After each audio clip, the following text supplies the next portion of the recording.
present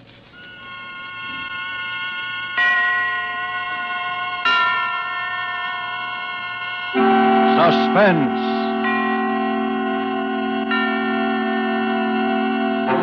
Tonight, A Thing of Beauty, starring June Dupree. Suspense is presented for your enjoyment by Roma Wines. That's R-O-M-A, Roma Wines. Those excellent California wines that can add so much pleasantness to the way you live, to your happiness in entertaining guests, to your enjoyment of everyday meals. Yes, right now a glassful would be very pleasant as Roma Wines bring you Suspense. This is the Man in Black, here for the Roma Wine Company of Fresno, California. Tonight, in the absence of Ida Lupino, who was prevented from being with us because of illness, we are fortunate in being able to bring to you as star the actress whose performance in the RKO production, None But the Lonely Heart, has recently won her an award for one of the 10 best of the year, Miss June Dupree. Miss Dupree appears tonight in a drama of crime and passion and punishment, as unfolded in a narrative of a celebrated actress of yesteryear. And so with A Thing of Beauty, and with the performance of June Dupree as Madeleine Tremaine, we again hope to keep you in suspense.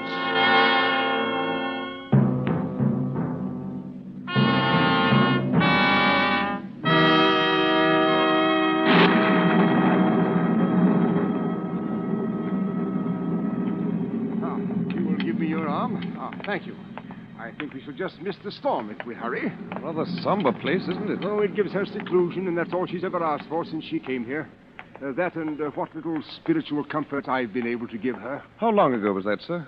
That she came here, I mean. 9 years ago in March. But it was long before that she left the stage. Oh, she was nearly 10 years in an institution. A mental disorder. Though it's not her mind that was ever sick, unless I'm mistaken. I do say she's a bit on the eccentric side. Oh, I don't believe in gossip. You'll be her spiritual advisor soon enough when I've retired. And I want you to meet her without prejudice. And one day I'll tell you what I know, which is little enough, and what I have reason to believe, which is more. Oh, it seems we'll just about escape a drenching. She lives completely alone? The one servant, that's all. Oh, Father Bentham. Oh, Suzette, this is my new curate, the Reverend Mr. Sedley. We are here to see Miss Tremaine. Well, does she know you are not alone? My good Suzette, I haven't any idea. But you might let us in out of the rain while you so inform her if you will. But if... Very well, come in. If you will wait in the study, I will ask if Mademoiselle is able to see you. What in the world got into the woman? She knows Miss Tremaine's been seeing me every fortnight at the same time for 9 years. There's a picture here. Is it of her? Probably. My word, she was a beauty. Your father could have told you. She was a legend of 2 continents. Must have been a very tragic thing to make a woman like that shut herself away. Is it true, sir, that she sees no one but you? As far as I know, she has never set foot outside this house in all the time she's been here. Nor has she ever had a single visitor beside myself. But why? I think because she hopes that somehow, someday, a man of God will help her to find peace. And she doesn't care to face the world until she's found it. Mademoiselle will see you now, Father, in her parlor across the hall. Oh, thank you. Well, Father Bentham, come in. Come in. I do hope you don't mind my receiving you in the dark. But I have a mortal dread of light during a storm. Not at all. You'll find 2 quite comfortable chairs just there by the window, I think. Oh, thank you. Madeline, this is my new curate, Mr. Sedley. Oh, yes, Mr. Sedley. It's a great pleasure, Miss Tremaine, to meet such a famous beauty. Even in the dark. Ah, so you've heard of my beauty, of course, Mr. Sedley. You know, as you came in, I was looking at this little gold mirror.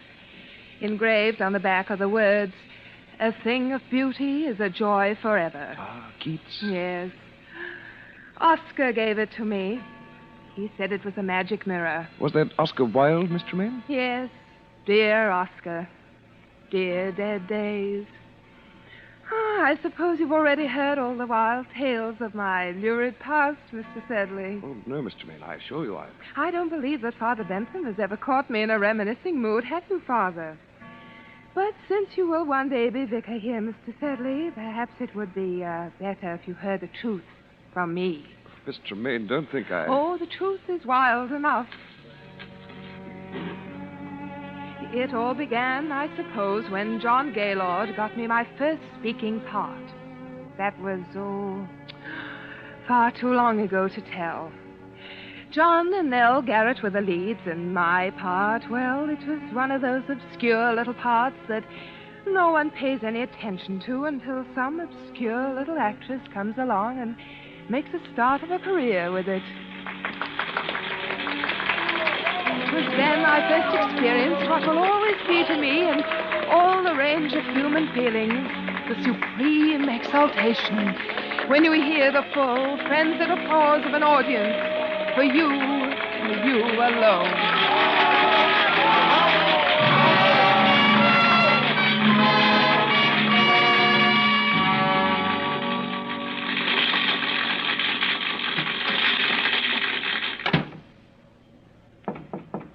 Yes?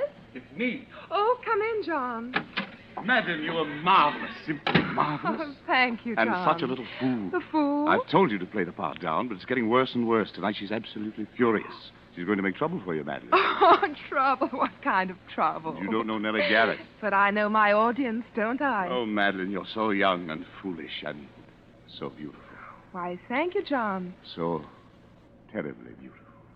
Oh, John, now you're leading up to it again, aren't you? Madeline, this play isn't going to last forever. Even you can't keep it alive much longer.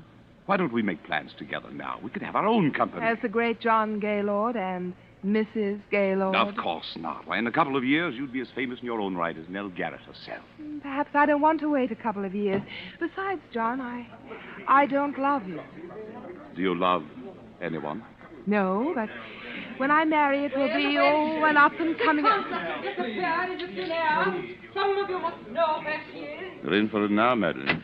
So there you are, my fine miss. Go easy, Miss Garrett. She's meant no harm. No harm. She has merely ruined my entire last act curtain for 29 consecutive performances, hoisting her skirts clear above the ankle, ogling the stalls like a music hall Gretchen. Well, it's only because it's that kind of a part. Oh, is it? Well, as long as I play the leads in this company, I will not have my best speech in the whole play utterly ruined by rowdy applause for the gutter antics of a half-baked ingenue. Nell, you're making a fool of yourself. And while we're on the subject, Mr. Gaylord, there are a few points I should like to discuss with you. When you help Miss Tremaine down from the swing in the second act, there is no need for you to keep your arm around her during the entire remainder of the scene. Well, really, Miss Garrett, if you can no longer hold either your audiences or your lovers... Oh, no. Nell. I'll kill you for that, Nell Garrett. If I die for it, I'll kill you.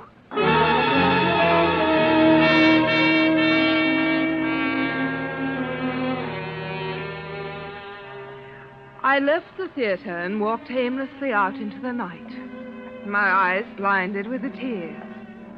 Young, oh yes, and foolish as I was, I believed my poor little heart was truly broken.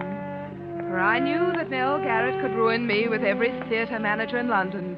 And I knew she would. How long I wandered through those misty streets, or where, or even what I did, I shall never know. But just as dawn was breaking, I found myself, by some odd twist of fate, passing by the lodgings of John Gaylord. On a sudden impulse, I climbed the steps to his door. Madeline. Hello, John. Did anyone see you? See me? Come in. Where have you been? Just walking. Walking. Oh, good Lord. Alone? Yes. Why? Don't you know? Yes, John, I'm afraid I do. My career... Your career? Oh, my poor child. John, what's the matter? Don't you know that Nell Garrett's been found dead with a knife in her back? Dead? Murdered.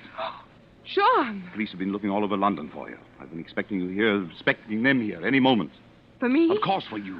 Me? Madeline, last night you threatened to kill her in front of a dozen witnesses. Why wouldn't they be looking for you? Oh, no. Madeline, listen to me. Listen to me. Where did you go? What did you do? Didn't anyone see you? Didn't you talk to anyone? No. you've got to tell them something. What can I tell them? Because if you don't, John. they'll hang you, Madeline. Please, Madeline, you've got to think. Try to remember something. I'm so alone. If I only had a friend. You have got a friend, Someone Madeline. I know. who loved me enough to at least say that they were with me. Who is it? Inspector Phillips, Scotland Yard. Madeline, in there, quick. The bedroom. John. Don't worry, I'll tell them something. Hurry. Coming. I'm sorry to rouse you at this early hour, sir. Quite all right. Come in. You are Mr. John Gaylord? Yes? Of the Queen's Players Company, Drury Lane? Yes? Can you tell me, Mr. Gaylord, anything of the whereabouts of Miss Madeline Tremaine? Madeline Tremaine? Yes. Why, Did you call me, darling? Oh, excuse me. Who is this lady, Mr. Gaylord? Well, who are you? I am from the police, madam. Police? There has been a murder. Miss Nell Garrett of the Queen's Company was found stabbed in her home last night. Nell Garrett? Yes. Do you know her? Why, of course. I'm afraid, madam, that I shall have to ask you for your name. I'm Madeline Tremaine. I'm so sorry that you find me somewhat in disarray. Miss Tremaine. I'm afraid that I shall also have to ask you to account for your whereabouts after you left the theater last night. Very well. Mr. Gaylord can account for my whereabouts. Well, Mr. Gaylord? why... You see, Inspector, it's a rather delicate matter, because since I left the theater last night, I have been here. Is that true, Mr. Gaylord? Yes. Oh, I see. Is that satisfactory, Inspector? Well, yes. Well, I don't think I need trouble you any further for the moment. I quite understand your position, Inspector. It's a terrible, terrible thing. Yes. Well, good day to you. Good day. Madeline. Yes, John? Madeline, you shouldn't have done it. They'll have the scandal all over every newspaper in the city. A scandal is better than a hanging, isn't it? But there must have been some other way. Now they'll tear you to shreds. They wouldn't have you in anything better than a music hall for the rest of your life. John, there won't be any scandal If what? John, it wasn't just my tip with Nell Garrett that sent me wandering through the fog last night. I was thinking about something much more serious. What do you mean? I was thinking about what you had said. What I had said. John, perhaps I don't really love you yet, but there's no one else. And you're the kindest, finest man I've ever known. Madeline. And now, perhaps you saved my life. Madeline, I love you more than anything else in the world. But I wouldn't have you marry me for gratitude.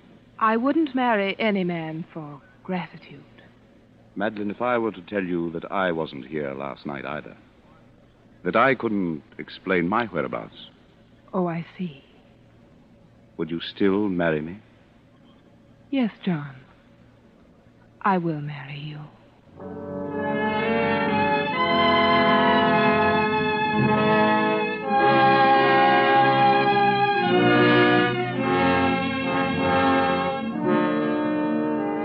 Tonight for Suspense, Roma Wines are bringing you as star Miss June Dupre, whom you have heard in the first act of A Thing of Beauty, a radio play by Robert L. Richards from a story by Elizabeth Heaston. Tonight's tale of Suspense.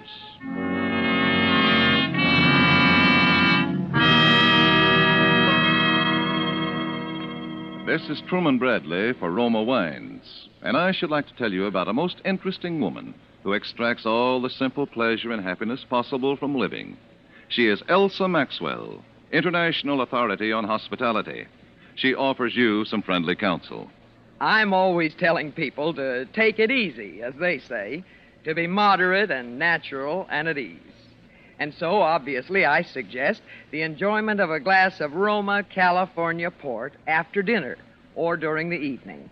It's also very smart to serve when friends drop in, because this is one of the most glorious of all wines, richly fruity in flavor, with wonderful deep red color, utterly delicious.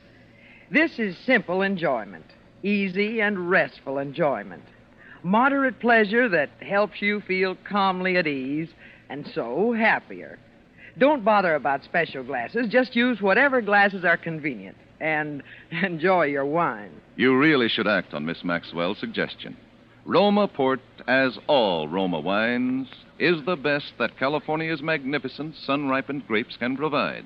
In glorious flavor, color, and aroma, is unvaryingly good, always enjoyable, protected for you by the ancient skill of the noted Roma wineries located in the choicest vineyard areas of California. Yet, all this delight costs you only pennies a glass. Remember, more Americans enjoy Roma than any other wines. Roma, R-O-M-A, Roma wines. And now it is with pleasure that we bring back to our sound stage Miss June Dupre as Madeline Tremaine, who resumes the recital of her brilliant and stormy career. It is a tale told to two clergymen in a darkened room, a tale well calculated to keep them and you in suspense.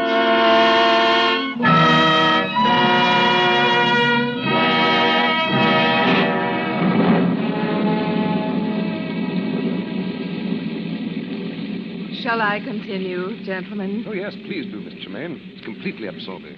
Indeed it is. Really?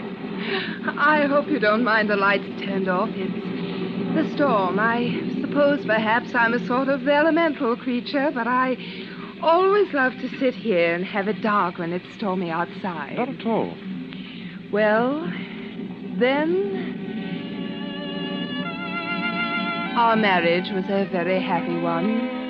Perhaps not entirely in the high tradition of grand passion, but a thoroughly comfortable, civilized relationship until something happened which is so often a tragic feature of wedded life between two stage personalities.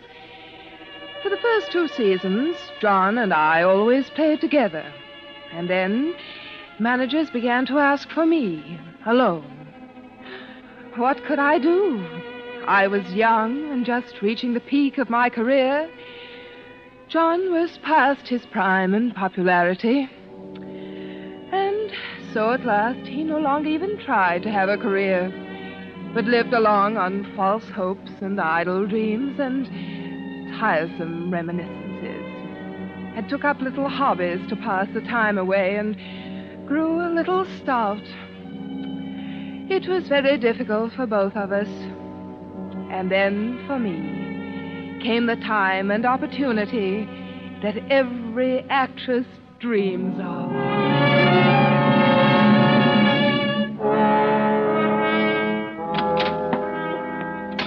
Ah, mademoiselle. Hello, Suzette.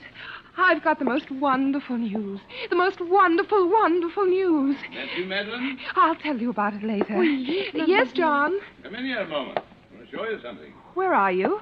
In here. Then. Oh, good heavens. Now what? I thought I'd keep it a secret until I had my first exhibit, but I couldn't wait. I've taken up etching. Etching? Yes. Look, What's that? you. What? It's only the copper plate, of course. You see, the whole principle of etching is... Madeline, look out! What's the matter? Almost knocked over that vat of nitric acid. One drop of that on your beautiful white skin.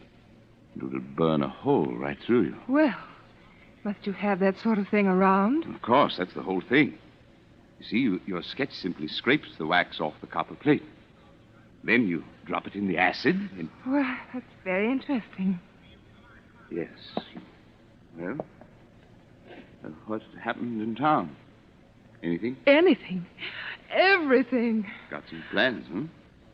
Anyone ask for me? Oh, yes, everyone asked after you, John. I told them you were well. I mean, I thought there might be a couple of decent plays for a change. I might consider something. John, how are you on Romeo? Romeo? Yes. You see, Maxwell has finally asked me to do a Shakespeare repertory, and high time, by the way. And I'm starting in Romeo and Juliet. And I Madeline, why didn't you tell me Romeo? Oh, it'll be a sensation, and it's just the thing I need. Now, John. Oh, I can do it all right. Take off a little weight, brush up on the lines. I've done it before, you know. John. Oh, Madeline, you're the dearest wife. You know, lately I've actually wondered sometimes if you might not think I wasn't. Oh, darling. Now, John, don't count too heavily on this. I'm not quite sure yet how things are going to work out. Work out? How else can they work out? But perfectly. Very well. I'd like to begin reading here at home, first thing tomorrow evening.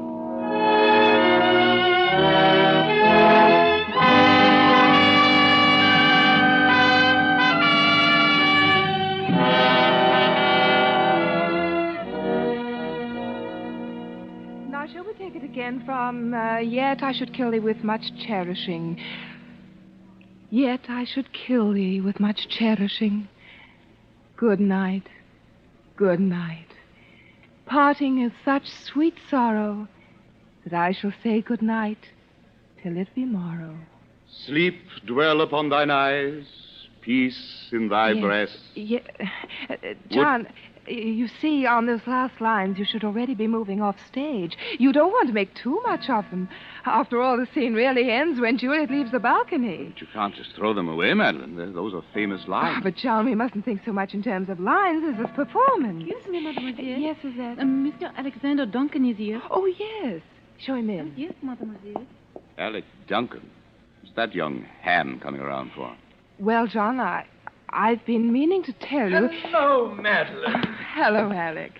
You know my husband? Why, yes. How do you do, Mr. Tremaine? The name is Gaylord. Oh, yes, of course, Mr. Gaylord. Well, say, aren't I the luckiest fellow in the world? Are you? John. To be playing Romeo opposite Madeline Tremaine? Why, Madeline, when I got your cable, I could hardly believe it. I jumped on the boat without even packing. Is something wrong? John, I've been trying to tell you, but I didn't want to hurt your feelings. Well, if I've interrupted anything... It's all right, Alec. John, please don't make a scene. I had to have someone to rehearse with until Alec got here, and I knew you wouldn't be the slightest help to me if you thought... Oh, John, why must you make an issue of it? Madeline, I've always known you were a thoughtless, selfish woman. But I never would have believed that you could do anything quite so vile.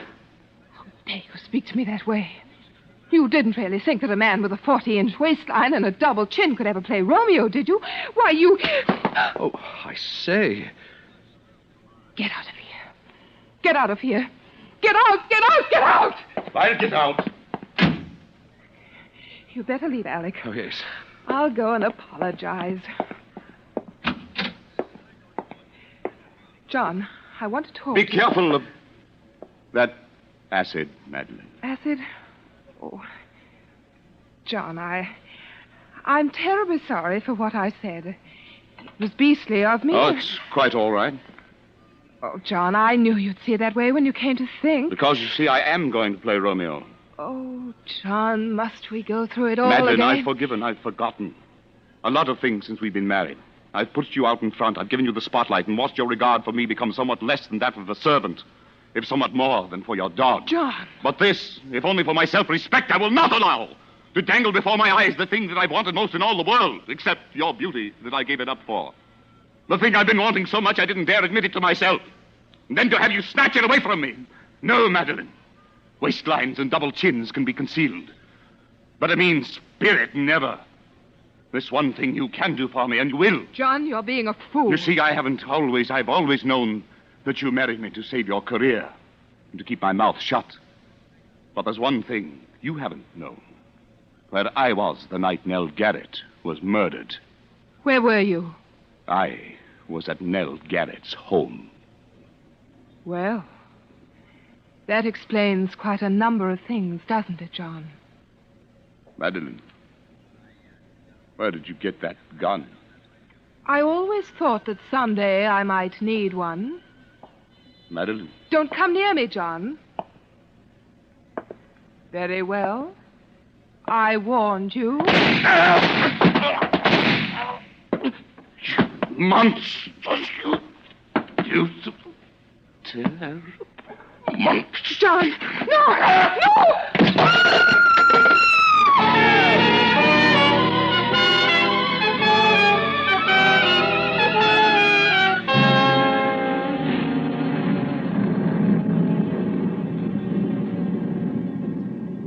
You see, as he sank to the floor, he hurled a bowl of acid at my face. It was a frightful thing. Of course, it was self-defense. I was never even brought to trial. particularly when I told that it was he who had killed Paul Nell Garrett.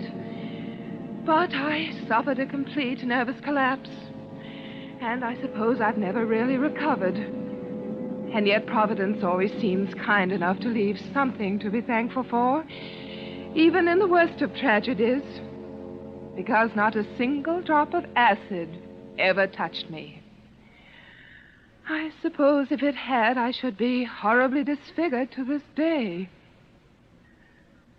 Have I bored you, Mr. Sedley? No. Oh, no, Miss Tremaine.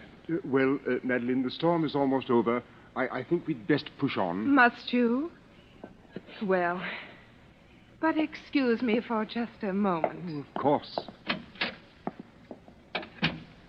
My word. A poor woman.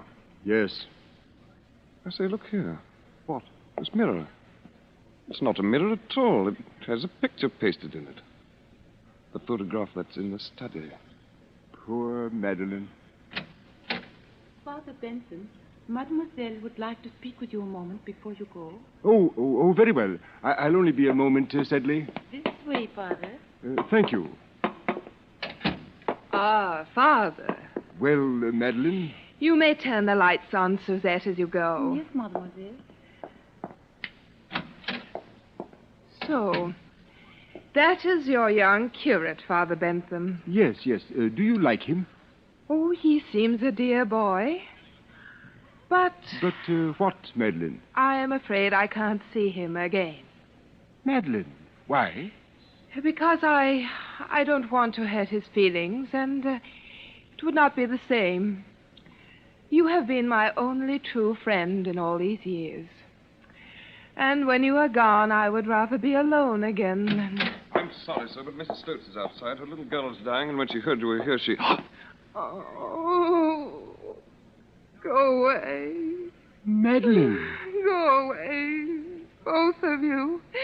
Go away, go away. Go away. Come, sir. Go away.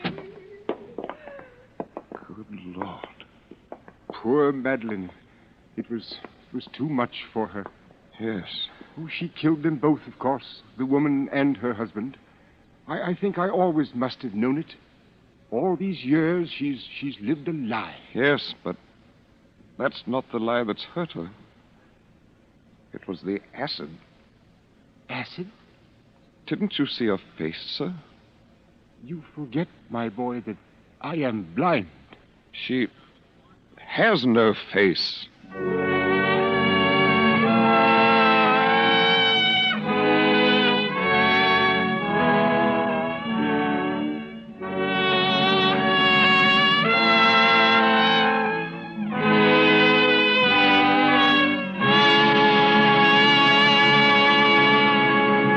And so closes A Thing of Beauty, starring June Dupree, tonight's tale of Suspense. Suspense is produced, edited, and directed by William Spear. Probably no woman alive has been hostess to so many famous and distinguished people as Miss Elsa Maxwell.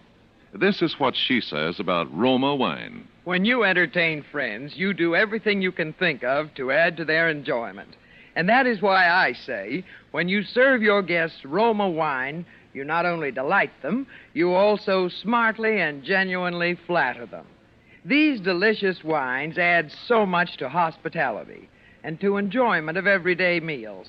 Yet it's such a simple, easy addition to the joy of living, so wholesomely moderate and so inexpensive. Miss Maxwell gives you good advice. Enjoy Roma wine regularly. It's California's finest. Always good, unvaryingly fine in flavor and quality. Remember, more Americans enjoy Roma than any other wines. Roma, R-O-M-A, Roma wines. Next Thursday, same time, Mr. Keenan Wynn will be your star of Suspense. Presented by Roma Wines, R-O-M-A, made in California for enjoyment throughout the world. This is CBS, the Columbia Broadcasting System.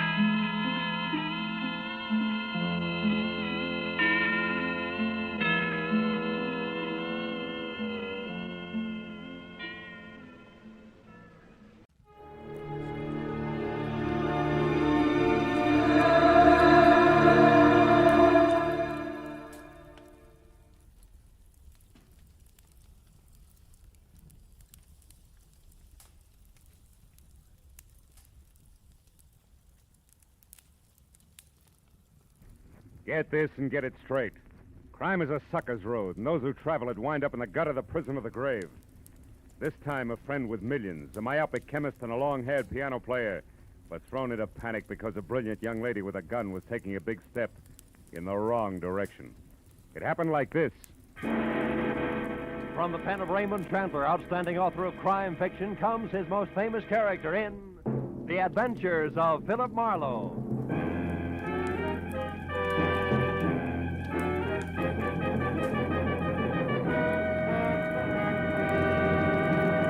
Now, with Gerald Moore starred as Philip Marlowe, we bring you tonight's exciting story, The Big Step.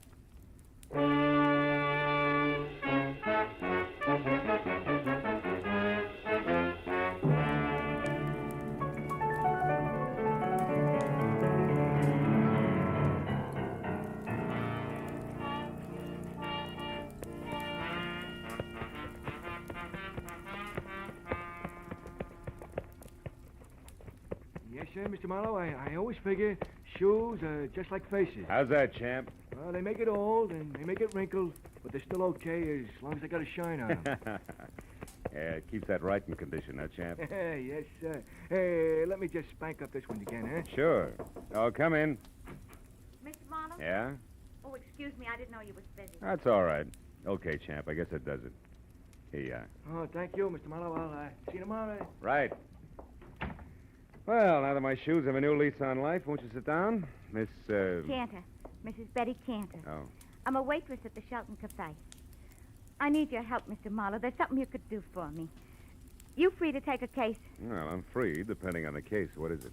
Well, today, this friend of mine, Shirley Vitello, comes into the restaurant where I work. Yeah. She takes her usual table, and while she's waiting for her order, she starts reading the paper. Well, it's all quiet so far, Betty. Yeah, but just when I'm bringing in the tomato juice, it happens. She sees something in the paper that scares her. Scares her bad. What was it, Betty? Do you know? I don't know. She muttered something, and then she runs out of the place. Her face was gray like ashes. Later, I got to worrying. I called her at home, then at the lab where she works, even her husband's studio. No luck. Now, wait a minute, Betty. I don't quite get the connection. You and Shirley Vitello, I mean. Oh, I don't know we're social. We're only chummy at the restaurant. She's been eating there for years. Well, that's a basis for friendship. Well, about 6 months ago, I was in bad trouble. And Shirley came through with $200 when it seemed like more money than I'd ever seen. Yeah. It kept me and my husband together. So, you see, she means a lot to me. Yeah, I see what you mean. Well, look, Bet, what was this about a lab? Well, Shirley's a technician. She works as an assistant to a chemist named Softman. Abraham Softman, out on Melrose someplace. Mm-hmm. What about Shirley's husband? Do you know him? Gilbert? Oh, yeah. He comes in with her a lot. He's a piano composer and a real nice guy. Mm. He lives for his work. He's unknown now, but he's a real genius, Oh, Shirley sure, says. sure. She'd do anything to keep him and his music going. Yeah, well, tell me, this friend of yours saw something in a paper you said that scared her. Now, that's all you know, huh? Yeah. And I want you to find out why and help her. Here's $50, Mr. Marlowe. That's what you charge, ain't it? More or less, yeah. By the way, Mrs. Cantor, where's your ring? I sometimes take it off when I'm working. You do, huh? Yeah. Or perhaps when you hock it to raise $50? Look, Betty, I'm a careless guy. You better hold the money, huh? Oh, but Mr. Where Marlowe... do the Vitellos live? But Mr. We're Marlowe... in a hurry, Betty, remember? Where's the address? Well, it's 3140 Veteran Avenue. Mm-hmm. And in case you want it, Gilbert's studio is Benedict Canyon, 510. Thanks, Mr. Marlowe. And you call me at Empire 17087, huh?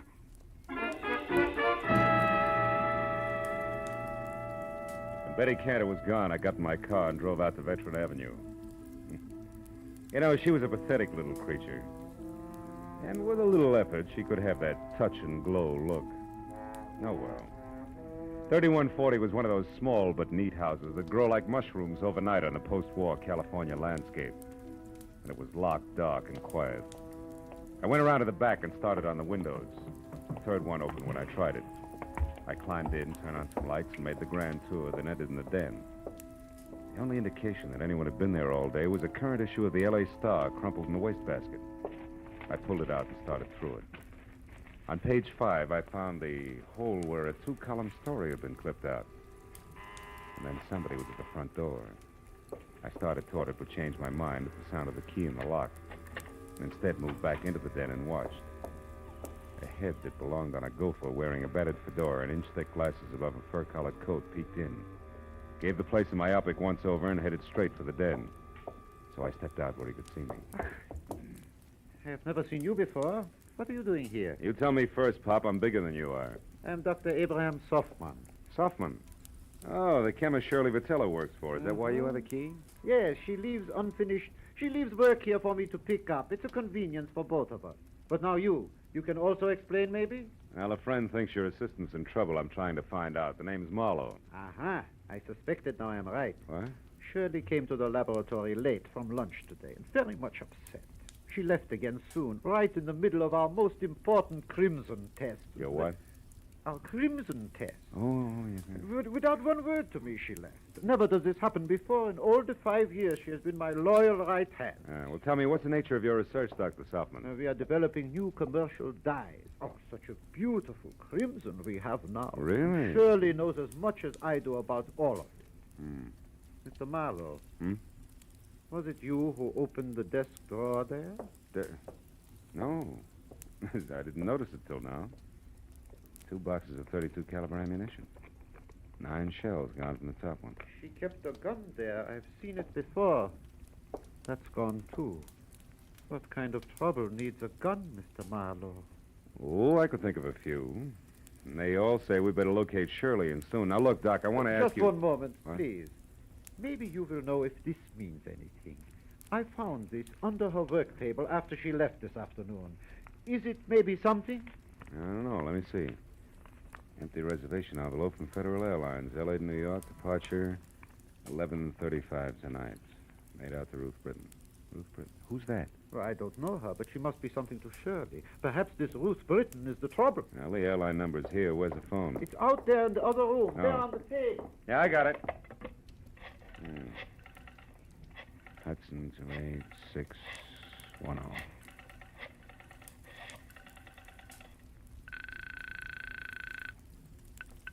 Good evening, Federal Airlines. Agent Frederick Stowe speaking. Frederick, do you have a Ruth Britton listed on your 11:35 flight to New York? Oh, just one moment now, sir. I'll check. Oh, no. Yes, we do.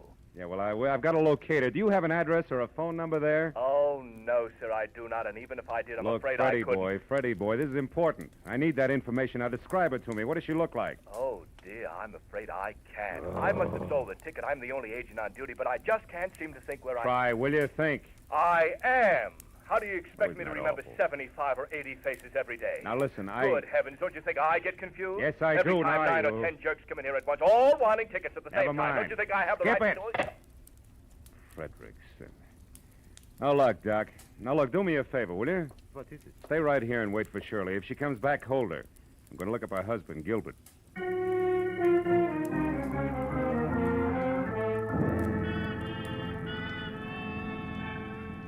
The first stop was a newsstand.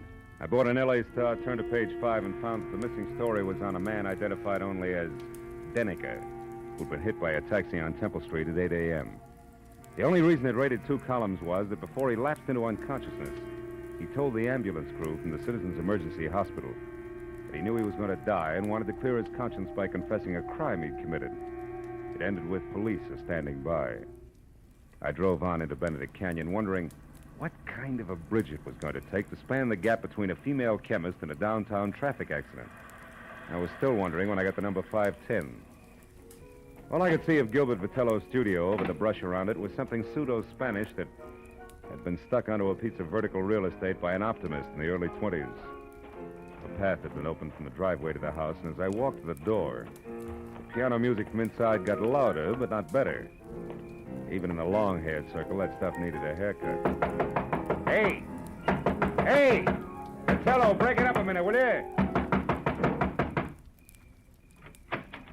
What's the meaning of this outburst? I'm working and I won't be interrupted. Who are you? What do you want anyway? Take it easy, Mr. Vitello. My name Easy? is Marlowe.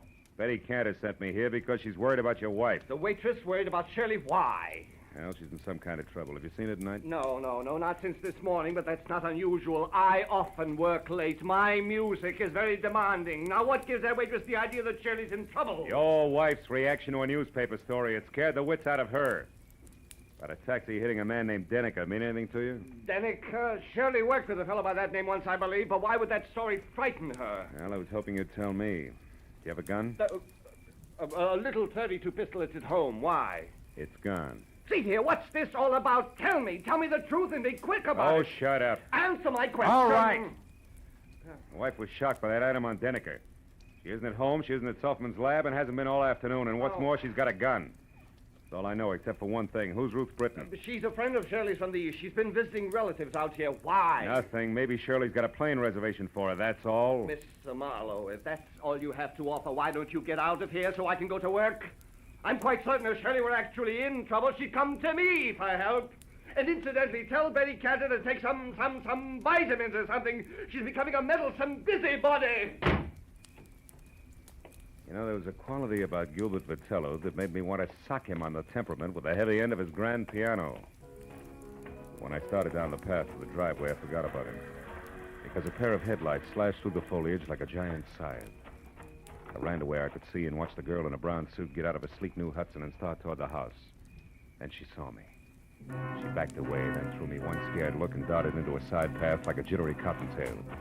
I followed as fast as I could, but it was home ground to her, and in 20 yards I was outclassed. I lost her at the corner of a sagging shed and stopped to listen for her footsteps. I heard something else, but not in time to duck. Oh!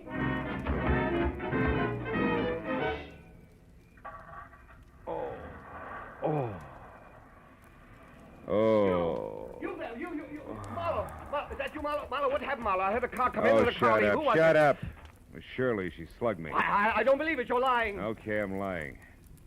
For what it's worth to you, Die Hard, your wife isn't kidding. She told me personally with a blunt instrument. Play that knee flat, Jack.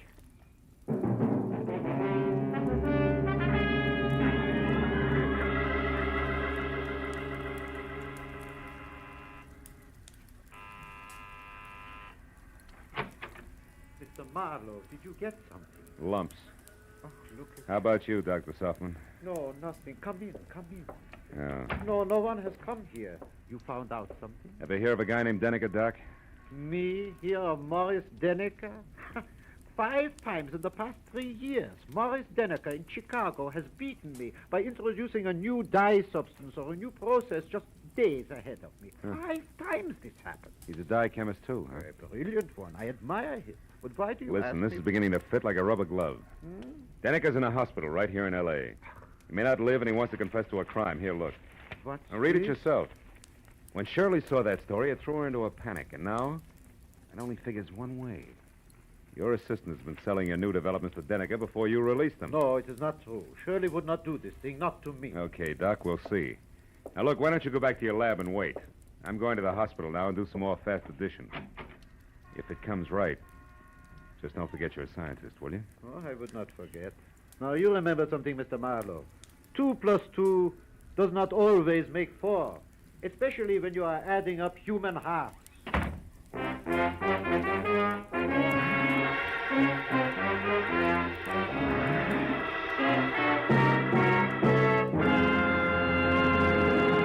In just a moment, the second act of Philip Marlowe. But first, Wednesday's Wonderful on CBS, with Dr. Christian, Groucho Marx, Bing Crosby, and Burns and Allen all coming your way over most of these same CBS stations.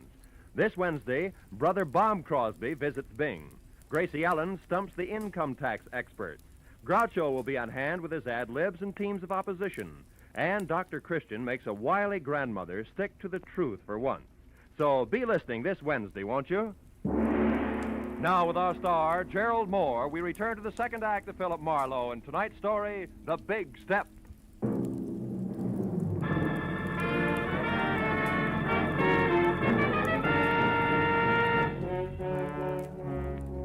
It was 20 stop-and-go minutes through the snarled early evening traffic over to the Citizens Emergency Hospital. All the way, I kept hoping that Denica's confession wasn't going to have anything to do with Shirley Vitello. But when I was there, standing next to Detective Lieutenant Matthews and filling him in to date, I racked that hope up under wishful thinking. Morris Denica had already come, too. Yeah, Marlowe, about a half hour ago. He didn't say too much. How much? Only something about this woman you mentioned, this Shirley Vitello, and Yeah? the formula for some kind of a bleaching agent. Then he went out again. Hey, look, this Vitello girl who currently adds up to something very... What does she look like? Oh, blonde, about 5'4", maybe 30. Wearing a dark brown suit, no hat? That's right. She been around? Yeah, I spotted her here in the hall about 45 minutes ago. Claimed Oh. she was a reporter, but she didn't make any small talk with the other news hands. I got a little suspicious. Just then Denica came too, so I went in there. When I came back out, she was gone. Hey, Marlowe, you know where we can pick her up? No, I don't, Lieutenant. Doesn't look so good for her. She could be pretty desperate right now. Like a quick trip to the country. Or like worse, she's got a gun, Matthews. And now with Denica starting to talk, very little hope left. I better be going. Where? Just going, Matthews. Hey, wait I'll a keep in minute. touch. Wait a minute. Look, we have a big organization, Mr. Marlowe. We're equipped to handle all kinds. We could do almost as good a job as you. Just keep that in mind, will you? Yeah, and I'm glad you said almost. So long.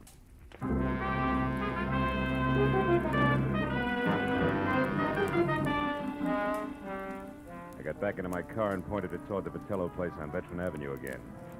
Because I didn't know where else I could possibly pick up Shirley's trail. I felt like an uncomfortable emptiness was in the pit of my stomach.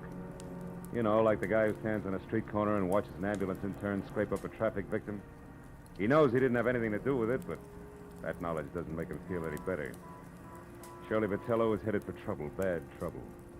And the pathetic little kid, Betty Cantor, who came into my office and started the whole thing, could get hurt in the process. Well, I parked in front of the place, which from inside, a desk lamp showed a circle of light the size and color of a lemon lifesaver, and the front door was open inches, as though somebody had left in a big hurry. I walked on eggs as far as the door and nudged it. And I saw it. On a table in the far corner of the room, a note propped up against the lamp and nothing else. I started toward it. Don't move. I'm behind you, and I've got a gun. Oh, fine. 32 caliber out of the desk drawer, no doubt. No doubt.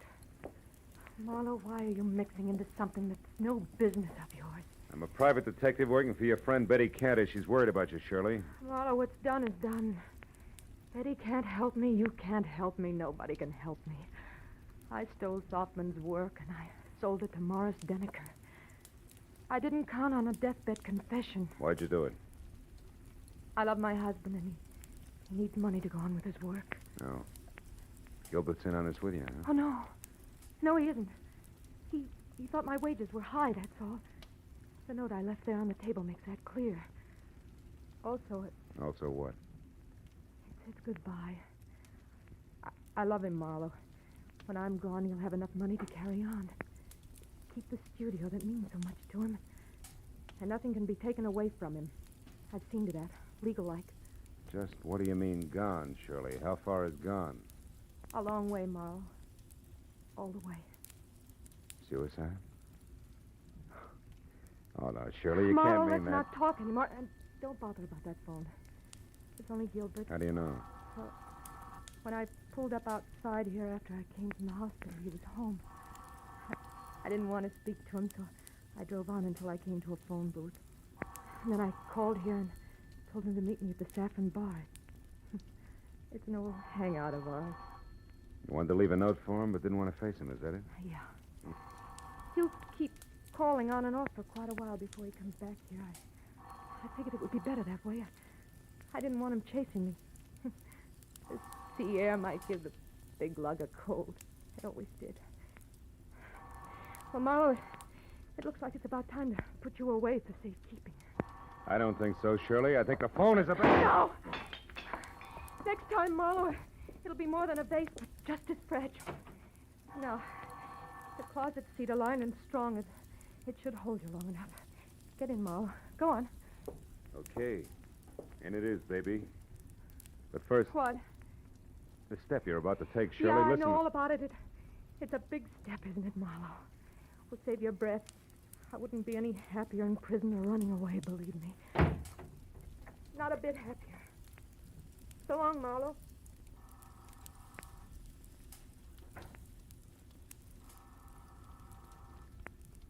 Nobody's home.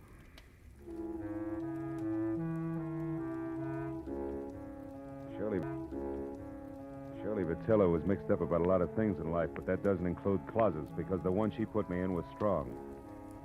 The lining she called cedar must have been hand-me-down armor plate from a retired battle wagon. So all in all, I was 45 minutes alternately kicking and resting while the insistent telephone marked the 5-minute intervals for me. But finally, it was the wood around the lock that gave way. I was out. Hello? Hello, sir. Who's this? Marlowe, Vitello, and save your questions till you hear what I have to say. Marlowe, where's my wife? She was supposed to meet me here at the Saffron Bar. I said she's not... save it. Now listen. Your wife's out to kill herself. No, Marlowe, no! Yes, tell me, did you two have a favorite spot out near the ocean? I don't see what I that don't has... care whether you see or not. Did you or didn't you? Yes, the Redondo fishing pier below Santa Monica. Good. Now keep listening, Vitello, and do as I say. Come straight home. But, Marlowe, it surely... Do as I say, Vitello. Come back here and sit tight with fingers crossed. I worry about the pier. Goodbye. Broken. I picked up the phone again, dialed 116, got through to police emergency operator, and from there to Matthews, who was still at the Citizens Hospital. I told him to pick me up in a squad car and get ready for a fast 10-mile drive to the Redondo fishing pier, where Shirley Vitello was going to kill herself. And I got outside and waited the 4 longest minutes of my life, until finally Matthews screeched up to a halt. When I piled in, we took off, siren wide open.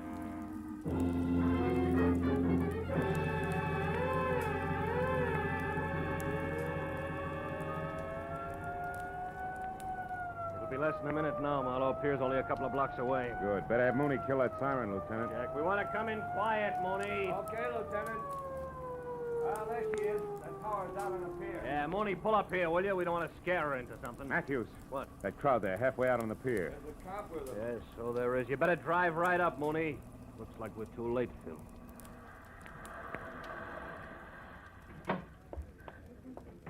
We were too late. At the center of a circle of the morbidly curious who always stand and gape, we found her lying face down on the greasy planks of the pier, dead. She'd shot herself through the heart, and the gun, the same .32 she'd used on me, was lying next to her. 2 bullets gone. I explained the extra shot to Matthews. Uh-huh. Okay, 1 bullet fired up at her place and the other one here. Well, I hope you're satisfied, Marlowe. What do you mean, satisfied? I mean single-handed. You had to leave the cops out of it, didn't you? You had to go up to Veteran Avenue all by your lonesome, didn't you? Now, you wait a minute, Matthews. I was only trying to... nuts. Hey, Mooney, where's the nearest phone? Over there, Lieutenant, across the street, the Triple Eagle Cafe. The patrolman here's already called an ambulance. All right, tell him she can be moved. Come on, Marlowe. I want to turn in a first report on this. Mooney, pick us up at the cafe. Right, Lieutenant. Okay, boss. Okay, let's take a look. So Shirley Vitello was stealing formulas for those dyes from her boss and selling them to this Morris Denneker. Yeah. All was rosy until Denneker walked out in front of a taxi early this morning. That put him close to death and in a mood to talk. Also put Shirley Vitello on the spot. Hey, is that the place you want to phone from? Yeah. Look, one thing more, Marlowe. The girl's motive all the way through. She loved her husband. He loved his work. Yeah? Her, too? Yeah, after his work. So since he didn't make any dough, she stole to keep him going and close to her. There's the phone, Phil. Come on, will you? I may need you to fill in the blanks for me. Marlowe, I said I heard you. The phone can wait, Lieutenant. Come on over here. What? I want to talk to that piano player. Piano player? What about? The tricky way he has of playing Blue Skies. What? Yeah. Hey, Bud, that's all right. You got a mean left hand there. Yeah, I open in Carnegie Hall next week. Don't miss me. I'll try not to. It's just terrific what you do with that tune, you know?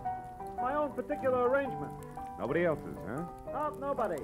I've been working on this arrangement for a week. That's all I wanted to know. Hey, Marlowe, what are you getting at? The phone, I've heard enough. Where'd you say it was, Matthews? Over there, at the left of the bar. But Phil, what are we doing? What time is it, Lieutenant? 5 after 12. Marlowe, what is it? A switch, Matthews. A switch? Yeah, one that'll knock your badge off. Will you get a load of this? Oh, listen. Good evening, Federal Airwaves. Agent Frederick Stoll. Listen, Frederick, I'm the party who called before about the reservations for Ruth Britton on the 11:35 for New York. Oh, yes, I remember you. I'll probably... Never mind, it's police business, Freddie. Did the plane leave on schedule? Of course it did. But Miss Britton didn't make it, and she didn't bother to call and cancel her reservation. Thanks, I've heard enough. So far, so good, Matthews. Yeah, which means what? The Saffron Bar in Hollywood. Which means what? Shirley Vitello didn't commit suicide, Matthews. She was murdered.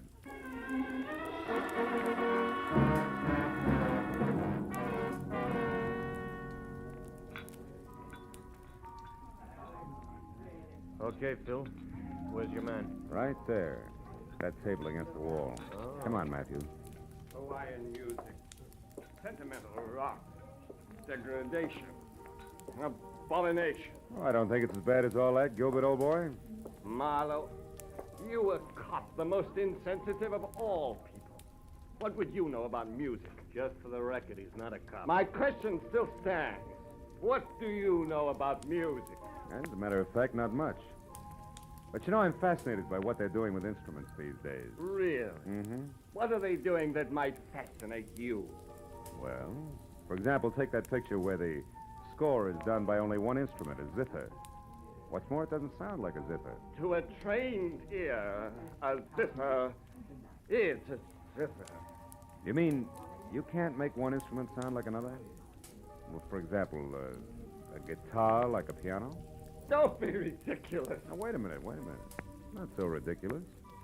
Why, only tonight I heard a guitar that sounded just like a piano. Real tricky arrangement it was, too. Sounded... You're joking. Oh, no. Well, you must have heard it, too. It was while we were talking on the telephone. The telephone? I talked to you? Sure you did. You remember? You said you were calling from here, the Saffron Bar, but the conversation was being scored by the pianist at the Triple Eagle Cafe at Redondo Beach. A real tricky arrangement in more ways than one. I didn't mean it. I didn't really want to. All right, what's the rest of it, Phil? He didn't want to quit his work and spend the rest of his life hiding in some forgotten corner of the globe. Which was her plan? Yeah. As I figure it, once Shirley knew she was finished, she decided they should both run for it. He was in on what she was doing all along. And the suicide note? It was part of her plan. Oh. Leave Puppy here and innocent with the money she got for her shenanigans. Then frame her own suicide, a trail that would lead us to the Redondo Pier, her hat and coat floating in the drink. Uh-huh. And after a couple of days of searching, we say the tide probably carried the body out to sea. Closed case. That's right. In the meantime, she's phoned in New York as Ruth Britton and is heading on from there. Hubby here to join her at a later date. Yeah, fine. Only hubby double-crossed her and shot her, so he can sit tight with the money right here. That's it, Matthews. Please, give me another chance. Oh, shut up. Wipe them dry, Matthews, and take them away.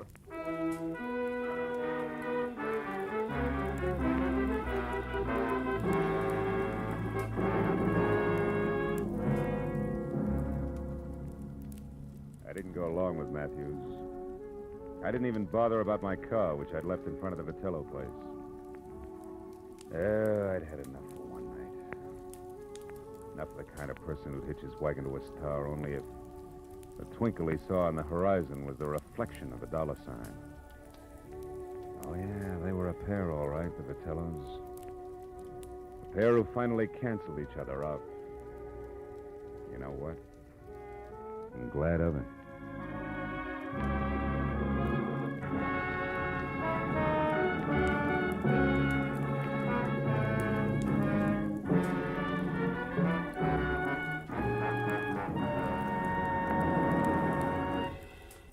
The Adventures of Philip Marlowe, bringing you Raymond Chandler's most famous character, star Gerald Moore, are produced and directed by Norman MacDonald and are written for radio by Robert Mitchell and Gene Levitt.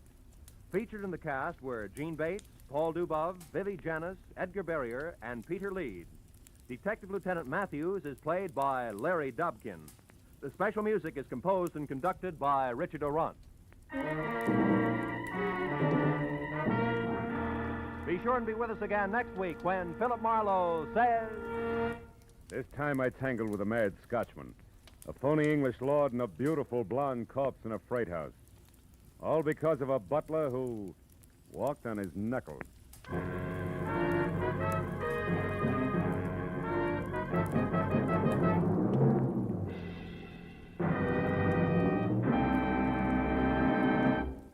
How about tying a mental string around your finger today to remind yourself to file your 1949 income tax return as soon as possible? The 15th of March isn't several miles down the road the way it used to be. It's almost at your front door. And you'd certainly get a scare if you came home one evening to find it sitting right smack in your living room saying smugly, "Well, you forgot to file your income tax return. What now, little man?" So why not set aside tonight as income tax night and file your 1949 return? This is Roy Rowan speaking.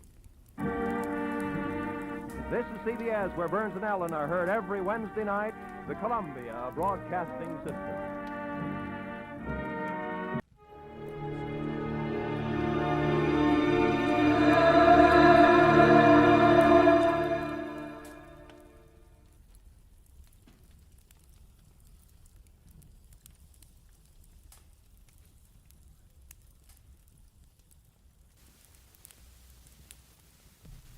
Get this and get it straight. Crime is a sucker's road, and those who travel it wind up in the gutter, the prison, or the grave. There's no other end. But they never learn. From the pen of Raymond Chandler, outstanding author of crime fiction, comes his most famous character in The Adventures of Philip Marlowe.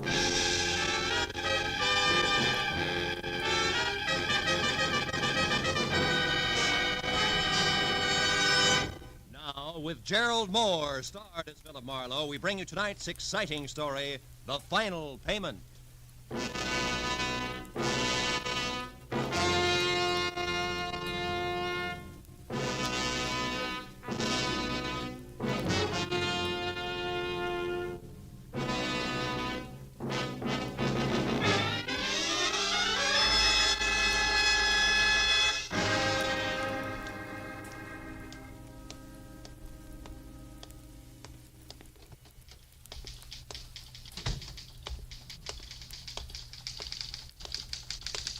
Yes, sir. I'm Philip Marlowe. Warden Riker said he'd see me at noon. Oh, yes, Mr. Marlowe. The warden will be with you in just a minute. Excuse me, please. Sure. Warden's office, Sergeant Kennedy speaking. Who? Oh, the L.A. Tribune. Yeah. Sonero's execution? Okay, hold on. I got the dope here on my desk someplace. Excuse me, Mr. Marlowe. It'll be just a minute. It's all right. Press get hungry for the gory details about now. This is the third call this morning. Have a seat there. Oh, thanks. Yeah, here it is. Office of the Warden, State Penitentiary, 10 a.m., September 8, 1950. Subject, press release, paragraph 1. William Arthur Sonero, 24, tried and convicted of the robbery murder of Emil Negrato, Bakers Beach, California, last August 5, is scheduled to be executed in a manner prescribed by law at 11 o'clock post-meridian this date. At this time, no stay of execution is anticipated. Signed, Stanley M. Riker, Warden. That's it. Huh? No, you can't talk to the warden. That's why we go through all this press release junk. Yeah, well, we got our problems, too, you know. Goodbye. Sorry, Mr. Marlowe. Now, your appointment with the warden, what was it about again? William Arthur Sonero, 24. I'm a friend of his. Oh. Oh, yes, of course. I forgot, sir. Well, I hope I haven't offended Mr. Marlowe. That is, I'll tell the warden you're here, sir. I knew I didn't have too much right to be mad at one Sergeant Kennedy. But today it didn't matter. Because I was mad at the whole world, and in particular what it had done to a used-to-be nice kid named Billy Sonero. And when I stood in Warden Riker's far from drab prison office and waited while a dapper man in gleaming Hickok cufflinks and soft gray gabardine got through talking to his wife in syrup sticky tones, I began to get mad at him, too. But that drained out of me fast because when he hung up, he scraped the goo off his voice quickly, shook hands like he meant it, and told Kennedy we weren't to be disturbed.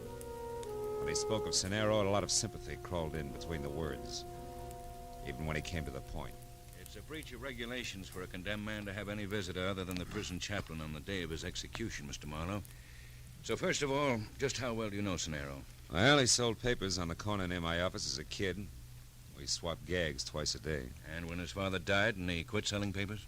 I never saw him again until a year ago when he got over-involved with some tin-horn gamblers. I managed to set him free. As a private detective? As a big brother. Went to work in a San Pedro boatyard after that. I haven't seen him since. And then you have no idea why he's asked to talk to you today? No, I don't. Do you, Warden? Mr. Marlowe, do you recall the details in this case? Well, yeah, more or less. Let's see, an old man named Emil Negrato and his wife were robbed of $100,000 worth of uninsured jewels at their summer place at, Baker's Beach. Yeah, that's it, yeah. And Emil Negrato was killed when he tried to interfere. Sonero was tied back to it by a single fingerprint and later identified by Mrs. Negrato. I believe she thought there were two more, huh? Yes, but Sonero denied this. Also, Mr. Marlowe, you may recall that the jewels were never recovered. Sonero said they were lost at sea when the boat he fled in hit rough water on the way back to San Pedro. Now, Mr. Marlowe, do I begin to answer the question I just ignored? The jewels, I mean? Sonero may want to tell you that they weren't lost after all. He may want to tell you where they are. He may want you to do something about them. Sort of last will and testament, is that it? From his point of view, yes. And from mine? A very lucrative offer. Perhaps 50%, Mr. Marlowe. Why not 100%, Mr. Warden? Don't be a piker. I could always cross him up, you know. Anything else? Or were you just letting me know why the state is allowing this visit? I was just letting you know what the state knows, Mr. Marlowe. Uh-huh. I know a little more. I know that Billy Cenero is through as a criminal. In his heart. Not just because he's behind bars with worse to come. He's ready to die, Mr. Marlowe. Almost anxious. Well, then why the session? Why all the statistics? Why the invitation for me to play informer? For two reasons. First, I may be wrong about the boy completely. Thus, his repentance is a fake. Which you don't believe. No. What's the other reason? Look, Marlowe, if anything goes wrong, you came in here as an informer. That's official. And unofficially? I want to give the boy a break. Cenero asked to get you because he wanted to talk to the only person in the world he thought he could trust. And right now, I think he has every right to just such a talk, whatever it's about. I only wanted to be sure he talked to the correct party, that's all. Sergeant Kennedy to show you the way, Mr. Marlowe, to Cenero's cell.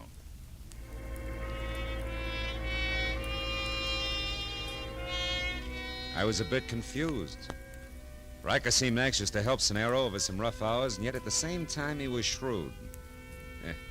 In no time he'd work me around to where I'd be the fastest, most courteous informer on record if Cenero was a fake.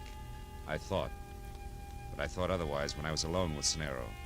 I knew that the Negrado jewels did still exist. Mr. Marlowe, why are you looking at me that way? Do you understand what I'm asking? Don't you see? Now, wait a minute. Take it easy, Billy. A step at a time. Now, you say that the jewels never went overboard. No, huh? I never even saw them. That was a cock and bull story. And yet you want me to get them, to get the jewels, and return them to Mrs. Emil Negrado. Is that right? Right. To Mrs. Negrado, the woman who identified me. The widow of the man I killed. Look, Mr. Marlowe, sit down here on the cot and listen. Okay. Now, where's the beginning, Billy?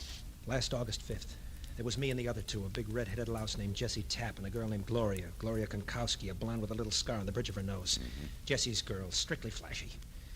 We took my boat. It's a fishing smack, the Love Lady. We sailed from San Pedro over to Baker's Beach. I was the one who shot him, Mr. Marlowe. And the jewels? They were in a leather bag. Jessie had them. But after the shot, we split up fast and ran. I hid until the next morning, then shoved off in the Love Lady.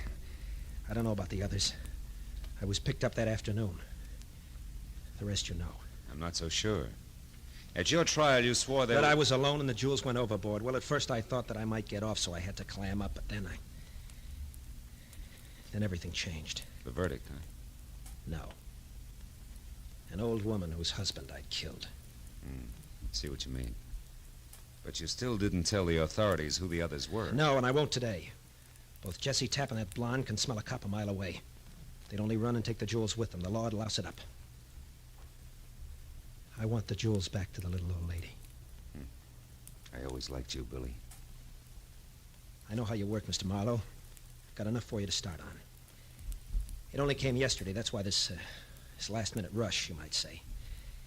Mr. Marlowe, I know where Jessie Tapp is. That also means Gloria isn't far away. From where? San Pedro, down near the docks. Now, look.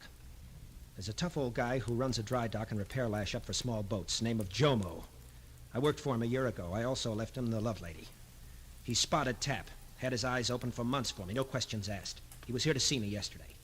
He's out to find where Tapp hangs out now. He's the one you see. Yeah, but wait a minute. What makes you think Jessie Tapp still has the jewel? Because I saw him take him and run, and he's still hanging around San Pedro. Maybe he hit him where he can't get to him. Maybe he doesn't want to get to him until he's contacted the right fence. Anyway, Mr. Marlowe, it's a chance I'd like you to take for me. Of course, I can't talk about your fee. Look, kid, don't you think we ought to talk to the warden? Mr. Marlowe, I've done nothing but think. This is the only way it can possibly work. The only way it can help me and Mrs. Negrado both. Well, will you try it? Yeah. I guess so, Billy. One last thing, Mr. Marlowe. If you make it before 11 tonight, get the word to me, will you? And if you don't make it, or it looks like you're not going to, don't lie. Okay? Okay. Time's up, Mr. Marlowe. Sorry, Cenero. It's all right, Kennedy. Don't mention it. So long, Mr. Marlowe. Goodbye, Billy.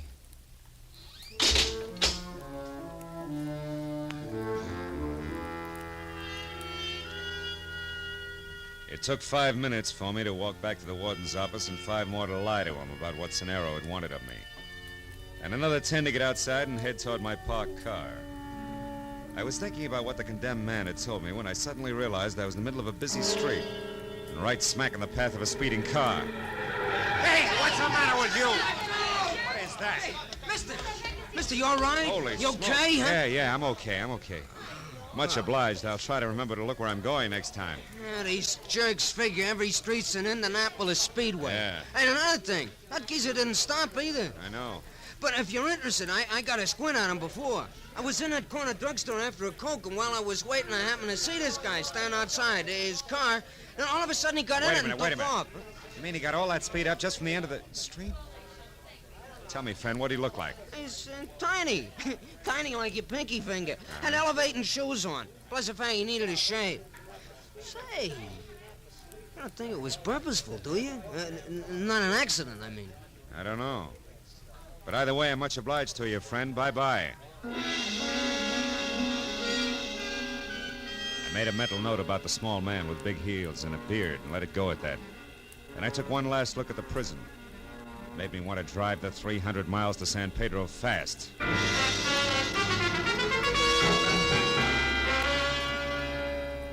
It was some hazy place between late twilight and early evening fog when I located Jomo in his Water's Edge dry dock and repair shop and told him who I was. I was fond of that Scenero lad, Marlowe. I'm glad I can help him some way. That boat here was his, you know, the love lady. Mm-hmm. Putting her back in the water tonight. Love lady. It might be what he needed to keep him out of trouble at that. It's hard to say, Jomo.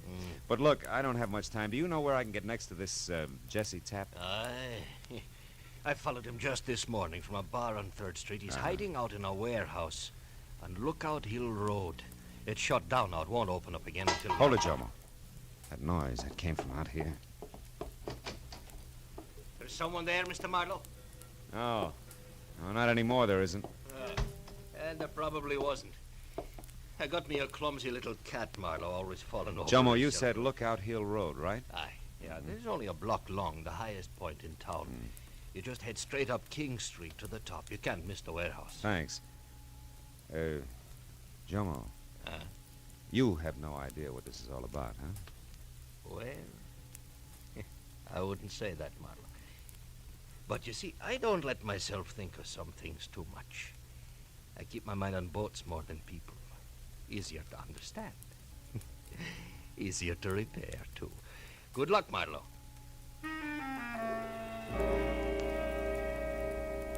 I was less than 10 minutes finding the deserted warehouse, which ran true to form.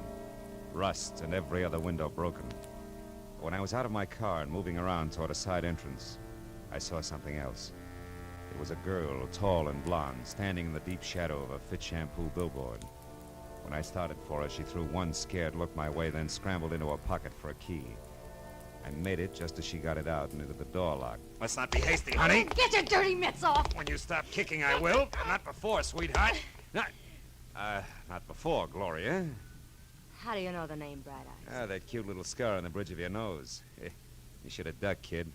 Not that it doesn't add character. Ah, go soak your head. I don't know you. You should. Jesse does. Who are you, anyway? Name's Marlowe. Here to see your boyfriend Tapp per schedule. It's a business appointment, Gloria. Business? Oh, yeah, sure. Fence, huh? Yeah, fence, huh? Now do we go up or throw pebbles at the windows until Jesse comes out? Which? We go up, now that I know who you are. You know, Jesse didn't mention you're coming. That's what I like about working with Jesse. Which way? Up these stairs. Kind of nice setup we got here, huh? Yeah. Sweet of the owners to let you have a key. Well, it wasn't exactly that way. Jesse had Changed the lock, yeah, I know. Is that the door? One mark president? Uh-huh. Mr. Tapp's very own. Imagine Jesse as an executive. Funny, huh? Hey, Mr. Head of the firm, you got callers. Jesse! That jerk's probably asleep. That's the way I figured, asleep in a swivel chair. Hey, Mr. President, you got company. Hey, Jesse, come on, wake up. There's a guy here who wants... Jesse. What is it, Marlowe? What's wrong with him? Too much to fix, honey. Head of the firm, Jesse's been shot to death. No business as usual today. Dead. How do you like that? Not much. Now, maybe it's you I do business with, huh? What are you talking about? Now, look, I never like to get into money matters with dames, but now I'm stuck. So let's get to work, you and me. Where are they, Gloria? Where or what? Come on, you coy little jerk. The stones, the Negrado stones. I want to see them. I don't know where they are. He would never tell me. Ah, don't lie. You were his girl. Listen, mister. Ever since I met that guy, I've been living on double talk and slaps in the mouth. I spent my nights dodging my own shadow. I'm glad it's over. Why'd you stick? Because of them stones. I knew I had him hid someplace. Figured maybe they'd get us away from here after all. He kept saying he had to wait till the time was right. That's all he'd ever say. Even to me, his girl. You know, with that talent, you ought to be in pictures, kid. Yeah? Believe me, mister, I learned the hard way not to try to pin Jesse Tapp down. You do whatever you want. I'm getting out of here. Before the act. Just a minute. What? Somebody did this, baby. I can name 20 who'd been tickled pink. Yeah, but I took a lot of chances setting up this deal to move those Negrado jewels. I wouldn't want to be edged out now by cheap competition like a squirt and build up heels. What's that? Nothing, a swing in the dark. Excuse me. Sure. Now you excuse me. It's strictly your problem, sucker. I stood and watched her as she walked away. I didn't know just what my next move should be, but then it hit me. Whoever had killed Jesse Tapp would go for her next. So when she hailed a cab at the foot of the hill, I ran to my car and I started after her. But by the time I got turned around, a switch engine playing shuffleboard with a string of boxcars cut in between us. When that was over, Gloria was gone.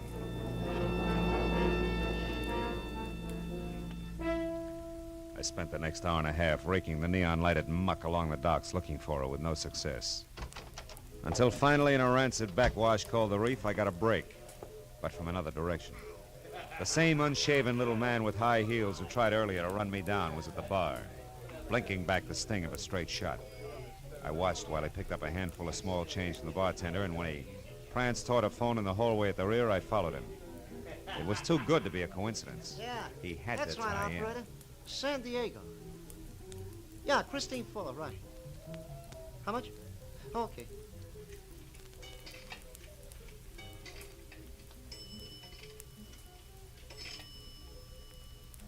Hello? Hello, Christine? Hiya, baby. This is Fritz. Hey, listen, honey, I got it all set up. Yeah, I'm going right now, right away, yeah. It's dark now and everything's ready. I said everything, didn't I? I'll have them in an hour and be out of here. Hmm? But just be a good girl till I get there, understand? Yeah, I'll see you before morning. Oh, your little Fritz wouldn't let you down, you know that. Goodbye, baby. Hello, little Fritz. Hey, you Come back here. Hey, what is this? Who are you? Guy you tried to run over this afternoon? Hey, now listen, Slim, there must be some mistake There here. isn't. You just made it when you knocked off Jesse Tapp. And now that I got you, little Fritz, I'm going to shake you up and down until a lot of answers or a lot of teeth start dropping out of you. No. Make up your mind. What's it going to be? Come on. No, leave me alone. Stop. What's going on here? Run along, Buster. It's private. Oh, yeah? Yeah. Great big lug like you picking on a little guy like him, you ought to be ashamed. Hey, don't you believe in the brotherhood of man? Yeah, but this weasel don't qualify. He Now told blow. me, fellas, he was going to rob me. Oh, he was he? Put him down, you. Come on. Turn loose of him, big bully. Why don't Okay, you... you jerk! Come on, get up! Get him, Joe! Come on, bull! Joe! Hit him over the head! Beats him not fight. Hit him again, Joe! Come on, get up! Oh, nuts, he's all cold. Let's throw him out in the alley. Come on. Good idea.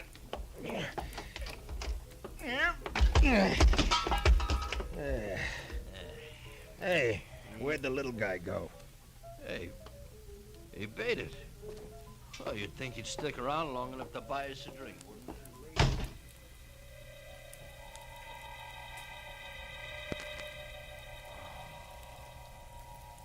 Judging from the way my face felt, the two longshoremen must have, had barnacles on their fists.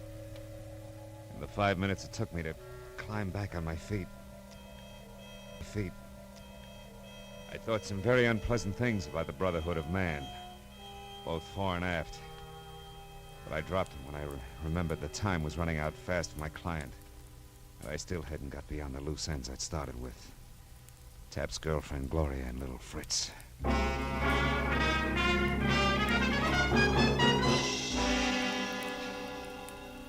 was a hunch that took me up the hill to the old retired warehouse again. I parked a block away and started toward it on foot when the glow from a lonely cigarette said that it wasn't quite as deserted as it should have been. The cigarette belonged to a woman who was someplace under a lot of makeup. Oh. Interesting evening. You asking me or telling me? Well, either it is, it has been, or it could be. Take your pick. You look like a bright boy. Hey. Hey, you look like you fell into a meat grinder. No, just a philosophical discussion. Oh? Nice view from here. Not too bad. Girl like me needs a view once in a while. Keeps the past from crowding the future. You can see the whole waterfront from here without smelling it. Yeah. That's great, huh? Now, look, you haven't seen anybody hanging around here in the last few minutes, have you? You kidding? Nobody hangs around this old dump.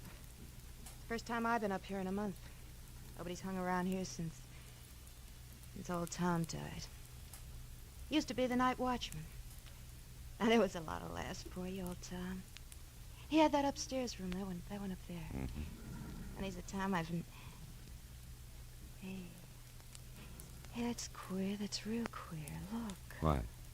Hey. Oh, a telescope. Mounted on the windowsill. Yeah, old Tom never had a thing like that up there. Who do you suppose put it there? I know who, honey. My question is why? A telescope. Well, it seems to be pointed down there toward the small boat anchorage. Yeah. Where a certain boat was in for paint and repairs. Tap could watch every step from here, and when the job was done... Holy smoke, it could be. Thanks, baby. You've been a big help. Sure. All things to all men. Have fun, Sonny.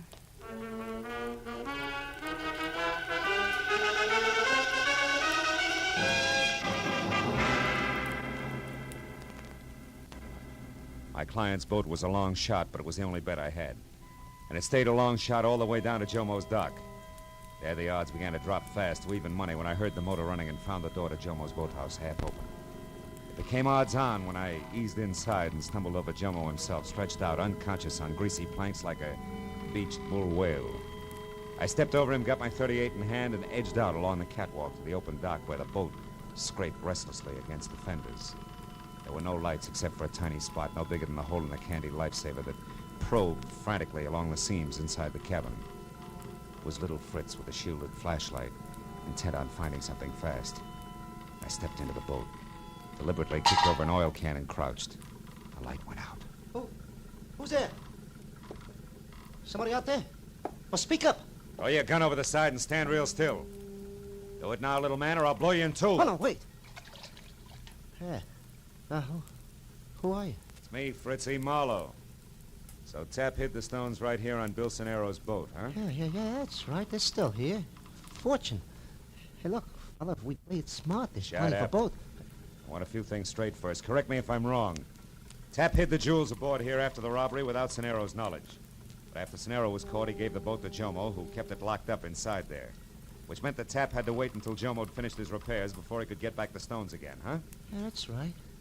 They were too hot to handle anyway. They had to be hid someplace. They were safe here, so why stir up another fuss? What else you want to know? Are you going to explain to your little sugar in San Diego that Christine Fuller you cooed to tonight when you don't show up for a few years? Marlowe, we can do business. And another thing. How'd you get into this act in the first place? I got ways, like a couple of friends on the inside. Oh, that figures. One of them must be on the inside of the state pen. That's how come you hooked onto me so fast with that car. Who is it? A guard named Kennedy. He's a pig, a cut-rate chump. And the other friend? Is behind you with a gun. Don't Oh, move. fine. Oh, that's my baby. I'll take your gun now, Mr. Marlowe. Oh! Stop it. Put it away, Fritz. Did you find the stones? Not yet, but it won't be long now, sugar. Marlowe, get in that cabin and run this boat. We're going out. Go on, move. Oh, no, wait a minute, baby. We don't know anything about boats. We're not taking any more chances here. Untie that rope at the back, Fritz. That's called cast off the stern line. Shut up! Get inside, Marlowe. Go on. Sure. Well, Skipper, where to? Just head for that open part out there. Hey, it's gonna be rough. Oh, that won't matter to us, baby. We've been through plenty together, huh? Yeah, like putting Jesse Tapp out of the way for a starter. Sure, well, he asked for it. He was a pushover for Gloria here. Why, you... So it was little Gloria who killed him, eh? All right, so it was me. Fritz called me up and warned me you were coming here to Pedro, and I overheard you when you talked to Jomo. I knew you'd get to Jesse and make him spill, so I killed him. It was gonna have to be done sooner or later anyway. The old double cross. Yeah, the old double cross. So what? That's a game the smart ones always play with the suckers. Always win. Not always, Fritz. Oh, often enough to make a... What? Hey, Gloria. Gloria, what? No, don't, Gloria, no! Keep your hands on that wheel, Marlowe. I heard Marlowe's crack about that Christine Fuller, Fritz. You louse. Straight ahead, Marlowe. Now what, baby? Still got me to worry about. And that's too bad. You're a nice guy. Where are we? Well, the channel's way over there, where that buoy is. And that means that a big rock pile called the Breakwater is right off our starboard bow. If I don't turn, we'll hit it, and I'm not Those turning. rocks, Marlowe!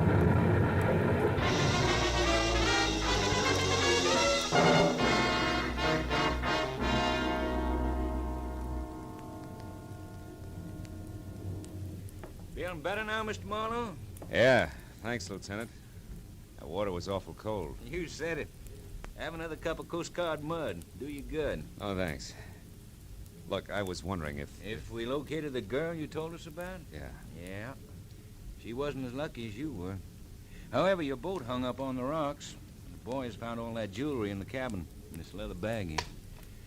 Well, we'll be in a couple of minutes. Good. I'll just have time to call a young guy and tell him he can close out his books. They balance now. He's paid up in full.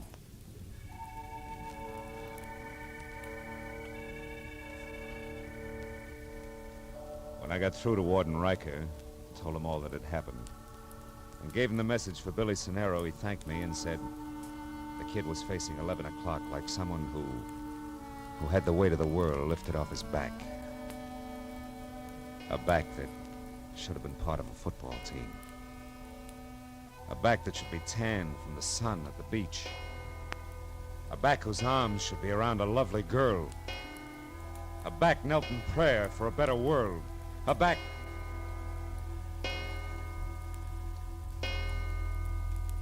strapped to the electric chair.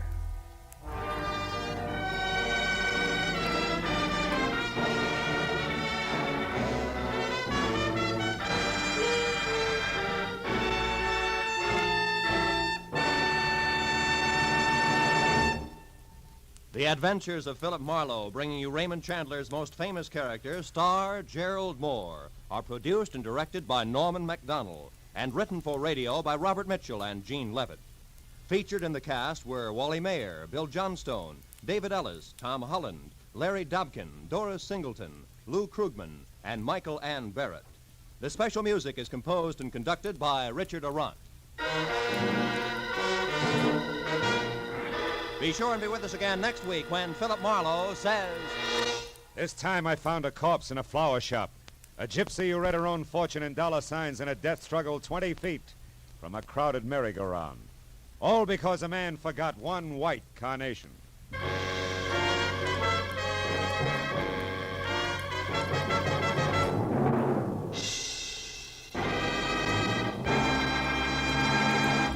Grand Central Station, the very name itself creates a tingle of excitement. Grand Central Station, that busy, gigantic railroad terminal where every day hundreds of vital human dramas occur. It is these human dramas you hear every Saturday over most of these same CBS stations. This is Roy Rowan speaking. And this is CBS, where you also enjoy Junior Miss every Saturday in the daytime on the Columbia Broadcasting System.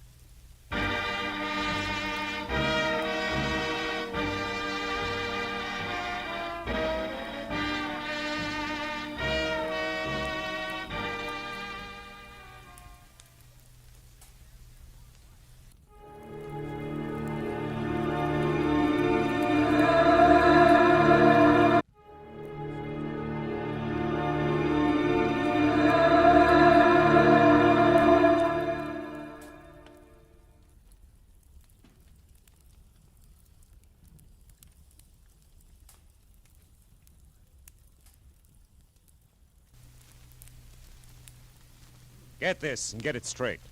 Crime is a sucker's road. And those who travel it wind up in the gutter, the prison, or the grave. There's no other end. but they never learned. From the pen of Raymond Chandler, outstanding author of crime fiction, comes his most famous character in The Adventures of Philip Marlowe.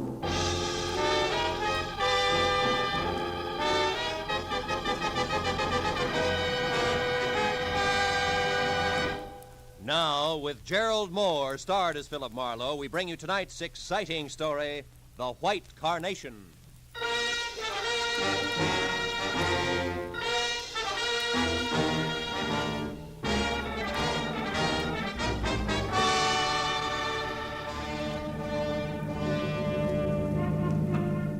I can't understand it. Ben Reynolds is a wonderful guy with a really great future, intelligent, handsome. Well, you've seen his picture. Yeah. You said he's a doctor, didn't you, Casey, an MD? That's right. He's already known as one of the best young medical men in town. Turn left at the next corner, Marlowe. Okay. You also said he's to be married soon. Soon. Tomorrow. Oh. And to the swellest girl in the world, Margaret Vanderveer. Vanderveer. As in Beverly Hills, huh? Yes, you know them? Oh, just a name. Marlowe, we've got to locate Ben Reynolds fast and find out what's wrong. Well, you sure it's not just a last-minute case of cold feet? Cold feet? Yeah. Oh, Marlowe, he's in love with the girl. I'm his best man, I know. Besides, this marriage means a lot to the guy's career. He wouldn't run out. It happens, Casey. Oh, not to Ben. Why, he was fine, happy, full of laughs, right up to the minute we went into that flower shop. Flower shop? Yeah, some small place called Steiner's Flowers on Temple Street. Ben and I were driving along there this afternoon when I remember the one thing I'd overlooked was a white carnation for the groom. We stopped and went in. Then came the switch. I'll say so. While I talked to the florist, Ben browsed around the shop. Then all at once, he grabbed me by the arm and said, "Let's get out of here." He was white as a sheet. We left in a hurry, and all the way up here to his place, he kept looking back like he was afraid of being followed. What'd he say about it? Oh, he wouldn't tell me a thing. When we got to his apartment, he gave me a real brush-off. I went on home. Then at 7 tonight, I got a call from him. Give me that call word for word if you can, Casey. Well, he said, "Tom, listen to me. There's a man named Gregory Toledo. I thought he was dead, but he's come back to life. I can't go on until he's dead again, this time for sure. Please don't interfere or say anything. You'll hear from me." Then he hung up. Gregory Toledo, huh? Was Ben at home then? No. I tried to call him back, got no answer. I thought it over for a while, then called you. You see, I'm not only his best man, I'm his best friend, too. That's his place there. Okay, kid. I think you've done right so far, but brace yourself. For what? For something ugly. It says all the earmarks. You might wind up needing lilies, not white carnations. Let's go. The apartment was ground floor, rear, and dark. Inside, from walnut paneling to the sweet, nutty smell of good pipe tobacco, Dr. Ben Reynolds' place was neat, clean, and cozy until we got to the kitchen. There, the air was thick with a strong disinfectant. The doctor's kit was open on the sink. Beside it was a heap of blood-soaked gauze topped by a pair of forceps. And still clamped in the chromium jaws was what looked like a .38 slug. He must have performed this just before he left. Yeah, possibly on himself. This bottle of 100-proof bourbon here is the anesthetic he used. Hey, Marlowe. The cigarette case here. I've never seen that here before. Marlowe, look. What? The name on this thing. Toledo. Yeah, as in Gregory Toledo. He was here, Marlowe. Yeah, but now 2 + 2 doesn't quite make 4. Look, you say Ben told you on the phone that he couldn't go on until Gregory Toledo was dead. And yet apparently... Apparently, Ben pulled a bullet out of that Toledo guy right here in this kitchen. Is that what you're thinking? Yeah, that's what I'm thinking. Let's check the other rooms again, huh? See if we can get a lead on where he went. Right. I'll look in the bedroom. All right. I'll start on the desk. See if his clothes are still there, will you? Everything seems okay in here. Good. Oh. Say, Casey, did Ben like Armenian or Hungarian food a lot? No. Not that I know of. Why? Well, because his phone book is open to restaurants, and every one of that kind is checked off. Even the gypsy tea rooms. Well, that's funny. You never went to those places. What's it mean? Nothing, maybe. Let's see, got through them as far as Sarkessian's Gypsy Cellar, 3rd Street. Ring any bells? Not a one. What are we going to do, Marlowe? You're going to go home and get some rest. But we've got to find him. That's what you hired me for, isn't it? I'll call you when I've got something. Where are you going now? Steiner's flower shop. See what else he stocks beside white carnations. I'll call you, Casey. I unsnapped the front door lock, went out to my car, and drove down Temple Street almost to Alvarado. I still had a block to go when I saw the red spotlights on a pair of prowl cars parked up ahead. It was too close to be coincidence. The little store marked Steiner's Flowers was crawling with law. I pushed through the whispering circle of morbidly curious, keeping a respectful distance outside, and went up to the door. There, Detective Lieutenant Matthews spotted me and motioned me in. Hey, Marlowe. What brings you here? Business. Stop for a bachelor button. Uh-huh. Well, you're a bit late. The joint's closed. Proprietor's been murdered or so, I think. You think? Can't you tell? All right, let's put it this way. He's dead under suspicious circumstances. Ah, that's one way of putting it. You know there's not a mark on him? Nothing. Here, take a look. The back room. All right. There you are. That's him. One Harlan Steiner. There was a gun beside him on the floor, been fired once, very recently. What caliber, Matthews? Oh, 38. And no bullet holes in here, so he might have scored. Hey, why? Just curious. Uh-huh. Now, wait a minute. What's this? Motive, maybe. List of currency denominations and amounts sent over from his bank and dated today. Adds up to $40,000. Hey. That guy had $40,000 cash delivered here? That's right. I didn't realize a small flower business could be that good even on a big day. Oh, at your age, it can't. And there's no sign of that cash around now. Well, maybe he was robbed, huh? Mm-hmm. By a handsome, well-dressed guy was seen running out of here earlier tonight, Phil. Steiner probably died of heart failure from the excitement, so that's that. But why did he have so much dough brought in here in the first place? And how did this get here in the back room? What? This. Oh, cigarette with lipstick. Yeah. Well, Matthews, even florists are human, you know. So are cops. I've heard. Yeah. Now give me a straight answer, Phil, huh? Of all the places in town, how come you show up here, this dumpy, out-of-the-way flower shop? I was driving by on my way home, saw your car, so I stopped. Easy as that. Could have done that well all by myself. Mooney. Yeah? You can have it now. Tell him at the morgue I want a fast job. We've seen all we can here. Okay. All except that at the front door, Matthews. What? Get a load of it. Maybe she's your lipstick. Oh. Steiner here now? Are you a friend of Steiner's, miss? Not exactly, sir. Sometimes buy flowers from him. I see. Were you in here earlier today? No, I haven't been here for several days. What's wrong? Mm-hmm. You'll find out soon enough, miss. Better move along now. Go on. Yeah, okay. No, she's too dark. Your lipstick's awful blonde. Yes, I know. Well, I guess I'll shove off, too. Take it easy, Lieutenant. Sure, boy. Hey, Phil. What? Look, if you should happen to stumble over 40 grand on your way home, get in touch, will you? Don't I always? Good night, Matthews. I drove down Alvarado to 3rd Street and turned right. In a few minutes, I was parked in front of a gaudy doorway at the foot of a half a dozen steps dimly lit by a rusty hanging lantern under a sign. Said Sarkessian's Gypsy Cellar. Armenian dishes are specialty, Alex Sarkessian, proprietor. Inside, the place was a stone floor, imitation oak booths, all empty. The 5 feet high that hustled toward me out of a dark corner was Sarkessian himself.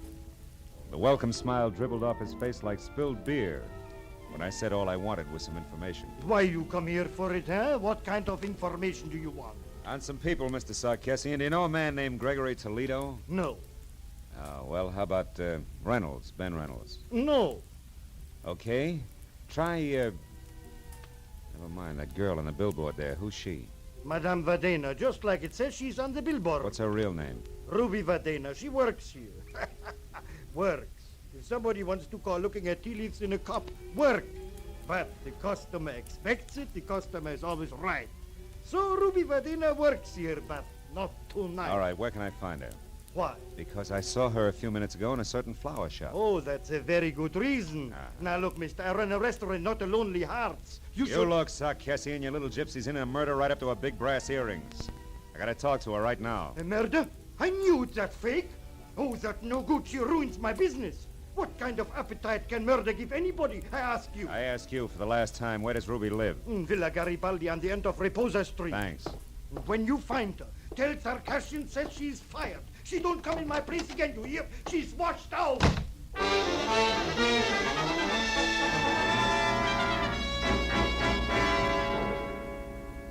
Reposa Street turned out to be a narrow, block-long tunnel under dark, matted cypress trees, at the end of which Villa Garibaldi squatted like an ancient yellow toad, 2 stories high.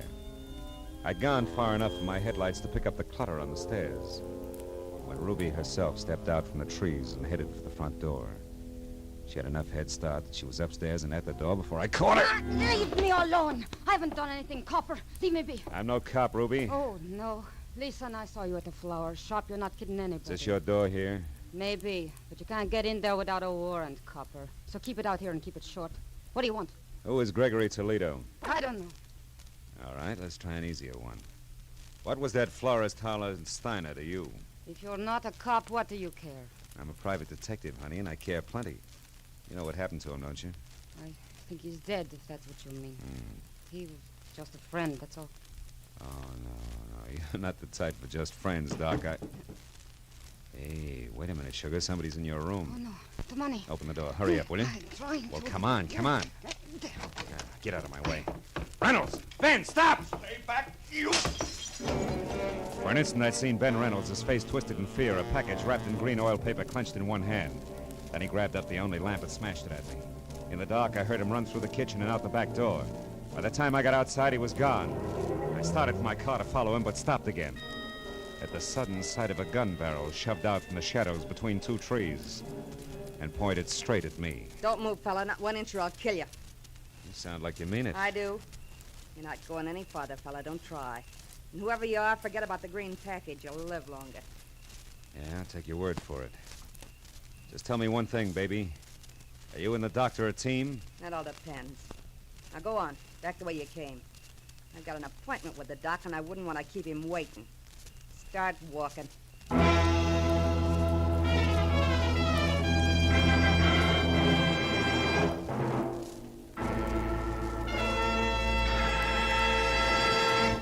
In just a moment, the second act of Philip Marlowe. But first, with the outbreak of conflict in the Far East, Carr's stockpile in South Korea has fallen into the hands of the invaders. But orders are being accepted so that the moment the conflict ceases, Carr will be able to move in with badly needed food and clothing for the distressed men and women of Korea. By cooperating with Carr today, you can help bring hope to Korea tomorrow.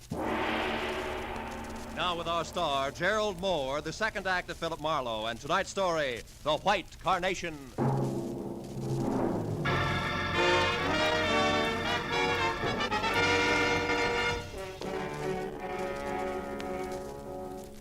When the lady in the dark left for her appointment with the doctor, I knew that my next move should be a tight huddle with the good gray heads of homicide. But I also knew that first there was the matter of Ruby Vadena. I could tell by the way she was coming for me. The kind of enthusiasm you see only at feeding time at the zoo. Where is it? The money. Where did it go? How do I know? You're the fortune teller. Now, what'll it be? Cards, teacup, crystal ball? Or should we just try some plain old-fashioned conversation, Ruby, huh? Now about what? Well, for one thing, $40,000 that won't sit still. For another, your connection with Steiner's murder. The law is just itching to hear about that one. Not the police. I don't want to tangle with them again. I mean... Oh. Could be embarrassing talking over the good old days, Ruby. Is that it? What do you want to know? You and Steiner and the 40,000. What's the story?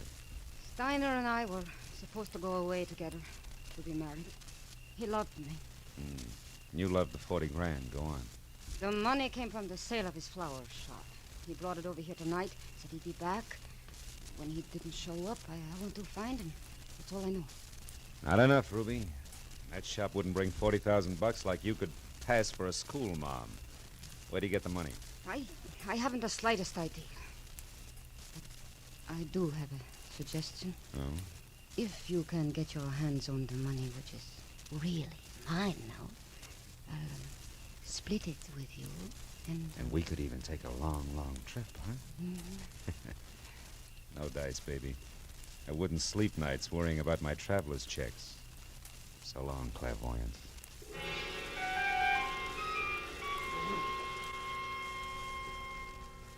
When I left the piano-shawled beauty with the $sign heart, I stopped at a mobile gas station, and while they filled my tank, I made a call back to the flower shop. Learned that Detective Lieutenant Matthews had gone down to the morgue. But 20 minutes later, when I was there, I was still a step behind, because Matthews had since gone on to headquarters. However, I was also a step ahead. They had just learned why Steiner had died. Connor, the attendant, was pleased as punch to tell me all about it. Hey, see, Marlowe? Right here, the back of the neck. That slap of the hypodermic needle. Hole's no bigger than a mosquito bite. Real hard to find. Mm-hmm. And it was an injection that killed him, Connor, huh? Some kind of poison?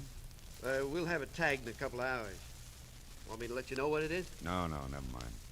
I'll be in touch with Lieutenant Matthews anyway. By the way, Connor, mind if I use your phone? Why should I? They don't send me the bill. Over on the wall there. Thanks. But, Marlowe, Huh? no long distance, huh? Oh, no. Downtown, Connor. Not another inch. That case, help yourself. Mm-hmm. You know, Marlowe, one night some news hawk got on the tube here and talked to his girl in Long Beach for 40 minutes. It was 2 weeks later we found out it was Long Beach, Long Island, not Long Beach, California. Thomas, son, Lieutenant Matthews. Marlowe Matthews, I'm down at the morgue. Oh, what is it, Marlowe? Steiner, or are you still just a wayfaring stranger? No, it's Steiner. Look, Matthews, I found out a couple of things that might help. I figured you would. Who is it, Marlowe?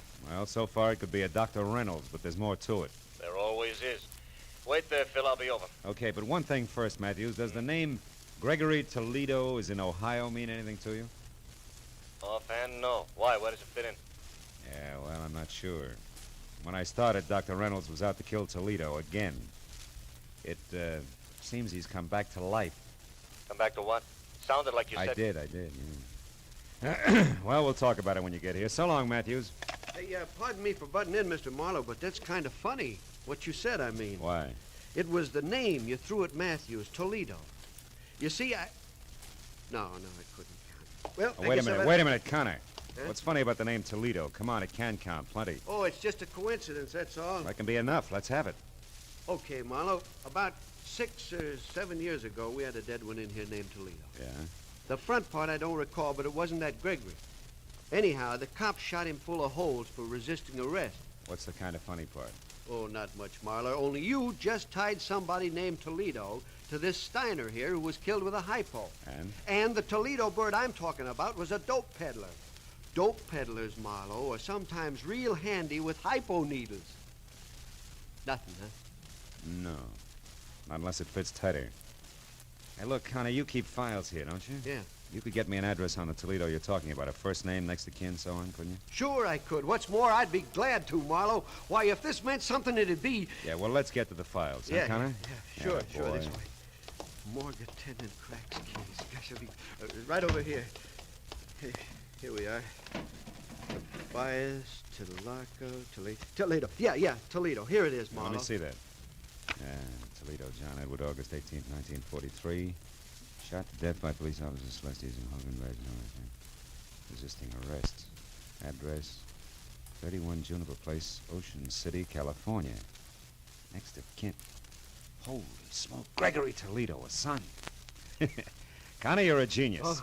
Now, do one more thing for me, will you, please? Yeah, sure. When Lieutenant Matthews gets here, tell him I'm sorry to stand him up, but that if I'm real lucky, he won't be mad at all. Yeah, but Marlowe, this address at Ocean City's 7 years old. I know, Connor. That's why I said real lucky. I'll see you.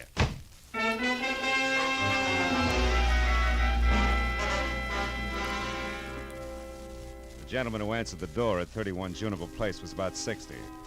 Wore a spotted torn bathrobe that read like a menu and needed a shave, a haircut, and peeping through his torn slippers, I saw a Blue Jay corn plaster. However, his spirit was bright. Seems he liked having visitors. Yes, sir? You're the manager? Oh, I am indeed. Have been for 18 years. Albert A. Keyline. You were looking for a room, sir? No, just some information, Mr. Keyline. My name's Marlowe. I'm a private detective, and A private detective? Well, come right in, sir. My goodness, don't often get to chat with a man in your profession. No, I welcome well, the opportunity. I usually keep the living room closed except on Sunday, but tonight I think we can forget that regulation. Yeah, well, look, the Morris chair there is the best one. Make yourself comfortable. Thank you. Mr. Keyline, did you know John Toledo? Toledo? I most certainly did. He stayed here for 5 years. I'm unhappy to inform you. He was killed on my front lawn there in 1943. It was good riddance to... Oh, I see why you're here, Mr. Marlowe, but frankly, I expected the police, not a private detective. Well, why should you expect the police? Because not 2 hours ago, Emma Mallory, my neighbor, saw Greta Toledo over at the amusement pier. Greta Toledo? Amusement pier. Greta Toledo? You mean Gregory Toledo, don't you? I don't think so. I would have said Gregory if I meant Gregory. Oh, I don't doubt that for a minute. Besides, that boy'd know better than to come back to Ocean City. It's done him enough harm.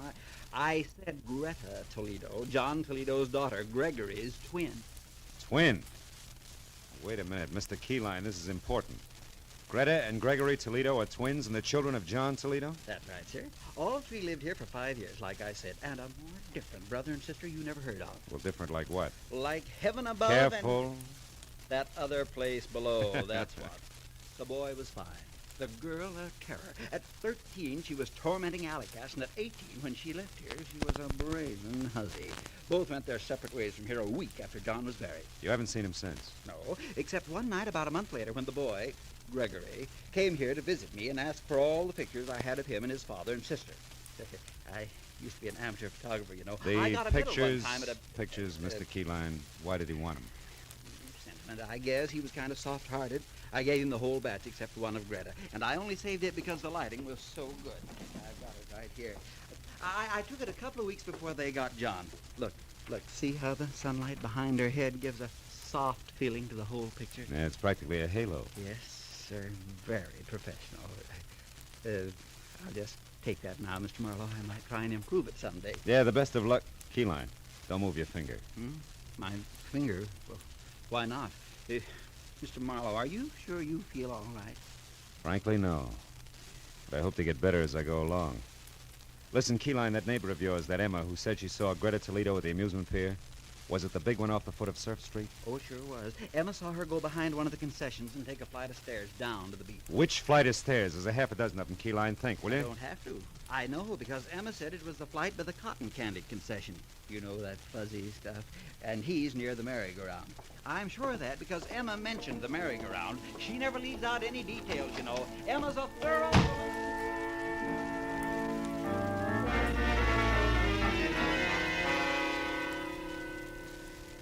The steps that led down from the cotton candy concession took me to a fairyland graveyard under the amusement pier. Dead carousel animals, horses, sea serpents, dragons that smiled, all broken and bent and piled any side up. Some rusted brown, some of the bilious green discolor of old brass.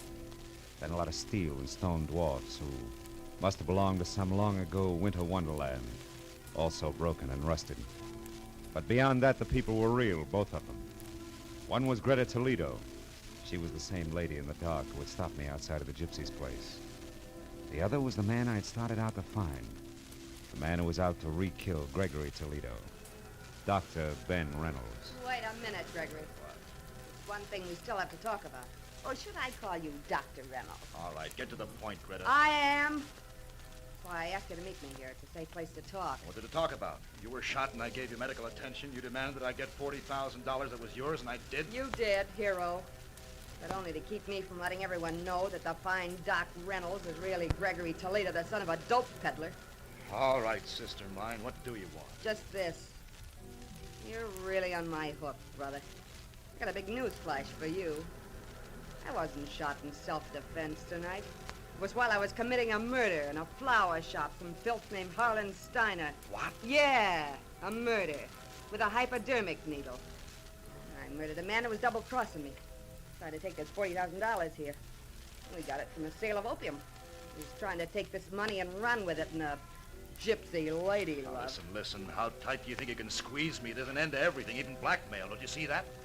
I'd be much worse off as a murder accomplice than exposed as a doctor with a very unsavory family background. Also, Greta, I've got a few moral compunctions. A doctor's supposed to save lives, not destroy them. Then see what you can do about yours, Doctor. Don't try it, Greta. Oh. Lousy aim, sister.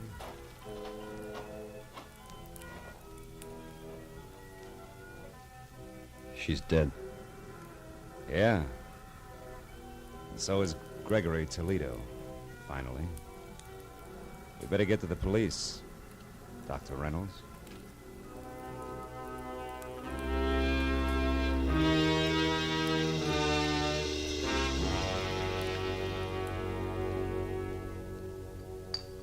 Well, Marlowe, you stepped out of turn all right, but you happened to step in the right direction. How? I still don't know.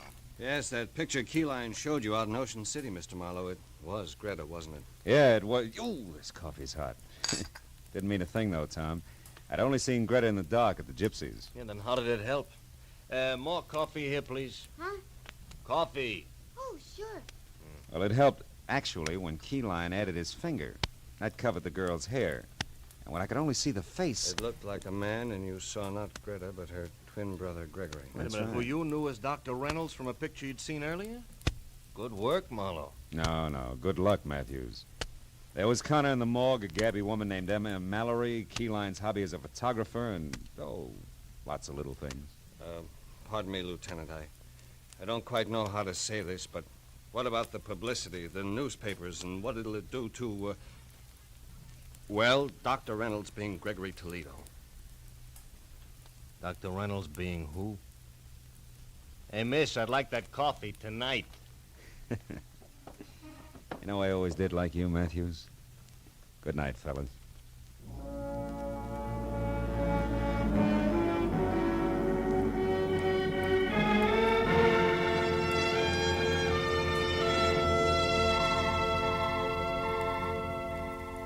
When I got outside, it was pushing 4 o'clock in the morning. And I was tired of a long night that had been crowded with a lot of death and a lot of people. But I was also looking forward to a lot of life. Good life. For Dr. Ben Reynolds and his bride. So, thinking about them, I drove slowly through the quiet city streets until the black melting into gray in the corners of the sky said it was almost tomorrow. And then I went home, found a telegram. It was from the groom. Tom Casey and the bride-to-be joined me in saying that there's no doubt as to who the best man really is. Please do us the honor tomorrow at 5 o'clock sharp. Oh, that's nice. Now, all I need is one white carnation and, I wonder where that gypsy girl is.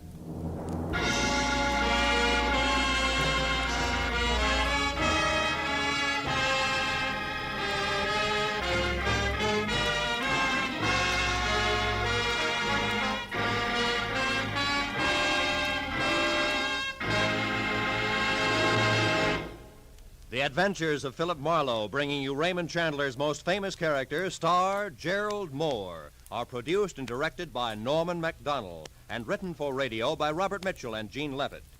Featured in the cast were Paul Dubov, Virginia Gregg, Fritz Feld, Georgia Ellis, Tom Tully, Parley Bear, and John Daner.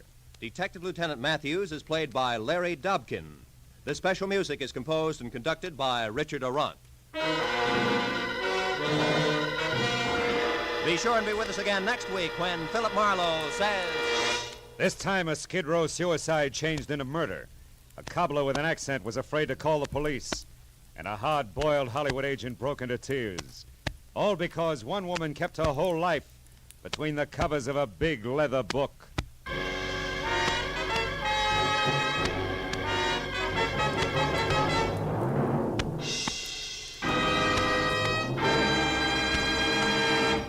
There's a very charming, very amusing young couple to be found at CBS, the Star's address every Saturday evening.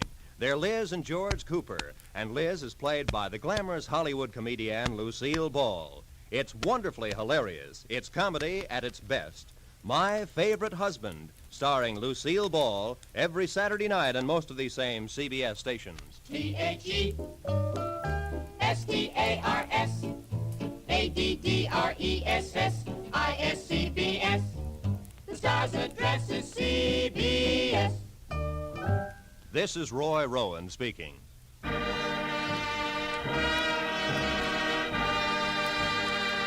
This is CBS, where you dance to the music of Vaughn Monroe, Saturday nights, the Columbia Broadcasting System.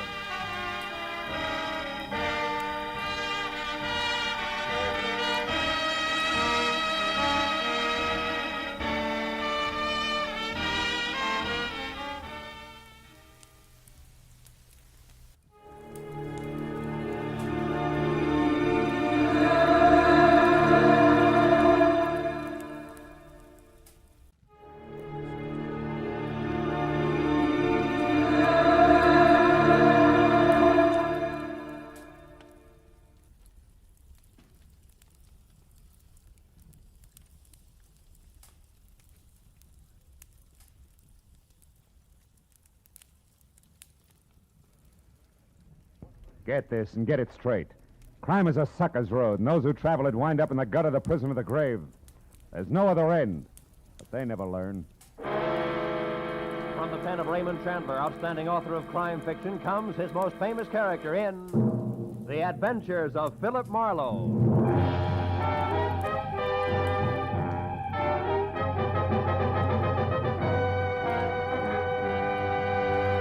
Now, with Gerald Moore starred as Philip Marlowe, we bring you tonight's exciting story, The Collector's Item.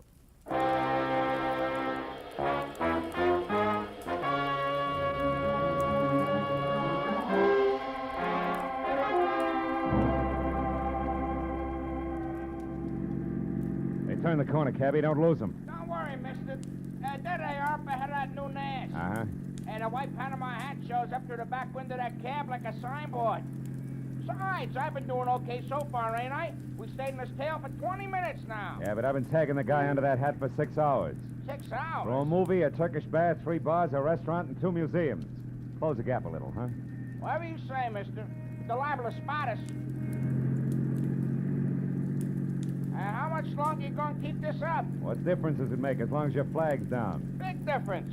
My old lady'd be awful sore if I don't get home tonight. And this follow-the-leader routine looks like an endurance contest. Take it easy, cabbie. At 10 o'clock tonight, a certain big deal will be closed, and then we can both forget about that guy up there and go home. Big deal? What kind of big deal? I ain't nosy. I just don't want no trouble. You'll get no trouble. It's approximately legal, ain't it? Legal as Confederate money. Nah, just a minute. I got a living to earn. I'm serious. So am I. Sirius is a rare coin dealer. Oh, a numismatist. Yeah, that's right. Well, what do you know? I collect Indian pennies myself. Small world. And the guy up there in the hat's trying to louse up for sale, huh? That it? Roughly, yeah. Keeping an eye on him till the deal goes through at 10. He's a screwball from the deep south. Hey, the light's changing. He's gonna be caught. You want I should slow down? No. Pull up behind him. It's okay. Right.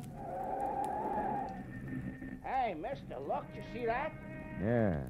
Panama hat, it's gone. Yeah, when I drive, I hit his brakes. It disappeared. Pull up beside him, quick.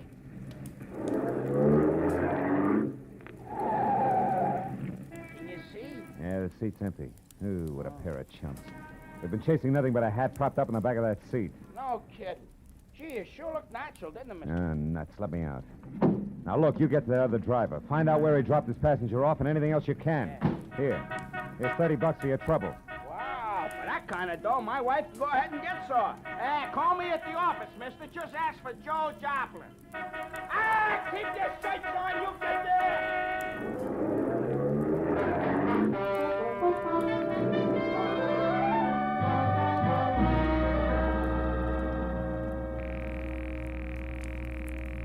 Come on, Rayardi, be there. Be there. You'll go off like a Roman candle. Come on, be there. Hello. Ah. Hello, Leon Rialdi speaking here. Marlowe, Rayardi, I got bad news for you. Huh? Our boy, Seth Appleboro, pulled a backwoods gag on me, and I fell for it, flat on my face. He shook me. I don't know how long it happened, but... But I do. I know exactly how long ago. Appleboro was here. He was? He was in my shop. He's a madman, that madman. Swore he would kill me, but he didn't. What happened? It was after the coin, of course. He got tough. But I got more tough. I'm not born the day before yesterday. I was forced to ruin a beautiful Renaissance vase on his stupid skull, but at least I got rid of him. So I say phooey on Seth Appleboro. Oh. I beat him up myself, you hear? And I throw him out. It's finished. So at 10 I shall sell the coin to Pierre Bowman as arranged, and that will be that. Well, glad to hear it, Rayardi. To send the check to... Just a minute, Mr. Marlowe. Huh? Who's there? Who's back there? Who is it? Rayardi. Hey, Rayardi, what's the matter? No, wait. No, listen, dog! Good! Rayardi! Marlowe, you... Rayardi! Rayardi! Rayardi! I ran out of the phone booth, hailed the first cab that came along, and headed for 113 Marion Avenue. Leon Rayardi's shop was a narrow cell with tattered green shades drawn over dingy windows. The front door was locked, so I went around to the alley where I'd left my car earlier. The back door to Rayardi's was half open. Rayati sat on the floor, his legs straddled out, his head slumped against the bottom drawer of his desk like a drunk too tired to look for the way home. Beside him on the floor was all that was left of the reason for it. A small open box lined with blue velvet and labeled Unique, Confederate States of America, $50. One of 4 struck at New Orleans Mint, 1861. Only piece of this series now in existence. Sauce, Colonel J.J. Appleboro Collection, 1880. But the box was empty. The 4 bits worth of Confederate money was gone. I picked the phone up in my handkerchief and called the cab company office. 2 minutes later, I had Joe Joplin. Yeah, I got that other driver okay, mister, but I couldn't pry much out of him.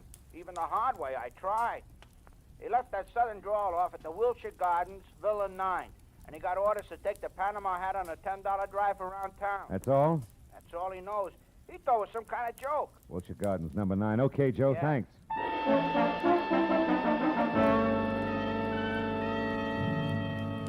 I called Homicide, told Lieutenant Matthews where he could pick up the body, and before he could order me to stick around, promised to fill in the details later and hung up.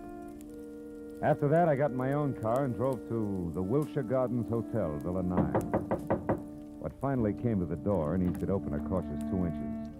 Had a mop of renegade hair the color and shape of tumbleweed, a body as gaunt as a piece of barbed wire, and 2 sick gray eyes that tried hard to hide under a pair of scrub brush eyebrows.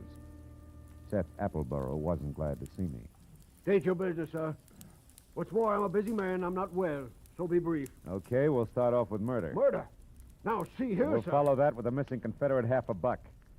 Now, do I come in peaceful like, or do I knock the door down? Don't go riling me up, Yankee, or you won't get in at all. What's your name? Philip Marlowe. My business at the moment is trying to square things with a client I let down very badly. Client? Then you must be referring to that low-down, unscrupulous carpetbagger, Leon Rayati. You're a little confused, aren't you? Rayati's from Italy. From northern Italy, sir. And a crooked, unprincipled carpetbagger. You said that. The kind who strips the South of her treasures, who pillages and loots and... What? A gun? Well, what's the meaning of that firearm in your hand, sir? I haven't got time for another civil war. How Now dare get away from that door. I'm coming in. You carpetbagger. Now, let's knock off the nonsense, Appleboro. Where's the $50? Where, indeed? My poor old fool of a grandpappy, the colonel, sold it. Sold it for practically face value, sir. Just to keep body and soul together on the plantation back in 1880. And what he was give for it wasn't worth dirt compared to what that fine old piece of Confederate money's really worth. All right, all right. Where is it? Come on, hand it over. Oh, I don't have it, sir. Oh. Not yet. But by ginger, I'm going to get it. And when I do, it's going home where it belongs, you hear? To the South. Oh, You better go to the couch and take another pull on your mint julep, Buster. You look bad. my head. And then I want that coin. I'm not kidding. That Rayati crowned me with an iron pot. Oh, but that won't stop me, sir. I'm not going to stand by and let that rare old $50 be desecrated any farther. I'll prevent it being sold to any rich, dawdling oaf of a collector who has the audacity to live in Sherman Oaks, if it's the last thing I do. And you, sir, you won't stop me either. Sit down, I told you. Oh, A crackpot. oh, my head. I should have known. Win, lose, or draw, I'm turning you over to the police right now, Appleboro. Charge is murder and larceny, and it's too bad, but you're a cinch to beat both raps on a goofball plea. You, Huh? big boy, put down the phone, drop your gun. Oh, rebel reinforcements. Drop it, I said. Oh, friend indeed. Providence is still smiling, sir. Yeah, sure. She's hilarious, Mr. Appleboro. Right, big boy?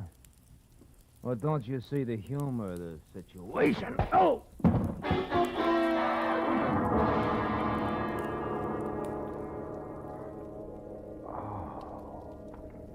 The stranger had a flat saucer face.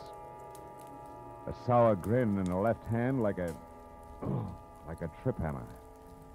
I'd done my best to roll with a punch, but I'd still caught enough of it to jar my brains loose. When I finally got up again, Villa 9 was empty.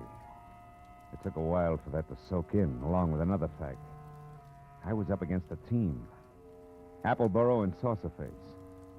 Also, it was now 9:30, which gave me just half an hour to get to Sherman Oaks for what had to be the next scheduled meeting.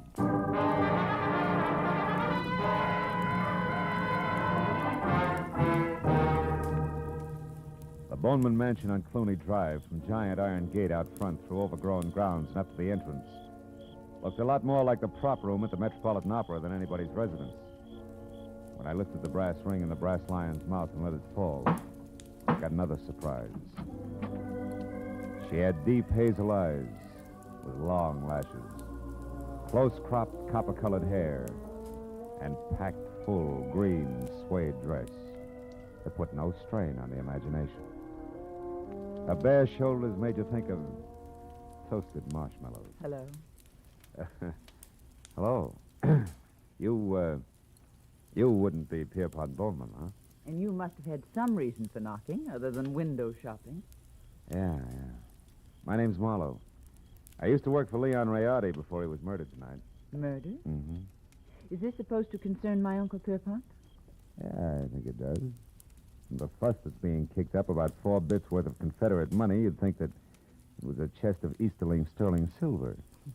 Only 4 bits, huh? Uh-huh. Yes. Yes, I'm afraid he is vitally interested. Come in, Marlowe. Wait here. All right. Uncle Pierpont, come here. Huh? What's the matter, Christine? There's a man here to see you, and Mr. Marlowe. You'd better talk to him. Oh, what do you want? Huh? Oh, you. What is it, Marlowe? Now, it's about the $50, the one you intend to buy from Leon Rayardi, Mr. Bowman. Oh, yeah. Well, what about it, man? Rayardi was murdered tonight. That murdered, you say? Mm-hmm. If that's true, he hasn't had time to hit the ground yet. What's your game, Sonny? You must have some kind of a game. What is it? No games. I'm telling you, Rayardi was shot and the coin stolen. Are you sure about that? Are you positive? No mistake? Are you certain, Marlowe? I couldn't be more certain if it was tattooed on my forehead. I heard it happen and saw his body over an hour ago. What do you think of that, Uncle Pierpont? Marlowe looks at dead bodies, too. I think it's poppycock. Yep. What do you think, Chris? Wait a minute. Let me tell you what I think. It's more to the point. I came here because I'm also certain that the man who killed Rayardi is the man who took the coin. And that he'll show up here in the next few minutes posing as Rayardi and try to sell you that $50 as planned. I want you two to help me get him. You know, Marlowe, I think you're bombed. Now, look, baby, I've had quite enough... Hold on now. There's just one teensy thing wrong with your little scheme, Marlowe. You see, 10 minutes ago, Leon Rayardi, or someone who said he was Leon Rayardi, was here. I gave him $37,000 cash as agreed, and he gave me this, the only one of its kind in the world, the 1861 Confederate $50.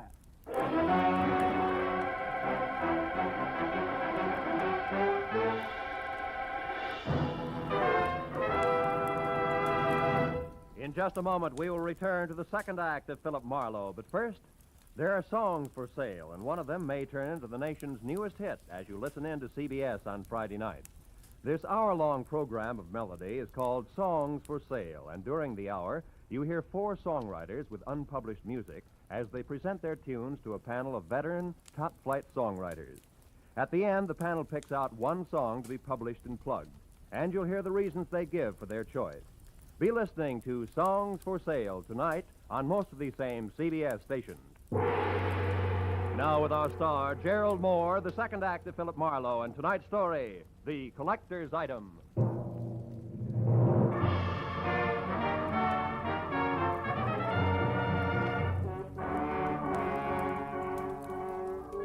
When the wobbly screwball collector clinked the $37,000 50-cent piece on the tabletop in front of me, his eyes flashed on like a pair of unfrosted light bulbs.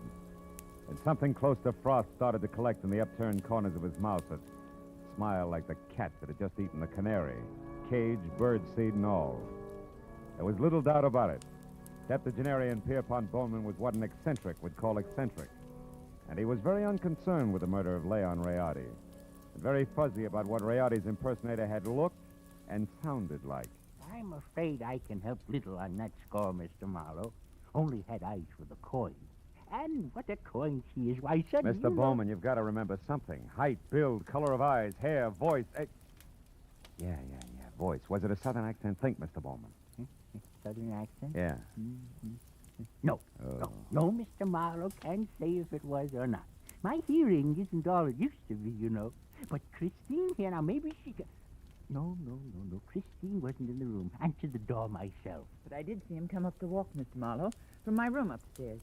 He was tall, about your height. Oh, no, perhaps a mite shorter. And he wore a gray suit. No, darker than gray. Sort of light blue shade. Oh, I that's think, great. like a- Yeah, thanks a lot. And before I start reaching for a butterfly net myself, I think I better get back to Seth Appleborough's place on Wilshire. Why there? Surely if he's the guilty one, Mr. Marlowe, he won't wait to be apprehended. Not on purpose, no. But when I last ran into him and his buddy sauce of face, he was fighting an acute case of vertigo. Might have collapsed since. And besides, I don't know where else to go. Oh, but, sir, why must you go any place? The police will attend to that Mr. Appleborough. Now, look, Mr. Marlowe, here on the rim of the Mr. coin... Boneman, this may mean nothing in the Numismatic League. But I went to work for Leon Rayardi to protect him, a job I didn't do. Also, losing clients this way is bad for my business and conscience. Good night, and happy gathering coins in May. Mr. Marlowe, wait, please. Please, Mr. Marlowe, let me see you out and explain something. Be just a minute, Uncle. Now, what is it? I'll pay you $500, Mr. Marlowe, not Confederate dollars either, to see that Uncle gets his money back and that the coin is returned to that Mr. Rayardi's estate. What? You're against the deal? Why? Because it's the 100th one in the past 2 years. You hate to see the money you'll one day inherit go to a bunch of screwballs, huh? Why, you foul-minded, no good... I've got news for you, Mr. Marlowe. It's not my inheritance I'm concerned with, it's my uncle. In spite of this mansion and all the junk in it, that $37,000 was every cent he had left. Okay, kid. In that case, 2 points. 1, I had the slap coming. 2, I'll do my best to back up everything to where I came in. Good night. good night. And Mr. Marlowe? Yeah. I didn't enjoy slapping you.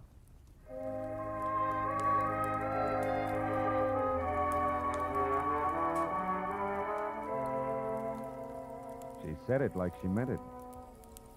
20 minutes later, I was back at the Wilshire Gardens where I found Villa 9 as dark and quiet as the bottom of a well. I had just about decided to quit playing long shots labeled I hope he passed out on his front doorstep when, from a nearby clump of pepper trees, I caught a glimpse of a shadowed figure moving toward me, one slow step at a time. I knew that I was spotted and strictly sitting duck, so I tried the only possible out. General nonchalance, my back to the pepper trees long enough for the not-so-stealthy hunter to get within hunting distance. And a good evening to you, Brother Appleborough. Now, sir, get up and start talking. What? Well, saucer face. Thought I had your partner. Hey, not wrong, Hasty. You're still doing it. Appleborough's my partner like you look good in tights. The name is Locke, Fred Locke, Treasury Department. Treasure. You mean you're after Appleborough? Uh-huh. I sapped you because from the gab I overheard, I figured you were nothing but a lone wolf shooting with a coin. Oh. Appleborough, friend, is big game. He's wanted on half a dozen counts, a lot more important than this Confederate $50. Yeah, but he must have gotten away from you because He did. Jumped out of my car a couple of blocks from here. But how do you know about that? Who are you? Oh. Well, name's Marlowe. I'm a private detective, license included. Wait a minute. Here. I know that Appleborough got away because he's already been up to the Boneman place where he posed as my client, Leon Rayardi, who, incidentally, he killed so he could sell the Confederate lucky piece up there for $37,000. Quite a hunk of change. Mm-hmm. Well, sorry we crossed our wires, Marlowe, and thanks for the word. Oh. But don't worry, he won't get far. Us T-men will see to that. Keep in touch with the department if you find out anything, will you? Sure.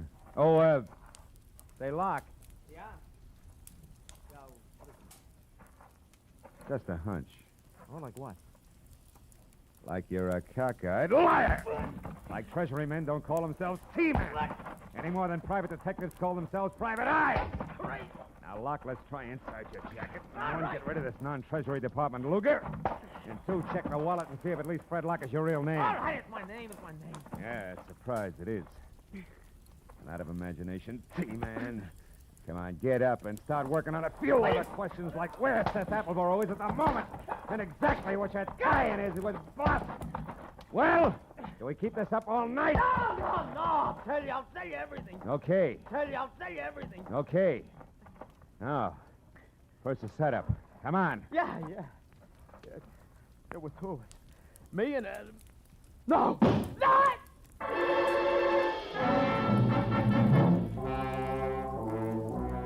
He'd come from the street that was just beyond the pepper trees and slammed into Locke front and center, folded him up like it was built on hinges. By the time I was out of the impact area and had my .38 in hand, the only target I had was a pair of taillights blinking out of sight in a funnel of dust.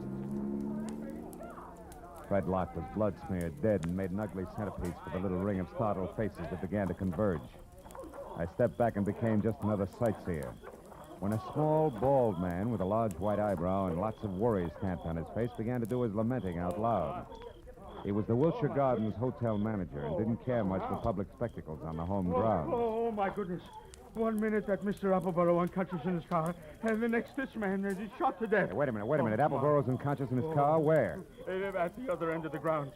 There's a nasty cut in his forehead. One of the guests just found him there. I was just about to call a doctor. Never mind the doctor. Show me the way. Come on.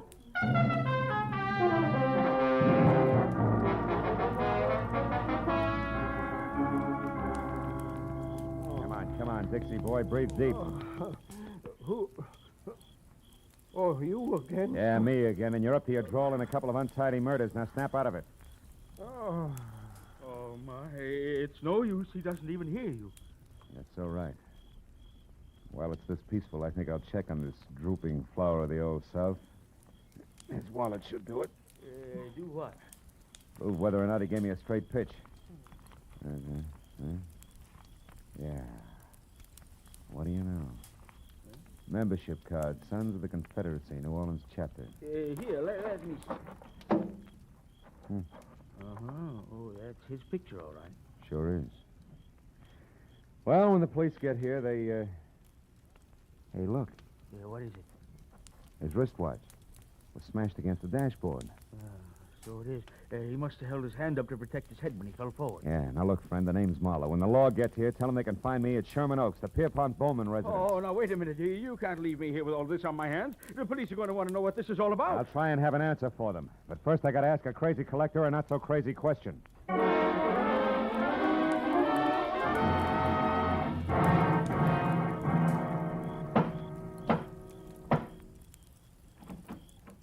Well, hello, Mr. Marlowe. I was hoping you'd come back. No flowers and candy, honey. This isn't a social call. Then what brings you here? Your uncle, is he still up? Yes, but he asked not to be disturbed. Why? I got a picture I want him to look at. What kind of a picture? A man. Possibly the man who sold him the coin tonight. Now, where is he? In the gun room. Oh, but he'll scream bloody murder if we bother him. That's the subject on hand. You mean you found out who killed Leon Riardi? No. I found out someone else has been killed. Come on, huh? Over that coin? Who was it, Marlowe? Guy named Locke. We'll get to the fine print later. Is this the room? Yes, but It's just the man I want to see. Oh, Mr. Bowman, I hear you. Well, it's quite a blunderbuss. Look, point that somewhere else. So it is. But don't let it worry you, Mr. Marlowe. This harquebus hasn't been fired in 300 years. That's great. Let's not spoil its record tonight, shall we? Here, have a look. Fine workmanship. Later on. Right now, Mr. Bowman, I want you to have a look. This picture, it's Seth Appleborough. Is this the man who sold you the coin, the one you couldn't remember? No, not the party. Now, on this gun, Mr. Marlowe... Uncle, we've had another murder. Huh? Oh, my, that's too bad. But what's all that got to do with me? I'm not sure. But, Mr. Bowman, if Appleborough wasn't the one who sold you that hot half a buck, it must have been an item named Locke. Huh? The saucer-faced buddy I told you about before. Oh. The one who sapped me at Wilshire Gardens. Oh, very interesting. And perhaps tomorrow, Uncle, please. Go on, Mr. Marlowe. Well, there isn't much more. When I left here and I went back for Appleborough, I ran into Locke. We mixed it up, and I was just about to get him to talk when he was shot out from under me. What? Appleborough did it? He shot Locke? No, he couldn't have. Oh, why not? Because Appleborough was out cold in his car at the time. Then all you really know is that Appleborough didn't kill this Locke. Oh, I know a little more. I also know now that there's a third interested party mixed in. Who? You, maybe. Uncle? What? Me? Sure. You could have killed Riardi via a hired flunky like Locke. Sold yourself the coin. After all, you're broke. It's been done before. You're mad. It's insane, Marlowe. The idea. To think that Uncle would hire the likes of Fred Locke. Why, it... Slips, Christine? You shouldn't have known Locke's front name was Fred, should you? I never mentioned it. What? Christine, you mean that... I mean that nobody moves. Christine. Oh, fine. This is one gun in here that's no relic. It's been fired something less than 300 years ago. Yeah, to be exact, less than an hour ago at the Wilshire Gardens when you used it to keep Locke quiet, huh? You, Christine, you're the third party Marlowe was talking about. You hired Fred Locke And Appleboro. Had nothing to do with it, Mr. Bowman. It was your niece's partner, Fred Locke, who killed Rayardi in his shop and stole the $50. After that, he followed me to Appleboro's place in Wilshire Gardens. There he KO'd me and Appleboro both. Then came out here and sold you the coin. Posing as Rayardi. Correct. You can both go to the head of the class. Not yet. One question, teacher. Why did Locke go back to Appleboro's? Couldn't have been just luck that I found him there. It wasn't. He was afraid Appleboro had seen him kill Rayardi at the shop. He had to know for sure. Your turn, Uncle. Why did you do it, Christine? I was sentimental, Uncle. I wanted at least the last of your money as a keepsake. And now that I've got it, I want one thing more before I leave. That $50 in your pocket. Hand it over. Come on. The $50, but... It's worthless to you, Christine. You can never sell it again. Every collector in the world will be on the lookout for it. Don't you think I know that? Then what do you want with it? The pleasure of getting rid of it. I hate it. Like I hate every piece of junk you've squandered your fortune on. The fortune I'd have inherited someday. I'm going to throw it in the first deep river I come to. Hand it over. No, you don't, Christine. Drop it. Drop it. Now, sit in that chair while you can. You may end up in another one.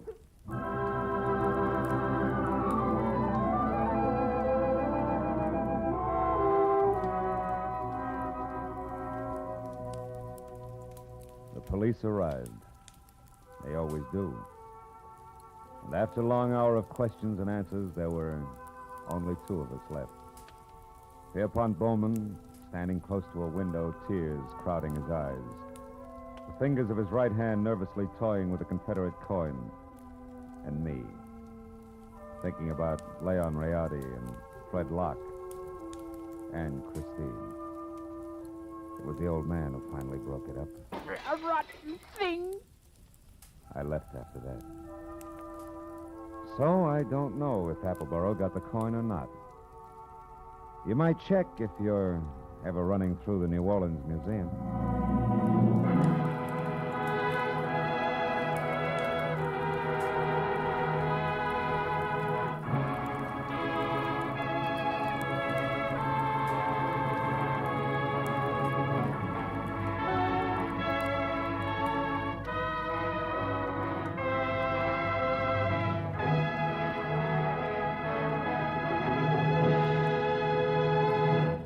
Adventures of Philip Marlowe, bringing you Raymond Chandler's most famous character, star Gerald Moore, are produced and directed by Richard Sanville and written for radio by Robert Mitchell and Gene Levitt. Featured in the cast were D.J. Thompson, Anthony Barrett, Shepard Menken, Tom Tully, and Jack Crucian. The special music is composed and conducted by Richard Arant. Be sure and be with us again next week when Philip Marlowe says... This time an old man dead in a flophouse, a sot who carved wood, a fallen lady with an eye for gold lockets, and a snake with big ears. All led me to a soft spot in a killer's hard heart.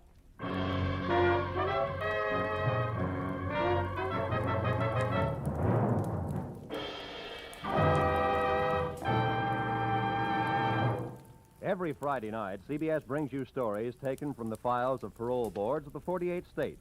With only the names changed, these stories give and detail the events of a criminal's life up to the time he is up for parole. Then, before you hear the board's decision, you can make up your mind. Is this man ready to be set free? It's been hailed by press and public alike as an outstanding anti-crime show. And you can hear it now by staying tuned, because Up for Parole follows immediately on most of these same CBS stations. Roy Rowan speaking. This is CBS, where you play Sing It Again every Saturday night, the Columbia Broadcasting System.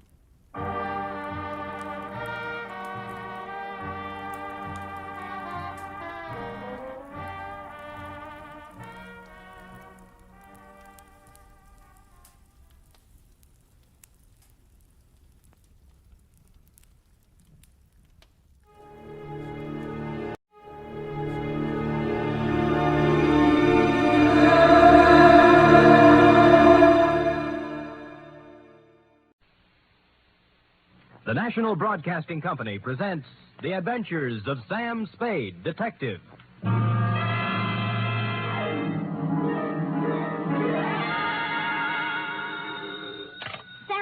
Detective Agency. Me, sweetheart. How was your vacation, Sam? Who said it was a vacation? Well, I thought you said you were going skiing for a weekend. With me, F, it's always work.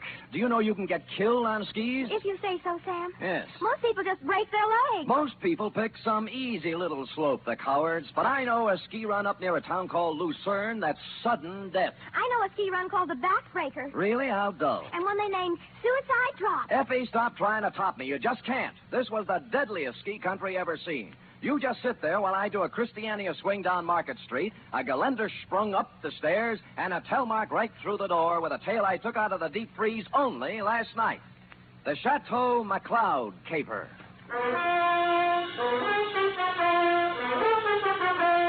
For NBC, William Spear, radio's outstanding producer-director of mystery and crime drama, brings you the greatest private detective of them all in The Adventures of Sam Spade.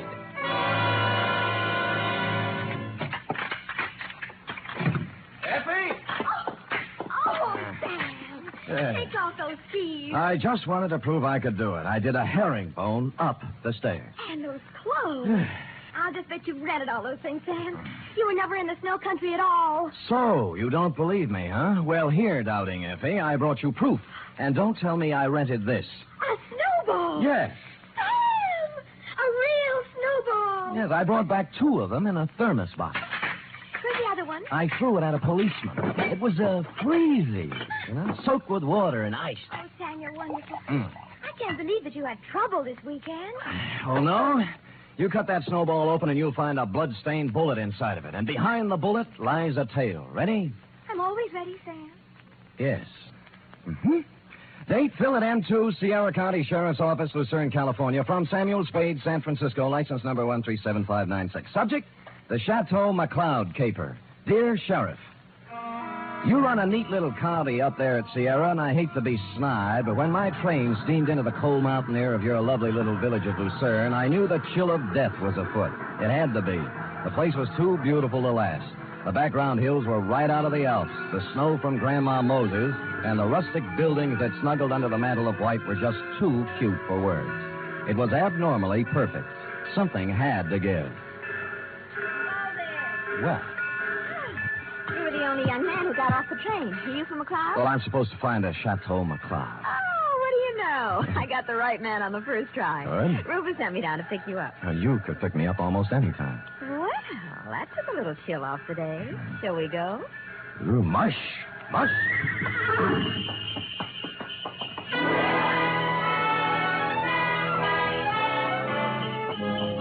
We glided out of the station, runners squeaking on snow, the soft pat of hooves, and the jangle of merry bells. We had a bearskin lap robe. It was a short bear, so we had to move close. Her cheeks were apple red, and her silk brown hair flowed in a spanking breeze. Oh, it was a scene that will forever be etched in my memory.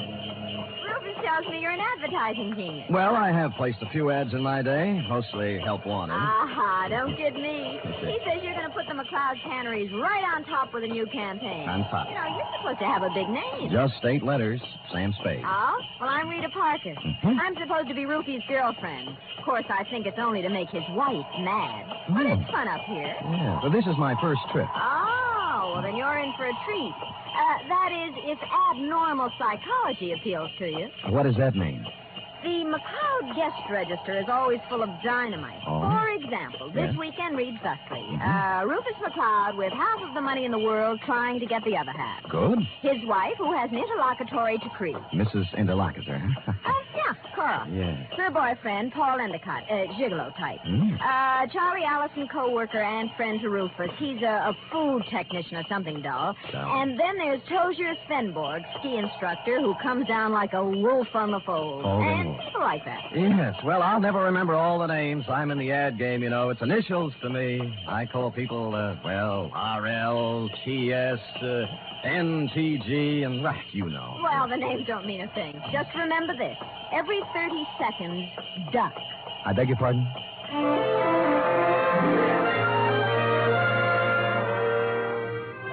The McCloud estate was 8 miles out of town, and it seemed we were there in no time at all. Rita Parker hustled the Alpine buckboard and mare into a stable while I went up to the chateau to meet my employer, Rufus McCloud. It was more of a Swiss chalet, you know, where the second floor is larger than the first, And I guarantee that no one in Switzerland could have afforded this chalet, even with the second floor the same size as the first. I walked in and found Rufus, big and red-faced, standing in front of a fireplace that could easily have roasted a brace of oxen, rump to rump. Of course, you're Sam Spade. I am, Mr. McCloud. You came at an opportune time. There's no one around to overhear our conversation. I suppose you wonder why I hired a detective for a place like this. Well, not especially. I go where the people go, and the money. You'll be paid well for your time and trouble. I must be quick. In essence, this is my situation. Yes. Earlier this week, I received an anonymous letter saying that if I invited the guest list I'd planned for this weekend, there might be serious trouble. Here's the letter. Keep it to yourself. It's a Los Angeles postmark. I see. Well, we might start by tracing down this typewriter through an L.A. detective agency. Every one of my charming guests is from Los Angeles. One of them wrote it, if you ask me. Very likely. I want to know who wrote it, if I can, but more than that, I wonder what serious trouble the writer is referring to. The girl you sent to pick me up said you had a very volatile group of people assembled. Yeah, perhaps they're high-strung individuals, but they're civilized. I'm sure their conflict would never get beyond a cutting phrase or two, or perhaps a punch thrown here or there. Well, then you really don't believe you'll have any trouble? Yeah, I don't know. I thought it would be advisable to have a man like yourself around. Yes. One who deals in trouble professionally. Perhaps if things do get out of line, you can help repair the damages or even prevent things from occurring. Well, I'll do my best, Mr. McCloud, but it's not easy to look for something when you don't know what you're looking for. Oh, here they come, Spade. Oh. Back from the ski runs. Oh. I told them you were handling an advertising campaign for my canneries.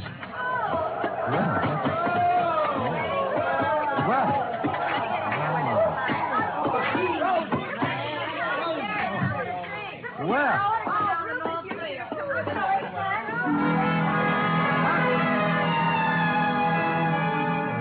They came stamping in, pulling off gloves, unzipping parkas, and if it hadn't been for the grown-up dialogue, looking all the while like a group of carefree children, it was hard to believe that the chill of death was also in them even then. I couldn't keep my eyes off one of the particular members of the group, Mossberg ski boots, Chinese vermilion downhill pants, and a candy-striped parka, which she now pulled over her lovely head. The sweater she wore underneath was, I'm sure, designed for someone much smaller. A Dachshund, perhaps? The advertising man you've been telling me about, Ruth? Oh, Mr. Samuel Spade, my half-wife, Cora. Well, how do you do? Glad you came, Sam. We can always use another sport in the crowd. Hey, everybody, shut up! Introducing the incomparable, fabulous Mr. Samuel Spade. Hiya, Sam. I'll give me the fast, Sam. Me, Paul Endicott, Rita Parker, Charlie Allison, Tosia Svenborg. Charlie's the one who doesn't ski. I'll take snowshoes any day. I can't get anywhere in snowshoes. You've heard, perhaps, of the tortoise and the hare? Rufus, ring for some drinks. Tom and Jerry's, hot toddies, coffee, God, something. We're having hot buttered rum. The stuff's warming in the kitchen. Well, get it up, get it up. Right away, Cora. And as for the rest of you, ready? A one, a two, a three. What? Oh, yeah. dear old Maine, shout till the rafters ring. Stand and drink a toast once again. Let every loyal Maine man say, oh, do-de-do-de-do. They took up the song with a gusto, lifting imaginary drinks into the air, and it was all very jolly. For a party that was supposed to be fraught with danger, this one certainly started out in just the opposite direction. The drinks came, and things got even merrier. Lunch was served, and afterwards I slipped into some outdoor gear and strapped on some skis. Everybody scattered different directions. Rufus McCloud and I skied to a place 3 miles away called the Halfway Cabin. Between the chateau and the cabin was a small lake called Royal Lake, completely frozen over. Rufus stood in front of the cabin, firing a .30-30 at a target set up down in the woods to the east. What do you see through the glasses, Spade? 2 bullseyes and nothing outside of the 8-ring. That's great offhand shooting at this range and standing on skis. Well, I can do much better than that. What's this? See that silver tip on that big Norwegian fur over there? Yeah? I'll cut it off. Hey, look out! What? Well, he came swooping out of nowhere, Spade. I swear he did. Well, I think he hit him. Who is it? It's Paul Endicott. No, he's up. Good. There's Cora with him. You told me nobody was supposed to be skiing in that area. Yeah, they're not. Well, here he comes, and he looks plenty mad. What do I care about him? He's just after Cora for the money I give her, that's all. You're going to kill me, you stupid fool. You weren't supposed to be skiing there, Endicott, and it was an accident. Well, that was no accident. All right. You Knock keep off out the of this. punches. You keep out, or I'll throw one at you. Oh, that I'd love. Paul, now stop it. And the rest of you, quit acting like children. Your boyfriend threw a sucker punch at me, Cora, and even if he is my guest, there's a limit to hospitality. I don't call one punch and even trade for a 30-30 bullet. You weren't hit, so don't start crying. Rufus, I have the feeling you wouldn't mind if he were hit. You wouldn't mind at all. Paul, I've just decided I don't like you without a mustache.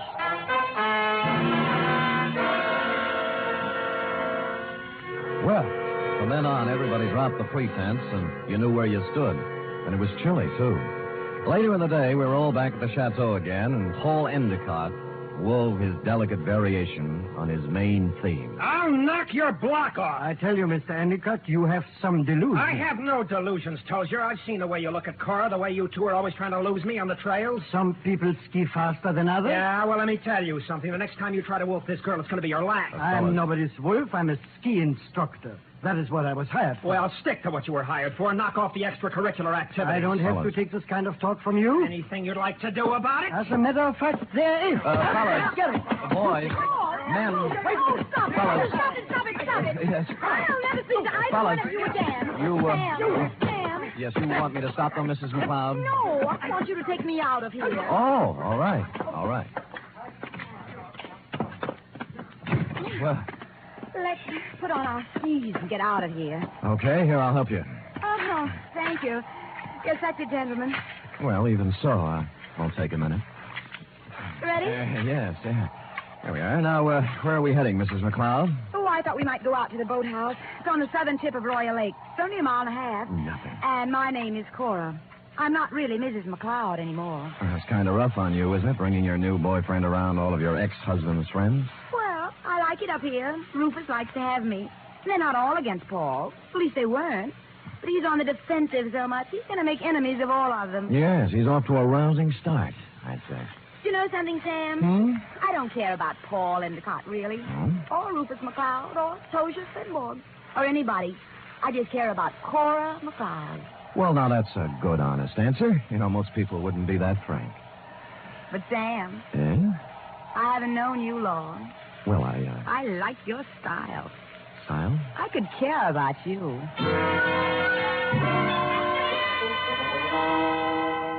It broke my heart not to stop right there on the trail and kiss her because that's what she wanted me to do. So that's why I didn't do it. And I'll never turn down anything better. Well, next scene, a boathouse.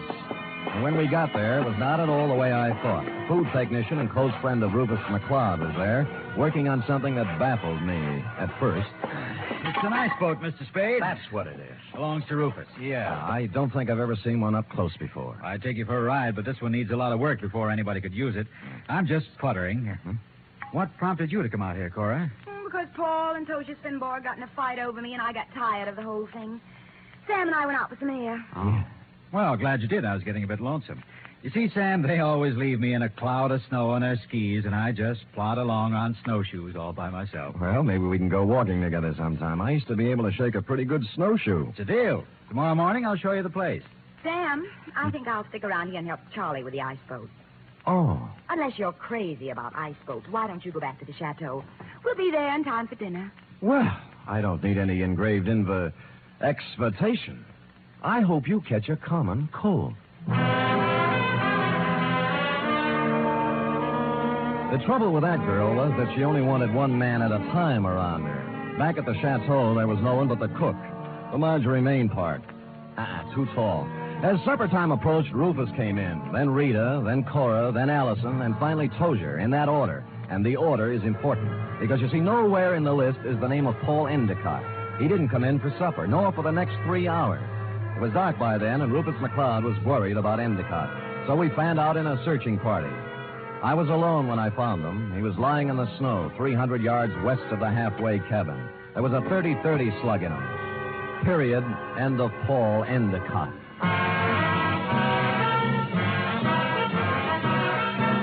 You are listening to the weekly adventure of radio's most famous detective, Sam Spade.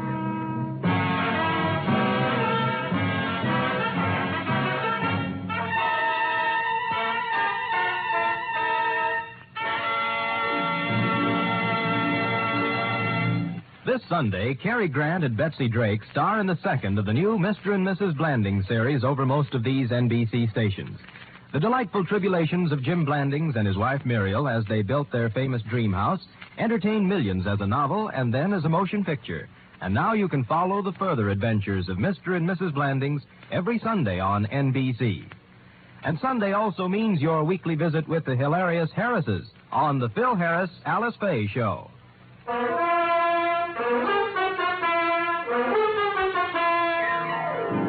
And now back to the Chateau McCloud caper, tonight's adventure with Sam Spade.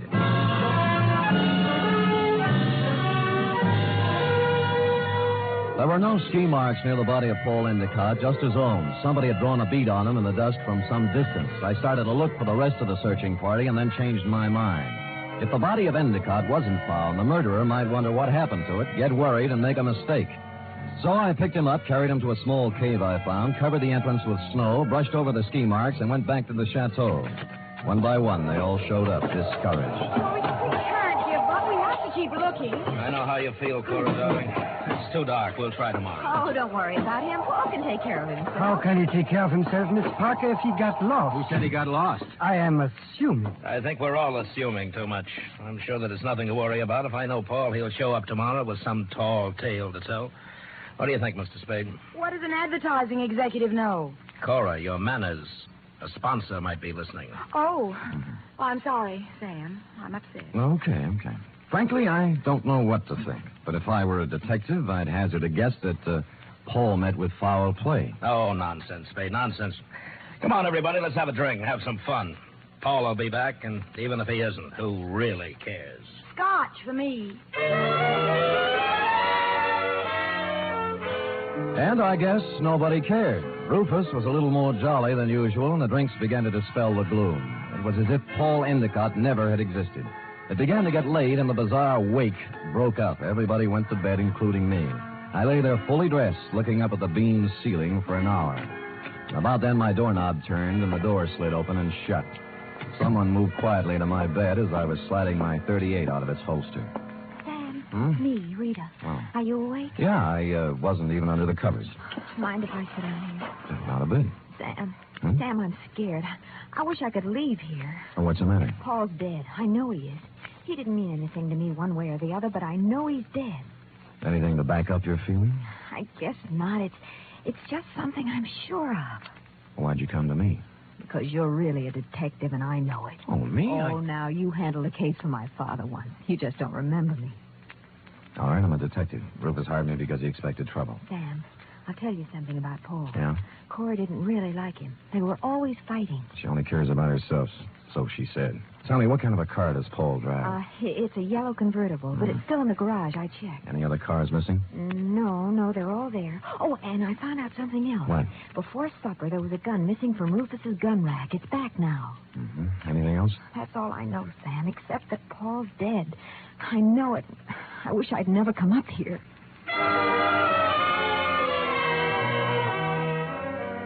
After she left, I dressed for outdoors and climbed through the bedroom window. It was still and quiet, and it was a quarter moon when I skied away from the chateau. I wanted to look the land over myself before the next day, when the clues, if any, were trampled into the snow. When I passed the northern tip of Royal Lake on the trail to the halfway cabin, I saw a new set of ski tracks heading into the woods where I'd found Endicott's body. I followed them, and they went right to the cave where I'd hidden him. And he was gone. I was standing there, pondering this, when I thought I saw something move in the trees to the west of me. I stood stock still.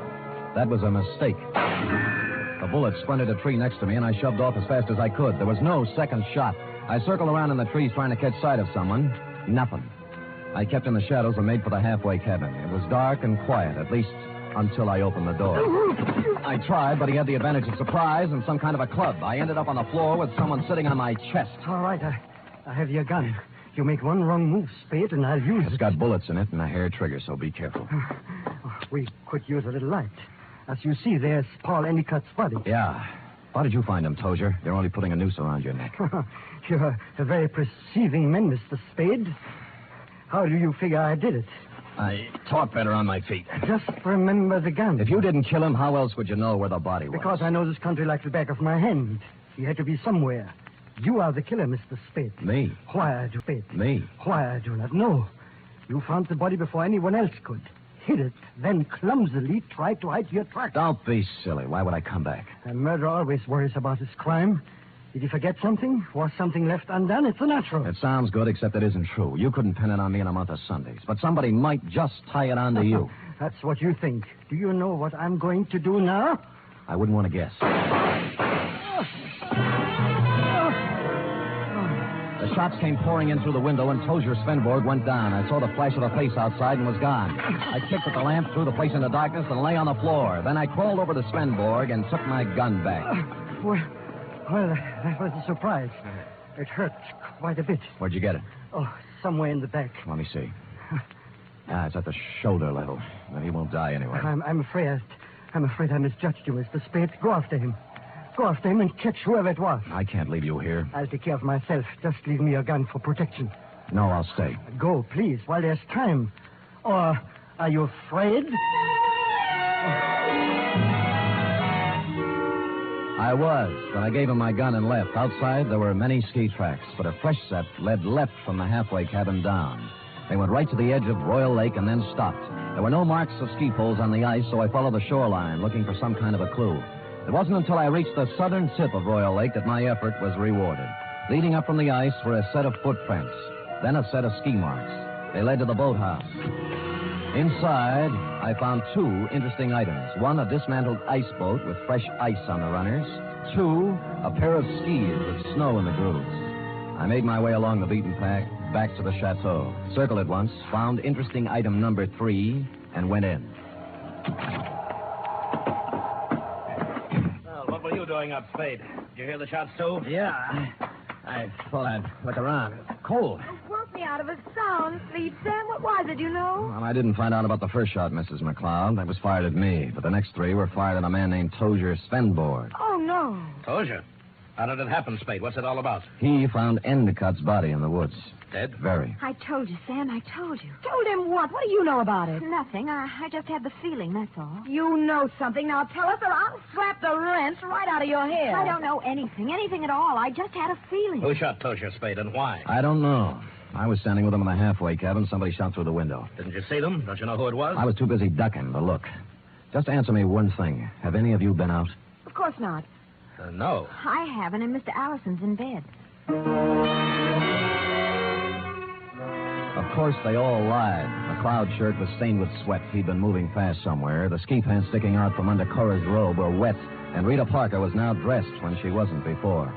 I was trying to figure out something to say when Charlie Allison came out from his bedroom, rubbing sleep out of his eyes and pulling a robe on. What's going on here? What's all the excitement about? They found Paul dead, and somebody shot Tozier. No. Where is Tozier? In the halfway cabin. Well, let's get him to a doctor. I'll call one from town. Why don't you go up and get Tozier? I'll have a car ready, and we'll take him right into the Lucerne Hospital. Wait a minute. What about the murderer? Who did the shooting? Nobody's getting out of my sight. It had to be one of us. Why, Cora? Oh, it wasn't just anybody. We're the only ones left walking. Why don't you ask Sam? He's the detective.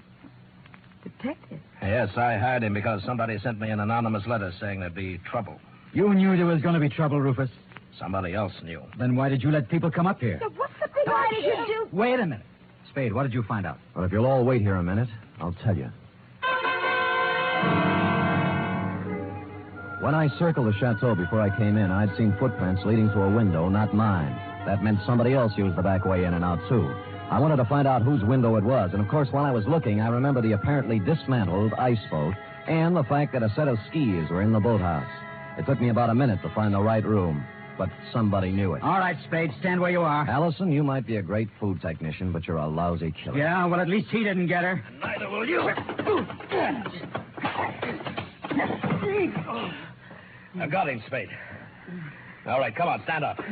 Come on. You sap. Cora, huh? You think you could get her by killing somebody? Shut up, leave me alone. I'm sorry for you. Sorry for anyone that ever knew her. I'm sorry for myself. She loves me, you fool. What's the matter? I was sound asleep. We found our killer, Mrs. McCloud. Charlie? Yes, baby. Oh, Rufus, it's been a long day. I need a drink.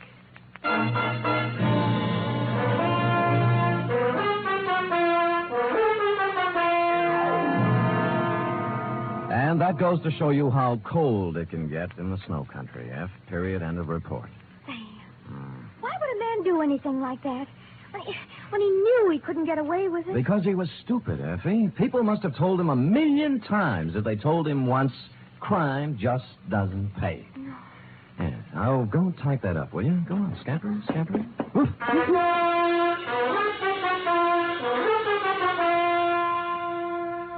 Three chimes mean good times on NBC. Here's news of two important musical events. This Saturday, Arturo Toscanini begins a new Saturday series of concerts with the NBC Symphony. And for his premiere, the celebrated maestro Toscanini will present a special hour-and-a-half performance of Verdi's Requiem. And beginning next Monday, you can hear the first in a new series by the Boston Pops Orchestra.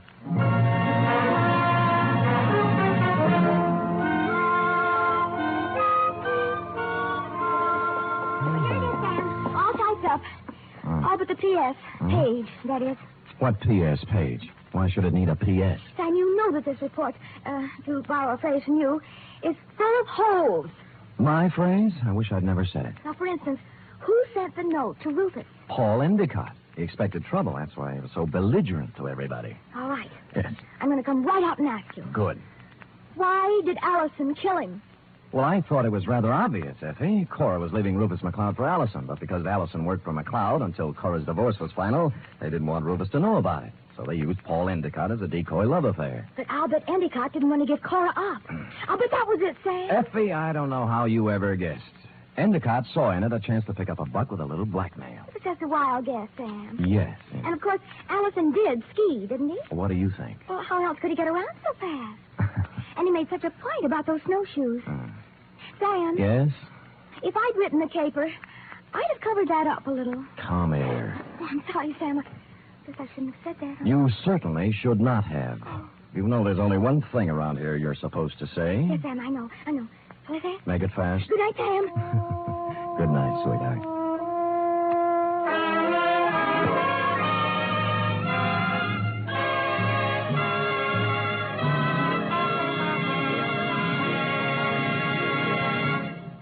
The Adventures of Sam Spade are produced, edited, and directed by William Spear. Sam Spade was played by Stephen Dunn. Lurene Tuttle is Effie. Script for tonight's adventure by John Michael Hayes. Musical scoring by Lud Gluskin, conducted by Robert Armbruster.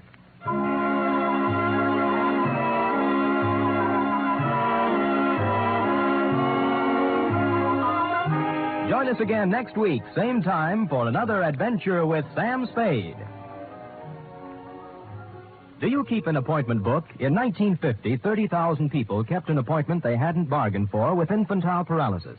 And 4 out of 5 of these were helped with March of Dimes money. We must go on helping, yet we also must be prepared for what may come in this year.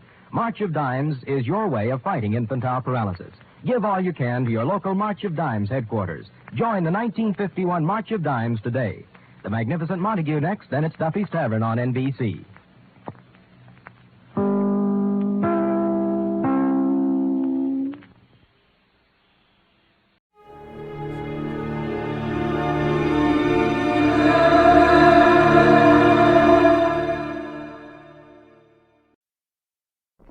The encyclopedia says that the island of Haiti can be called San Domingo, Santa Domingo, or Hispaniola.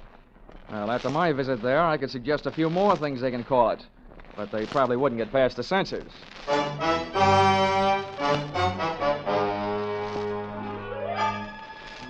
This is another in the adventures of America's fabulous freelance insurance investigator, Johnny Dollar. At insurance investigation, Johnny Dollar is only an expert. At making out his expense account, he's an absolute genius.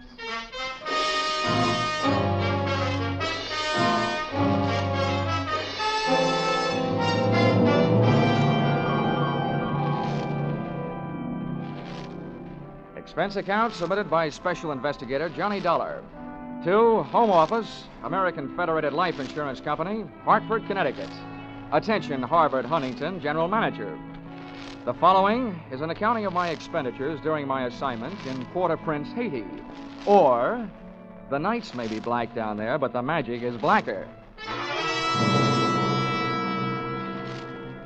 Expense account, item 1, $15 for a pair of tickets to see the show Detective Story at the Hudson Theater, New York.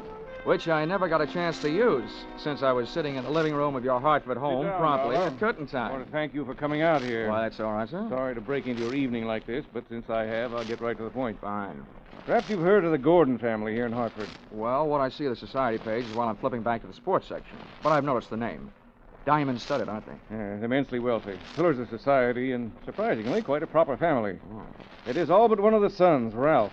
He's a heavy drinker, complete waster, ne'er-do-well. A blot on the old escutcheon, eh? Yes, continually getting into one scrape or another. Now he's done it again. I take it that you're not worried about Ralph the man, but about Ralph the policyholder. Well, to put it bluntly, yes. I don't think it's unethical for a company to protect its interests. In this case, the policy is in the amount of $150,000. Payable to his death to charity or to his wife if he's married. Oh, that's quite a piece of paper. Yes, to be quite candid, I rue the day it was issued. But the point is this. Ralph Gordon, at last report, is dying aboard his yacht at Port-au-Prince, Haiti. Oh, you don't need me, Mr. Huntington. You need the Mayo Clinic. Dollar, Yeah? I hesitate to even mention this in the presence of a sane man, but from everything we can learn, young Gordon is not dying from any known malady. He's dying as a result of a...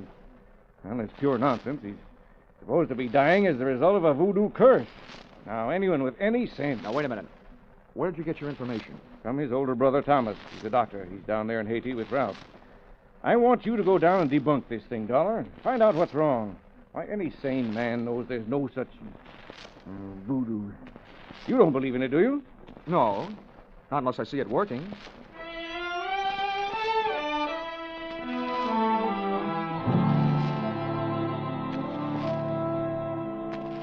Expense account, item 2, $148.70, Hartford to Port-au-Prince, via airplane.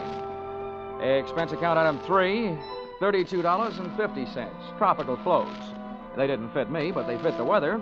And item 4, $25, spent while I browsed the waterfront bars in Port-au-Prince, looking for somebody who knew where the Gordon yacht was moored. Know about this When I found him, he not only knew that, he knew everything. Ask me first. My name's Cap Reagan, and I've been here since before repeal. Give up my citizenship, I did, with the help of a couple of prohibition agents. Oh, you don't say. Uh-huh. And I figure on sailing out my final days right here. What do you want with the Gordon craft? I want to see the owner, Ralph Gordon. How do I get to it? Oh, I reckon you pay me to row you out to her. My dinghy's down at the foot of the pier, just a short hail from where we're at. Oh, well, good. Come on, let's shove off then. Just wait till it down my ration here.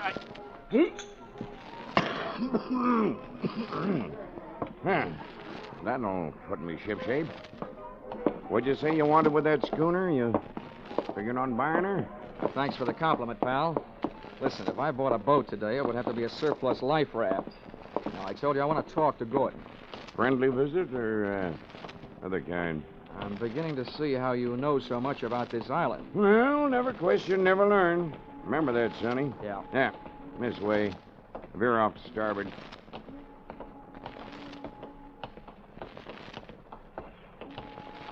No, sir. Never question, never learn. Yep.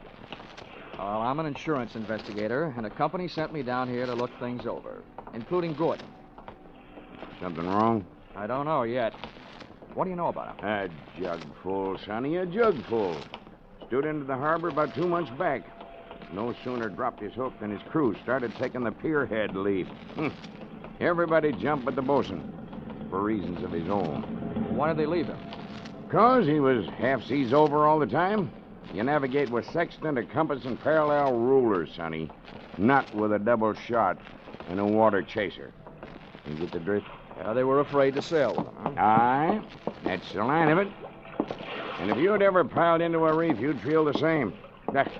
Yeah, here we are. Oh. That's my dinghy down at the bottom of that ladder.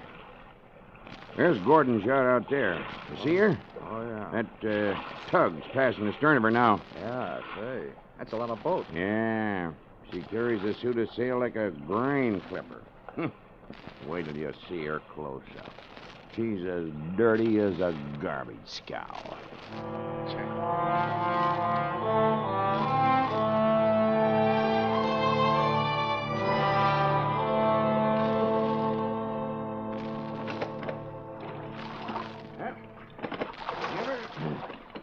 You ever Hell now, Sonny.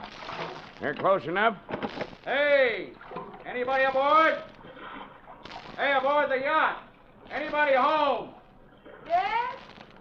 What do you want?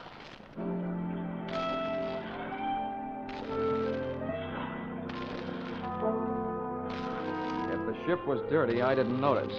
It may have had good lines, too, but it couldn't have touched what stood at the rail wearing clam diggers, an off-the-shoulder T-shirt, and a Caribbean tan. Uh-huh. There's a trim hull for you. Yeah. That'll be his wife. His wife? Oh. Can I come aboard? Who are you? What do you want? I'm Johnny Dollar from Hartford. I want to talk to Ralph. Oh. Why, yes, then I guess you'll have to come aboard. Here. I'll swing the stern into the ladder. Okay. There you be. Oh. Steady now. Steady. Okay, Cap. You wait for me, huh? Yeah.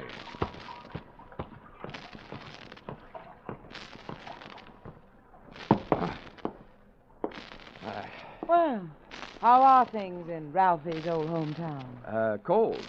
But not as cold as this reception. Don't let it throw you. What is this, a friendly drop-in? Business? Or just plain snooping? If it's the last, I'm Edwina. The wife they haven't heard about at home. Congratulations. Now I know why you like to wear your shoulders bare. The better to keep a chip on them. If you're through being sharp, I'll let you hear what's left of my husband. Come on, through here. Okay.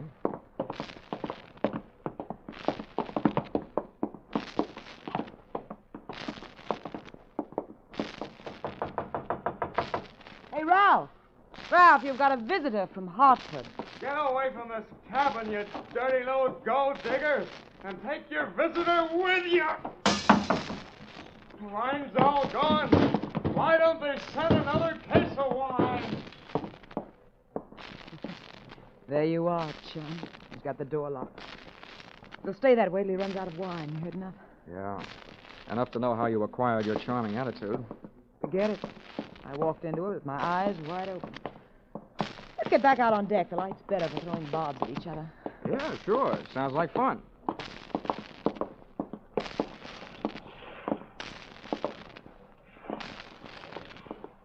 Well, do I have to help you off the boat?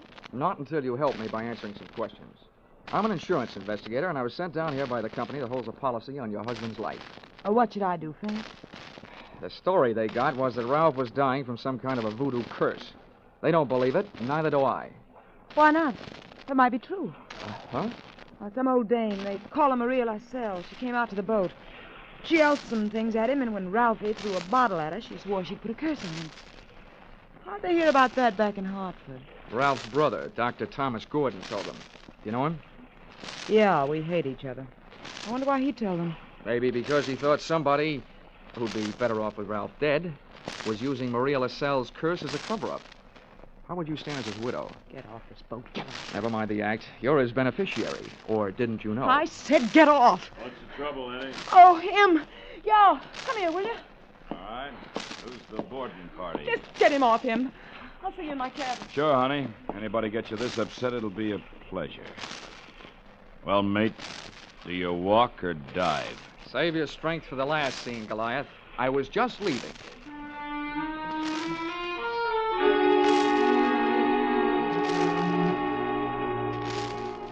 Expense account, item 5, $3. Paid to Cap Reagan as water taxi fare. Item 6, 80 cents. Land taxi fare to Hotel Francois. An up-at-the-heels hangout for not only the best in tourists, but also Brother Thomas Gordon, M.D.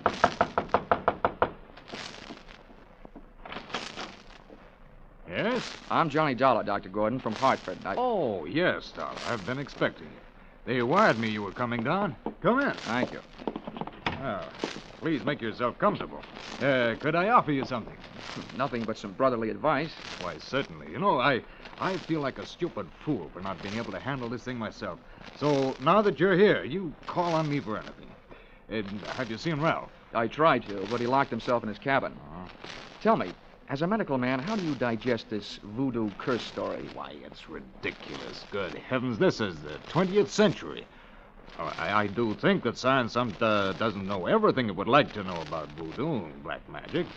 There are stories supposedly true, but any victim would have to have a highly susceptible mind. Now, I know my brother, Mr. Dollar. His mind is susceptible only to his own whims and fancies. Well, then what's the matter with him? Well, that's it. I don't know. He's drawn within himself. He seems to be searching almost insanely for escape through alcohol. Hasn't anybody thought of putting him on the wagon? It's a horrible idea, but I've heard it works. I don't think this is the time for it. He's suffering mentally and needs release. Well, that leaves us with only one thing to think about. No matter how thin you cut it, it's still voodoo. Well, I'm a man of science, Mr. Dollar. I'd make hypocrisy out of all my knowledge and training if I attacked the problem from that direction. But please, you let me know what you learn.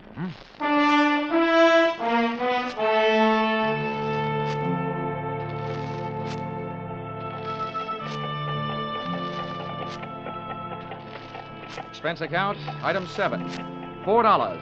Rental of horse and cart in which my walking tourist guide, Cap Riggin, and I jolted out of town in search of Maria LaSalle. Something made me feel like I was riding my last mile in a tumbril en route to the guillotine. The moonlight was fighting a losing battle against an army of storm clouds that were sweeping in. And then to make it worse, I heard a drum. You there, Sonny? Yeah, sort of a tired Gene Krupa. Means we're getting close to Maria's headquarters. Is she the only one around here? Yep. None of the good Hougans performs in her territory. She's too mean. Oh, great. What's the matter? We're here. And that's the path. Over there by that gnarled old tree. From here on, you plot your own course. This is close enough for me. Oh, me too. Well, how do I know I can't put a curse on her? I've never tried. Smooth sailing, Sonny. The path ran along the edge of a field of sugarcane. On the other side was a solid wall of jungle. First, I smelled some feathers burning. Then I heard the chant. There was an opening in the wall of jungle that led to a small clearing, and just before the moon was smothered by another cloud, I saw a shack. Little clouds of smoke curled out through an open door, and I could see the glow of a fire on the floor inside. Maria, I want to talk to you. Who is it? Comes to the house of Maria. My name wouldn't mean a thing to you, but what I have to say will. Can I come in? Andre. What is this word of so great importance to stop Maria? All I know about voodoo is I don't believe it. Papa Legba. I've come to you because I haven't gotten any answers from anybody else. I want to know what's behind this so-called curse you put on Ralph Good. You don't believe? You like me make you believe, eh? Ralph Gordon, he died tonight in the wind and rain. And for you, I have magic now. Look, regard my fire. You will see, you will believe this smoke. Voila! Billy!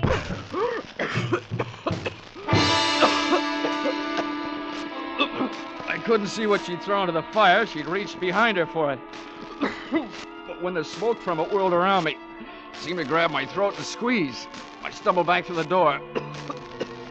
I hadn't believed in voodoo when I'd come in, but going out, I wasn't so sure.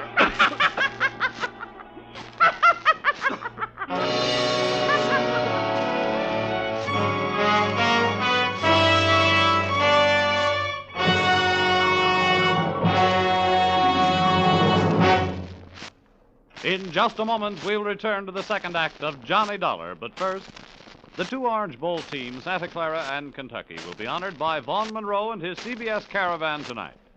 Vaughn and his great band will play favorite songs of the two Orange Bowl teams. Be sure to hear Vaughn Monroe's Caravan, followed by the Gene Autry Show on most of the same CBS stations tonight and every Saturday night. Now, with our star, Charles Russell, we return to the second act of Yours Truly, Johnny Dollar.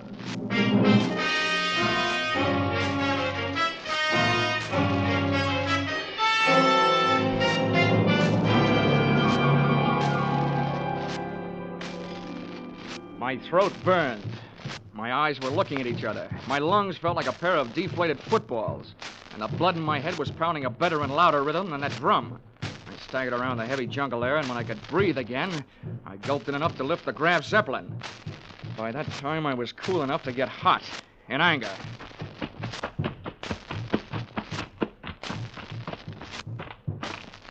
I got back to the shack.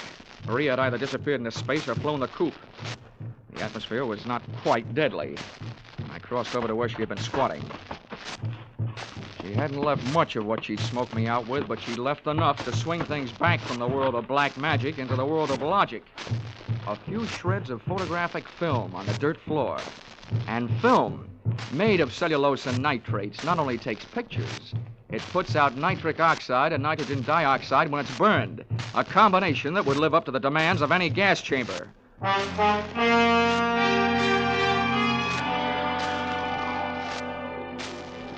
The captain rowed me out to the Gordon yacht. This time I boarded without a hail. Ralph was still in a bad mood as I started to pass his cabin. Why don't they send the wine? Empty! Empty! His antics inside the cabin sounded interesting, but not half as interesting as the conversation coming from Edwina's cabin. Dear Edwina, the little wife they didn't know about at home. Well, this tops it. You having a change of heart. Well, that's what happened. Not so sure that makes any difference. Maybe you're in too deep to back out. How would you like it if I spilled the whole thing? Well, what difference does it make? It's better than landing in a Haitian prison with your motives showing. Think it over, Angel. I'll be in my sack when you make up your mind. How wrong can you be? See you later, hon. Since I've been on the receiving end of so many surprise sluggings, this was almost a pleasure. What are you doing on this ship? Get off. Oh, no. Not of that intriguing conversation I just heard. How much did you hear? If I added it to that gas assault Maria LaSalle threw at me, it'd be enough to nail you and Loverboy here for conspiracy to commit murder. Well, I don't know what you're talking about. Well, the point is, I know what you two were talking about. Oh, listen to me. You've got to believe me. I don't have to. Well, try me anyway. Well, I admit that him and I... Well, it was because Ralph turned into a wino after we were married. Well, this probably marks the first time in history that an icicle melted in Port-au-Prince. Please let me finish. When my marriage went to pieces, I had to do something or go crazy. See, Ralph drinking up all the champagne on the island was just more than I could take. I was going to divorce him and leave with him, but we weren't going to murder him. Chapter 1 has so many holes in it, it would have been printed by a punch press. You don't worry about landing in prison with your motive showing when all you're planning is divorce. Oh, yes, you do when people are waiting for your husband to die under mysterious circumstances. That's why I was trying to make him go away. If Ralph died, who'd look any farther than the erring wife? Can you lock this cabin from the outside? Yeah? What are you going to do? You're not going to lock me in? No, just your playmate. You're coming with me. Where? To Maria LaSalle's. I want to catch your reaction when she sees you. You don't believe me? No. With $150,000 at stake, I don't even believe myself.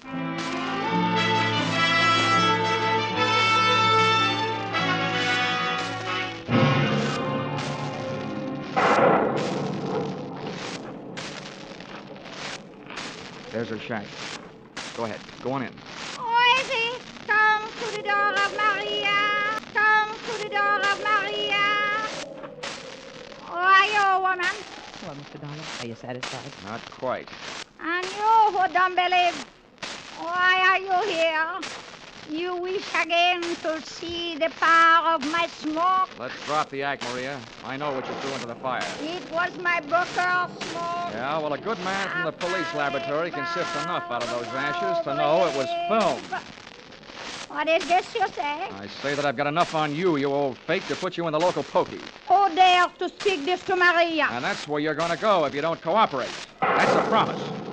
What is it you want? Did somebody put you up to this cursed business that Ralph Gordon is supposed to be under? Well, a man of your race. Who was it? I do not know.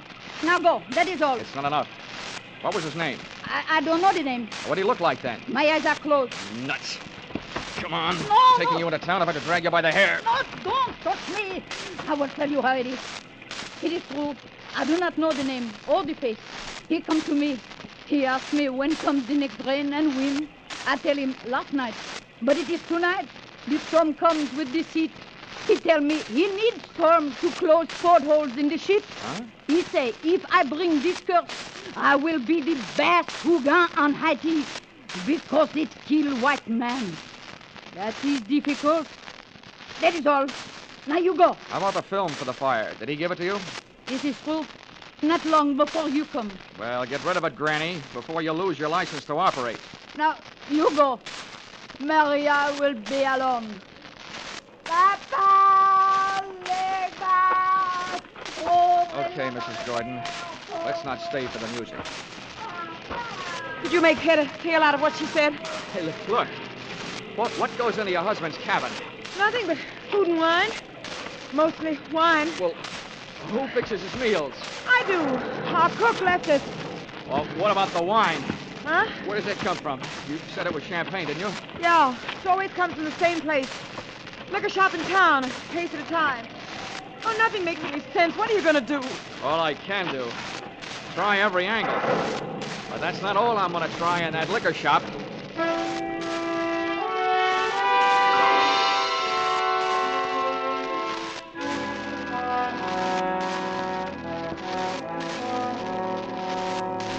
Expense account, item 8, $4.50. 2 quarts of rum, the purchase of which helped loosen the tongue of the proprietor who had been supplying Ralph Gordon's champagne. What wine? A case at a time, packed in dry ice. There is And no the doubt. words that poured out weren't exactly intoxicating, but they sent me staggering to the nearest phone.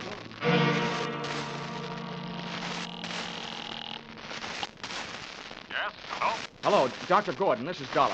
Good. Dollar, I've been wondering about you. What have you learned? First, tell me this.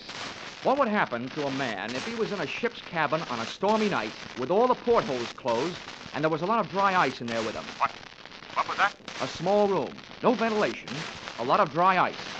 A lush may be passed out. What would happen? Good Lord. Dry ice is solidified carbon dioxide. If enough of it evaporated into the room... The lush would not be bothered by a hangover the next morning because he wouldn't wake up, right? Exactly. The gas, although not toxic, would force the oxygen from the atmosphere, and the result would be asphyxia. What are you getting at, Dollar? That curse your brother is suffering from is very scientific. The champagne he's been getting has been chilled by dry ice, about 5 pounds per case. And 1 case went out to the yacht just before the storm broke. Lord. Well, it may be just coincidence, but Ralph's wife and that bosun. Yeah, I know. For a bosun, he'd make a very good chemist. Well, send for a pulmotor, will you? If it's too late for your brother, maybe I can use it.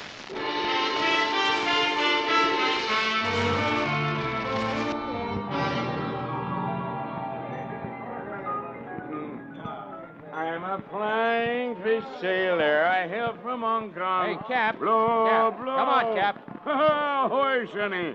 Send him around, George, from a shipmate and me. This is rum Never weather, mind the round, Sonny. Cap. You gotta row me out to that yacht again. Huh? What do you take me for, a blasted galley sleeve? Come on, My Cap. back is I'm about in a broke hurry. now from all the rowing in this... $20. In this... What'd you say?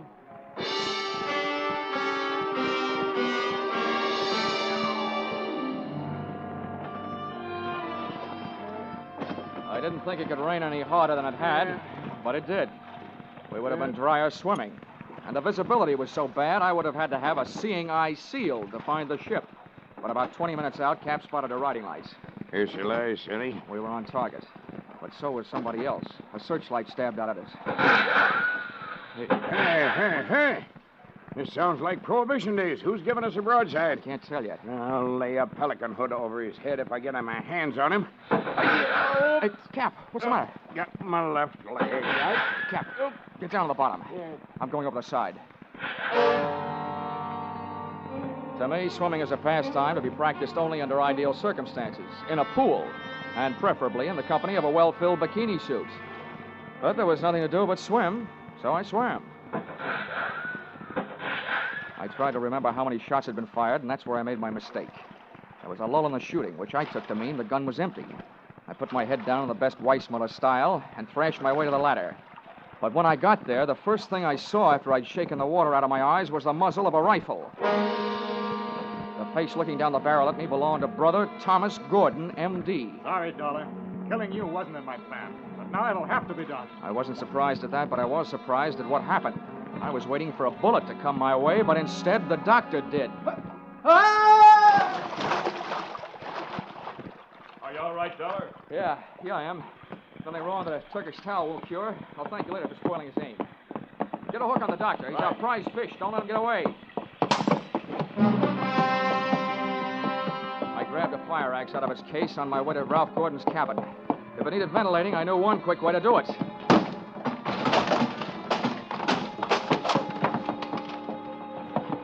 I didn't check for oxygen. I took a deep breath, held it, and went in. The cabin was littered with wine bottles, and in one corner, in an open case, was the dry ice that was in the process of cooling Gordon off for good. He was stretched out in his bunk. I hefted him to my shoulder, used the last of my breath getting him out of there.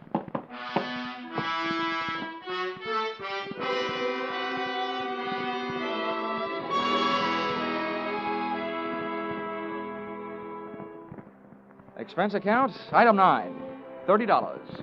Cover charge at a hospital where I put the revived Gordon under the care of a doctor, not his brother, who happened to be resting in a jail cell at the time.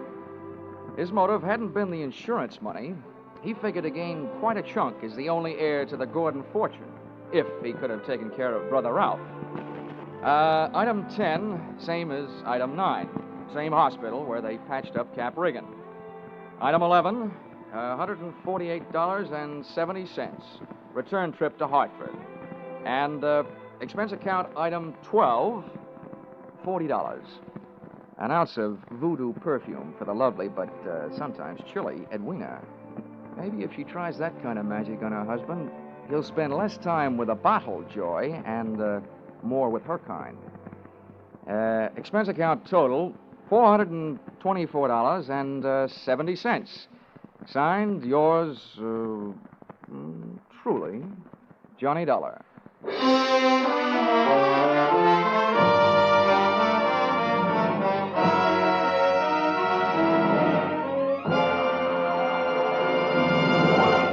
Yours truly, Johnny Dollar, stars Charles Russell. Tonight's script by Paul Dudley and Gil Dowd was produced and directed by Ralph Rose.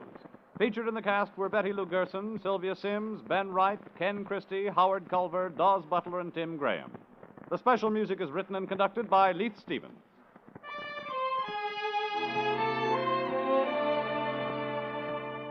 Be sure to be with us at the same time next week when another unusual expense account is handed in by Johnny Dollar.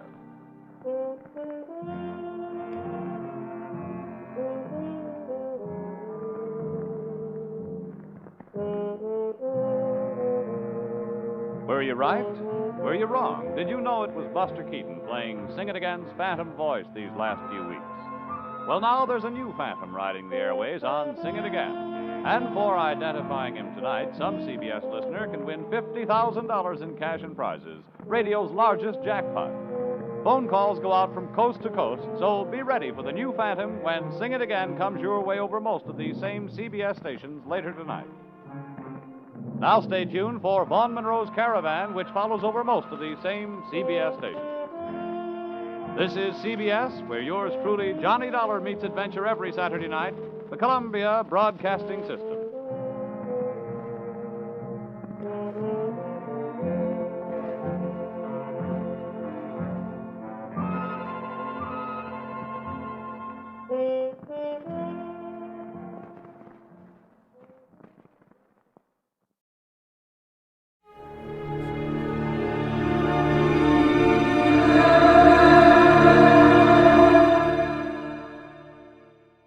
Time now for Edmund O'Brien as Johnny Dollar.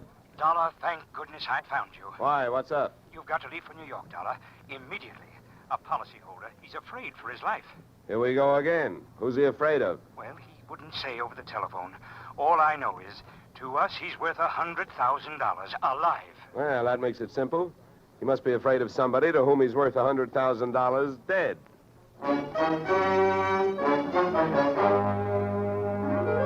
Edmund O'Brien in a transcribed adventure of the man with the action-packed expense account. America's fabulous freelance insurance investigator. Yours truly, Johnny Dollar.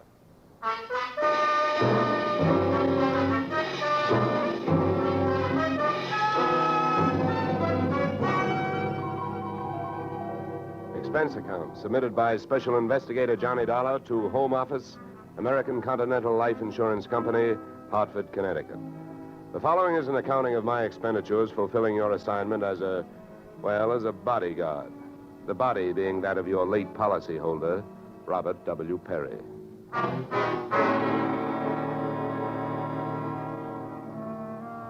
Expense account. Item 1, fare on night train, Hartford to New York, $3.65. Expense account item 2, $1.80 taxi to Lower Manhattan following morning to offices Perry and Van Bruten, importers, arriving as promised at exactly 9 a.m. Good morning. May I help you? Yes, you certainly can. My name is Johnny Dollar. I have an appointment with Mr. Perry for 9 o'clock. Oh, yes. From the insurance company. Well, you're right on time. Yes, they told me I'd better be, and I'm glad that I am. Mr. Perry just came in. He's alone and waiting for you. I'll buzz him that you're here. Thanks. Come on, Dad!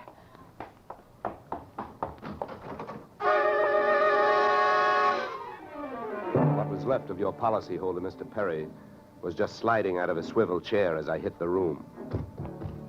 The top of his desk had erupted, and splinters of mahogany pointed their sharp fingers upward through lazy circles of smoke, swirling toward the ceiling.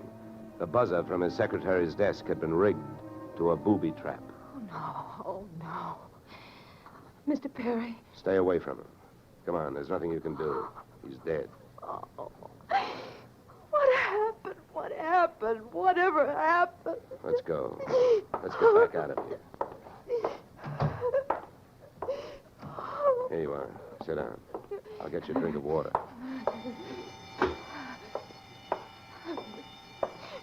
Come on, drink this.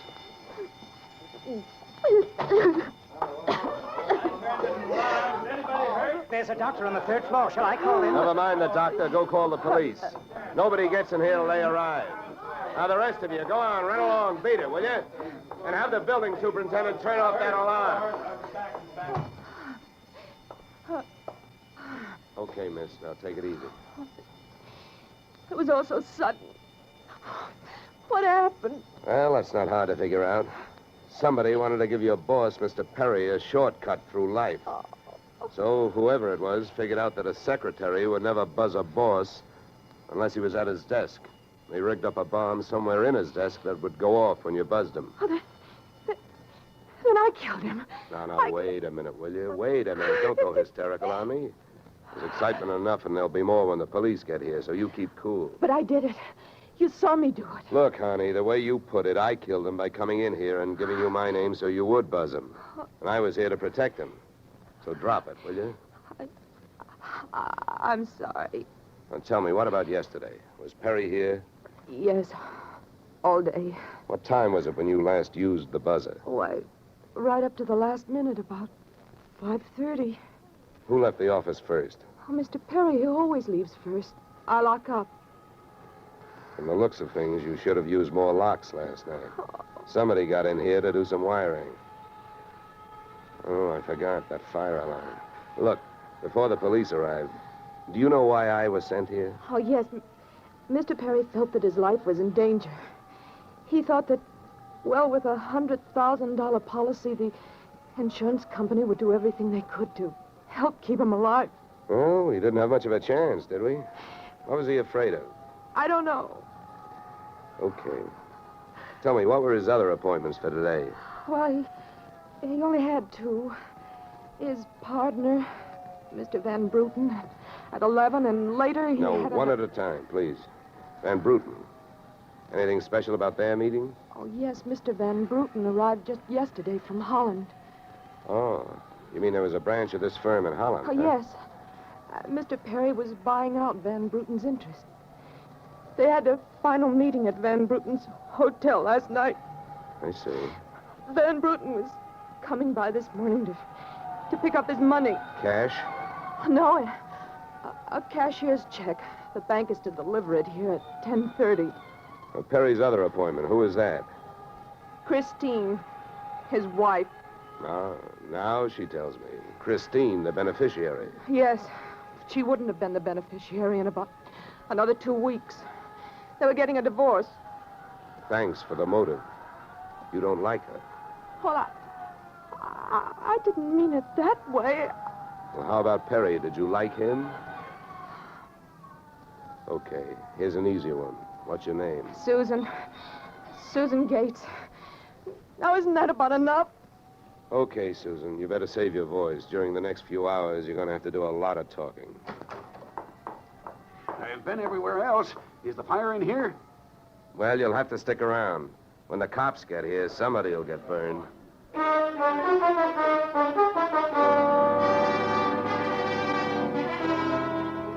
The firemen should have stuck around because the cops arrived in a blaze of glory. It was a very high-class investigation, 2 lieutenants. Finally, after about an hour, the police photographer ran out of flash bulbs, the office of the deceased ran out of fingerprints, and the lieutenants ran out of questions.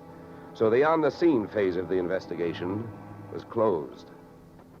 At about 5 minutes of 11, I left the police packing up their notebooks, their clues, and the body, and went into the outer office.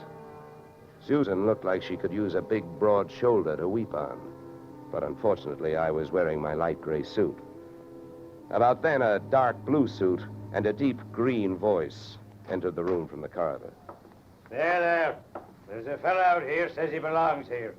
His name is Van Bruten. What do you think? His name is on the door you just opened. Oh. Well, now, my name happens to be Murphy, and it's on bids all over the country. But that don't mean I'm stuffed with feathers, does it? Well, never cross tongues with an Irishman. All right, send him in, officer. All right, you can go in. There's a policeman out there. There's trouble here? I am Bramer van Bruten. Where is Mr. Perry? What? He is waiting for me, no? No. But my appointment... He's not keeping any. He's dead. Dead? This is not possible. Last night I saw him. He was well. What happened? He was hit by a buzz bomb. A buzz bomb? Oh, please. You mean that there was foul play? Yes, it was very foul. Oh, please. I may sit down. My first visit in all these years since before the war. It was to be so happy. But now tragedy like this. He was a good man, a good partner. I understand that as of last night, you were no longer partners. Yeah. I am glad you mentioned that. I realize, of course, that it is indelicate to speak of such things as money at a time like this, but that is why I am here, to receive my payment. Just because Perry got his, there's no reason for you not getting yours, huh? Oh, but you misunderstand me. I am deeply grieved, but, well, since the transaction was consummated, what is there to do? A delay would be a needless waste of money. I have already paid for passage back to Antwerp tomorrow. Your check is here, Mr. Van Bruten. Oh. Here you are. Thank you. In all of my years of business, this is indeed the saddest moment. Yeah. Well, if I didn't have some work to do, I'd sit down with you, and we'd all have a good cry.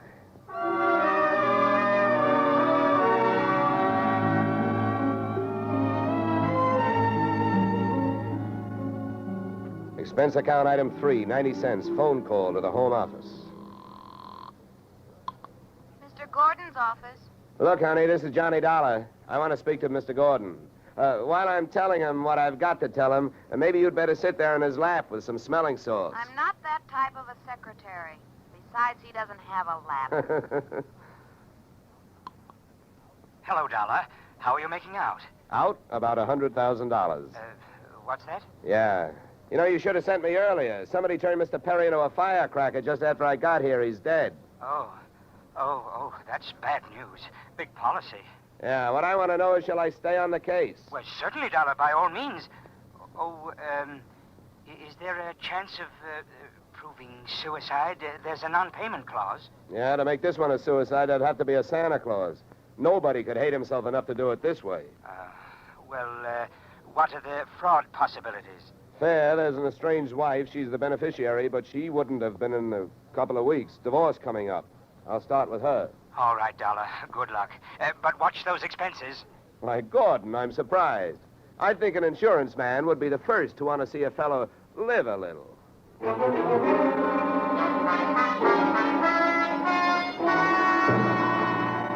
Christine Perry's apartment was on Sutton Place overlooking the East River. I took the elevator up to the 24th floor, and there I discovered that our garden-fresh widow was living high in more ways than one. Everything about the place was French. The maid who led me into the living room through a long foyer, the decor, and the perfume which reminded you that breathing can be fun.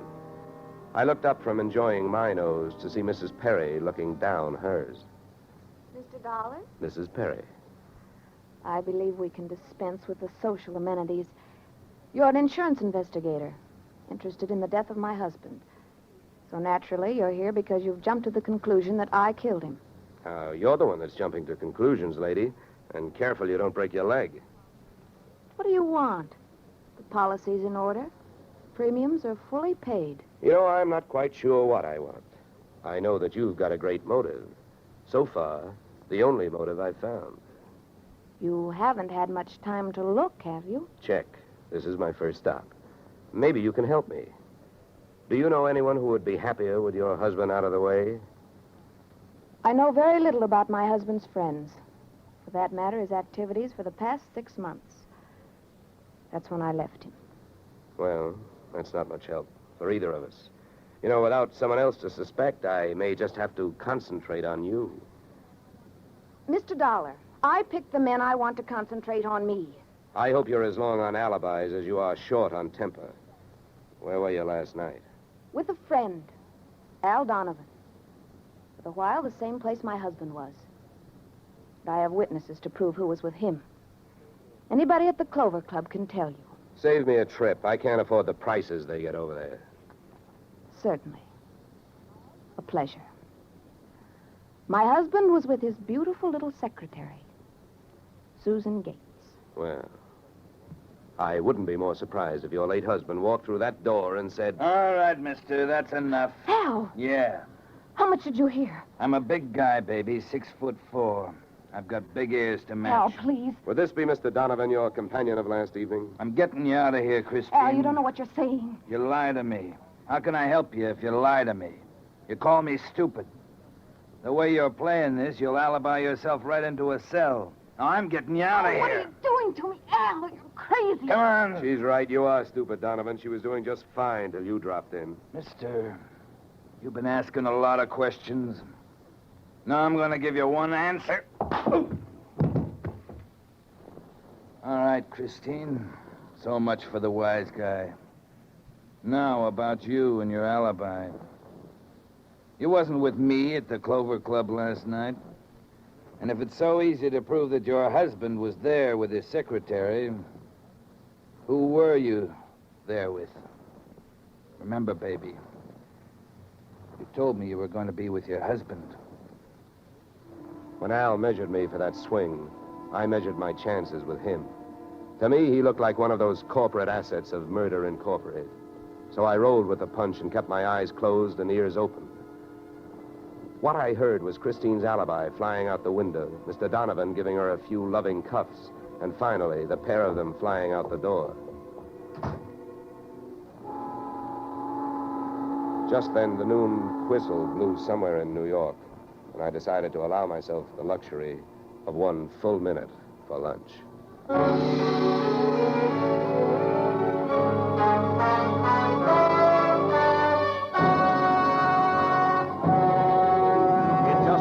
Return to the second act of Johnny Dollar. But first... And now we return to the second act of yours truly, Johnny Dollar, starring Edmund O'Brien.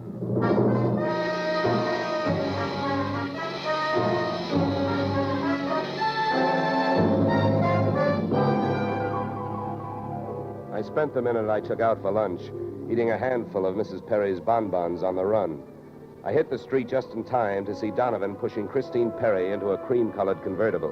When they got rolling, I piled into an even yellower vehicle with a meter on it and started off crosstown playing tag through traffic. At 57th and Broadway, things got complicated. My cab was 3 cars behind them when a red light flashed them to a stop. Then the door of their car flew open, Christine dashed out across the street, and melted into the river of humanity flowing down into the subway. Since Al Donovan didn't follow her, I followed him. When he finally pulled to a stop, he took 2 chances. He parked in a no-parking zone and walked straight into the building beside it, a police station.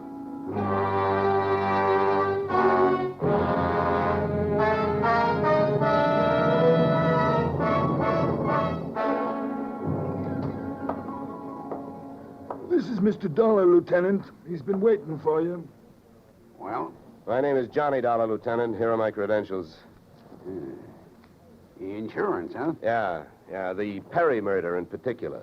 You've come to the right place, Dollar. A man named Donovan just walked in here and made a full confession. He what? That's right. My clerk's just typing it up. In the meantime, the gentleman is down in the tank having a bite of lunch on the city. He confessed. Well, does his story add up? As far as I know, I haven't heard too much about the case myself. It's not in my precinct. Yeah, but what did he use for a motive? Jealousy. Says he's in love, wanted to marry Perry's wife. Did he say how he managed it? Yeah, he stole a key to the office from the wife's apartment, entered the building last night, and wired the bomb to the buzzer system. Well, I guess guys do a lot of strange things in the name of love. It looks like Donovan did. Yeah, he either killed the man or he's trying to cover up for someone who did. Say, Lieutenant, don't execute him for a couple of days, will you? I spent the rest of the afternoon downtown in the offices of Perry and Van Bruten, importers. The partners' correspondents told me 2 things.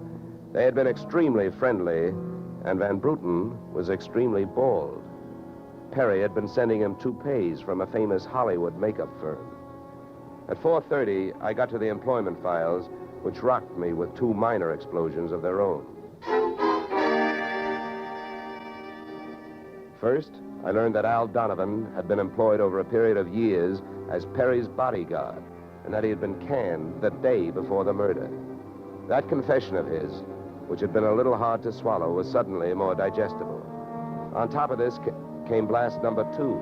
The employment application of Perry's secretary, Miss Susan Gates, informed me that during the war, she had worked in a munitions plant, her specialty, wiring bomb fuses. When Miss Susan Gates reached home at 8:30, she found a visitor, me. Oh. How did you get in here? Professional secret. Oh, you scared me. What do you want? Why did you come here this way? I wanted to bring you the good news. I heard on the radio that Al Donovan confessed to Perry's murder. Al? I can't believe it. Why not? Who do you like for the spot? Why, Christine. Al is covering up for her. Well, I'd like to agree with you. If it turns out that Christine wound up her husband's life with a bang, the company that hired me saves $100,000. But I don't know. She claims she has all kinds of alibis. One of them is you. Me? Yeah. Did you see her at the Clover Club last night? Well, yes, Yeah, I know who you were with. Your boss. There's nothing wrong with that. No. I'm not preaching a sermon. I want to know who she was with. I don't know. A man I'd never seen before. Mr. Perry knew him, but he wouldn't tell me who he was. Why not? I don't know. He said I might get the wrong idea. About what? I don't know. We didn't sit there and talk about it all night, so why should we sit here and talk about it all night? All right. Good heavens, when a census taker shows up and asks a lot of questions, people answer them. When an investigator tries to do his job, they make the proverbial clam look like a blabbermouth. Look, Mr. Dollar, believe me. This has been a greater shock to me than to anyone else. Yes, excepting, of course, your late employer, Mr. Perry. How long did you work for him? 4 years. Where'd you work before then? Well, I worked... Let me help you. Bombs, huh? Wiring fuses. Remember? All right. I remember. Good. Maybe you'll remember a little more. Let's go back to last night. The guy with Christine Perry, who was he? I tell you, I don't know. Was it Van Bruten? I don't know. You don't know? No. I'll get that. No, I'll go. Just make sure you don't keep going. Susan! When Susan snapped the spring lock to open the door, the gun outside opened up. The first slug caught her in the left shoulder, spinning her out of the way of the rest of them.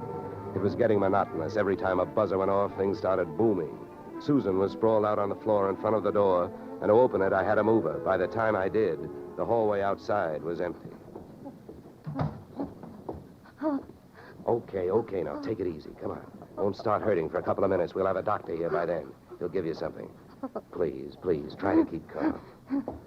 Here, boy. I'll throw my coat over here. Now, try not to move. You're going to ruin this rug. Never mind the rug. What we want to worry about is who tried to ruin you. What'll they do to me? What'll who do to you? They'll arrest me. They don't arrest people for getting shot. You have any idea who it was? That man in the office this morning. The one who picked up the check. Van Bruten? No, he wasn't Van Bruten.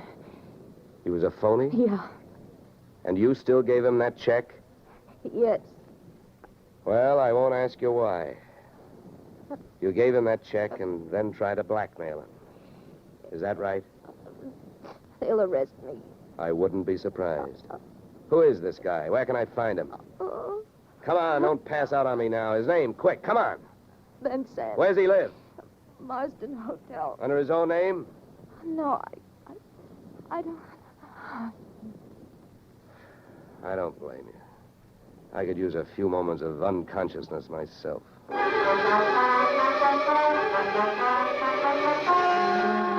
Marsden Hotel didn't have a Dutch name on the register, so I got a hold of the housekeeper and found out how many rooms her staff hadn't been able to make up all day because of no disturb signs on their doors, and then I went a-calling at those particular rooms. On the 9th floor, I wakened one old maid. On the 7th, I startled a bunch of poker players who thought they were being raided. And on the 4th, I struck the door of 427 and the jackpot. Who's there? Don't you see the sign? I do not wish to be disturbed. Sorry, I must have the wrong room.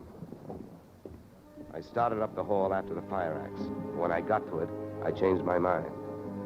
Out of the few things I learned about this guy, Van Sant, was that he loved to shoot people through doors. So I decided against trying to chop his down. Then I remembered the way those people came pouring out of those offices earlier in the day when they heard that fire alarm. So I picked up the little red hammer next to the big red fire axe, broke the little glass window, pulled the little brass hook, and set off a big brassy noise. And then I rushed back to 427. Fire! Fire! Hey, fire! Fire! There's the fire. Right here in my eyes, sweetheart. Why you come here? You wish you don't? Never mind the dresser. You're through shooting guns.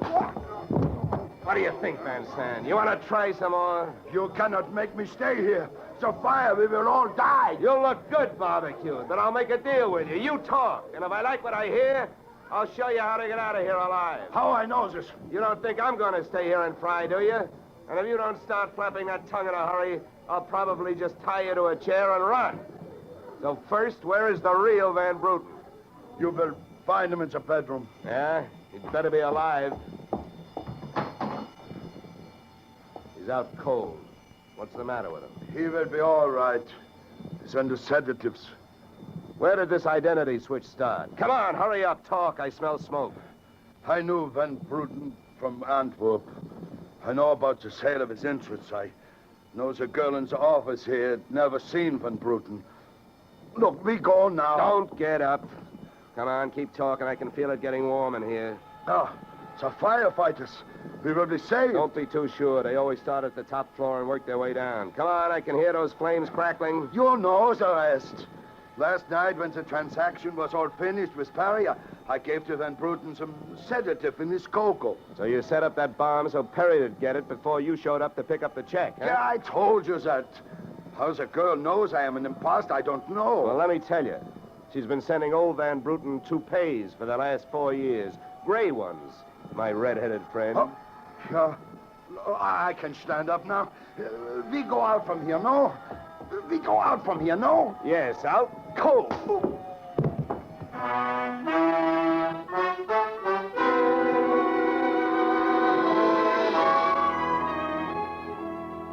Expense account, item 4, $1.40. Night letter informing you that American Continental would have to meet payment of claim to Mrs. Christine Perry, innocent widow of the insured. The only thing she was guilty of was trying to stay on the right side of a hot-tempered boyfriend. She lied about who she was with at the Clover Club, not to fix herself an alibi, but to keep Al Donovan from learning that she'd been out with another man. That man being the real Mr. Van Bruten, who had only taken her out to try to talk her into reconciling with his friend, her husband. Expense account item 5, $100. Fine for turning in a false alarm, which, since you're paying it with me, is just fine. Expense account total, $463. Yours, truly, Johnny Dollar.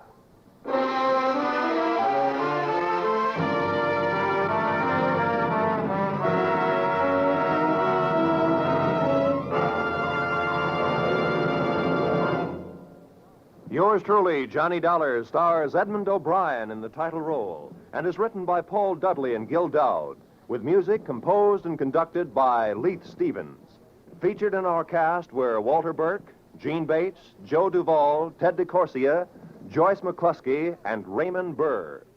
Yours truly, Johnny Dollar, is produced and directed by Jaime Del Valle.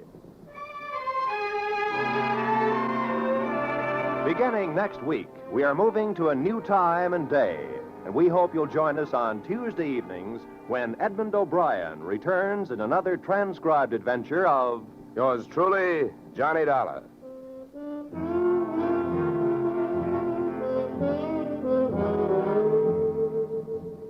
Yoo-hoo, Mrs. Bloom. Molly Goldberg's famous invitation to fun in the Bronx now echoes across the country each Saturday night on CBS. It's the same fine brand of comedy mixed with a tear now and then that's made Molly and her whole family, Jake, Sammy, Rosalie, and the others, favorites for many years. CBS invites you to hear the Goldbergs on most of these same CBS stations this Saturday and every Saturday. This is Roy Rowan speaking.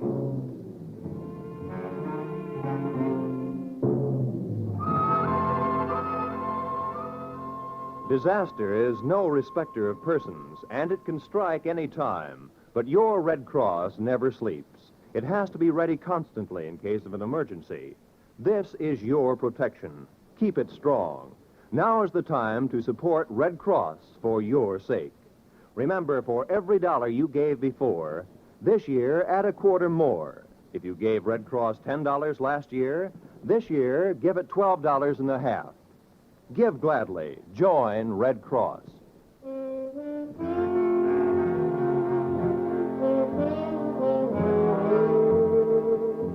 This is CBS, where yours truly, Johnny Dollar, meets adventure next Tuesday night, the Columbia Broadcasting System.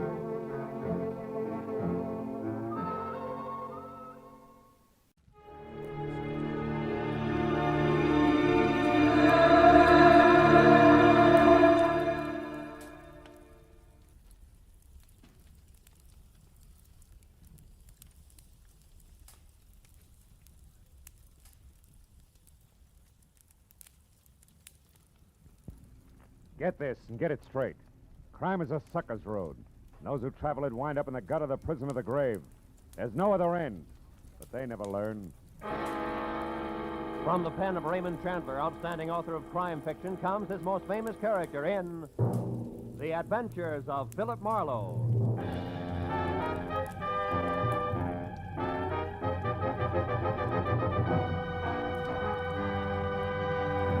Now, with Gerald Moore starred as Philip Marlowe, we bring you tonight's exciting story, The Dark Tunnel.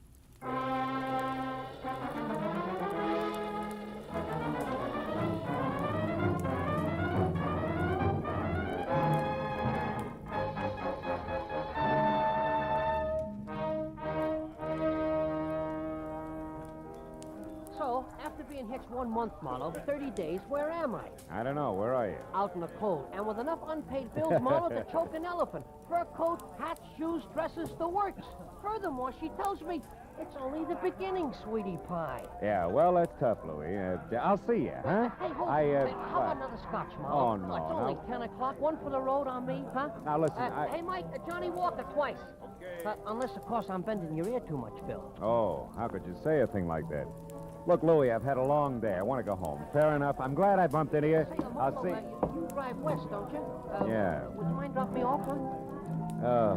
No, Louie, it'll be a pleasure. Swell. Skip the drinks, Mike. Make up your mind, will you? Well, like I was saying, Phil, first it's her mother moving in on us, then it's both of them drinking my special stuff like it was water, then these clothes I already mentioned. So I asked myself, what'll it be next, Louie? What do I get for an answer? All right, Louie, what do you get? Divorce, my only out. And you get my point, huh, Marlowe? Yeah, I get you. My car's around here in the alley, Louie. Check. Well, now, divorce is something a guy wants to think about. Thinking guy, that is. And you know, Marlowe... Hey, wait a minute. That's a cute little exhibition, huh? Huh? Hey, quite a scrap. Scrap nothing.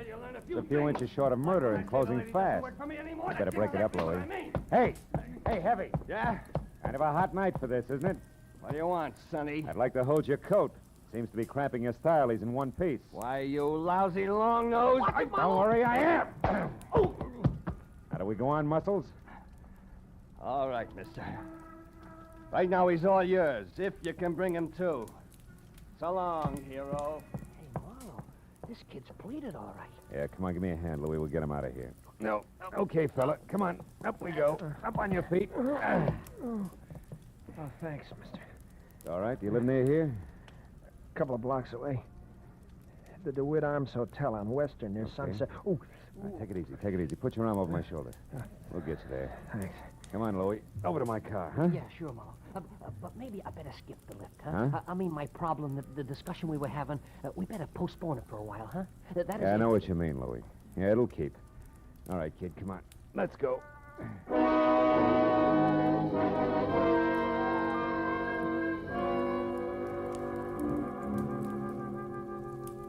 The DeWitt Arms on Weston was one of those cheap stucco and neon sign little hotels where the lobby floor is threadbare carpet and cigarette butts. The furniture is chained in place, and there are always the usual number of John Smiths on the register. By the time we were there and in the dingy, cramped room, number 111, it was no bigger than a cell. I knew that the boy with the swollen face who leaned heavy on my shoulder was 25.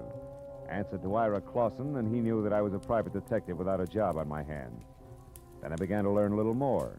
That slick guy in the alley, Mr. Marlowe, his name's Link. Austin Link. He runs the New Blossom Dance Land on North Hoover. Well, what is he to do with this Julia Thayer? Well, I'm not sure. It was the last place she worked just before she dropped out of sight a month ago. I don't think I'll need this towel anymore. I feel... Ooh, take it easy. Take it easy. You better stay on your back, kid. Oh, yeah. Anyhow, Mr. Marley, I went to the New Blossom Dance Land tonight to see if I could pick up any kind of a lead on Julia. Where she went, or why, anything at all. And you found out what? In Austin Link's office, in a desk drawer, this newspaper clipping. It's a month old, like Julia's disappearance. But otherwise, it doesn't make any sense to me. It was stapled to this picture of Julia. Here. Guess it was used in an ad for the dance hall or something. Hey, she's a pretty girl, isn't she? That clipping, what's it all about? Well, I'll read it to you. You mind closing the window first, Mr. Marlowe? I think I'd rather have it hot in here. Yeah, I know I would. Every jerk thinks he's Valley. All right, go ahead, kid. The headline is Faye Patillo killed in car wreck, and then mystery surrounds death of famed gangland woman. Faye Patillo. Hollywood's glamorous first lady of crime in the rackets. Yeah. Says she was killed late last night when her car plunged from Lookout Mountain Road at a hairpin turn. However, the police are puzzled by the fact that although the 40-year-old redhead was in her own car, she was not found at the wheel, but in the back seat where, according to the condition of the wreck, she could not have been thrown. Furthermore, no sign of any driver dead, injured, or otherwise was or has been found. I know all about that one. Now, look, is that all you have to go on? Well, not quite, Mr. Marlowe. There's one thing more. What? Just before Link caught me in his office and I ran and hid, as far as the alley where you found me. Yeah. I overheard him talking to someone on the phone about Julia. I have no idea who it was, but Link was very respectful, and he was given a private telephone number. A number he was to remember, not write down. You know what it was? Yeah. Washington 7017. Wait, 7017. That's it, Mr. Marlowe. That's not quite, Ira. That's only half of it. What do you mean? You and Julia, why you want to find her, what she means to you, why you haven't gone to the police. Well? I'd rather not say, Mr. Marlowe, if you don't mind. Okay. Suit yourself. Well, good luck, kid. When you're on your feet again, play it a little neater, huh? You'll stay on your feet a lot longer that way. Mr. Marlowe, wait. Please. I want you to work for me. I'll tell you everything. That's better. May help, kid. Anyway, it can't hurt. No. Not any more than it has already. Began back home, Mr. Marlowe. A couple of years. The story Ira Clausen told me I'd heard before. So had anybody who'd spent more than a weekend in Hollywood. Only the names were different. Julia Thayer had loved Ira loved Julia, all this in Cedarville, Oregon. Then the snapper. Someone says Julia's not only beautiful, but has talent. She's wasting her time in Cedarville. Julia believes this, packs her bags, scrambles for movie land, where she falls flat on her face, which isn't quite as gorgeous in Hollywood as it was in Cedarville. Then it's no dough, lots of pride. You gotta eat to live, so you get a job. That was where the New Blossom Dance Land came in. And when the letters quit coming on the home front, Ira started to worry. He knew that Julia needed help. Mr. Marlowe, and followed one lead after another. Got as far as the alley where I collected you. Okay, kid, I think I've heard enough. Then you'll help me?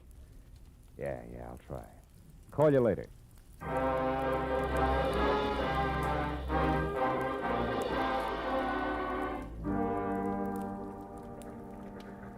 So, your problem's a phone number, huh, Marlowe? Washington, what was it? 7017. Hey, Callahan, that's a handy book. Newspapers need handy books, Marlowe. People clam up too much these days. I blame the movies myself. Hey, no such animal. It could be a new number, or didn't I mention that? You didn't? All right. We'll try the supplements. Get one from the phone company every month, like a bill. Let's see. Wallace, Washington, 5,000, 6, 7, 7,000. Yep, here it is. 7017. Good. Address 1622 Ramona Boulevard, which would be East L.A. and Industrial. Listings Southern City's warehouse. Ring a bell? A cannon. Southern City's warehouse is just one of the interest of L.A.'s answer to whatever became of the big bootleggers. I mean Joe Stapp, a very smooth, very nasty man. Yeah, this I've heard. Now tell me, Callahan, does he also happen to own the New Blossom Dance Land over on North Hoover? He does? Now you tell me, Phil. There's a story I could use here? Oh, no story. Uh-huh. You know, Marlowe, it's just like I said. People clam up. Too much these days. Yes, all right. Good night, Callahan.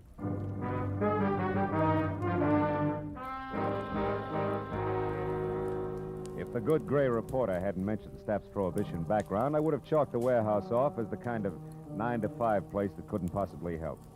But on the hunch that Stapp might live in a lush penthouse atop a stockpile a la Chicago 1929 style, I pointed my car for East L.A. and the Southern City's warehouse.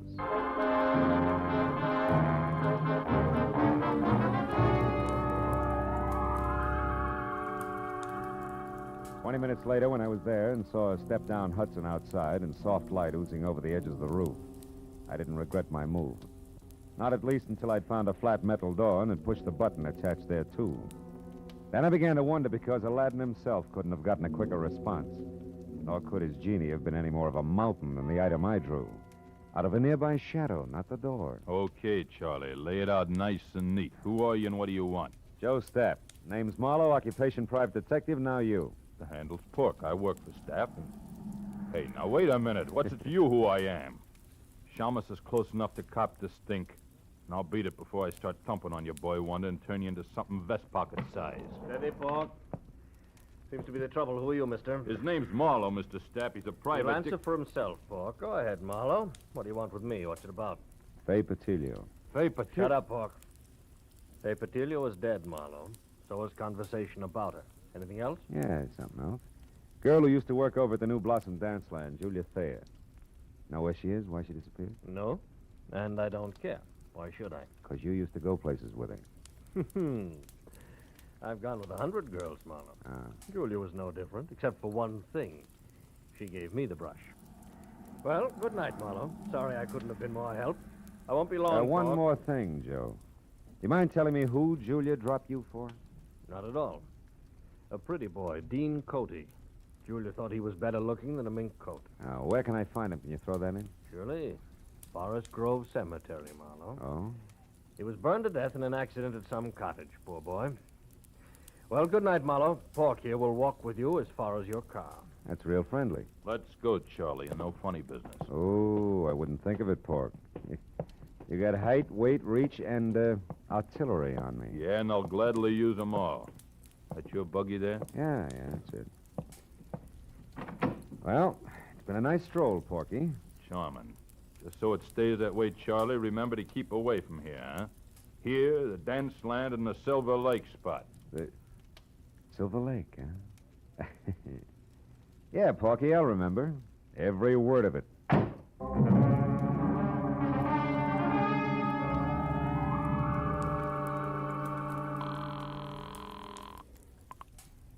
City desk. Callahan, go ahead. Marlowe again, Callahan. Now listen, on Joe Stapp, does the Silver Lake spot mean anything to you? It does. Yeah? It's on the north end of Silver Lake Road, Marlowe, overlooks the reservoir. Stapp built it as a nightclub, mountain lodge style, about, 10 years ago. Uh-huh. When it didn't go, he converted it into a private home. Or I should say, a cozy place to take the cuties for that one drink. I know what you mean. Good night, Callahan.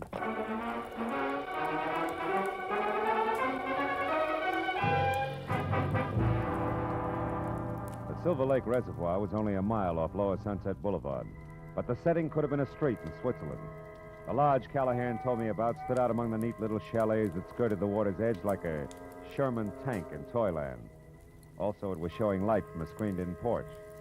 So when I was out of my car across a shaky rustic bridge that spanned the promise of a creek and moving up close, I didn't have any trouble spotting the girl I saw inside talking earnestly into a telephone as Julia Thayer, by build, size, and color of hair. About the face, I couldn't say. It wore a hat that sported enough veil and mosquito-proof twin beds. Oh, well, that's different. The tunnel. All right, I'll wait there. Yes, as soon as possible. Goodbye. Hello, Julia. Who are you? What do you want? Quite a bit, honey. But for a starter, let's say that I'm a private detective named Marlowe, working for a guy who's worried sick about you. Ira Clausen. Ira Clausen? Well, who's that? Yeah, well, I'm not sure, but maybe he's the world's greatest sucker. Now, let's level, baby. It's getting late for guessing games, huh? I'll pay it. Oh, what's the use? What do you want to know, Mr. Marlowe? Too much to chat about here. The owner's no friend of mine. Come on, we'll take my car. All right, whatever you say. I'm tired of running. Let's go. Will you take my arm, please? This darn bridge scares me silly. Oh, sure. Just watch your heels on those loose planks, huh? You okay? Uh-huh. I think I'm going to be just fine, Mr. Marlowe.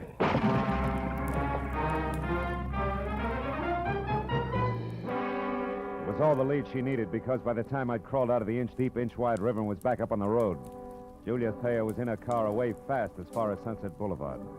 So I went to the phone back in the lodge and got through to my client at DeWitt Arms Hotel and brought him up to date in a hurry, including the latest question mark. The tunnel? Well, of course I've heard of it, Mr. Marlowe. Matter of fact, I've been there. Why? Well, it's where Julia's heading right now. Now, what's the location of it, Ira? Ira! I'm still here, Mr. Marlowe. Yeah. You sound real different. I don't get it. What's up? Very personal business, Mr. Marlowe. You see, I'm Ira Cody, not Clausen. Dean Cody's... Brother, Mr. Marlowe. Brother who's out to get the girl responsible for his burning to death. Julia Thayer, the cheap scum. So Marlowe played Patsy. Oregon, the boy-girl pitch. You made it all up. Every bit of it. Mr. Marlowe, before I needed your help. Now I don't anymore. Get lost.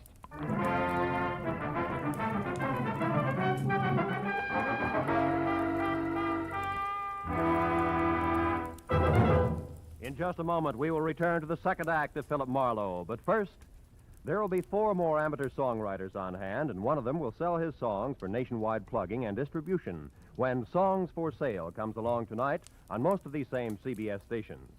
Songs for Sale gives these new songwriters a great chance. Their songs are judged by a panel of experts. Their music is sung by Rosemary Clooney and Richard Hayes. They're made to feel at home under the guidance of the experienced showman Jan Murray. For an hour of fascinating fun behind the scenes of Tin Pan Alley, here's Songs for Sale tonight and every Friday on CBS. Now with our star, Gerald Moore, the second act of Philip Marlowe, and tonight's story, The Dark Tunnel.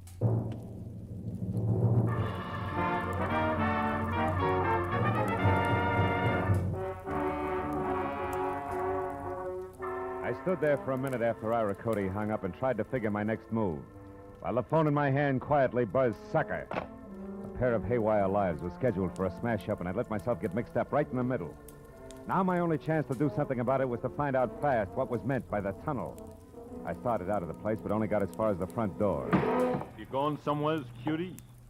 That rod makes you 6 feet taller, doesn't it, Porky, huh? I don't like you, Charlie. You played a dirty trick on me. Trick? What are you talking about? When I slipped and mentioned Silver Lake, it made Mr. Stapp mad at me, and I don't want Mr. Stapp mad at me. That I can understand. Now, look, you feel like talking this out? No. Oh, listen, you dumb ape. It's for your own good. Something's going to happen tonight that'll make your boss a lot madder than he is now. I'm the only one who... You're just trying to trick me again, but it won't work. Not this time. First, we lift your gun. Now, get going. We'll take your car. Porky, you're going to hate yourself for this in the morning when Stapp finds out. I doubt it. You see, Charlie, it's his idea. Now get going.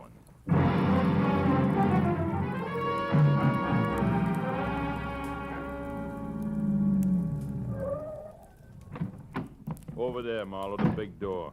I don't suppose Stapp would bother to tell you why he wanted to see me, would he, Porky, huh? No. That's none of my business.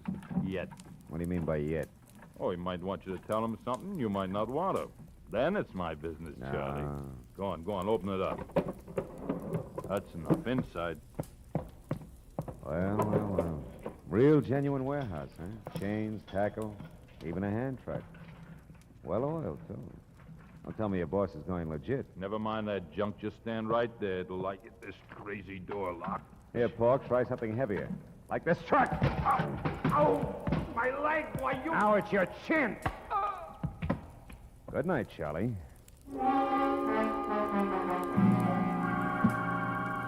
I fished my own gun out of Pork's pocket, tossed his 45 off in a dark corner, and rolled the Hulk himself out of sight behind a stack of crates. Then I went over to an elevator in the corner. On the way into the warehouse, the light I'd seen earlier from the roof was still there, so I decided to try the penthouse. I walked quietly down a thick carpeted hall to the only door. When I knocked, it was with the barrel of my .38. Come in. Well, hello, Marlowe. I've been waiting for you. A gun? Hey, how come... Pork? Pork! Save it, Joe. Oh, that dumb cluck. Yeah, big wheel like Joe Stapp ought to afford better help.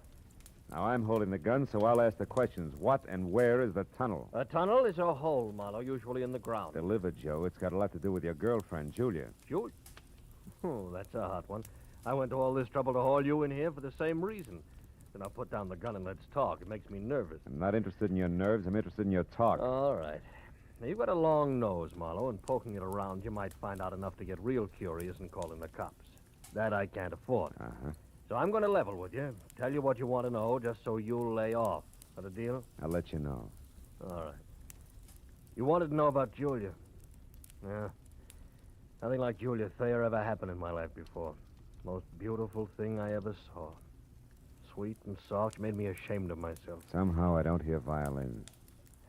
Marlowe, I'd have done anything Julia asked me to. And all she ever asked of me was to give her up. For Dean Cody? Yeah, Dean Cody. Young physique. It wasn't all wasteland like this. A handsome face that of a boiled lobster like mine is. She was crazy about him, fascinated, and I didn't blame her. Unfascinated, and I didn't blame her. Until I found out he had the morals of a rattlesnake. Keep talking. Cody was rotten, Marlowe. Dirty, clear through. Cheating on Julia every time she turned around. I couldn't stand it. I tried to tell her. Only made her hate you, huh? Look, Stapp, so far this is no better than a serial and torrid romances. The point. I'm getting to it, Marlowe. One night I thought I could convince her, because Cody had a date with Faye Patillo. I don't have to tell you, she was the lowest thing in town. They were going to a spot up on Lookout Mountain, so I told Julia. She went up there and waited. They showed, all right. Both loaded. She saw him take that dive off that hairpin turn. When she got down to him, they were both dead. Wait a minute. You told me Dean Cody was burned in the cottage. Sure. That's what I'm still telling you. Julia was so far gone over that louse, she pulled his body out of that wreck, hauled it all the way down to that cottage at Malibu, and then set fire to the place. So the world would never know he's going with a tramp like Faye Patillo, huh? Yes. How'd you like to have that kind of loyalty on your side, Marlowe, huh? Anyway, after Cody was gone... Cody's young brother's in town, Stapp. He thinks Julia's responsible for Dean's death, and he's going to kill her. What? They're scheduled to meet at that tunnel I asked you about. Now, where is it? Stapp, I asked you. I heard you. Tunnel's an old abandoned underpass in back of the New Blossom. But we're not going there, Marlowe. We're going to sit tight and let it play as is. Are you nuts? Not anymore. Julia was out of her head that night. Something went wrong when she started that fire. She got caught in it herself, Marlowe. You mean she was burned? Yeah. Her face. It's bad. She'll never be right again, no matter how much plastic surgery. Yeah, but there's no reason to let her be murdered. That's a matter of definition. You see, Julia's still in love with the memory of Dean Cody, Marlowe, so we'll just forget it and let it play itself out. We'll forget nothing. I got the gun, Stap. But you're gonna drop it, aren't you? Otherwise, I'll have to drop you. Oh, fine. I remember you, Austin Link, Knuckles, in an alley. Drop it. That's right, Nosy. What's the word, Joe? Get him out of here, Link. Get him out of my sight. I don't care where you go. Come on, Slick. Let's go. Just sit on him for a few hours. We'll talk it over then.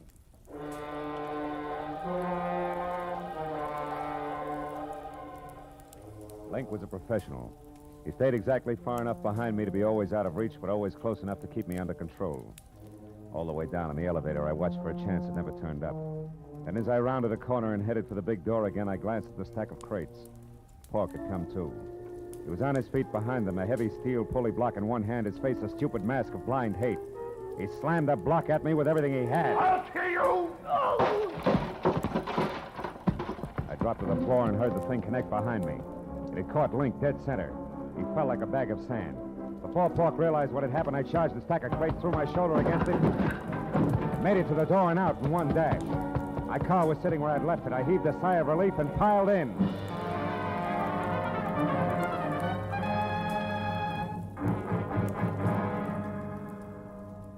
Ten minutes later, I pulled up at the New Blossom Dance Land. It was just closing. I ran along the side of the building to the back where a yellow light above the rear door cast an out-of-place halo over... Oh, no. Hey, you! What are you doing back here? This is for employees only. Yeah, well, I'm employed. Listen, do you know where the tunnel is? The which? I can see what you mean. The tunnel. It's an old underpass. There's an entrance to it back here someplace. Oh, that, sure. See the light over there? Yeah. And that little cement house? Yeah. Well, that's it. Steps lead down inside. But why? Nobody ever uses that anymore. Well, I tell you, I got a date in there with a couple of screwballs. Oh, well, you'll be right at home. Good night, dearie. A baker's dozen steps led down into the thick darkness littered with newspapers, weeds, and wine bottles, all long dead. As I eased down inside, I heard voices, low and tense, amplified by the rolling, hollow echo in the tunnel.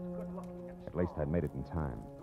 When I got to the bottom, I could see the two of them silhouetted against the dim glow at the far end.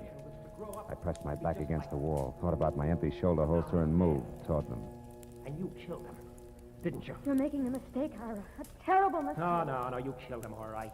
You and that beautiful face of yours that he couldn't resist. Why are you hiding it behind a veil? You used to be so proud of it. You killed Dean just the same as if you'd shot him. But you're not getting away with it, Julia. I'm going to square it up for him right now. Ira! What? Marlowe, how did you find this place? I found plenty beside that, Ira. Give me that gun. No, you're not going to stop me. Even if you shoot, I'll kill her first. I don't have a gun, Ira, but I got facts. Before you shoot anybody, you better listen. Julia wasn't responsible for Dean's death. He was. Everything she's done since then has been to protect what little good there was left of his crummy reputation. You're a liar. I can prove it. Dean went bad, Ira, all bad. He was a low, double-crossing cheat. You're lying, you're lying! The night he died, he was two-timing Julia. But in spite of that, she risked everything to move his body from a smashed-up car. So nobody would ever find out what really happened to him. It's true, Ira. Stop it! You liars, both of you! I won't let you say things like that about my brother. You don't care if he's dead, Julia. You'll do all right. You've got the kind of beauty all the men go for. And you, Marlowe... Shut up, you crazy punk. Stay back. Admit you're a liar, Marlowe. Admit it or I'll kill you. I swear I'll kill you along with Julia. You'll be doing me a favor. You haven't seen my face lately, have you, Ira? I never want to see it. I think you better, kid. Got a match, Marlowe? Sure. Here. Look, Ira. You can't be Julia. I was burned, Ira. It happened to me when I tried to hide the kind of rotten trash that Dean had been mixed up with. And the only reason she did it was because she loved him, maybe more than you did. Now, come on, kid, let's have that gun. You don't want to kill anybody. No. I don't want to kill anybody. Julia, I'm sorry. Ira! Let him go, Julia. The hard part's over now. He'll be all right. I'll look in on him after a while just to be sure. But, what about you, huh? What about me? I'll be okay, Marlowe. after I've done some thinking. This shock, I think it's what I needed. Goodbye. It's a dark tunnel, honey. Think you can find your way out alone? Yeah? Yeah, I'll find a way out alone. One of these days.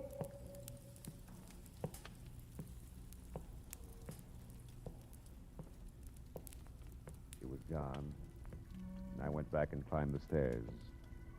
Out of the tunnel and into the night again.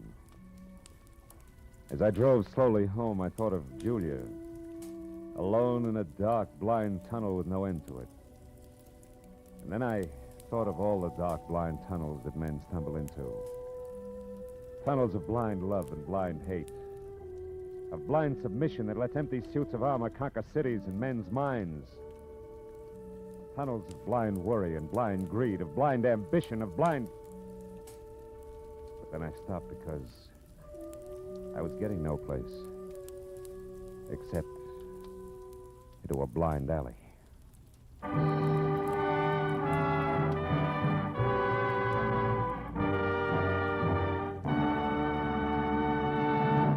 The Adventures of Philip Marlowe, bringing you Raymond Chandler's most famous character, star Gerald Moore, are produced and directed by Richard Sanville and written for radio by Robert Mitchell and Gene Levitt.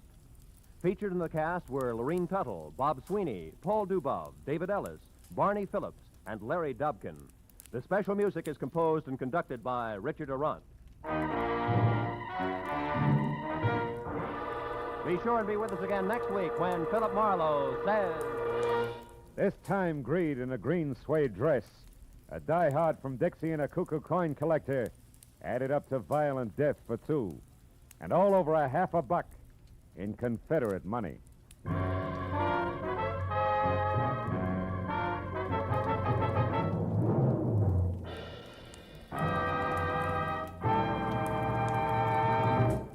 Every Friday night, CBS brings you stories taken from the files of parole boards of the 48 states. With only the names changed, these stories give in complete detail the events of a criminal's life up to the time he is up for parole. Then, before you hear the board's decision, you can make up your mind. Is this man ready to be set free? It's been hailed by press and public alike as an outstanding anti-crime show. And you can hear it now by staying tuned, because Up for Parole follows immediately on most of these same CBS stations. Roy Rowan speaking. This is CBS, where you play Sing It Again every Saturday night, the Columbia Broadcasting System.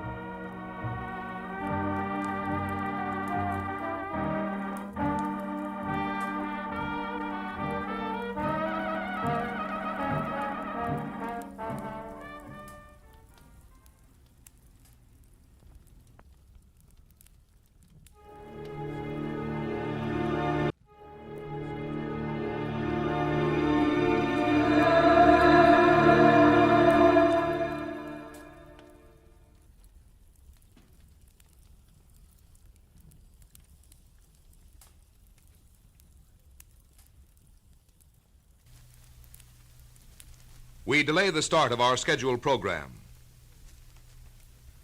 We have delayed the start of our scheduled program to bring you a bulletin from CBS News.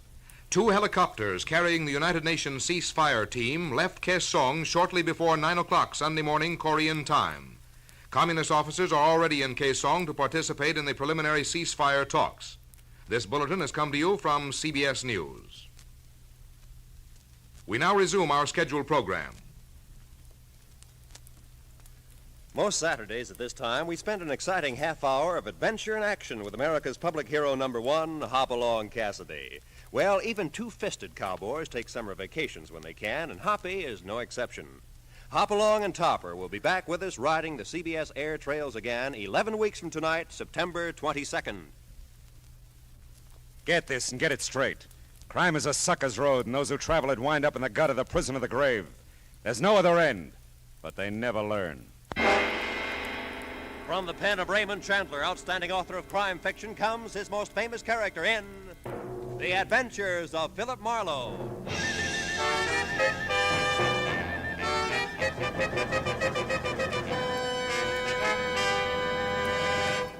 Now, with with Gerald Moore, starred as Philip Marlowe, we bring you tonight's exciting story, A Seaside Sabbatical.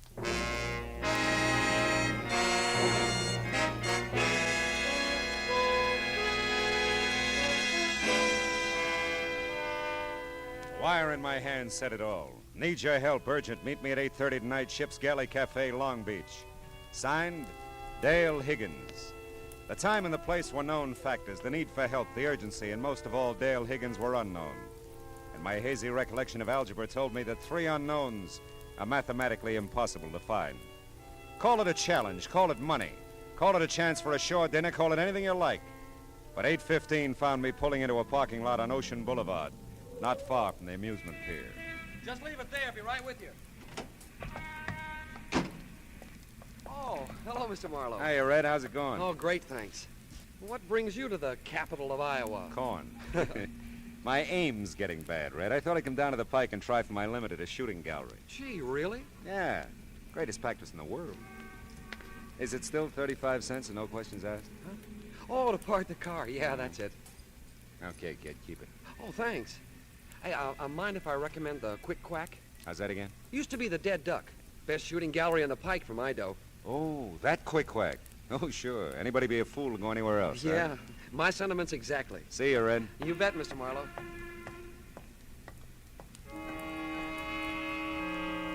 Red's a nice kid. His name was a natural. He was blonde. I bobbed along Ocean Boulevard in a direction that instinct and a blaring blue neon sign indicated would lead me on course to the ship's galley. The night was muggy and close. You wore it like an extra coat, and the ocean breeze I'd anticipated had retired in favor of alternate waves of fog that rolled in, engulfed you for a moment, and as suddenly rolled out again. I was very nearly on time for my 8:30 appointment with Dale Higgins, as I turned blue beneath the ship's galley neon and stepped inside to be greeted by tight little groups of faces that opened and closed to admit food, drink, and talk, all indigo. The door behind me closed on 2 thoughts. My dreams of a shore dinner were blasted, and the ship's galley emerged as the last place in the world for anyone in need of urgent help to discuss his problems. But then, I didn't know Dale Higgins. Are you Philip Marlowe by any chance? That's right. Yeah, it looked like you were looking for someone. I'm Higgins. Oh, how are you, Higgins? Do we talk here? Probably not very well. No. Walk along the beach? Oh, fine.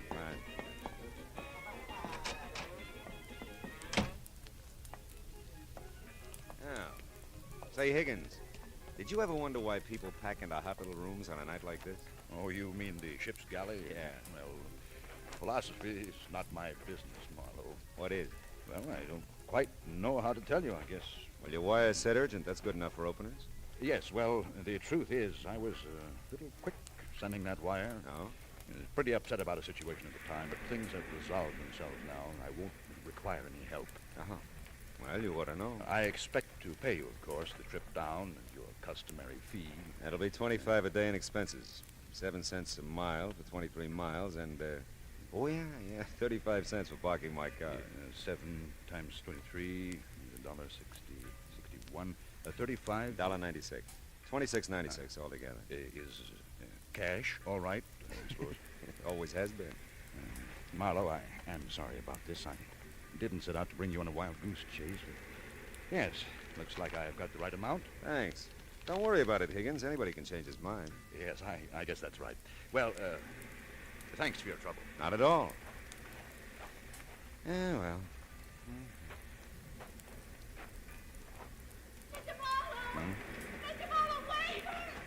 I turned in the direction of her voice, but the fog has a cute way of diffusing sound as well as sight. And I realized I wasn't closing in on anything, that the fog was circling me and I was circling it. So I stopped and waited. I listened and heard nothing but the sound of the sea and the faint wheezing of the pike calliope. Then suddenly it hit me. Somewhere along the fog-swept beach, a girl had called my name. And nobody knew I was in Long Beach except Red at the parking lot and Dale Higgins. Yeah, the choice was obvious. Did she find you okay, Mr. Marlowe? Yeah, Red, she did. You tell her where I was? Oh, I sure. I told her you and me always did our shooting at the Quick Quack. Good boy. Now tell me who she is. Who she is? Yeah.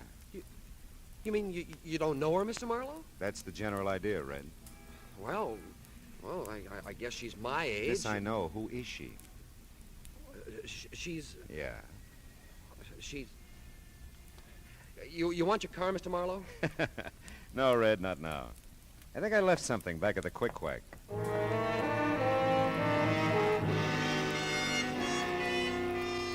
Everything that was young and pretty along the pike was hanging onto a sailor's arm. Around Gene Arno's Quick Quack, the nearest thing to youth and beauty were the neatly lined 22s poised across the counter. Try your luck, mister? No, thanks. Just looking, not buying. Yeah. See, I just lost my girl. Well, don't blow your brains out here. These guns is for shooting ducks. I see what you mean. We said we'd meet here if we got separated. Have you seen her by any chance? She's 7, 8 feet tall, glandular case. She's 3 stalls down, billed with toothpick. Thanks so much. Still just looking, not buying. Still just look... Try it from a distance. It looks even better. Go on, bud. Beat it. I spotted her. At least I'd spotted a frightened fawn of a thing who caught my eye as if we were the only two on the pike. And there was something about her that made me wish we were. I followed her away from the crowded amusement section up the ramp toward Ocean Boulevard. Suddenly, she broke into a run, darted into an alleyway. I wasn't far behind her. No one saw you, did they? Follow me. Like who? He might have. And there may be others. I don't know. I don't know. That makes 2 of us. Now, wait a minute. Let's talk, huh? I saw you meet him. I thought it was you at the parking lot. I saw you meet him, the ship's galley. Something like you lost in a mob. I'll kill you, you know. If you're with them, I'll kill you. I've got to before someone kills me. I don't know. I don't know about Now, listen, you. baby, I'm with you. Don't come any nearer. All right. I can't be seen with you. I can't walk out of here with you. He's around somewhere. I know he is. Oh, Mr. Marlowe, you'll help me. You'll have to. There isn't anyone else. Of course I will. Well, then look. As soon as you can, get your car. Don't let Val see you now. Val? You know Val. Listen, in your car. Meet me at 7th and Anaheim. I'll get there. I'll have to. And then we can talk. Yeah, but wait a minute. 7th Hold it. and Anaheim, Mr. Marlowe. Oh, I'm Dale Higgins.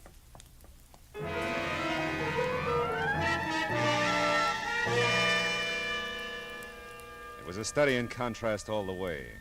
The din and kaleidoscope of Rainbow Pier against the lonely sound of a foghorn. The gray feel of fog and the dank gray-black of the warehouse district at 7th and Anaheim. An urgent wire signed Dale Higgins. Dale Higgins. And a guy who called himself Higgins. Husband? Lover? What? Well, here we go again, Marlowe. I parked the car and waited. The fog hugged the streetlight, but the sign was intermittently visible. I had the right place. I don't know how long it was before I heard the footsteps, but it was long enough for me to stretch my legs out along the car seat, lean my head back against the door, and feel the damp touch of fog sweep against my face from an open window. I remember starting to turn my head toward the direction of the steps and thinking that Dale had made it in good time. Oh!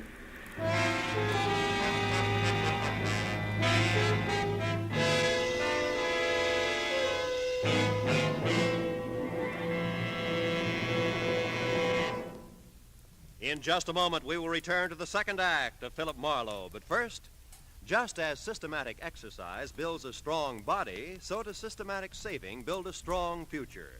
Save systematically for your future and for your country's future with United States Defense Bonds. And now with our star, Gerald Moore, the second act of Philip Marlowe, and tonight's story, A Seaside Sabbatical.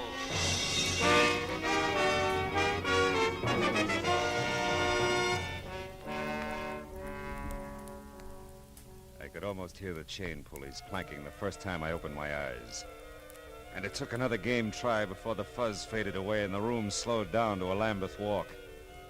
Off somewhere, the faint sound of breakers. And I did the ceiling, the walls, and one corner of an expensively furnished room before I centered on the fuzzy, indeterminate face at my bedside. A kind face, motherly and pleasant. It talked. I'm Mrs. Higgins. Oh no. Yes, I am. Is everybody in Long Beach named Higgins? You don't really feel a bit well, do you? No, not really. We're awfully sorry, Mr. Marlowe. I know when Dale realizes what she's done, she'll be sorry, too. Yeah, I suppose. Dale bean me? What, with a pier? She's often violent, I'm afraid. Such a high-strung girl. Gives way so easily, you know. Yeah. Imagines all sorts of things, and then well, just gives way. Yeah. But I won't worry you with that. Dale's my problem. I won't worry you with anything, Mr. Marlowe. Just you get a nice rest. I'm a cinch. We'll pay whatever damages there are, of course. But I won't hear of you leaving now until you're much better. Oh. Hey. The mother of the Higgins clan had locked the door and walked away. My head felt big and woozy and rammed down into my neck. I was not in the pink. Mother Higgins had ordered a nice rest, and it looked like I'd need it. But I don't like strange rooms and locked doors and high-strung girls who give way. I was still trying to get out of bed when another door clicked slowly open on the other side of the room. My little frightened fawn was back, and my head hurt. I heard Marie with you. That's how I knew you were here. Oh, poor Mr. Marlowe. Did they hurt you? They sure did. It wouldn't do, you know, if they found me talking to you. I feel better now that you're here. I wish I did. What happened to you, do you know? I have a rough idea. Say, honey, how much do you weigh? 105 when I left the convent, but that's not important. Listen, I can't stay long. You know, a romance with you would be rough. Please, Mr. Marlowe. They're going to kill me. Val and Marie, All right. Now settle down. They are, and I don't know why. Maybe if I knew why, I'd understand. Yeah, but listen, I didn't even know Val then. Val? Val Nichols, a friend of Marie's. She sent him to the boat to meet me, and ever since then I just know they are going to kill me. Dale, listen to me. I don't know Val. As a matter of fact, until you told me, I thought his name was Higgins, and I don't know Marie. But what makes you think they're going to kill you? You met Val last night, the ship's galley. You talked to him. And Marie was just here. Oh, don't try to confuse me. You're all I have. All right, honey, but tell me, isn't Marie your mother? My stepmother. Daddy's dead. And when I got off the Orange Coast the other night, whenever it was, there was Val. The Orange Coast? That's how I came back. Mr. Marlowe, you're not trying to understand. If you won't help me, then... He's coming. Don't let him... I hope that you're not bothering Mr. Marlowe, Dale. No, I'm not. He asked me to come in. He likes me. Of course he does, dear. We all do. No. Feeling better, Mr. Marlowe? The worst way. Oh, I'm sorry. Come, Dale. Let's let Mr. Marlowe rest. Oh, you could use a little rest yourself, my dear. No. He wants me to stay. I'm not bothering. You're not bothering at all, honey, but maybe it would be better if you come back a little later. Yes, of course it would, dear. Now, come along now. I can come back, though, Mr. Marlowe. You promise? Sure. If you promise, I know you'll keep it. Never mind, Val. I came in alone, you know. I can find my way out. She's sweet. She's sick. A very sick young lady, Marlowe. Troubled, confused. She's got nothing on me. Now, look, what is this all about? I don't know what day it is, what I'm doing here, who you are, anything. Well, it should all have ended with our meeting at the ship's galley last evening, Marlowe. You're not clearing anything up for me, you know. You've seen her, talked to her. You must realize that she imagines things. Right now, she imagines that she's been away from here a long time, that she came back a few days ago upon a ship, that her mother and I want to kill her. She did send me the wire, Oh, though. yes. Well, we had no idea one of her spells was coming on. We left her for a short time yesterday. The switchboard has its instructions, of course, and they reported it to Mrs. Higgins when we returned. So we thought it best if I met you and... Called me out. It's not in your line, Marlowe. You're right. They're going to keep it that way, too. And Mrs. Higgins realizes that she's going to have to do something about Dale. Institution, perhaps, some long-range treatment at any rate. Dale was in no condition to be running around last night playing mysteries, taking up your time. Whoever hit me in the head last night was in pretty good condition. If I had gotten there 2 minutes sooner, I could have spared you all that. You were following her? No. I was coming back from my boat. I had gone down to the harbor after I left you. Oh. Yes, on the way back, I just happened to see Dale, and knowing the state she was in, I followed her, of course. I see. She doesn't know she hit me, does she? I don't believe that she has the slightest idea what happened. Things started swimming again. Val Nichols became part of the draperies. I was trying to think, but it hurt. Everything hurt.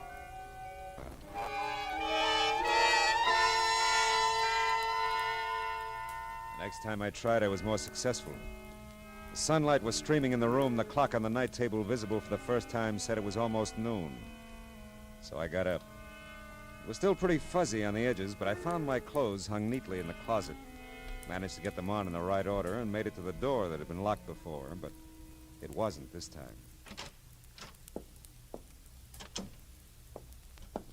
Mr. Marlowe, you shouldn't be up. Well, I'm always flying in the face of great odds, Mrs. Higgins. Bill's character. Even so, you should stay in bed a while. Oh, really, I'm fine, thanks. But you're not leaving. I won't think of it. You'll lunch with us at least. No, really. I've got to go, but I'd like to see Dale first. I sort of promised her I would. Oh, my. She's sleeping, Mr. Marlowe. Oh? We gave her sedative. Doctor's orders, of course. She's had such a trying time, you Oh, know. I wouldn't want to disturb her, no. But maybe I can call later. Oh, huh? that would be so thoughtful of you. I know she'll be disappointed at not seeing you, but I... Oh, Val, Up and about so soon, Marlowe? Yes, Well, she's sleeping, isn't she, Val? The sedative and all. I mean, I was just telling Mr. Oh, Marlowe yes. She's resting very well, Marie. Now, don't fret about her. Well, I'll take you to your car, Marlowe. Oh, yes. Well, Mrs. Higgins, it's been... It's been downright dreadful, and I know it, Mr. Marlowe. If I can do anything to right this terrible wrong, please let me know. Well, if I can think of anything, I'll let you know. Goodbye, Mrs. Higgins. Tell Dale goodbye for me, will you? Oh, yes. Yes, of course I will. Well, it looks like another lovely day, doesn't it? I followed Val Nichols' lead to an elevator, and for the first time discovered that I was in an apartment hotel on a different stretch of Ocean Boulevard than the one I'd grown to loathe the night before. Val filled in a few last details as he walked me to my car in the underground garage. Seems he'd driven Dale and me to the apartment from 7th and Anaheim in my car and sent a lackey back for his. It fit. We shook hands, and that hurt my head, too. I drove off. Somewhere in the harbor district, the need for coffee and a few lungful of ocean air forced my hand. I parked the car and found both in a ship-shaped spot with a clear view of the docks. The first cup cleared my head, and the second one down near cleared the counter. Hey, watch it. I am.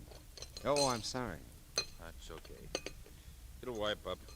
How about you, getting the onion? No, I don't think so. You know anything about ship schedules? Like what? Like that first one out there at anchor. The Orange Coast? Yeah. Well, seems to me she landed 3 or 4 nights ago. Don't know how long she'll be tied up. She's a fruit boat, though. Their office is just a block from here. Oh? More than likely, they're booked solid, but if you want to check...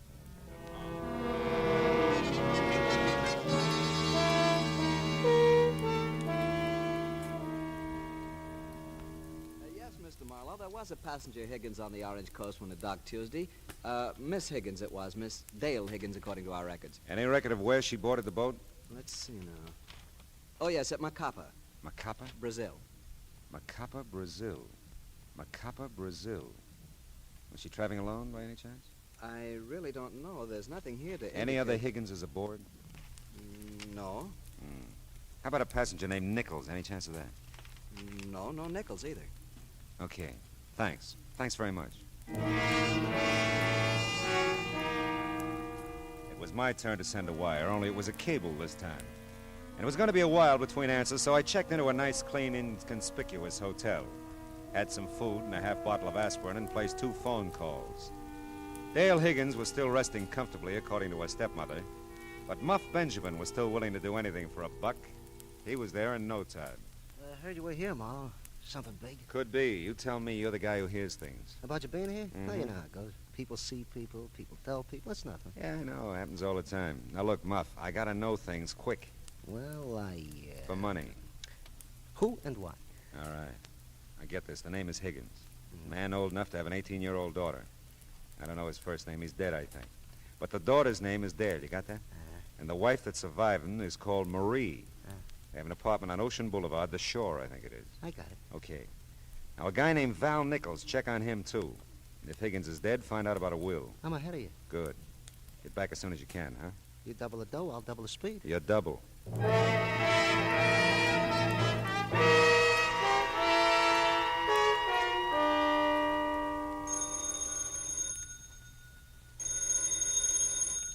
Hello. Mr. Philip Marlowe, please. Speaking. I have a report reply to your cable to Macapa, Brazil. Oh, good. Give it to me slow, huh? Dale Higgins, accompanied to boat by none. None? Order of the Holy Cross has convent near here. Suggest you check there. Signed Emerson Ward, Macapa Fruit Exporting Company. Did you say Order of the Holy Cross? That's right. Do you wish to send a reply? No. Oh, not yet, anyway. Thanks.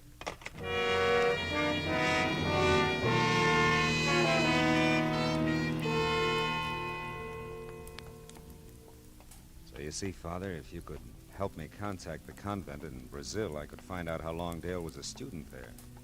That might shed some light on the situation, huh? I see. I'm not schooled in your ways, Mr. Marlowe. Still, we're both seekers after truth, aren't we? In this case, a very specific truth. That's right, Father. I want to help, of course. Your cable said this was a Sisters of the Holy Cross convent? Yes. If there were any way we could call down there. You see, Father, time's pretty important. If it's possible, we shall call, my son. Meanwhile, our prayers are with Miss Higgins. Come, Mr. Marlowe.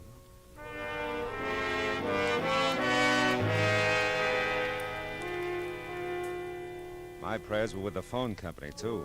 And with Muff. And, of course, Dale.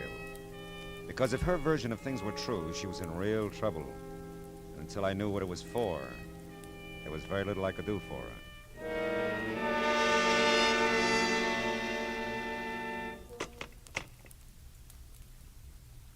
Was the information from the sisters helpful, Mr. Marlowe? Well, they were very cooperative, Father. Dale's been a student there for almost 7 years, winter and summer. Her stepmother visited her every day, but Dale never left the convent until 2 weeks ago. Maybe it all fits, huh? I'll bless her, my son. Thank you, Father. And thank the Sisters of the Holy Cross.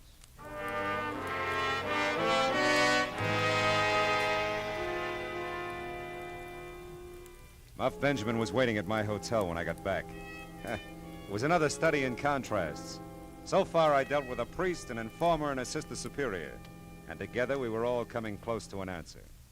His name was Dale Higgins, too, the doll's father. Died 7 years ago, loaded. Yeah? Left his second wife, Maria, good income. But the big load went to the kid. All right, what'd you get on Val Nichols? Oh, he's a bad one. Yeah? Specialty is knocking down rich widows. Currently fraternizing with this Marie Higgins thing. Bless you, Muff. Huh? I mean, here's your dough.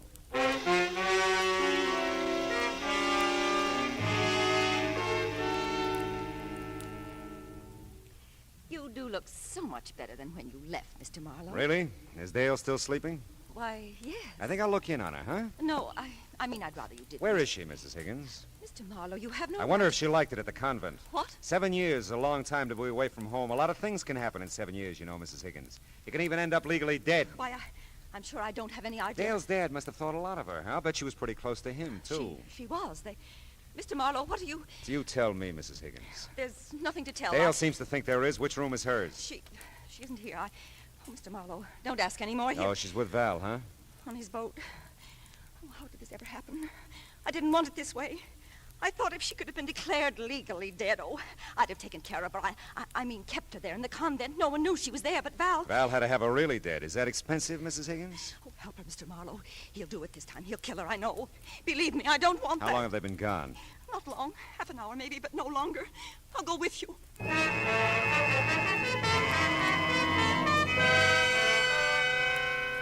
Marie really cracked on the way to the harbor. It was going to be a fishing accident in the channel.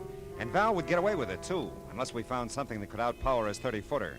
It was called the Queen Marie, one guess who had given it to him. I found the boat I needed, all right, but the skipper seemed reluctant to go for it. Wildest thing I ever heard of. I tell you, it's a matter of life and death. The Coast Guard can't go on every... Look, a month ago we needed you off Balboa when our motor conked out and you came. But we've received no distress call from the Queen Marie. What do you think this is I'm giving you? Please, don't waste time talking. All right, come on, how about it? Okay, but if this isn't on the level, you're in some trouble, Marlowe.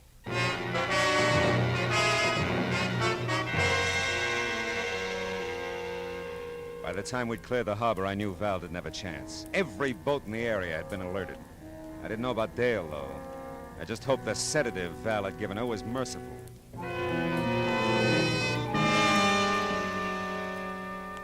The Coast Guard took care of Val once we came alongside the Queen Marie. And I took care of Dale. She was in the galley, tied securely. Still dopey, but she came around after a while. Oh, Mr. Marlowe, you... Take it easy, baby. You're okay. You... I was afraid you'd forgotten your promise. No. But you didn't, did you?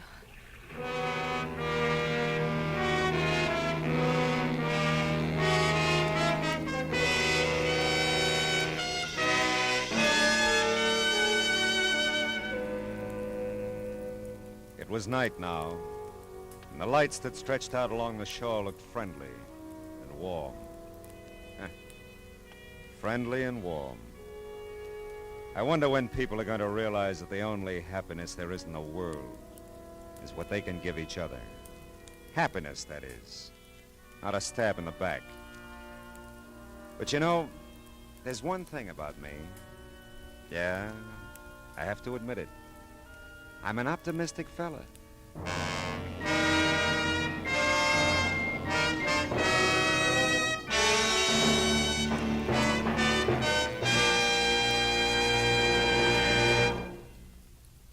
The Adventures of Philip Marlowe, bringing you Raymond Chandler's most famous character, star Gerald Moore, are produced and directed by Norman MacDonald and written for radio by Kathleen Height. Featured in the cast were Gene Bates, John Daner, Irene Tedrow, and Lee Millar, with Harry Bartell, Barney Phillips, Lou Krugman, Donna Hayner, and Stan Waxman. Gerald Moore may soon be seen in the Santana production, Sirocco. The special music is composed by Pierre Garrigank and conducted by Wilbur Hatch. Be sure to listen again next week at the same time when Philip Marlowe says... This time an old lady got taken for a new kind of ride by a new kind of chauffeur, and I got involved up to a gun in my ribs. All because I decided to spend a quiet day at home.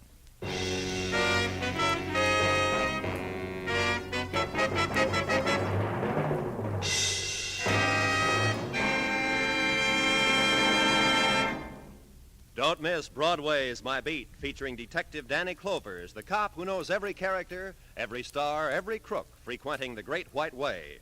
It's tomorrow night at the Star's address.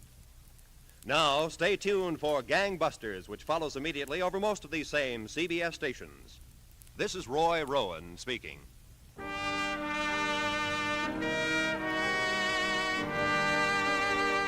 This is CBS. Hear Horace Hyde every Sunday night, the Columbia Broadcasting System.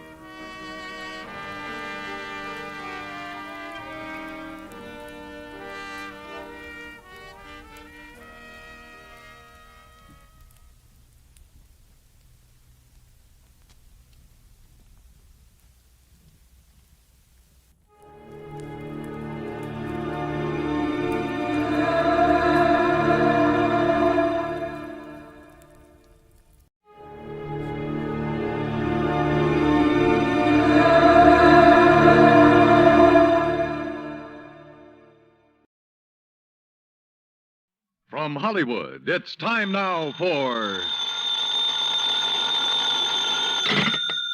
Johnny Dollar. Earl Poorman here. Poorman?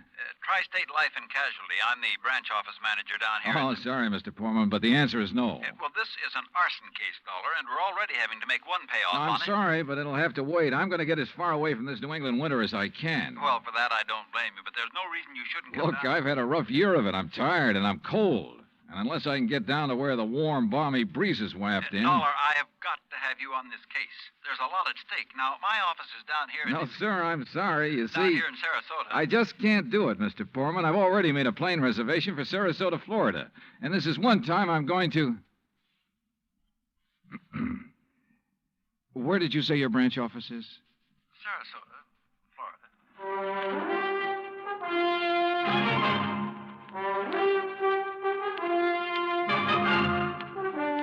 Bob Bailey in the exciting adventures of the man with the action-packed expense account. America's fabulous freelance insurance investigator. Yours truly, Johnny Dollar.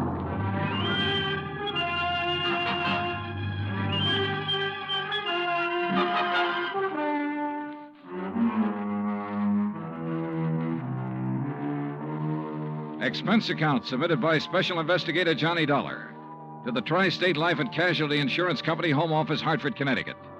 Following is an account of expenses incurred during my investigation of the burning Carr matter. Expense account item 1, which I'd thought I was going to have to absorb myself. $129, transportation and incidentals to Sarasota, Florida. It was nearly 5 p.m. when I got there, so instead of checking into a hotel, I taxied, that's item 2, $1 even. I taxied to Earl Poorman's office in the Conroy building. He turned out to be a tall, lanky, easygoing fellow with clear blue eyes and a ready smile. Sit in an office and talk business this time of day? You're in Florida now, Johnny. Well, I thought from your call this was a pretty urgent matter, Mr. Poorman. It is. Arson, you said. Yeah, probably, but here's no reason we can't go out to my little shack on the quay and be comfortable while we talk about it. Besides, Michael wants you for dinner. Mike? My wife, Gertrude. Oh. Come on, my jalopy's right out at the curb. Come on, Johnny. Poor man was a misnomer for this man because his jalopy turned out to be a spanking new Cadillac, complete with air conditioning and all the fixings. And the shack, anything but. It was on St. Armand's Key across Sarasota Bay from the mainland, a beautiful 2-story concrete and stucco job. The big yard backed on a quiet bayou, and there, tied up at a private dock, was a 24-foot lap strake speedboat, ideal for fishing the Gulf of Mexico. After all, as long as you're down here on expense account. Yeah, but it's charged to your company, remember? Oh. Hey, there she is at the door. Huh? The big, fat, overbearing broad I'm married to. This was another switch. For Earl's wife, standing in the doorway, was the cutest little trick I'd seen in a long time. Petite, pretty, and blonde, and with eyes that you noticed right away because they were almost green. Eyes that suddenly narrowed as she looked at me. And I wondered why. Johnny? Dollar, did you say? That's right. Insurance investigator down here to look into those fires. Oh. Any objections? No. Oh, of course not. Just set your bags here in the hall, Johnny. All right, thanks. And wouldn't you like a drink after your long trip? Yeah, and you can get me one, too. Scotch, Johnny? It's Martin's VVO. Oh, great. Well, soda, please. Sit down, sit down. Thanks. I take it Mike isn't too interested in the insurance business, huh? You know, she used to be a singer, dancer. Oh, well, this is a little different. But now, tell me all. Well, actually, I guess we ought to wait until Arnold Carr gets back. Carr? Carr Brothers, Lumber Enterprises. Arnold runs the business, and his brother Edward, well, Ed just shares the profits. Real black sheep of the family, from what I've been able to learn. Oh? Anyway, they have yards all over the state. There's one here in Sarasota, one up the coast a ways at Fort Pierce, and still another at Arcadia. That's about 40 miles inland, just east of here. And there was one up in Orlando. Was? Completely destroyed by fire a couple of weeks ago. And a $120,000 claim has been filed. Wow. That's where Arnold Carr is then, in Orlando, trying to clear things up. Here's your drink. Oh, thanks. Here, Earl. Yeah. Well, to the gods and goddesses and us. But shouldn't I be up in Orlando then? Arnold's on his way back here now. He lives here. He just went up there to arrange for clearing off and selling the property. You mean he's planning to just pocket the money? If Tri-State pays off, I mean. Looks like it. But I take it you suspect arson. Yes, Earl suspects arson, Johnny, and so does Arnold Carr. At least he says he does, but they have no reason. No? How about the other fires? Or attempted fires? Oh, where? At Arcadia, for one, but they got it out in time. At least that's the way Arnold Carr reported it. The way he Let tells me it... tell it, Mike. Oh. There was another at the yard here in Sarasota. Arnold himself discovered it one night when he was just driving around. But nothing to indicate it was attempted arson. No, Well, and the authorities up in Orlando found no indication of it there. Mike, you know as well as I do that a lumberyard fire will obliterate signs of arson better than any other kind of fire in the world. Yeah, but she has a point, though, Earl. Unless there's some evidence of arson. Of course. Yeah, why send for me? Well, mostly because... Actually, because Arnold Carr suspects it. But he's given you no real reason. None at all. I think he has a real reason, but he just won't tell us. Wait till you see him. He's going to call when he gets in. We'll run over to his place on Longboat Key. What about his brother? Edward, did you say? I've never met him. He's always stayed in Orlando. I was wondering if he might tell things that Arnold is holding back. Edward Carr wouldn't know anything. You can never be too sure. Look, why can't you agree with me for a... that must be Arnie now. Excuse me. Hello. This is Arnold Carr. Oh, hi, Arnie. Johnny Dollar arrived, so we'll be... Well, here, I'll let you talk to him. Here, Johnny. No. Okay. No, Earl, listen. What? I told you before it was arson. It was arson again tonight. Tonight? What's that? Arcadia just went up in flames. The whole yard. Good Lord. Did you hear that, Johnny? Yeah, I heard. Well, can you prove it was arson tonight in Arcadia and before in Orlando? I have proof. Well, Arnie, we'll be over just as fast as... No. What? No. Wait for me there at your home. Well, but look now. You mustn't come here. And I mustn't stay here because I... Now, listen, man. You... Arnie? Well, I guess he's ready to tell us now. A suspicion began to grow in my mind. A suspicion that Mike apparently shared with me. That Arnold Carr himself might be responsible for the fires. After all, he was the only one who had seemed to know about the 2 unsuccessful attempts. He himself had planted the idea of arson. He'd lost no time in filing claim for the Orlando burnout. But Earl said I was wrong. Arnold was too honest a man. Earl had also said we were only 15 minutes from Carr's home. So when half an hour passed, we called him back. Got a busy signal. After the 4th try, the 3 of us took off in Earl's cab. As we pulled into Carr's driveway, we could see him through the picture window, sitting at his desk, telephone in hand, apparently engrossed in a call. Then, as we walked up to the door, I noticed something else. Arnold Carr looked enough like me to be my brother. Maybe that explained Mike's reaction when she first saw me. Hey, Arnie. Can't you see he's on the phone in there? Well, the least he can do is hear his own doorbell. Earl, wait. Good Lord. What's the matter? Through the window. Oh, no. Earl? Stand back. Earl, for heaven's sake, what is it? Couldn't you see from out there? No, what's wrong? Oh! Well, Johnny? Right through the forehead, Earl. Looks like a .38. Before I could stop him, Earl took the phone out of the dead man's hand and called headquarters. Mike turned pale and slumped into a chair. And I gave the place a quick rundown, checked doors, windows, etc. A few minutes later, an officious young sergeant named Larkin arrived and took over. 38 caliber straight through the middle of the forehead. Were all 3 of you here when it happened? Mr. Foreman, Mrs. Foreman, and who are you? The answer to your first question, Sergeant, no, none of us was here. And this is Johnny Dollar, insurance investigator. Hiya. You insurance guys work pretty fast. You related to Mr. Carr? No, why? Look a little like him. Who busted in the front door? The killer? I did. When we drove up, we saw Mr. Carr sitting there at his desk. We rang the doorbell and knocked, but... And when he didn't move, you took things in your own hands and busted in, huh? That's right. You haven't moved anything, have you? No. Except I took the phone out of his hand to call you. Dollar, if you're any kind of investigator, you should have known better than let him touch anything. Now, let's see. The shot must have come from somewhere near this window by the fire. Ah, sure, here we are. Bullet hole right through the pane.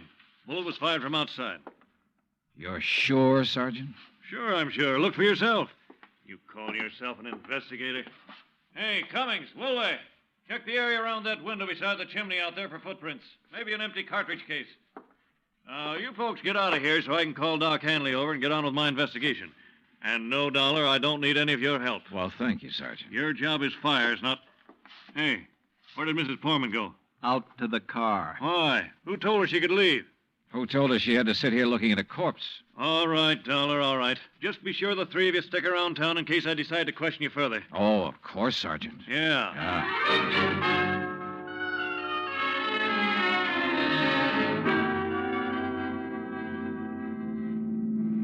Not shot by somebody standing outside? What do you mean, Johnny? Oh, I spotted that bullet hole in the window, too. So? I also noticed there were no particles of glass on the inside sill. But there were some on the outside. Yeah. The shot that made that hole was fired from inside that room to make it look as though it had come from outside. Then somebody was in there with Arnold Carr. Yeah. Either somebody he let in or who had normal access to the house. And he had to stop Arnold from talking about the fire in Arcadia. Hey, how much do you know about his brother, Edward? Nothing, really, outside of what Arnold told me. Was either of them married? Family of any sort? Arnie wasn't, but Arnold's death means Edward will own the business, then. Well, yes. And he lives up in Orlando, scene of the first big fire. Yes, very good heavens. Johnny, you don't think his own brother... Where can I rent a car? Take Mike's Chevy. It's in the carport at the house. But what are you going to do? Drive up to Orlando by way of Arcadia.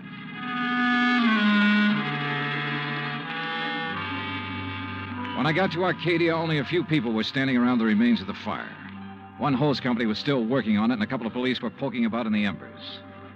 Walking toward it, I almost stumbled over a little old man sitting alone in the darkness beside a palm tree, hunched over, his head in his hands, sobbing. He didn't even look up when I stopped beside him. It's like losing part of my own life, it is. You lost someone in the fire, sir? No, son. Only part of my life. I helped build up that yard. Me and Mr. Arnie. Arnold Carr. All along, he's been worried about it. And last week, when him and me smelled smoke and come over here and put out the barrel of trash that was smoldering, he knew. Knew what? That somebody was trying to burn him out? That's why he stopped by tonight on his way home. That's why we drove over here, him and me. And I brought my gun just in case. Yeah. Well, we got here too late. It was already blazing. And when he seen the automobile pulling away... What auto? Yes, Frank, he said to me. I knowed he was the one trying to burn me out, he said. Who, old-timer? Who do you mean? He didn't say. Then he called the fire department. That car that pulled away, what was it? Just a auto, big white Buick. But he tied it in with whoever set the fire. All he said was, I knowed he was the one. Do you know who it was he meant? Well, he told me even if I did know, I should never tell. Even the police. Well, who do you think it was? Break my word to Mr. Arnie? Never, son. All right, look, old man, I'm sorry to have to tell you this. Mr. Arnie's dead. What? But he can't be. He was... You. Huh? Maybe you thought in the darkness I wouldn't know you. But I do know you. Oh, now, just a minute, old-timer. If Mr. Arnie's dead, it's because you killed him. What? Just like you set the fire. No, I'm not who you think I am. And I'll kill you. That's what I'll do. Put down that gun. I'll kill you.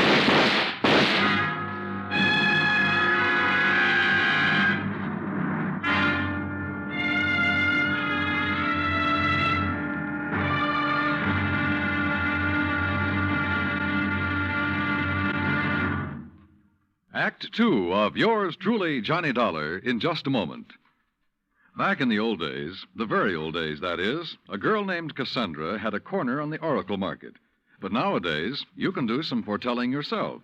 On Jukebox Jury, for example, you can help decide which of Tin Pan Alley's new recordings are destined for the hit brackets and which ones are likely to spiral all the way down to oblivion. Remember, Jukebox Jury is yours to hear on most of these same stations every Sunday. Now, Act 2 of yours truly, Johnny Dollar, and the burning car matter.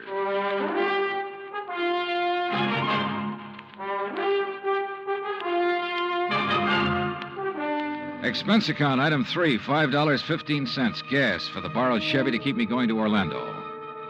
Either the old man's eyesight was bad or he was just a lousy shot. Either way, it was okay by me.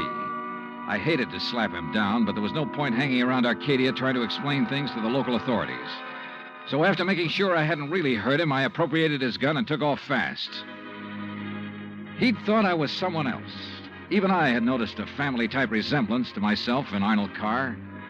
Sergeant Larkin had asked me if I was related to him.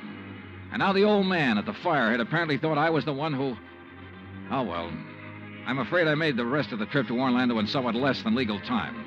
And at police headquarters, I barged into the office of Lieutenant Cal Hudson without bothering to be announced. Early in the morning? Sit down while I finish up a report, Mr. Carr. Thanks. I was trying to reach you, but we got no answer to the phone at your house. Well, that's very interesting, Lieutenant. I'm afraid I have the painful duty of notifying you that your brother Arnold down in Sarasota last night... Why did you say very interesting, Mr. Carr?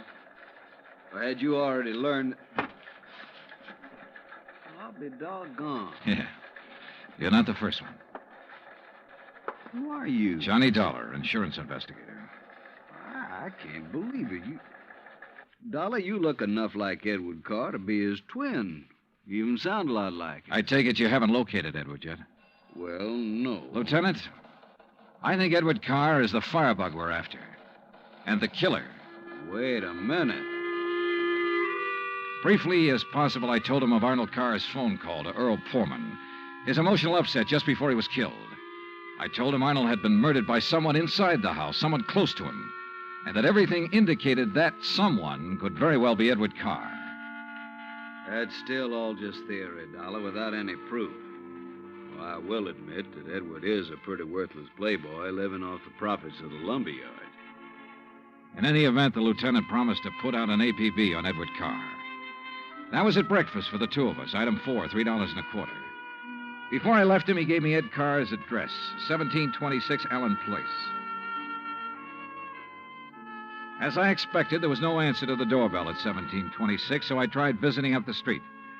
It quickly became clear that Ed Carr wasn't very popular in this otherwise quiet, well-ordered neighborhood. Those big, noisy parties at all hours of the night, cars parked up and down the street, blocking respectable people's driveways. Yes, ma'am. You know, well, once in a while you expect a person to have callers and such. Me, I have the ladies' bridge club every third Wednesday, for instance. Well, that's nice. But these are all ladies, not like some of the trash that man and his friends have, dancing and drinking and carrying on at all hours. yes, you mentioned cars, Mrs. You Harper. know, people like Mrs. Hereford Robbins.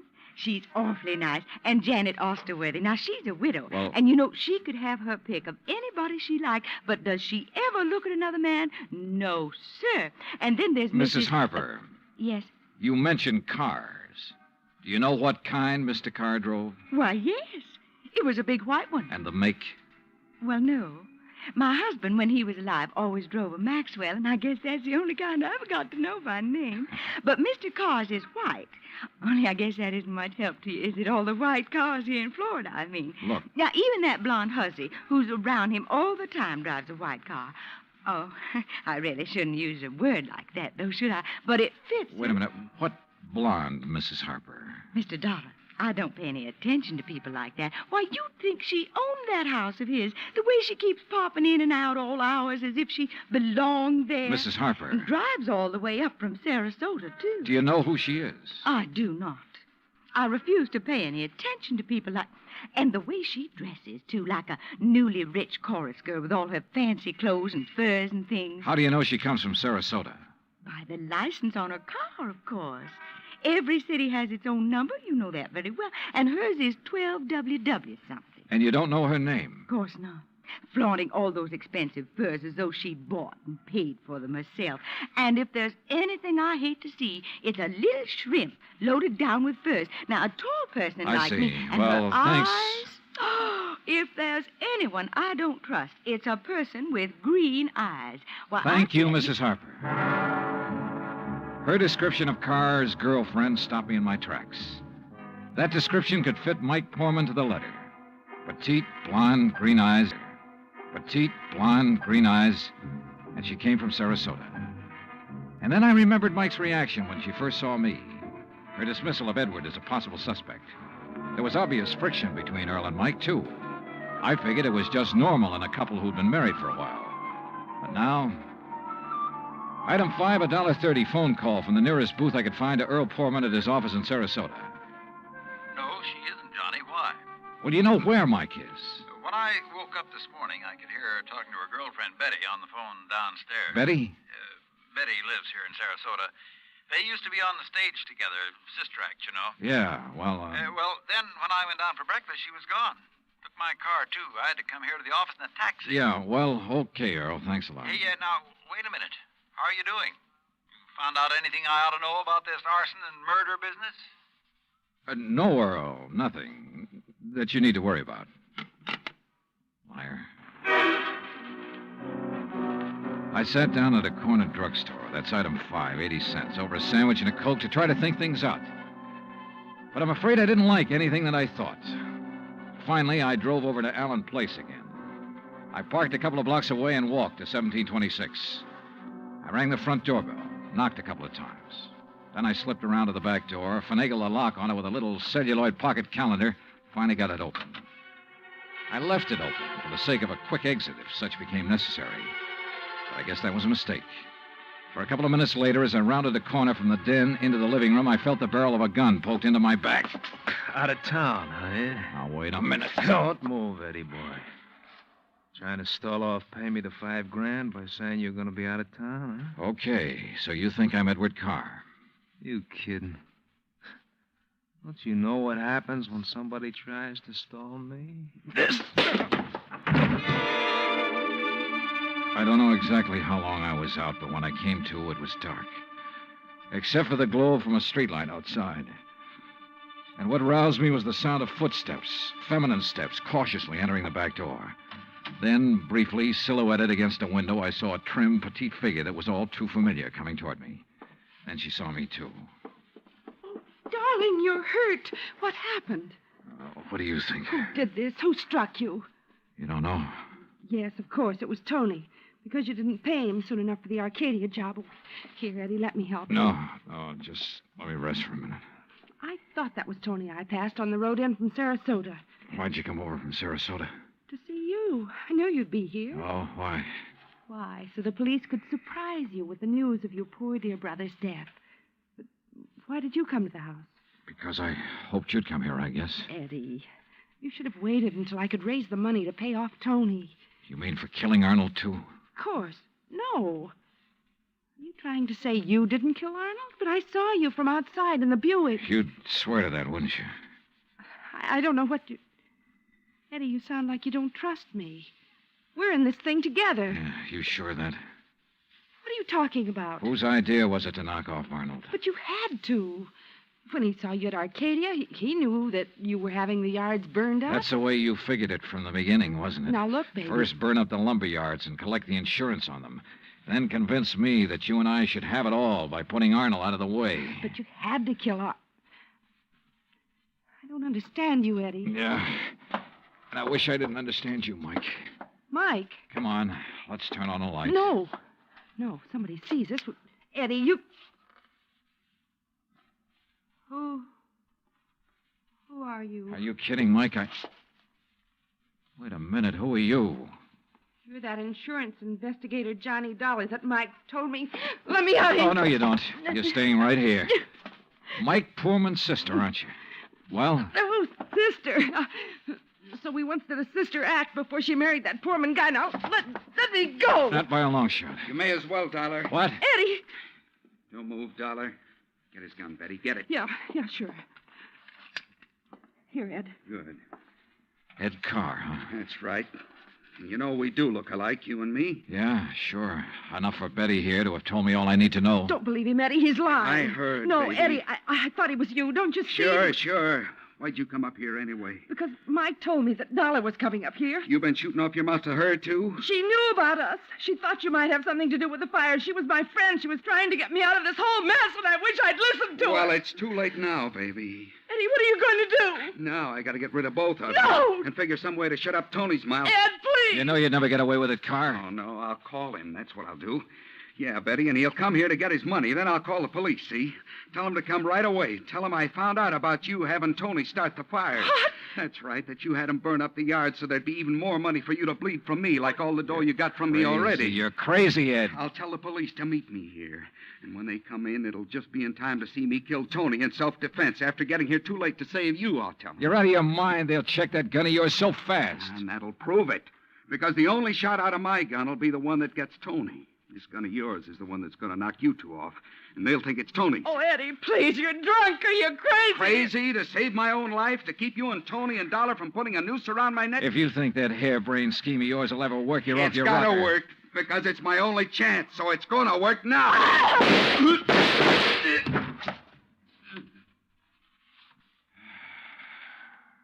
Thanks, Lieutenant. I'm afraid I was too late to save her, Johnny. Mm-hmm. Yeah. But Eddie Carr will live to face a jury. What brought you here, anyhow? I did, Johnny. Mike, stay there.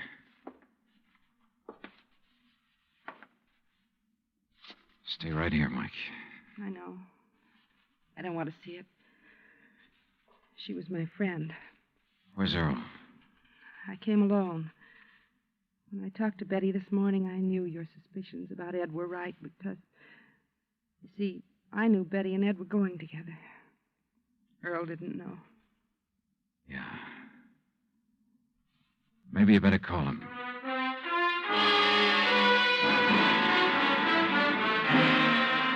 Expense account item 6, $9.80, gas and incidentals for the drive for the two of us back to Sarasota. Remarks? Betty, of course, has already paid for her part in the deal, and I guess it's pretty obvious what'll happen to Ed Carr and Tony Ricardo. The insurance money in the Carr estates will be distributed according to Florida law. Further remarks? The apparent friction between Earl and Mike was only part of a normal married life. They're a pretty nice pair. Oh, and I thoroughly enjoyed 3 days of fishing in the Gulf, thanks to Earl.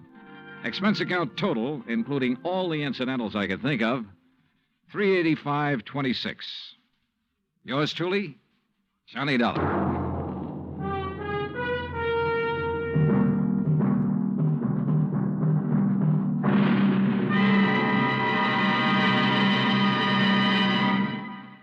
Our star will return in just a moment. You don't have to be an efficiency expert to figure out that it's easier to lend your support to several worthwhile fundraising campaigns all at once than it would be helping one campaign at a time. That kind of efficiency is yours to enjoy through the United Community Campaigns. CBS Radio hopes that when the United Community Campaigns are underway in your town, that you'll remember how much good you can accomplish with one gesture of support. Now, here is our star to tell you about next week's story. Next week, a case with a real twist. One that I think will just about tear your heart out. Join us, won't you? Yours truly, Johnny Dollar.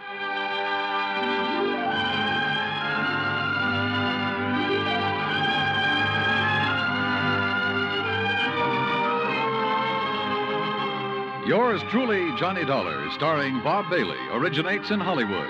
It is produced and directed by Jack Johnstone, who also wrote tonight's story.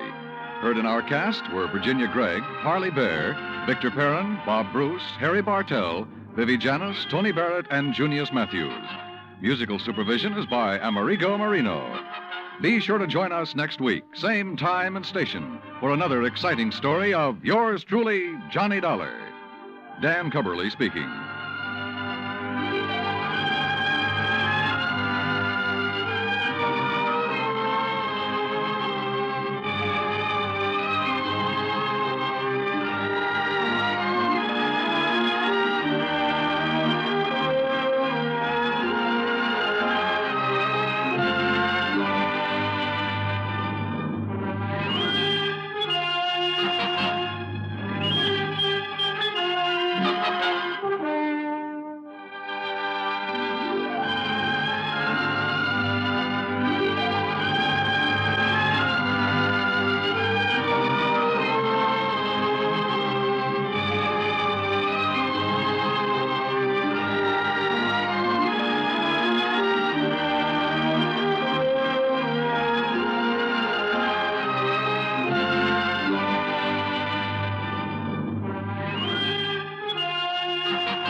I hope St. Peter's listening. This report may one day help qualify me for that pass through the pearly gates. This case almost rushed me up there.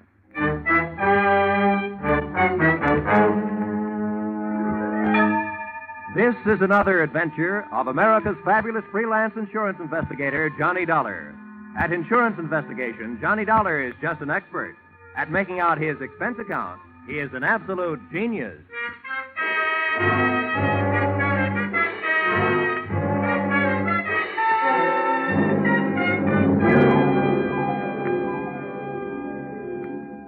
Expense account submitted by Special Investigator Johnny Dollar. To Special Investigator Johnny Dollar. This one's on the house. I wouldn't even bother itemizing it, except that the whole thing is probably tax deductible. The following is an accounting of my expenditures during my investigation of Bonnie Goodwin. Or, she was under 21, but that didn't mean she was involved with nothing but minor vices. Or, murder ain't minor. Expense account, item 1. $12.40. Scotch whiskey and cigars consumed at surprise party arranged for me by one Mr. King Hart at my apartment in Hartford, Connecticut at 1:25 in the morning.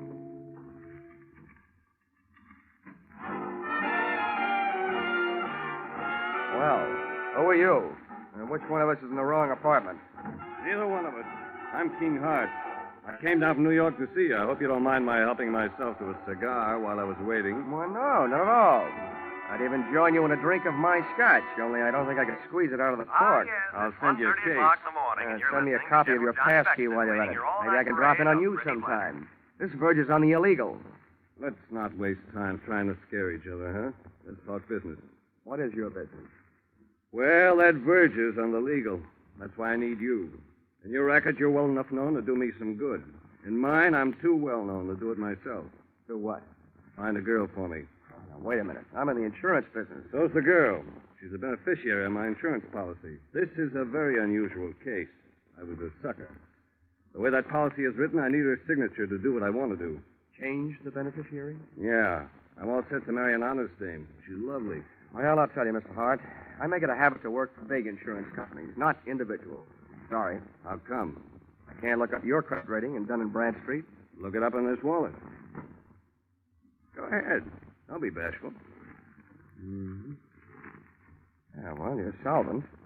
Corners of these bills look like a tally on a baseball scoreboard. 1 run on the first and then 3 goose eggs. Help yourself. Not so fast. Your money may be okay, but about your story. What about it? Look, there's any number of good licensed private detectives that you could have gone to. Philip Marlowe, Sam Spade, and Richard Diamond. And he would not only have solved your case, he would also sing you a song. Why did you come to me? I thought you had me straight. I don't like detectives. I'm allergic to coppers, pro or semi-pro. So's the girl. Look, Dollar, all you have to do is find the girl, get her signature on the form, and bring it back. Is that so tough? Yeah, my wisdom tooth still finds it a little tough to chew. I'd like to see the policy. Sure, I brought it with me. Here you are. Wow, this is a motive-sized policy. $100,000. How'd you ever get it, Mr. Hart? When I took it out, I was a haberdasher. Uh-huh. Specializing, no doubt, in bulletproof vests styled by Hart, Schaffner, and U.S. Steel? Oh, yes. Beneficiary, Bonnie Goodwin. That's her. Well, before I can start looking, I should know where she stopped being around. Chicago. You'll find that and a lot of other stuff about her stapled to the back of the policy. My, you're the very model of efficiency. I should be. As a model prisoner, I ran the accounting department at Leavenworth for 5 years. Thanks for not being bashful about your past. Makes it easy for me not to be bashful about asking you for something. What's that? My assignment in writing. I just don't want anybody to get the wrong idea about my association with you. That's okay. All right. If you'll pay for the ticket, I guess I'm ready to take the ride. How much? A $3,000 retainer, and I'll bill you for my expenses. It's a deal. And don't hesitate to travel first class. Don't worry, Mr. Hart. Don't worry.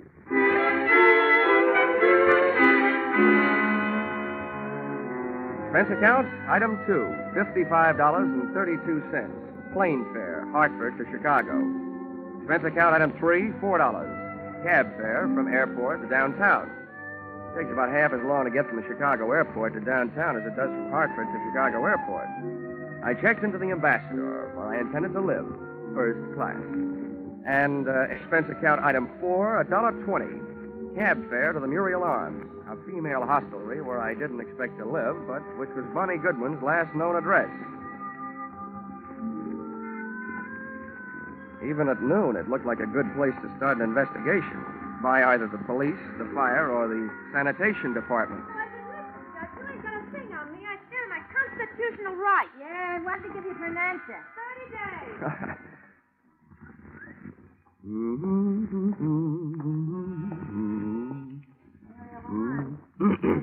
Call back after 4. Hello, Muriel Arms. I'm sorry, Miss Graham left a no disturb until 2:30. Hello, Muriel Arms.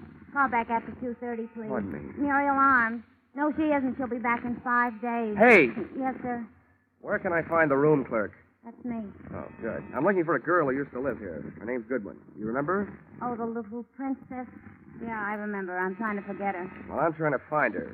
You know where she went from here? No, and I don't care.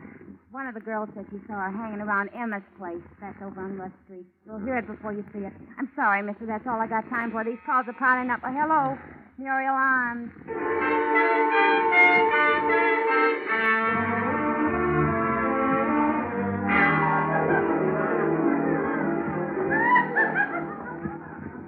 Say, bartender. Let's see. Where can I find Emma? I'm Emma, and no jokes. What do you want? I'm looking for a girl named Bonnie Goodwin. She ain't around. We told her she wasn't wanted around here. Well, that's your business. My business is to find her. Who are you? From the law? Well, from the law of averages, the insurance business. If you're selling insurance, you're going the right way. She needs some. Why don't you try the Flagler Apartments?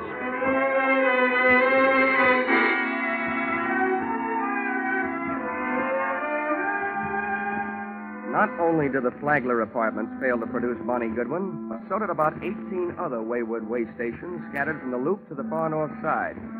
She was an easy girl to follow, but a hard girl to find. One of the things I learned along the trail was that Bonnie's heart was apparently no express train. It made a lot of local stops. And one of the things I was reminded of during the tedious search was a philosophy passed along to me at a tender age by an old Pinkerton operative. He said, being a detective is 90% legwork, just like being a mailman with no address on the letters.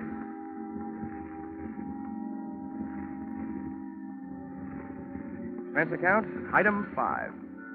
$14.95, shoe leather. My brogans and my nerve ends were worn to a frazzle by 8 o'clock that night when I went sniffing up my latest lead, which took me to the desk of a tasty little flea bag on Dearborn. Oh, it felt like you were picking up the 7-year itch just walking into the lobby. Hiya, Sonny. Are you looking for somebody? Yeah, and if I don't find her soon, I think I'll just sit still and let her find me. One of your guests, Bonnie Goodwin. You know her? As much as I know any of them, I guess. Is she still here? No. Well, do you know where she is? No, all I know is she moved out of here. As I asked her to this morning. Tell me, what makes this kid so popular? She makes me nervous. I don't like the people she brings around. You mean me, Grandma? Or do you mean you don't like her choice of friends? I didn't say they were friends. No, I'm through talking. Beat it. Now, wait a minute. I've got to find Now, her. listen, little boy. I'm awful good at not talking when I don't feel like it. And right now, I don't. Save yourself some time and get out of here. Okay. Now I know what was wrong with that little Red Riding Hood story. Grandma was the wolf. Boo! Oh, nuts. Hey, mister. Hmm? What? Hey, I think I want to talk to you. Go away. Don't bother me. You were asking about Bonnie, weren't you? I'm a friend of hers. Oh? Well, where can we talk? Well, we better get away from this lobby window. Come on. Where are you headed? Out of town? Huh?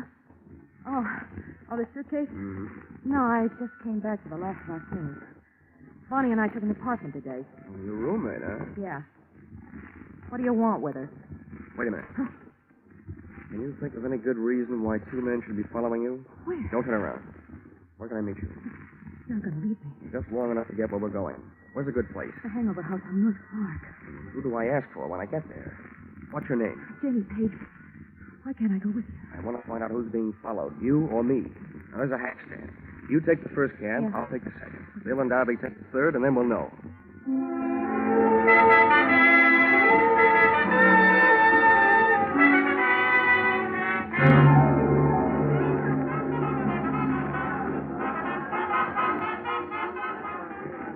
What did you find out? Oh, nothing, Janie. Those guys pitched me the biggest curve since Lefty Grove. What does that mean? Oh, we took 2 cabs, so they took 2 cabs. One of them followed me, so it figures one of them followed you. Any idea why? Now, wait a minute, mister. First, I got to get you straight. I just picked you up on a hunch because you don't look like the other ones. Who are you, and what do you want with Bonnie? My name is Johnny Dollar. My business? Insurance. Insurance? Who's dead? King Hart? Did I hear a hopeful note in your voice, Janie? Well, is he? Look, in my business, I've learned never to give a definite answer to that question. But, as far as I know, he's still alive. He was when I saw him yesterday. He hired me to find Bonnie because he wants to get her name off his life insurance policy. As simple as that. That skunk. So what he put her through? You can file this question under N for none of my business, but just what did he put her through? He built her way up, and then he dragged her way down. And she's still too good for him, for anybody who works for him. I'm getting out of here. Maybe I told you too much about my business. Just enough. You're trying to help King Hart take away the only thing he left her. If I have my way, she'll never sign away the money from that insurance policy. Good night. This was the first chance I'd had all day to make anything happen. With a little luck, Janie Page was going to finally bird dog me straight to the little chick who had flown so many coops, thus making herself so hard to find. As she started down the 60-foot length of the long, narrow bar toward the back door, I saw two familiar hulks launch out of their chairs up in the front door. They were after her, and too big for me, our opponents from that game of taxi tag. So I set about stopping them. I took advantage of the narrow room, the big crowd, and a little bitty drunk. I hated to do it, but I had to turn the bottle baby into a bottleneck. I hope he was too numb to care. Hey, lay off the little guy. He wants to take him out of his own business. I saw it. Guys like you that just Come on, let me like through that here. name. Come on, Get out of our way. We're coming through. If you like mob scenes, it was a great go-round when it lasted. But it only lasted 40 seconds. And then we got upstaged by some off-scene action out in the back alley.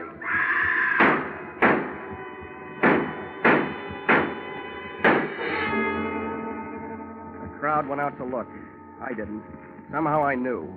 My live lead had turned into a dead one.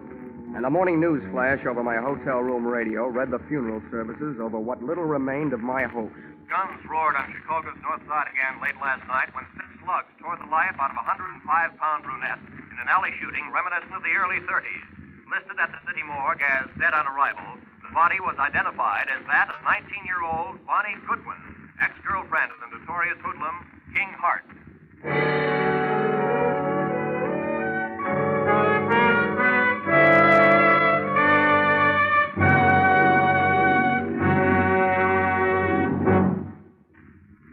In just a moment, we'll return to the second act of Johnny Dollar. But first, a burly sea captain, a fashion designer, a neurotic young gun collector, and a wealthy socialite. One of them very much dead. These are the elements Police Commissioner Bill Grant faces in his adventure on Call the Police tonight. Join Bill Grant for the thrills of the chase as he sets out to solve the case of the hero's funeral. And then take in Sam Spade's latest two-fisted adventure, well spiced with wisecracks. Bill Grant of Call the Police and Sam Spade, like Johnny Dollar, are regular Sunday visitors on most of these same CBS stations. Now, with our star, Charles Russell, we return to the second act of Yours Truly, Johnny Dollar.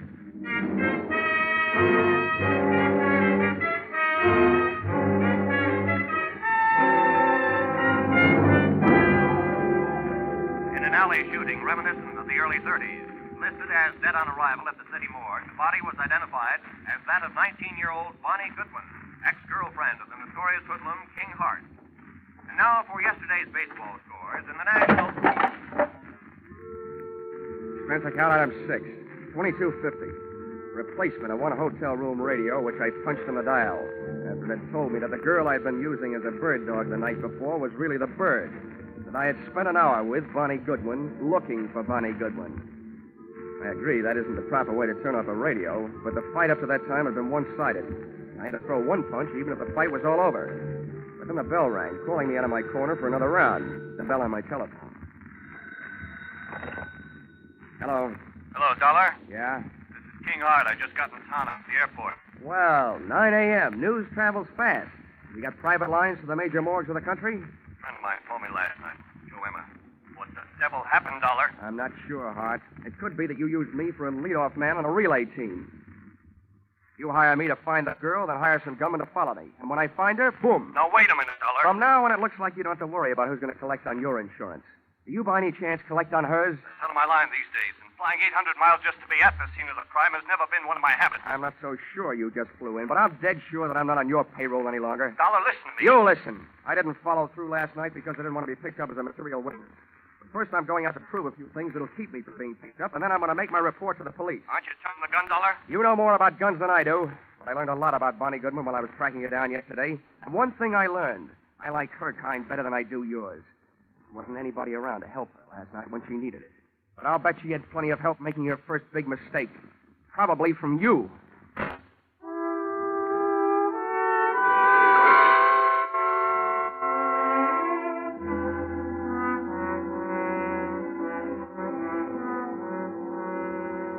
Any morgue is a masterpiece of refrigeration.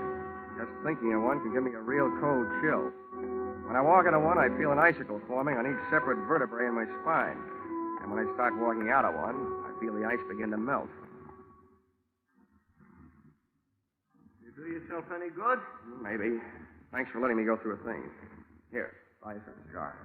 Oh, this I'll buy a box. It's a big tip. It should be. You've been a big help.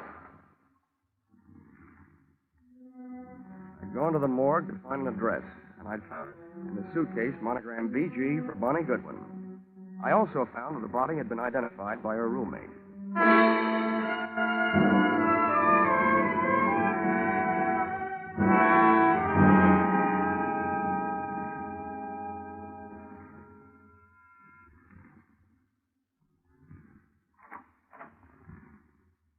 What do you want? I was a friend of Bonnie Goodwin's. I want to talk to you about her. You're no friend of hers. I knew them all. Leave me alone. There's nothing to talk about. She's dead, isn't she? Yeah. I have a pretty personal interest in it. Why? I was with her just before she walked into the alley. And you might be interested to know that she was using your name. How do you know? You don't know my name. Janie Page. So you're packing. I might be unpacking. When you pack, you fold things on the bed. When you want, you put them on hangers as you take them out of the bag. Now, you know where you're going? You better close the door. Well? I don't have to be a quiz kid to figure out that you're leaving because you're scared. Probably running away from the same thing Bonnie didn't have a chance to run away from. I'd like to find out what it is. Bonnie didn't have any big brothers looking out for her. What's your angle? I'll break it down for you. About 10% of my interest is keeping myself from being implicated in what happened last night. The other 90% might get me a merit badge in a Boy Scout troop. I'm just trying to do my good deed for the day. I'd like to see somebody get paid off. Who's your candidate? King Hart? He's one of the people she was afraid of. For a little girl, she had a lot of people after her. Did she double-cross too much, talk too much, or just know too much? She knew too much. About what kind of thing? The kind of thing smart people stay away from. Wasn't she? Couldn't. For a girl being mixed up with the wrong people is an incurable disease. You just wait it out. Mm-hmm. I see what you mean. You can't throw a bad reputation into reverse. You can stand a compliment. You strike me as being a gal who might have a better chance than most of busting into this unsmart set. I can't figure you out. What do you really want from me? What are you doing here? Who are you working for? I always feel sorry for you, kid. Particularly the nicer ones. Oh, who knows? Maybe I'm just being selfish. Maybe this is a good chance for me to show off in front of heaven. I'd like to revise those percentages I gave you. From now on, let's call it 10% me, 10% Boy Scout, and 80% you. Well, now that I've cut you in for most of the profits, I'll get some help. I haven't got much to give you, but I think it was King Hart. Why? That insurance policy? That'd be one good reason. And the others? She brushed him. He wanted to marry her, but she brushed him. He was crazy jealous. King Hart claims he was in New York at the time of the shooting.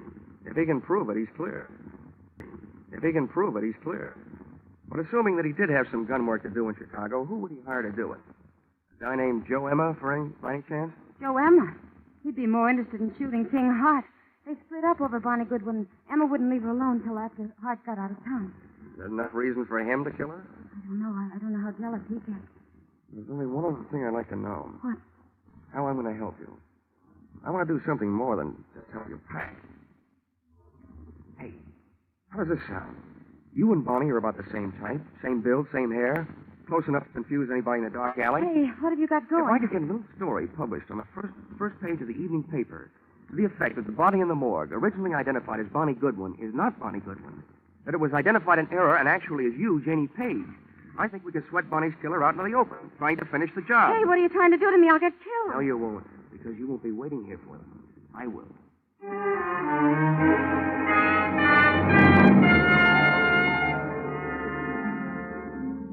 Expense account, item 7, 5 cents. Phone call to an old newspaper friend. Expense account, item 8, another nickel, one evening newspaper. Which proved to me the power of having old friends, and which I hope would prove to me the power of the press. The story, including the girl's address, was right above the weather report. And it looked like a fair night for Chicago, but a stormy night for me.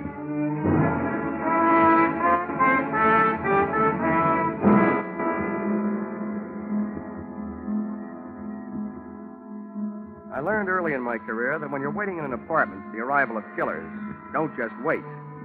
I opened a window onto the street, made myself a pot of coffee, some sandwiches, sat down in an easy chair facing the door near the telephone, and had a picnic. For dessert, I had a sweet, rich idea, which made me feel much better. When a little after 10, I heard a car pull up outside. When I heard footsteps coming up the hall 20 seconds later, I took the telephone out of its cradle, dialed 1 to get rid of the telltale tone of a line not in use.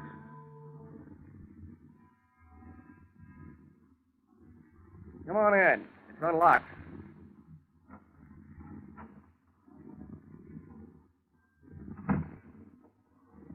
King Hart. Repeat, King Hart. What are you up to, Dolar? I'll tell you what I'm up to. At the other end of this phone line is a police lieutenant listening. He knows that you're here with me, so don't get rough. I don't care who's listening. Where is she? Who? You know who, Bonnie. That body down some more than her. I wish I had this much luck fishing. People seem to bite easier. I suppose you're here because you missed her the first time. Don't be stupid. I'm trying to save her life. Where is she? She's sitting next to the lieutenant who's listening on his telephone. I don't believe it. Come on. You can talk to her. Okay. But you better be right. Here, take the phone.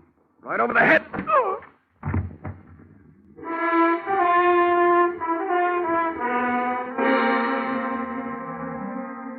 Dragged Mr. King Hart into the living room closet, went back to the phone, and really told the police to tell them that I had their man. I still had the phone in my hand when the apartment door opened, framing two masses of manhood, one of whom I knew. So this time, just to play safe, I said into the live phone, Joe Emma, and help her. Shut the door, Angie. Yeah. It ain't our insurance sale. Who you talking to with that telephone? Police. I just gave them your name. Hang it up. Okay. Pretty smart trick, I suppose. But I got news for you. What you just did ain't even evidence. Because you ain't going to be around to corroborate it. And we ain't going to be here when the cops get here. Now, where is she? If you're looking for Bonnie Goodwin, your search is narrowed down.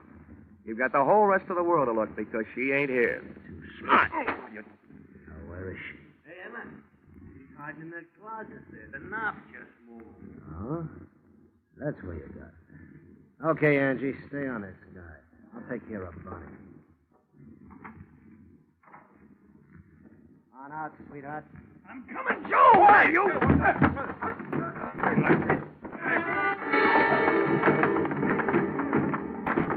Joe Emma had expected the pleasure of kicking a girl around, but instead found himself being belted around by a man. Angie's right hand dove for his armpit, and not to scratch himself. Just as he snapped another shot at King Hart, I snapped a flying tackle at him. Go! Yeah, you missed again, Angie, and it's over you. Now.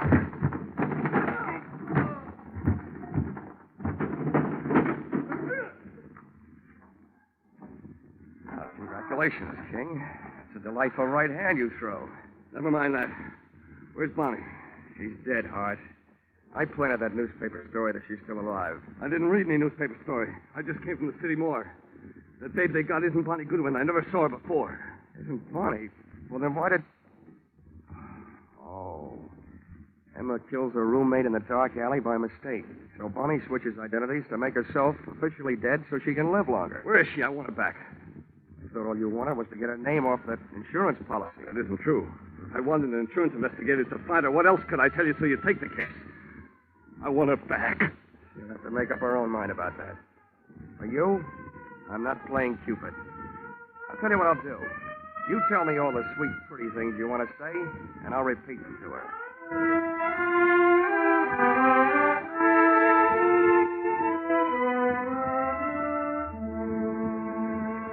Expense account, item 9. $28.40. Dinner, while repeating all the sweet, pretty things King Hart had wanted to say to Bonnie Goodwin. And telling her all the unsweet, unpretty things I felt about his kind of guy. Don't worry, Johnny. I'm not going to him or anybody like him. Well, where are you going? Back to my hometown, I guess. Your hometown didn't seem to do a very good job of giving you a start the first time. How far from Chicago is it? It's only about 28 miles north of here. Here. Here's an envelope. But what's in it? You'd better buy yourself a ticket that'll take you about $3,000 worth west of here. Johnny, I... Thank you.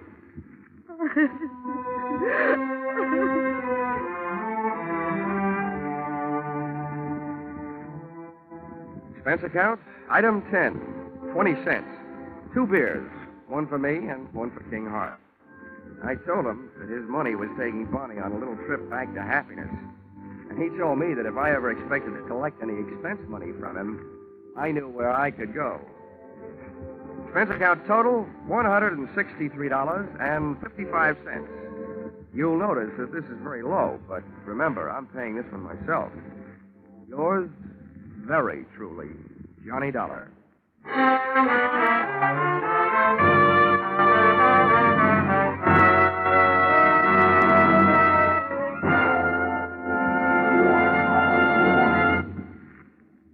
Yours truly, Johnny Dollar, directed today by Gordon P. Hughes, stars Charles Russell, with script by Paul Dudley and Gil Dowd.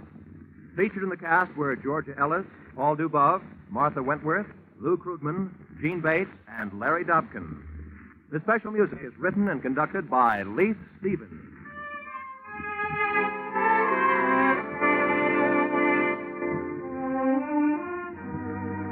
Be sure to be with us at the same time next week when another unusual expense account is handed in by yours truly, Johnny Dollar.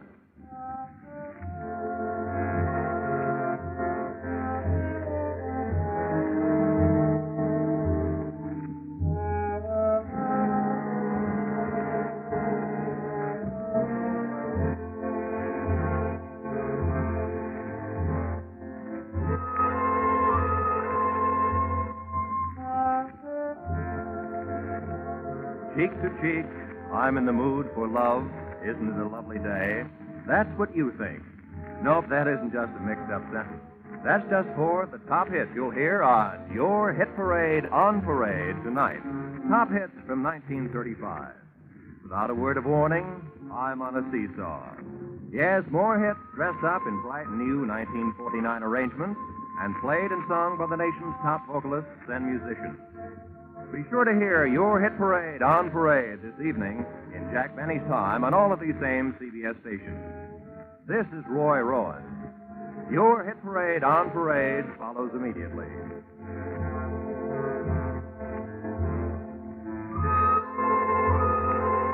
This is CBS, the Columbia Broadcasting System.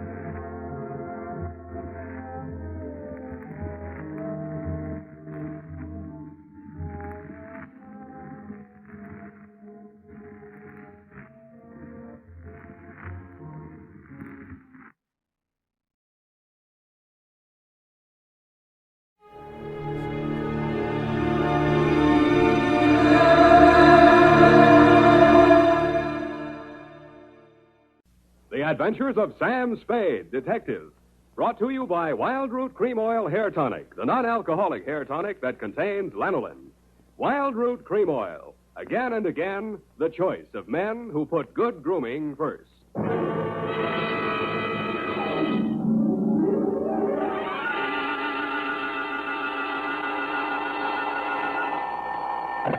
Sam Spade Detective Agency. Hello, sweetheart. It's only me. Oh, Sam. Why so modest? Women, Effie. Age cannot weather nor custom stale their infinite variety. Huh? Against their incalculable wiles, mere man is a leaf in the wind. Oh, Sam, do you really... Oh. Who was she and how windy was it? Cyclonic, Effie. We had to close every window in the house. But If you will just contain your natural feminine curiosity for a few moments, I'll be right down to dictate my report on the bow window caper.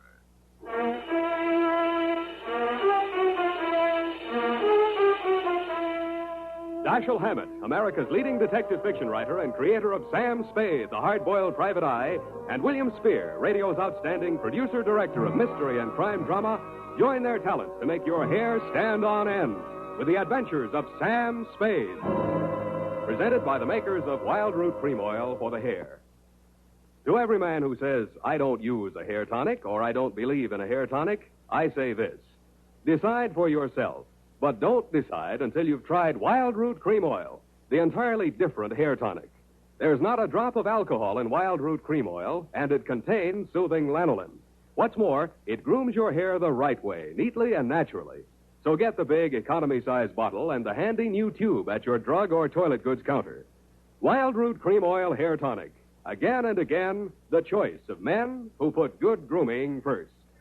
And now, with Howard Duff starring as Spade, Wild Root brings to the air the greatest private detective of them all in The Adventures of Sam Spade.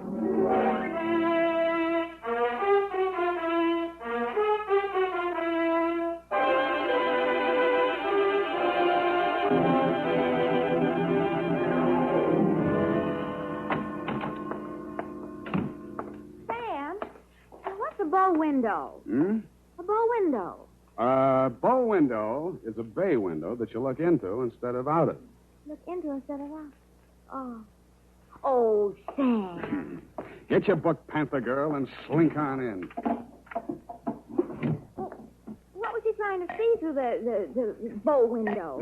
I mean, whose house was it? Her own. But if it was her own house, then why would she It just goes to show you, darling, what some women will stoop to. It does? There was a low window. Oh. Well, whenever you're ready, Sam.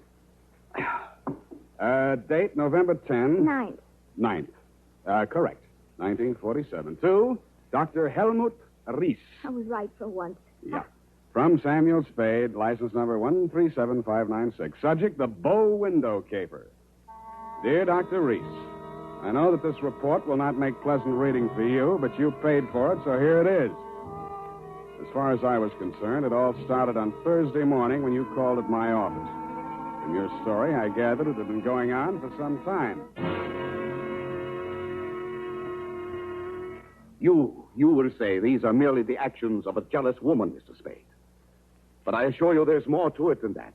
It must be a carefully thought-out plan to ruin my career, my whole life. In what way, Dr. Reese? She spies on my private consultations.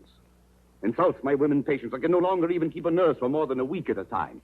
Scenes, hysterics, outbursts of violence. I cannot continue my work under such conditions. Well, why don't you give her a divorce? Why, no.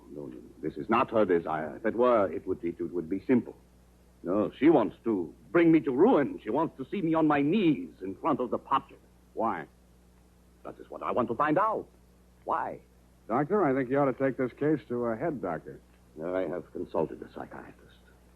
He examined her. She's perfectly competent mentally. So you see there's here already some mystery, for which one comes to a detective. How long has this been going on, Dr. Reese? Since 3 months only. But in this time, she has reduced me to utter desolation. Dr. Reese was a very good divorce lawyer right down the hall from my office. No. I discussed the matter of a divorce with her a few days back. This was her answer. You see, a receipt for the purchase of a gun. And this note in her handwriting. I hope you will not force me to use this. Esther. Yes. What do you think she has in mind? Murder or suicide? She refused to discuss it. But one thing I have noticed. Since she has bought this gun, a new development. A strange man watches my house. Several times I have caught him following me. Well, she might have hired a detective to check on whether you visit a lawyer. Perhaps it is very simple, but it is all too strange to be harmless. I half-heartedly agreed that it might be, Dr. Reese, and when your check for $100 didn't bounce, I went to work wholeheartedly. I reached your house on Pacific Avenue just as the street lights were going on. It's a quiet neighborhood, so I could hear it before I got close enough to read the number on the door. This is nasty. Get out. Get out of this house. Get out. You have no...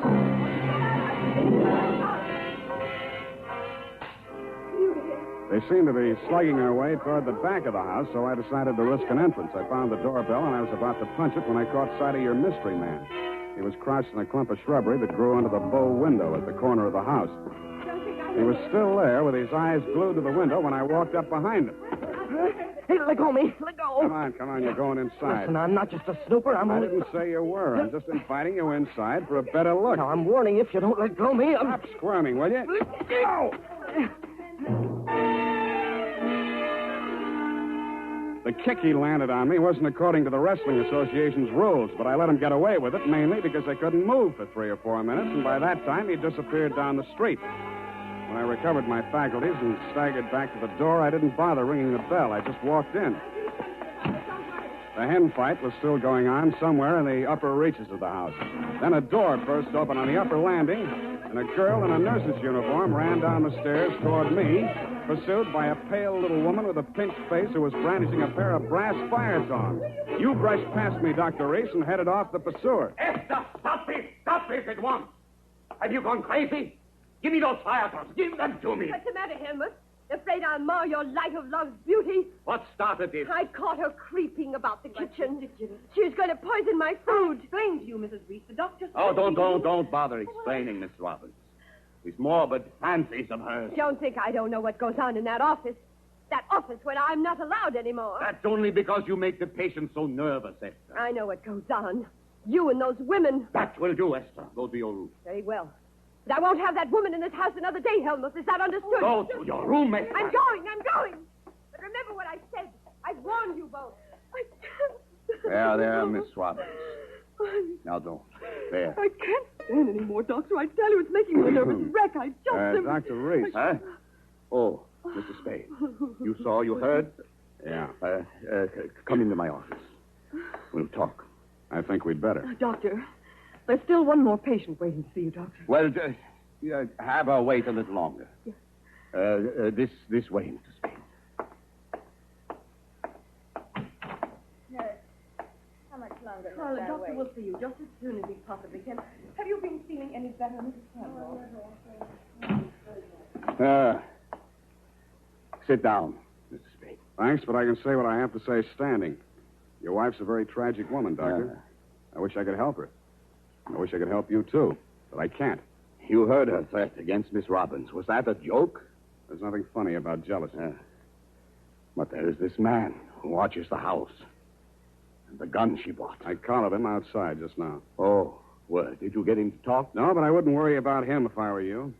And about that gun. The Constitution says every citizen shall have the right to bear arms. Even Parnell Thomas can't do that. Mr. Spade, I've not yet told you all. If I... Oh, Doctor, I'm sorry Yes. to interrupt, but this patient, she's been waiting for more than an hour. Well, who is she? Mrs. Kavanaugh. Kavanaugh. Kavanaugh, who? Well, has she been here before? Of course, last week. Here's her card. Oh, yes. I'd better get it over. Send her in. Yes, Doctor, and Doctor, I'm resigning. I'll finish today, of course, and then I'm through. I'm sorry. Yes, well, very well, Miss Robbins. I can't say that I blame you. Good luck. Goodbye, Doctor. Well, I'll be going along myself now, Doctor. No. You must hear me out, Mr. Spade. I've not yet told all. If you'll just wait until I have seen this patient, please, Mr. Spade, please. Okay, I'll wait outside. Oh, I beg your pardon. I beg your... Come on in, Mrs. So, you're leaving the doctor's employ, nurse? I am. Well, Mr. Spade, how does it look from the grandstand? Messy? Mm-hmm. You don't mind if I finish cleaning out this desk? Go right ahead. Thank you. What's the matter with Esther, anyway? I could sum the whole thing up in a single 5-letter word, shall I? You have. Are you going to walk out on him? Aren't you? Yes. Yes, I am. Oh, but Esther isn't jealous of your type. If you don't mind my mentioning it. I feel heartened to think that you noticed I was different. Oh, I did, Mr. Spade. I really did. You don't seem particularly nursey to me, either. I'm not. My, you have a fast pulse, Mr. Spade. Yes, I've been feeling very weak the last few minutes. I need care. Oh, you know, you don't eat enough apples, Mr. Spade. Well, I guess I finished. Oh, there's that old contract. I wonder... Mr. Spade, will you tell the doctor I've left and thank him for me again? Aren't you going to see him before you go? No, I'm not. He'd only begged me to stay, and it's simply out of the question. Oh, the poor guy. I just don't know what I'd do if I were in his place. For you, Mr. Spade.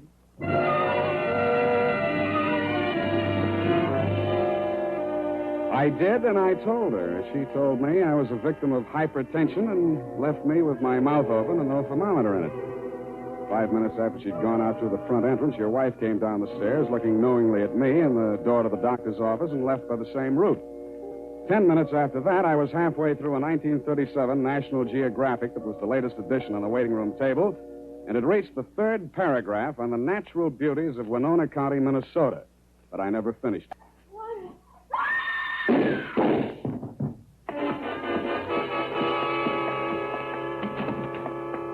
The first thing I saw when I entered the room was Mrs. Cavanaugh, your patient. Why did he do it?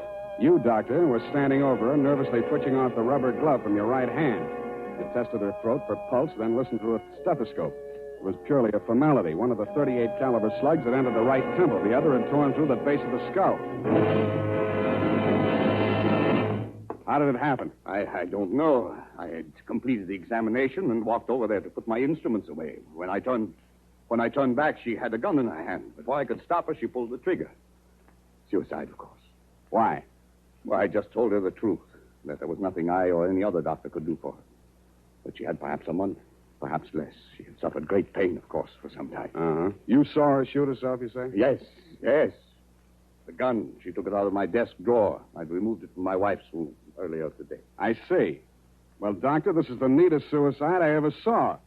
No powder burns, and from the way she's lying, she must have shot herself in the direction of that window, at least 10 feet away. She screamed before the shots were fired and had time to fire a second bullet into her head and throw the gun across the room before she fell. Well, Helmut, at last it's happened, hasn't it? Esther, leave this room. I told Helmut one of the husbands would catch up with him. Pretty, wasn't she?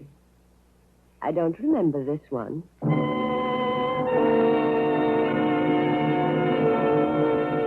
The expression on your face might have been horror or fear or both, Dr. Reese. But your wife was smiling. When my eyes left her face, I noticed a leaf clinging to the hem of her coat.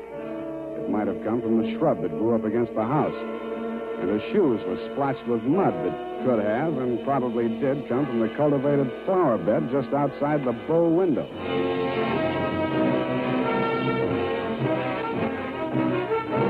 The makers of Wild Root Cream Oil are presenting the weekly Sunday adventure of Dashiell Hammett's famous private detective, Sam Spade.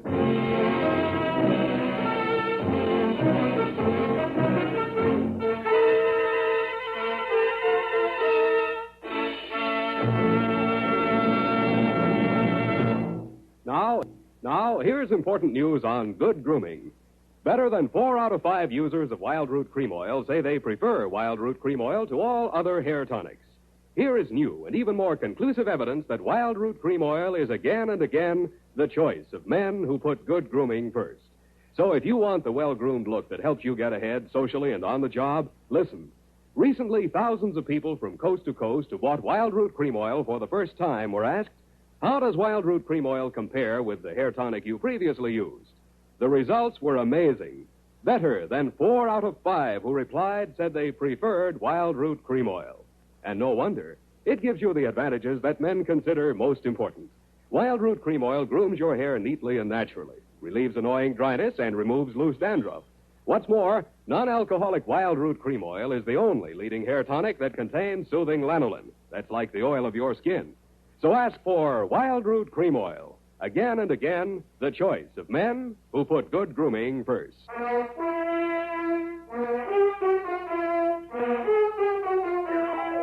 And now back to the bow window caper. Tonight's adventure with Sam Spade.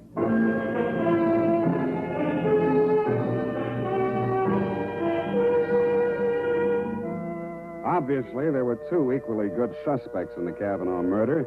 Either your wife had killed her in a jealous rage, or you'd killed her with your wife's gun to frame her for the murder. I decided to let the police worry it out and went home to bed. The morning headlines were a bit of a surprise. Nurse sought in shooting of mystery woman. Item. The cops had found Celeste Robbins' fingerprints all over the murder gun. And item. Mrs. Cavanaugh, the murdered woman, had given a vacant lot as her address, and her body was lying unclaimed at the morgue. I decided to pay her a visit.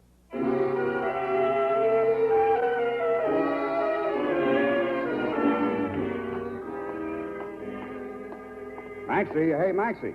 What? Oh, Sam. Sam, Sammy, my boy. Hey, it's good to look on you. How are you, Maxwell? Oh, fine, fine. What brings you here, Sam? The Kavanaugh woman. The Kavanaugh, huh? Let's see who's with us today. Stiftel, Milton, Schwartz, Kelly. I knew him. Nice guy. Feige. Kavanaugh. Rose.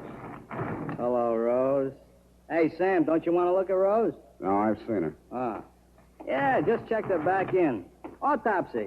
Say, you do collect queer ones, Sam. Now, you take her. Why would anybody in the world knock her off? In her condition, all he needed to do was wait. A month. Couple of weeks. Bad as that, huh? Worse. Anybody claim her yet? Well, they... Hello. Something we can do for you? My name is Kavanaugh. I come for my wife. He was standing with his back to me, and I didn't get a good look at his face until he walked over to the desk with Master. The voice tipped me even before I saw the face. It was the man I'd caught outside your office window less than half an hour before the murder. If he recognized me, he didn't let it show. I waited while he went in with Maxie. When he came out, there were tears streaming down his face. I'd been waiting for two reasons. I had some questions to ask him, and I had wanted to pay back that jolt he'd given me the night before. I left without doing either.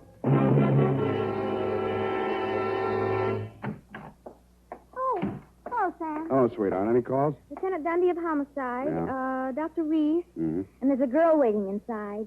Wouldn't give any names. So you let her wait in my private office. And I don't think you'll mind when you've seen her. She's by way of being a knockout. Well, thank you, Effie. That was very thoughtful of you, John. You're welcome, Sam.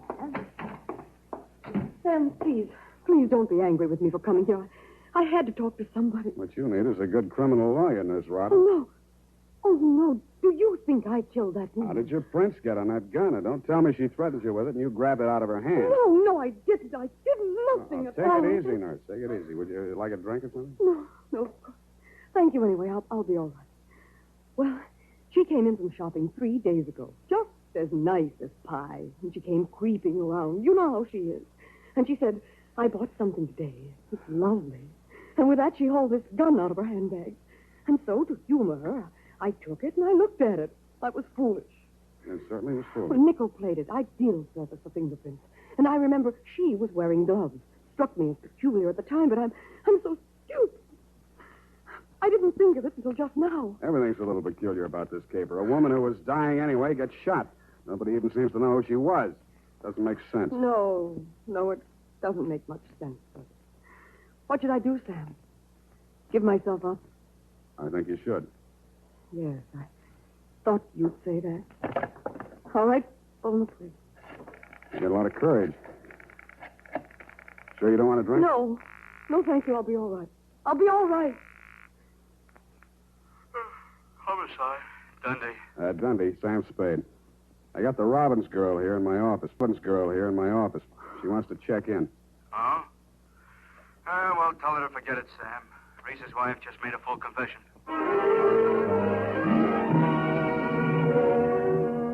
That tore it. In my anxiety to see how you were bearing up under the shock, Doctor, I blew $1.50 of your money on a taxi all the way out to your address on Pacific Avenue.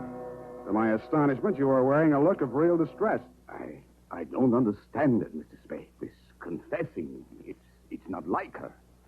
It's all too strange to be harmless. Dr. Reed, I'd like to talk to you alone. Do you mind, Mr. Spade? Go right ahead. I strained my ears outside your consulting room, but all I could hear was a few vague murmurs. Then, for no good reason, I decided to have a look at your wife's bedroom upstairs. The cops had been there before me, so I didn't expect to find much, and I didn't. I was tapping the woodwork for secret panels or something when I heard a heavy tread on the stairway. I wheeled around, my hands inside my coat. A jolly-looking character in coveralls was standing in the doorway. Home Electronics. I beg your pardon? Hagen, Home Electronics. I come to take the equipment. What equipment? And a dictograph. She don't need it no more. Ask me, she hurt too much. Mrs. Reese had a dictograph installed? Yeah, a rattle-type installation. This here's a speaker. My own design. Looks like a portable radio, don't it? Yeah, where's the other end? Where's the microphone? It's in the doc's private office. You interested, eh? Yeah, turn it on, will you? Oh, sure. We'll get it tuned in a minute there. And... Oh, feedback. Wait a minute. I'll fix it. Let her talk. What can she tell? I don't know. But it's uncanny the way she knew Nice, huh? things. Every word we spoke together. That's because of the dictograph. Neat rig, huh? Shut up. We cannot allow this terrible tragedy to come between us. We love each other. Nothing can change that. Oh, boy. That's as nice, ain't it? Quiet. I just know, please, don't. Now stop it, Helmut. I don't want you. Please, don't. What is it, Celeste? What has happened to Jane? What has happened? You asked that. When I've been attacked by a mad woman and accused of murder all in the space of 12 hours. But it's all over now. Just so, Helmut. Yes, it's all over. Can't you turn it up a little more? Oh, sure. Turn it up. Hold it. Definitely over, it's over. And I'm very, very ashamed. I suppose it was my usual thing. I always get sorry for a poor, weak man and get involved. But this time, I'm sorry for her. Celeste, please. When I was a kid, I liked it. It used to make me feel powerful and, well, to watch them squirm. But it's no fun anymore watching another woman in the agonies of jealousy. And you, I thought you were just weak. You're a brutal, unscrupulous murderer. What are you saying, Celeste? You killed Mrs. Cavanaugh. Well, that's impossible. You stood deliberately in that window and you fired 2 shots right at Hey, what gives you? Why weren't my fingerprints on that gun? Because you were wearing your rubber gloves, Doctor. Celeste, don't say any more. No.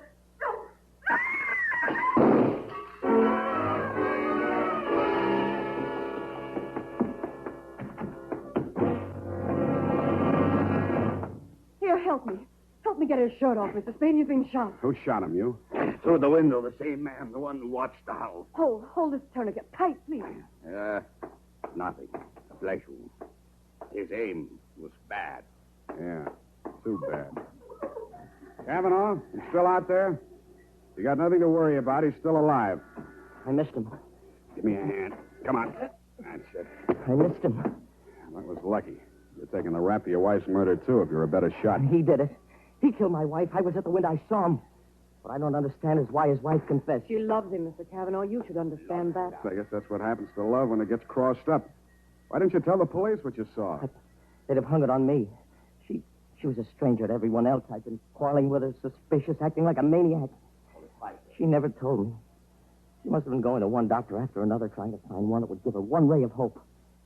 In pain all the time, too, and never letting on. Never. Even after that first visit she made to Reese's office, I didn't tumble. I thought she was meeting him on the sly. And I followed her both times. That last time I carried a gun. I might have killed her if what I suspected had been true. I'm very sorry, Mr. Cavanaugh. I didn't realize. You're pretty late with your regrets, Doctor. I don't quite figure either. Maybe the prison psychiatrist can. Dundee homicide. Dundee, tear up Mrs. Reese's confession. Come on over and get the doctor. Dr. Reese? Yeah. By the way, he accidentally shot himself in the arm. Isn't that right, Doctor? What? Oh, yes. Accident. Why didn't she tell me? Why didn't she tell me? I don't know, Cavanaugh. Women. Sometimes they make too much sense, or we don't make enough, or maybe we're all crazy.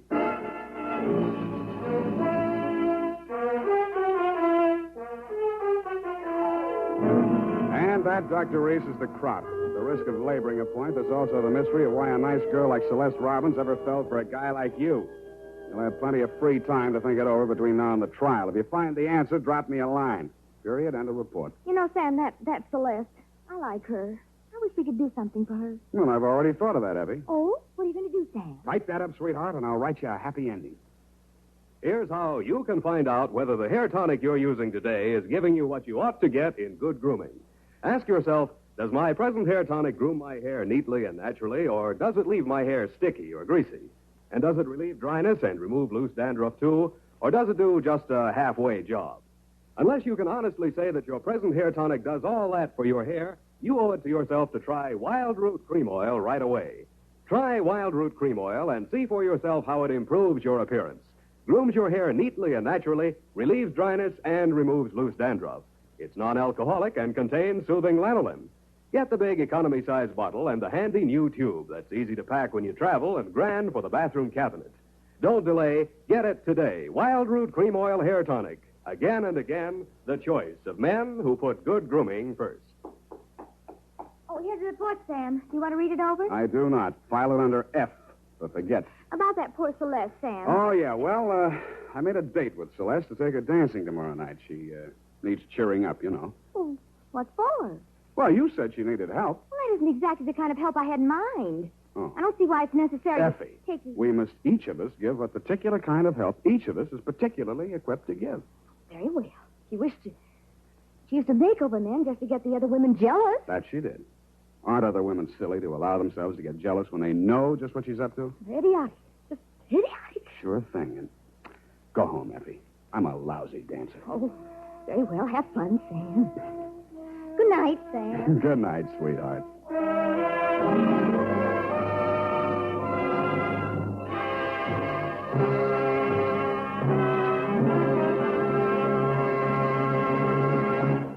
The Adventures of Sam Spade, Dashiell Hammett's famous private detective, are produced and directed by William Spear. Sam Spade is played by Howard Duff. Lurene Tuttle is Effie. The Adventures of Sam Spade are written for radio by Bob Tallman and Gil Dowd, with musical direction by Lud Gluskin. This is Dick Joy, reminding you that next Sunday, author Dashiell Hammett and producer William Spear join forces for another adventure with Sam Spade, brought to you by Wild Root Cream Oil. Again and again, the choice of men who put good grooming first.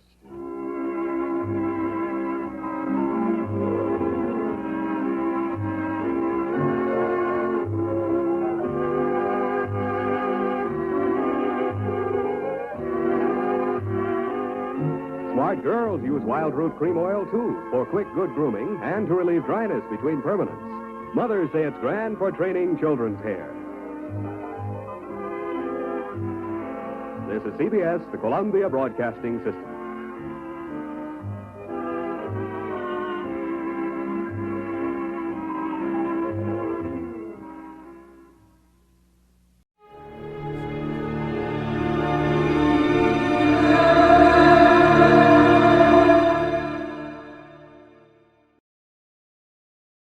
Wrigley's Spearmint Chewing Gum, the refreshing, delicious treat that gives you chewing enjoyment, presents for your listening enjoyment Edmund O'Brien as...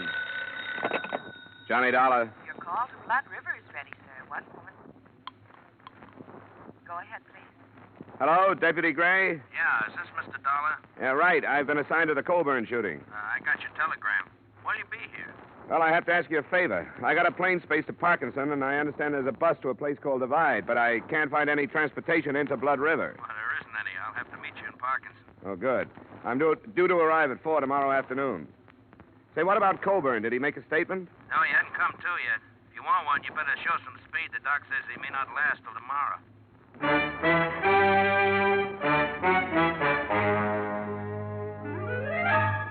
The makers of Wrigley's Spearmint Chewing Gum bring you Edmund O'Brien in another adventure of the man with the action-packed expense account. America's fabulous freelance insurance investigator. Yours truly, Johnny Dollar.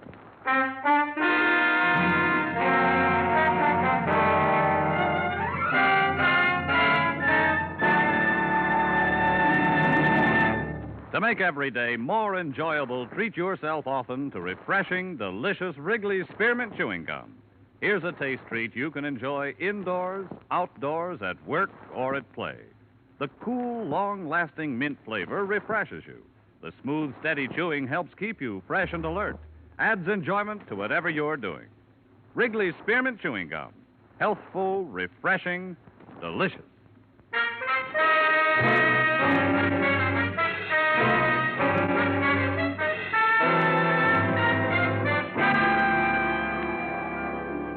Expense account submitted by Special Investigator Johnny Dollar to Tri-State Life and Casualty Company, Hartford, Connecticut.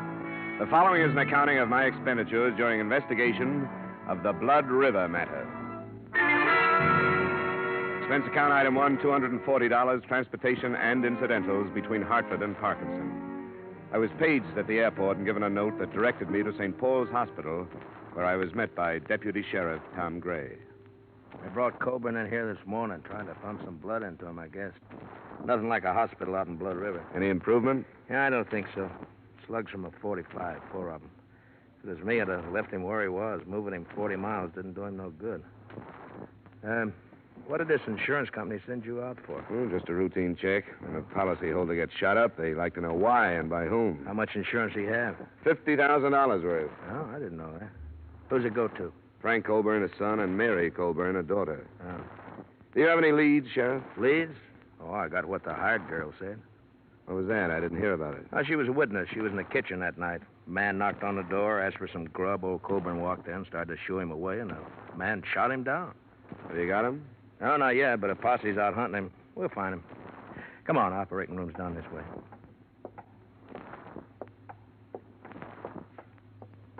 Tom, have you heard any news? Not yet, Mary. Hello, Frank. I didn't know you two were here. Yeah, we came in as fast as we could. This is Dolar. He's from your pa's insurance company back east. Miss Colburn, Frank. Who sent for you, Dolar? The insurance company was notified of the shooting. They asked me to come out. Why? I don't think this is the time to talk about it. It's just the way they work, Frank. They like to look into things like this. Come on, Dolar, in here. Oh, Tom, wait. Can't we go in, too? The doctor told us to wait here, but we've got a right to go in if anybody has. Well, I guess you have, Mary, but the doctor probably thought it'd be easier for you this way if something went wrong, you know. Well, it isn't. I want to be with him. I have a right to be. All right, Mary, if that's the way you want it. You too, Frank? I don't see how it'll do anybody any good, but I'll come.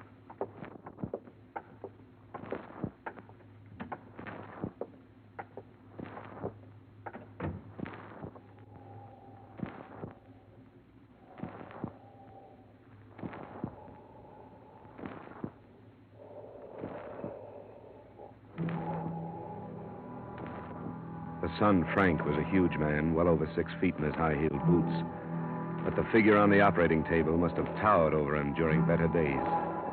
I learned later that Max Colburn was more than a man. He was already a legend in the Blood River section. But here, under the intense glare of a battery of overhead lights, and under the probing instruments of the surgeon, Colburn was a great deal less than a man. Through the concealing sheets, you could realize the disintegration of his body, and his massive head, skin now bloodless and drawn, had already taken on the aspects of a skull. I knew he'd never make a deathbed statement, but we stood there and waited 2 hours for him to die.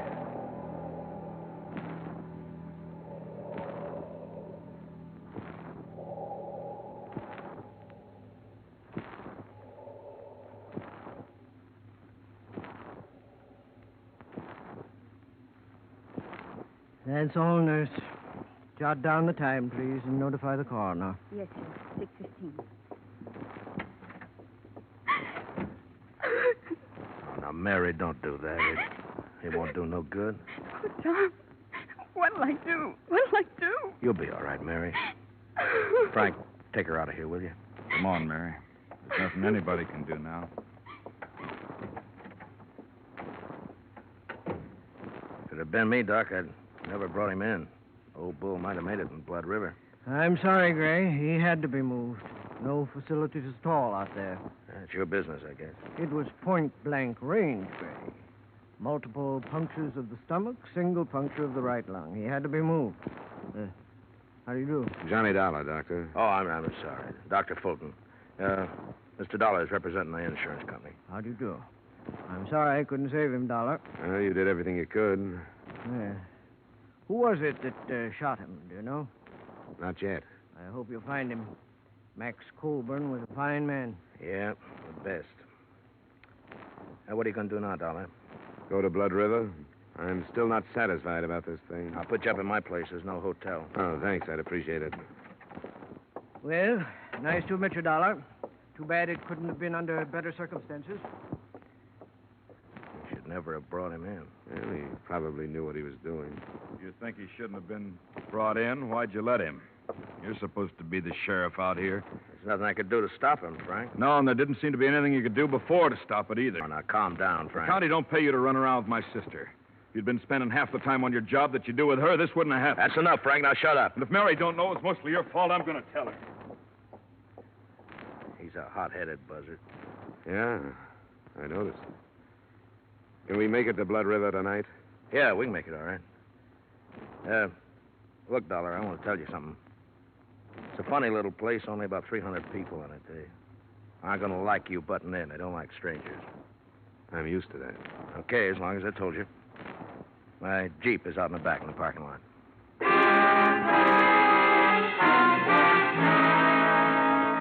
It was only 40 miles to the village of Blood River. It took us until 9:30 to get there. But long before then, I had begun to feel the place. It was at the foot of a range of mountains that rose sheerly from a narrow, choked valley. And it was the mountains that gave the feeling of oppression. In the moonlight, they seemed to be leaning over the village, ready to destroy it at any moment. Gray had comfortable quarters in his cabin office. I slept fairly well. And the next morning, he drove me out to the village, to the Colburn Ranch.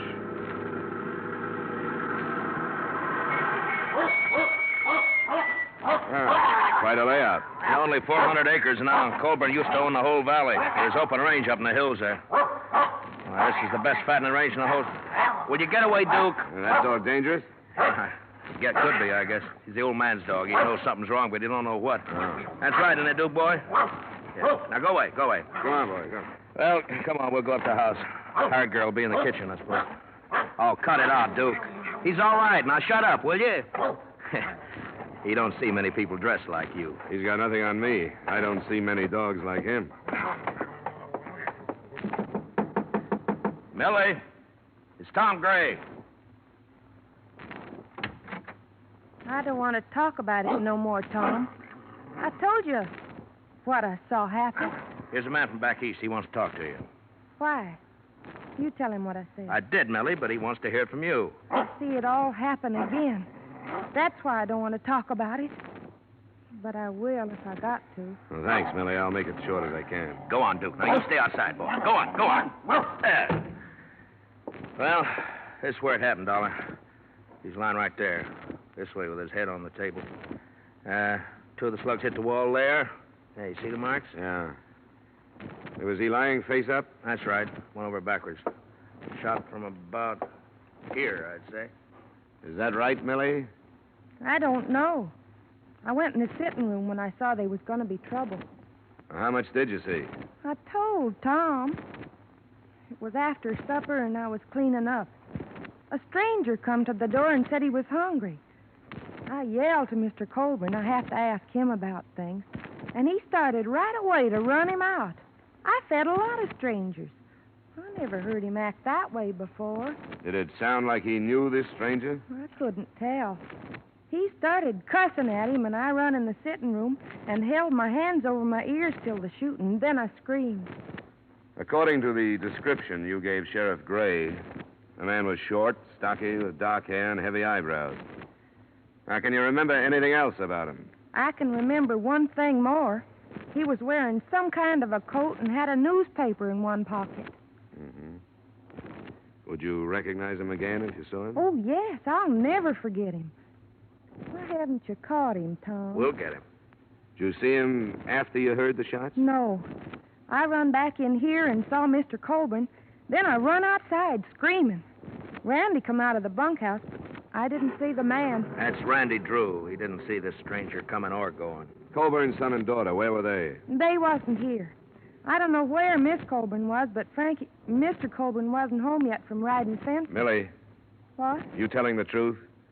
Yes. You aren't protecting anybody. Of course I ain't protecting anybody. Why should I do anything like that? Who would it be? I only asked, Millie. That's all I want here, Sheriff. Good enough. Thanks for the help, Millie. Yeah, it looks like it's going to storm. And how old is she? Huh? No, about 20, I guess. With a little work, she could be an attractive girl. She's peculiar.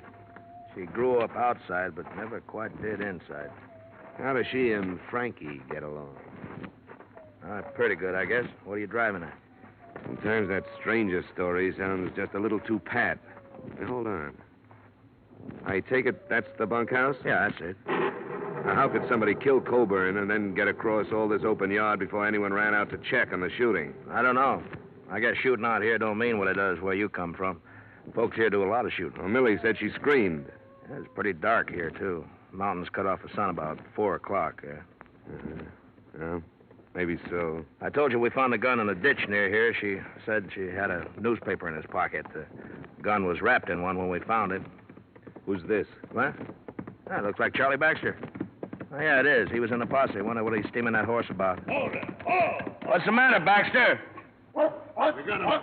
We got the killer. We found him a Silver Star. Oh, well, good. Where's he now? We're bringing him to your place. It's Elmer Bryce. He came back? You better get in there. Right. You stay here and bring Millie in. She'll have to identify him. Use the truck. Okay. Let's get on back to town, Dollar. Who's Elmer Bryce? There used to be a hand here, just flunky. Kept the range string watered. Choked a colt to death with a rope, and old man Colburn darn near killed him. When was this? Oh, 2 years ago. You know, in 35 years of ranching, Elmer Bryce was the first hand the old man ever had to fire. Folks around here ran him right out of the country.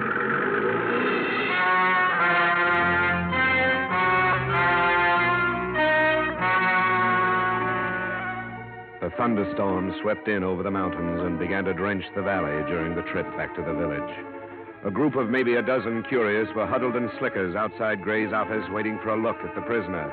He arrived by car, went through the formalities of arrest, and a few minutes later, Colburn's hired girl walked into the office and faced him. That's him. He's the one. You swear on the Bible, Millie? Yes, I could never forget him. Okay. You can go on back to the ranch. Thanks for coming in. I'm glad they caught you. Oh, Millie. When they kill you, maybe I can sleep without seeing it happen all over again. That's enough, Millie. All right. Hey, the one, Millie? Well, Bryce, you're under arrest. Anything you say will be used against you. I didn't kill him. You deny being at the ranch? I was at the ranch, but I didn't kill him. Well, what did you do? I was hungry. I thought I could get something to eat. He owes it to me. I can't get work no place because he talked about me so much. Nobody will hire me on account of the way he talks. It wasn't my fault that colt choked. He kept pulling and the rope jammed. Colburn, he told people I was crazy and I did it for fun. That ain't right. What happened at the ranch? Well, I asked the girl for something to eat. She called Mr. Colburn. He come and cussed me out and told me to get off his land. I left. Millie says when he cussed you out, you killed him. I don't care what she says. What kind of a gun do you carry? I ain't got no gun, and you can't prove I killed him. Because I never did. Him too is Gray. We want Elmer Bryce. Why did you go to his ranch instead of some other? I told you. Because he owes me something for what he done to me. Why don't you tell the truth so we can get on with this, huh? I didn't kill him. You hated him. I hate a lot of people. Listen to them. Who is it? Baxter. Let me come in. Just a minute. All right, come in. Gathered fast, Gray. Must be near to 100 out there now. They sent me in to say they wanted Bryce. Well, they can't have him. You know how they feel about old man Colburn? They want his killer for themselves. I didn't kill him. Nobody can prove I did. I think you've waited long enough, Sheriff. You better get this man into a car and get out of here. All right. Come on, Bryce. On your feet. I ought to give you to him. I don't care what Give me a hand, Dollar. Sure. The faster we move, the better. Open the door, Baxter, and start out. We'll be right behind you. All right, let's go. Move, Bryce. Come on, move. Come on. Get to the car, Bryce, quick. Now go home, folks. Anderson there, you go home. And Phil, you know better than to do this. Now go on home, will you? Boy, get away, Leo. We don't need no outsiders. Ben, take care of this outsider. I got the killer. Use your head. This won't do it any good. This is backwards, you crazy. You ain't gonna stop it. Oh!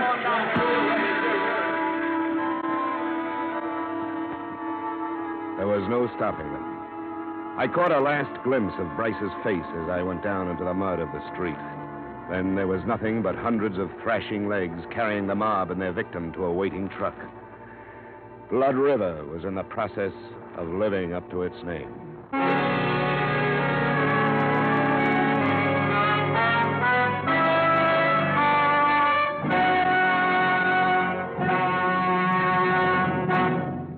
To make every day more enjoyable, treat yourself often to refreshing, delicious Wrigley Spearmint Chewing Gum. The lively, full-bodied real mint flavor cools your mouth, moistens your throat, freshens your taste. And the chewing itself gives you a little lift, helps you keep going at your best. So for real chewing enjoyment that's refreshing and long-lasting, always keep Wrigley Spearmint Chewing Gum handy. Healthful, delicious Wrigley Spearmint Gum will make every day more enjoyable. And now, with our star, Edmund O'Brien, we return you to the second act of yours truly, Johnny Dollar.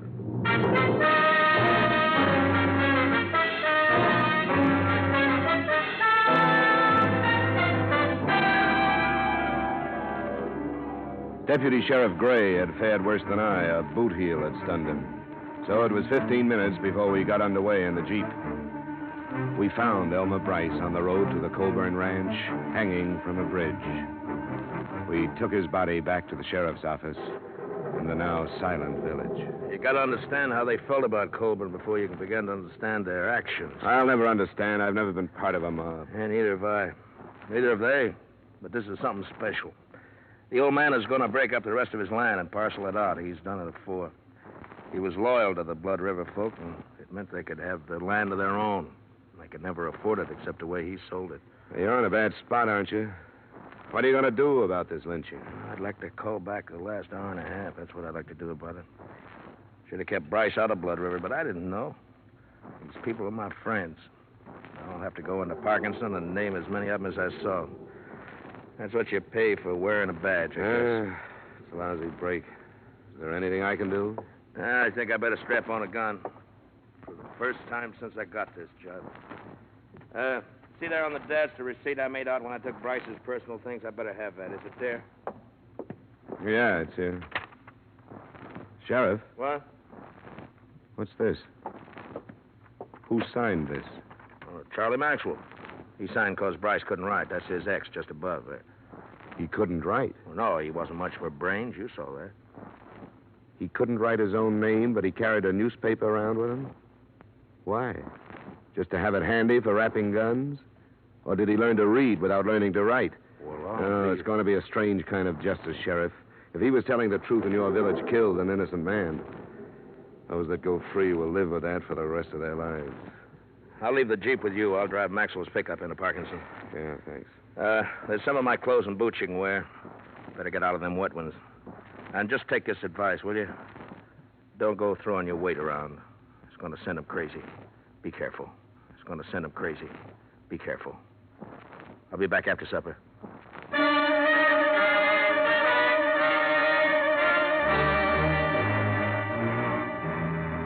The single street was still silent and empty when I left for the Colburn Ranch. The mountains were closing in again. There should have been lights in the windows of the houses, but instead they were dark. And I could feel the eyes of the people who stood inside them, watching me pass. Finally, almost at the edge of town, a knot of men stepped from a doorway and waved me to a stop. Where's Tom Gray? He went into Parkinson. What for? To report the lynching. Lynching? Hear that, boys? He says somebody strung up the killer. I don't believe it. From what I hear, he hung himself. And Goodwin. Why are you trying this out on me? I'm not here to arrest you. I couldn't if I wanted to. What are you doing here? I'm still looking for Max Colburn's murderer. Bryce hung himself. He shouldn't have, because he wasn't guilty. Who says that? Sheriff Gray and I. There was nothing against him but your personal feelings and some circumstantial evidence. He's the one who done it. He even said so. Said what? That he went to the ranch first off. Why else would he do that? He was hungry. Now, come on, get out of my way. If you people think the rest of the story will help your peace of mind any, I'll try to get it for you. But Bryce was innocent. Think about that for the time being. Come on, move it, Ben. I'm coming through. Let him go, Ben. Come on, boys. He can't hurt us.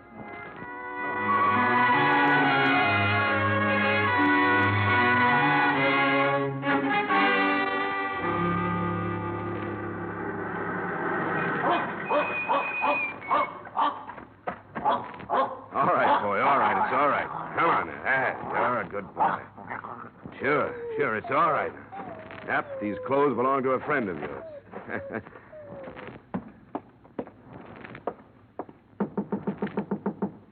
Who is it? Johnny Dollar, Miss Colburn. Oh, Who is it, Mary? it's Mr. Dollar, Frank. Oh, yeah. Come on in, Dollar. Thanks.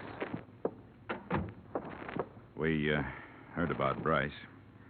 I'm sorry it went that way. Any man, I don't care what he is, has a right to a trial. Yeah. Lynching is one of man's least pleasant habits. This one especially, it looks like Bryce was innocent. No, he wasn't. Millie said he was the one. There could have been a lot of things wrong with her statement. She didn't see it happen. She only heard it. Somebody else could have taken advantage of Bryce's visit and done the shooting himself. I don't follow you. He did come out here. He admitted it, but I don't think he killed your father. He hated him. Mary, stop that. Sure, he hated him. Everybody knew it. With that and Millie's statement, who would bother to look any further than poor, dim-witted Elmer Bryce? Oh, Frank. Oh, Frank. Shut up, Mary. Go on in the other room. Wait a minute. What's the matter with her? She's upset. Frank, you killed him. Shut up. You'd like that to be true, wouldn't you? You said you would. You said you would, and you killed him. I'm going to the sheriff, Frank, and don't try to stop me. She's off her head. Like everybody else in this blasted hole. Yeah? Why should she have said that? Because I lost my temper one night. Told the old man he better blow his own brains out before I did it for him. Because he forgot how to think with them. When was that? A couple of weeks back. Maybe I was hot enough to mean it at the time, but I cooled off. I wouldn't kill my own pa. Well, there goes your sister, Frank. Sheriff Gray mentioned that he was going to sell the rest of his land. Was that the cause of the trouble? Yeah. He didn't care what happened to his kids. I told him with all the war talk, this was the time to hang on to it, restock the herds, and get ready to make some money. The ranch is yours now. That's right. Mine and Mary's. Where were you when your father was killed? I was riding fences up by Red Knoll. Do you have any way to prove that? Any witnesses? You don't run into anybody up that way. That's our land. Folks stay off it. What about it, Frank? What about it? There's a lot stacked up against you. I know it. You can depend on my sister. You and anybody else who'd like to string me up for it. What about Millie? Was she in it with you? In it? Now, wait, don't get the wrong idea. I didn't kill my pa. There's a lot stacked up against you. Yeah, there are places to go. I don't like jails and courtrooms. I think I'll just fade until it blows over. That's not the way. You won't make it. You're gonna stop me? I'm being paid to see this thing cleaned up. I'll have to try. Get out of my way, Dollar. You sit down until the sheriff gets you. Get away from the door. You're an outsider. It's none of your affair. Now get out of the way. I said get out of the way. What's this to you? Stay where you are. You can't make me.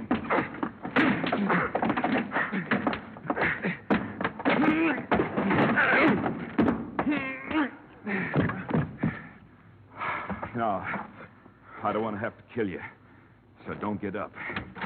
Frankie. What do you want, Millie? What are you doing with that gun? You've got to kill him, Frankie. Get out of here. You've got to. For me. Why? Because I lied. I lied to everybody. What about? About your pa. Elmer Bryce didn't kill him. Millie. Because I did. I killed him for you. You told me that night you wished he was dead. You remember that night?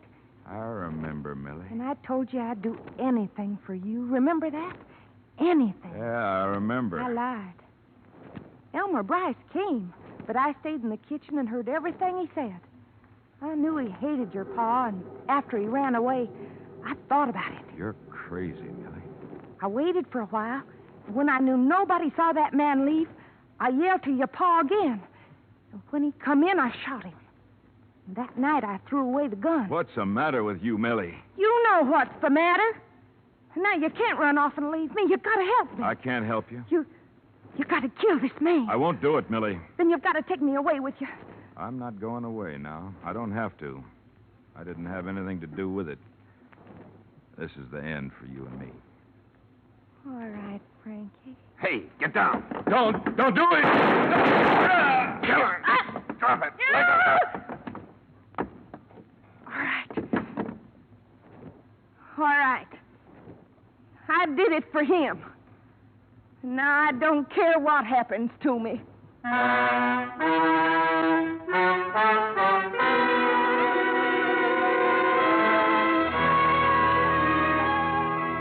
As far as I was concerned, that was it. Frank Coburn lost a lot of blood, but not his life. And his sister still had to live at the ranch with her ill-tempered brother. The hired girl who brought all this about was taken by the sheriff.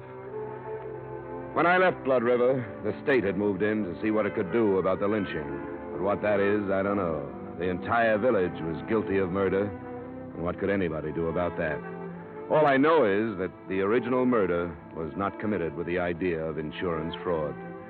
And in spite of the mess I got into, that's what I was hired to learn. Expense account item 2, same as item 1.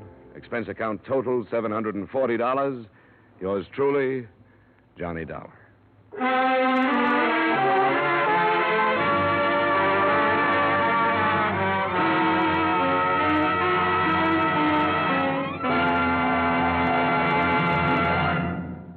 Remember, friends, to make every day more enjoyable, treat yourself often to refreshing, delicious Wrigley's Spearmint Chewing Gum. There's lots of cooling, real mint flavor in every stick. And chewing Wrigley Spearmint helps keep you feeling fresh and alert. You feel better, work better, get more fun out of doing things. So indoors, outdoors, wherever you go, keep some healthful, refreshing Wrigley Spearmint Chewing Gum handy. To make every day more enjoyable, treat yourself often to delicious Wrigley's Spearmint Chewing Gum.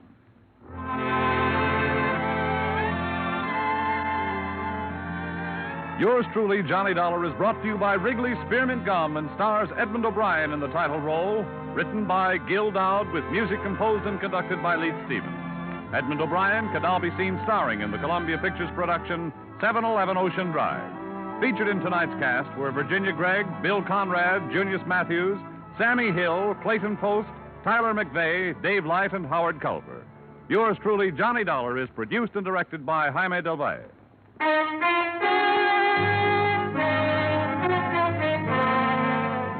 The makers of Wrigley's Spearmint Chewing Gum hope you've enjoyed tonight's story of Johnny Dollar and that you're enjoying delicious Wrigley's Spearmint Chewing Gum every day. We invite you to join us again next week at the same time when, from Hollywood, Edmund O'Brien returns in another adventure of... Yours truly, Johnny Dollar.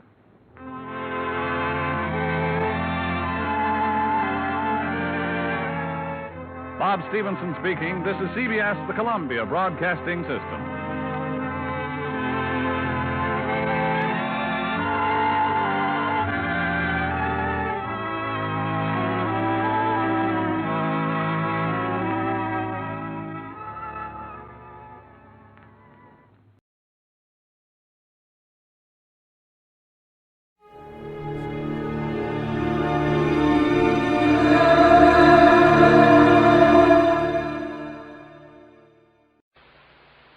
Time now for Edmund O'Brien as... Johnny Dollar. Why in the world are you down here, Dollar? Your train leaves in 45 minutes. Well, I'm taking a quick refresher course in ancient history. You're sending me out to find a missing archaeologist, aren't you? Well, I want to be able to talk his language in case I find him alive.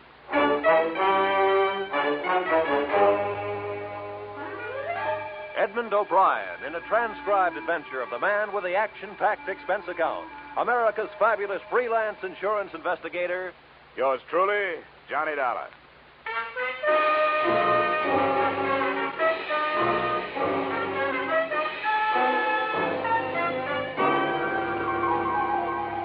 Expense account submitted by Special Investigator Johnny Dollar to Great Corinthian Life and Liability Company, Hartford, Connecticut.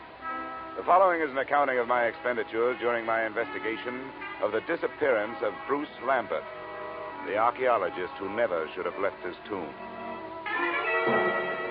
Expense account item 1, $7.50 railway and taxi fare from my Hartford apartment to room 317 Brighton Arms, New York City, a hotel whose front rooms had a depressing view of an 81st Street mortuary.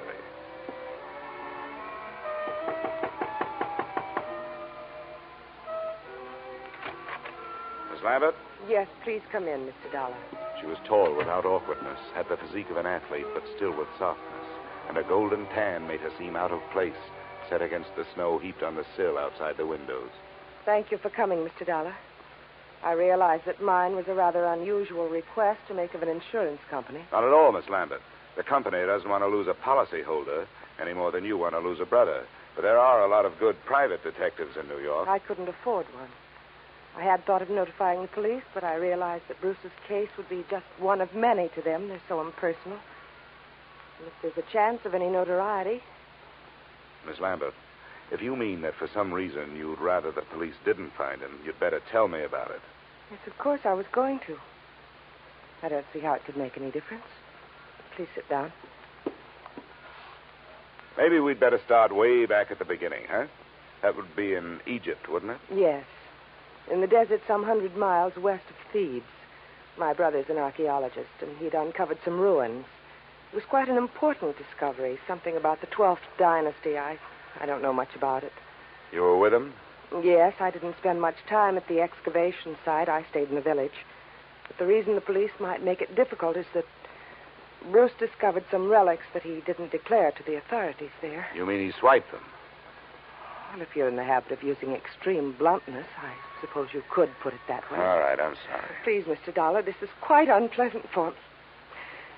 If Bruce had stolen all the relics, you wouldn't expect it to make any difference in how I felt about his disappearance, would you? Well, I'm afraid I can't do anything for you. I've got to know these things if I'm going to help you. Wait. I'm sorry. I'll tell you everything I know. All right. What were those relics that your brother didn't declare? Well, I'm not sure how many there were. There was some statuary, an obsidian head of some old king, and then there was a scarab.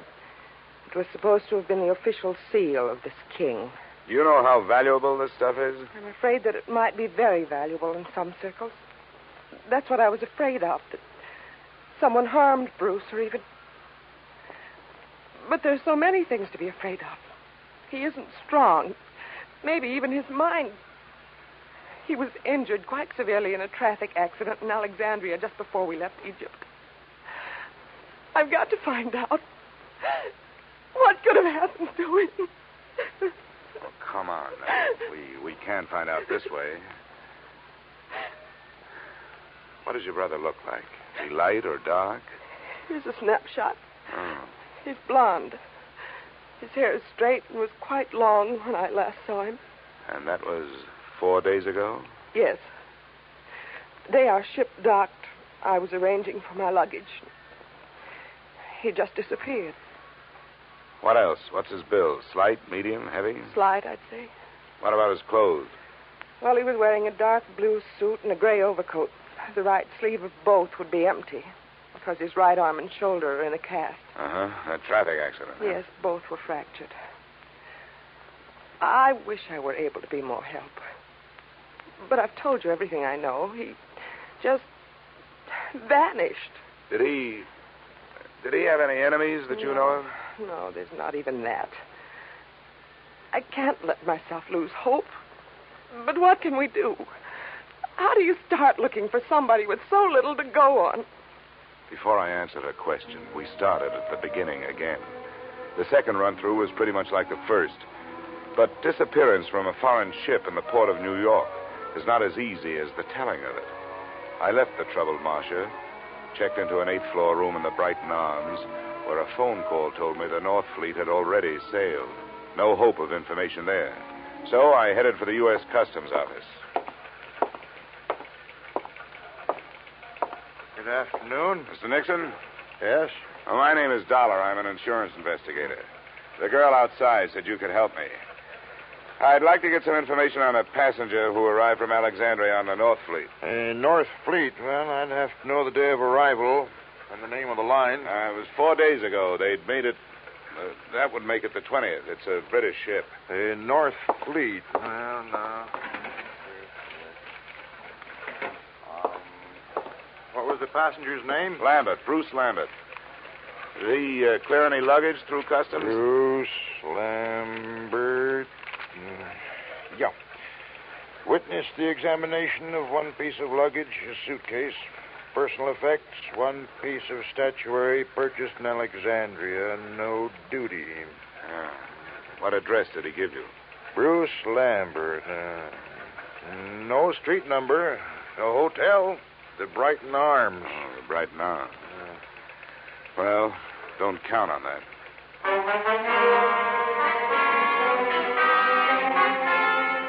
Expense account item 2, $30, which, with my ID card, helped impress the cab drivers who worked the entrance to the pier where the North Fleet had docked. Checking these cabs took the whole afternoon, and midway through it, I realized I wasn't the only one interested in that particular hack stand. I wasn't sure at what moment I'd actually noticed him. He was doing a very bad job of hiding behind a Journal American on the other side of the street. All I could see was the lower half of an overcoat, the seam of some razor-sharp trousers, and some pointed shoes. But I began to feel his eyes looking at me as I went on with my questioning. That finally paid off through the mouth of driver number 782. You know, you meet all kinds in this business. Some you forget, and some others you remember. Yeah, well, do you remember a guy with his arm and shoulder in a cast? And something you learn in this business. That's to read people's faces. You get to know a deadbeat before he gets a chance to deadbeat you. And you catch on if a guy is scared of something. Well, if he was afraid of something, it's not me. He's been reported missing by his sister. I've been hired to find him. How much does $10 buy? You know, maybe he don't want to be found. Is that what you think? Sure. He paid me more to climb up than you offered. Well, I've got more. What are you going to do with him? I want to talk to him. I want to find out if he's all right. If he wants to stay lost, that's his business, not mine. How's 25? Get in, my boy. It's not very far from here.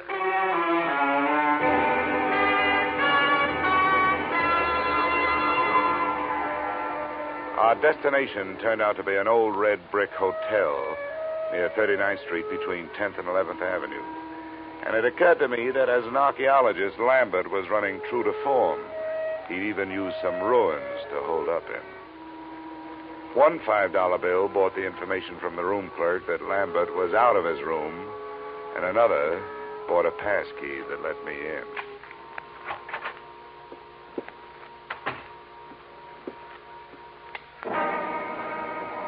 The first thing to catch my eye when I switched on the light was a black piece of statuary shining dully on a chipped bureau, a crowned head with exaggerated features sculptured in obsidian. I posed myself this riddle. If it was so valuable, why didn't Lambert take better care of it? But before I had a chance to try for the answer, a foot nudged the door open behind me. As might be expected, it was wearing a pointed shoe and was followed into the room by a slight yellow ivory-skinned man who rather resembled the black statue. I must thank you for leading us to the hiding place. Where is he? Well, that depends on who he's hiding from. It looks like it's you. Perhaps it is that you do not know where he is. Yeah, perhaps. I followed your taxi after you talked with those drivers. That was very smart. Where did you think I expected you to go? What's your interest in Lambert? You were employed by the girl to find him.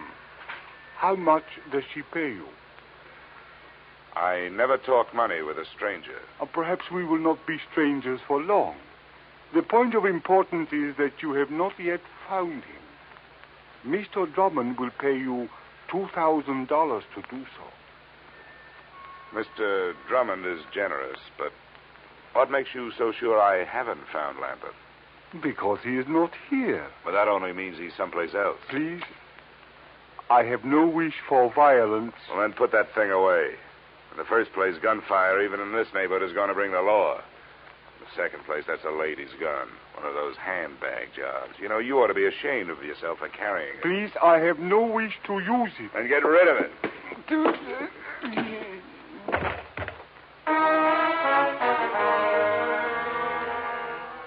I hate little men who try to play bully. But there was more than that behind my fist. I figured I could learn to know him better if he was quietly stretched out on the floor.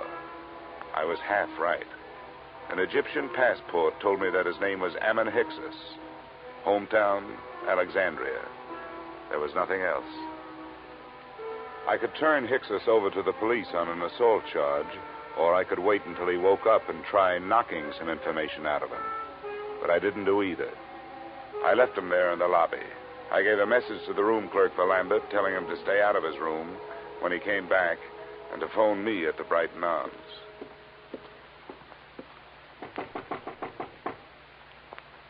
Who is it? Dolar. Oh, just a second. Here's the Rennie News. Did you learn anything, Mr. Dolar? Yeah, I made some progress. I met Ammon Hixus. You told me your brother didn't have any enemies. That little Egyptian is out looking for him with a gun. Why'd you lie to me? I have no right to ask you to believe me now. That's so true. But I wish you would. Please come here and sit down. No, thanks. You sit there and I'll stand here. I think I'll be less inclined to believe you from here. That's not fair. I know. I wasn't fair with you either. I want to be. But there are some things I just can't tell you. Why not? Well, I can't tell you that either. No, nuts. Women like you make everything tougher than it should be. You demand all, but you give nothing. You ask to be trusted, and you won't trust. You make yourselves look soft when you're as hard as steel. You've got warmth, but you only turn it on when you get something out of it. You're wrong. I was trying to help him. Or us. I had to lie. Look, I started this thing wanting to help you. There was something personal about it. But you wanted me to do things your way and not mine. Well, we just stopped doing that. Please leave me alone. Just go away. Go back to Hartford and forget you were ever here. I wish I could. But I'm working for an insurance company looking for a missing policyholder. Well, I'll be up in my room if you decide to help me find it.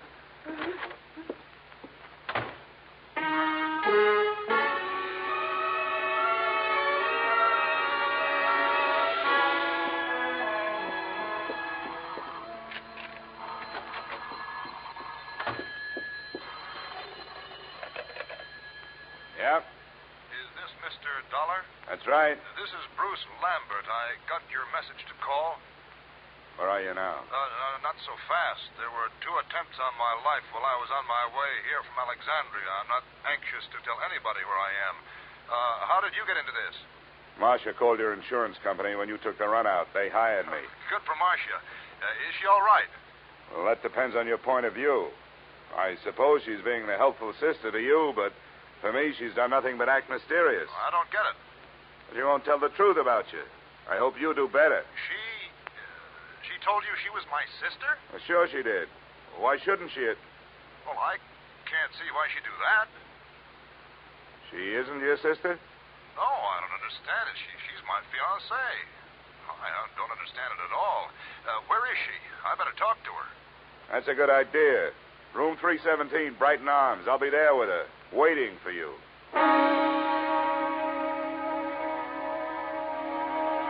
Which, in a way, was how it worked out. Except that I waited for him in the corridor outside her room. I left Marcia where I found her. She was on the bathroom floor, where she died from wounds inflicted by the proverbial blunt instrument, and where her lies had died with her.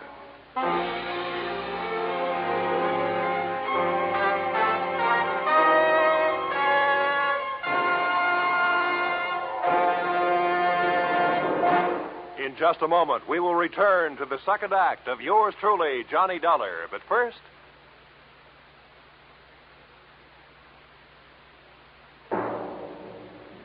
And now, with our star, Edmund O'Brien, we return to the second act of yours truly, Johnny Dollar.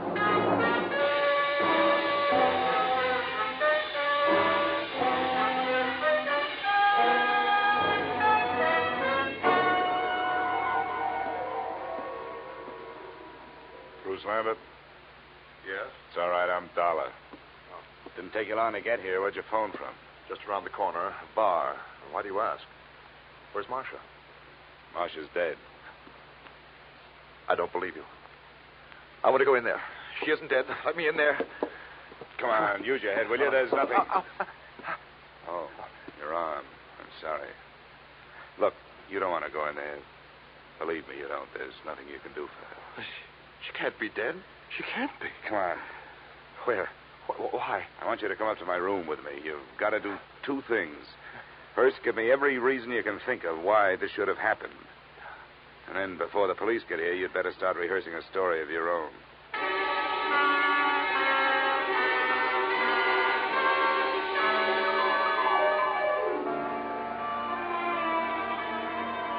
Now, Lambert, the first hole in Marcia's story is that she wasn't in Thieves while you were working on your ruins. That's right. I didn't even know her then. I met her in the hospital in Alexandria after my accident. I was there for 2 months, you see. She was my nurse. But she did know about the relics. That statue and the scarab that I haven't seen. Oh, yes. Here it is. This is the scarab. Oh, yes, she knew. We talked about my little deceit. Well, how little is it really? You talk about 2 attempts on your life. Now we have actual murder. You'd better let me have that scarab. Oh, yes, of course. But surely you don't think the relics are at the bottom of this? They're rare, but not valuable enough for this. Unless someone knows more about them than I do. I doubt that. I've made a thorough study of the 12th dynasty and King Amenemhet III. It's a carving of his head. What do you know about a man named Ammon Hyksos? And another whose last name is Drummond? Hyksos? Ammon Hyksos? Do you know him? Does it ring any kind of a bell? No, I'm afraid not. Drummond means nothing. Oh, all right. Let's try the 2 attempts on your life. What about them? Well, they happened on the nights of the 17th and the 18th. Both of them could have been accidental, except that, well, the same small man stood near me both times. It would be too much for me to hope you could describe him, I suppose. Well, it was dark. Well, both times I was on the promenade deck, and something heavy was thrown or pushed from the deck above. I reported the second one, and the ship's officer apologized for the carelessness. But you thought enough of it to disappear? Oh, well, I certainly did. Instead of going to the police? Yes. Oh, I suppose it was wrong, but you must understand, I was desperate. Well, we'd better go down to the 3rd floor. I hope the police think more of your story than I do.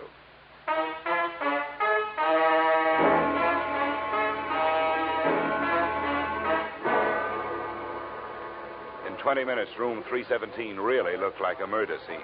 The place was swarming with New York's finest, white with fingerprint powder and blinding with flash bulbs. The lieutenant to whom I made my statement looked as if he thought I was as crazy as I thought everybody else in the mess was. But then he changed his mind. Dollar? Hey, where is that insurance stick? Here I am. Him in the bathroom. Oh, there you are, Dollar. Yeah. Find a suicide note or something? What'd you say that name was? Ammon, Hyksos. Yeah. Well, I guess there aren't too many ways to spell that one, so this must be it. Pillbox. Let me see that. Prescription from Alexandria. Dr. Ammon Hyksos. We'll put a tracer on that phone number you took off him first thing in the morning. Yeah. Hey, you going to take Lambert in for questioning? I guess we'd better. Routine. He's clear as far as I can see. Well, do something for me, will you? Have your doctors run a test of that plaster cast of his. And call me in my room, huh? A test for what? Well, just look it over. It would make a handy blunt instrument, if nothing else.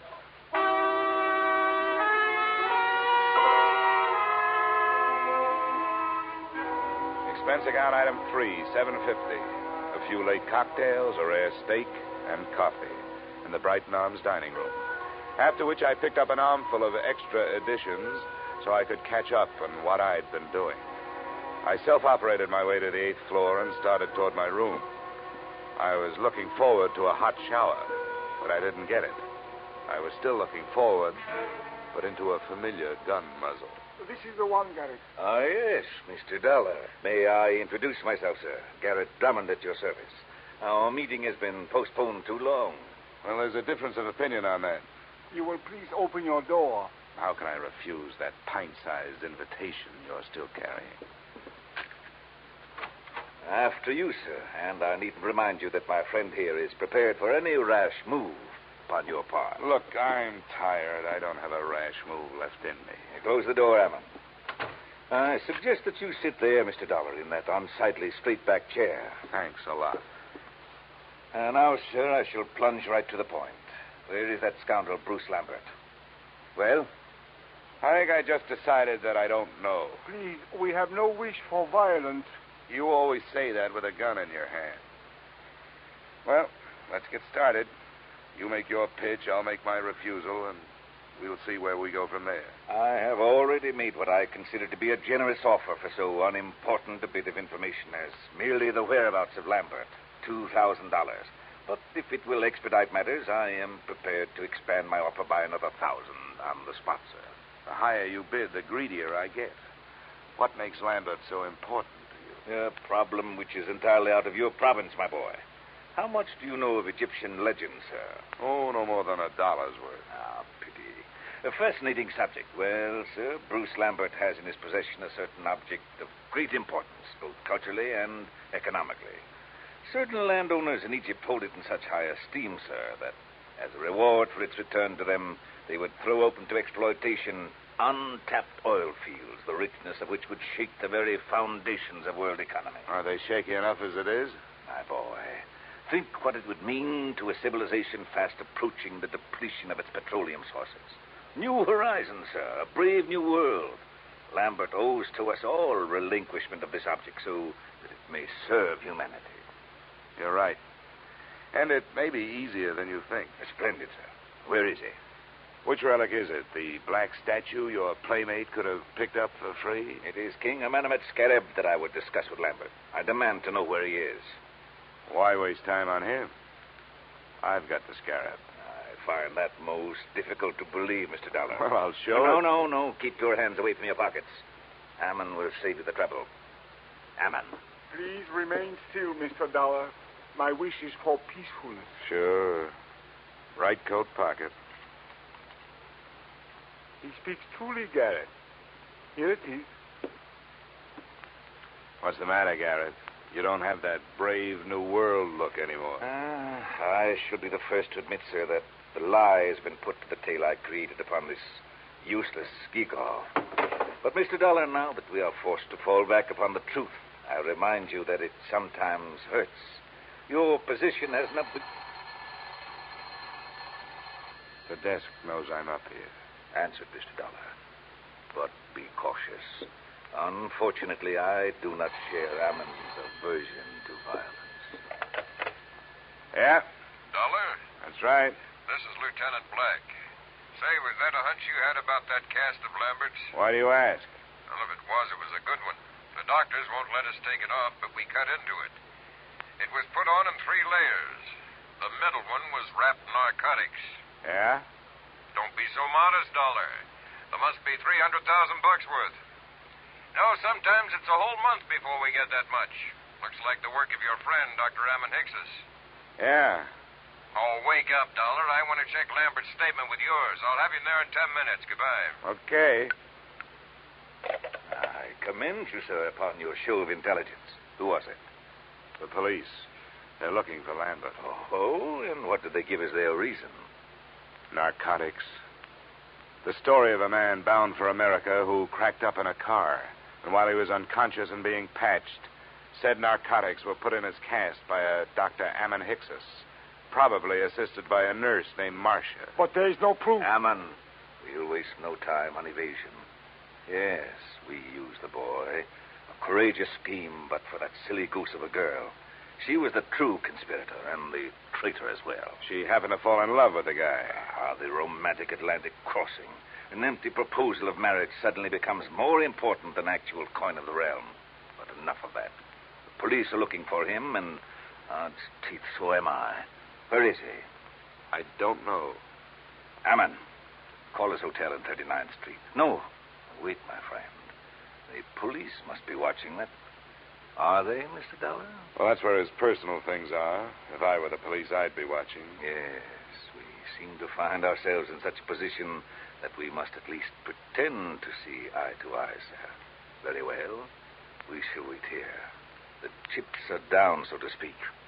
Ammon. Yes, Garrett. Take the pistol. Into the bathroom with you. With the door slightly ajar, you shall have a splendid command of the arena, as it were. Yes, Garrett. And remember, the stakes are high. Yes, Garrett, I will remember. And now, Mr. Dollar, it would seem that little remains but the waiting.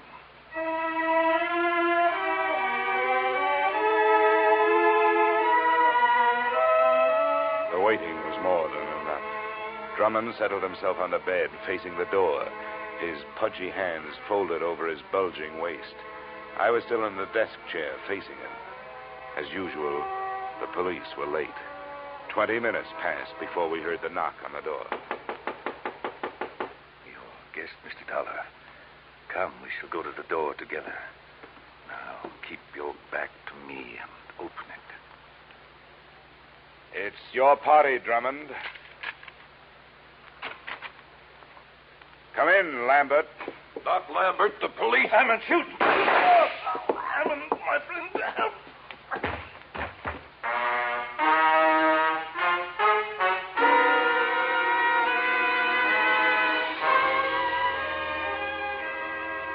Drummond's wound wasn't half as excruciating as his call for help. The doctors report that his shoulder will be in a cast, that as soon as the state of New York can gather a jury, he will stand trial on the charge of first-degree murder. The body of Ammon Hickses was taken to the morgue. As an insurance company, you are probably less interested in that than in the fate of your policyholder, Bruce Lambert. That's explained in expense account item 4, $280 hospital bill paid in advance.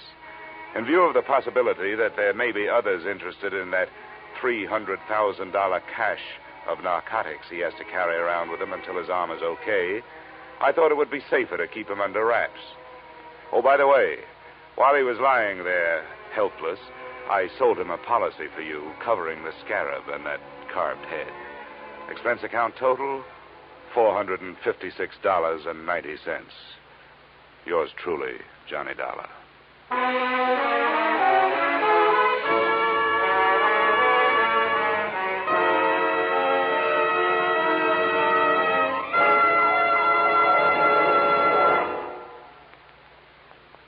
Yours truly, Johnny Dollar, stars Edmund O'Brien in the title role and is written by Paul Dudley and Gil Dowd with music by Leith Stevens.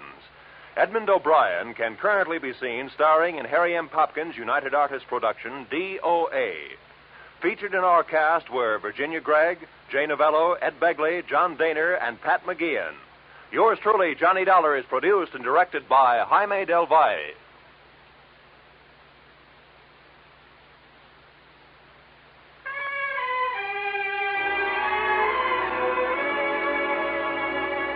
Join us again next week when Edmund O'Brien returns in another adventure of Yours truly, Johnny Dollar.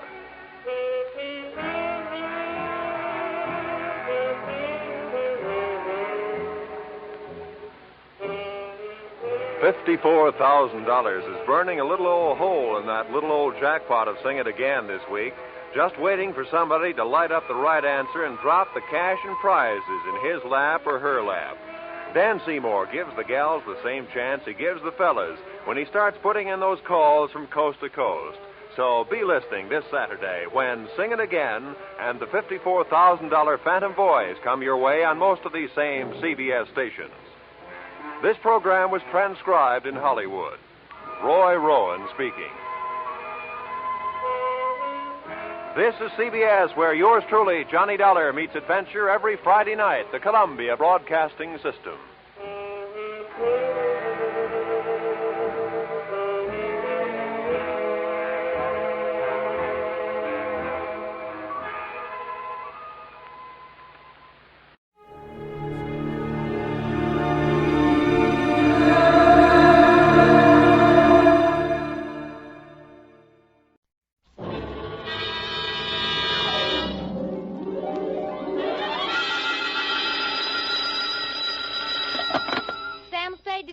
Agency. Ahoy! It's me. Just came ashore. From what? A boat? A ship, Effie, a ship. Anything over 400 gross tons is a ship.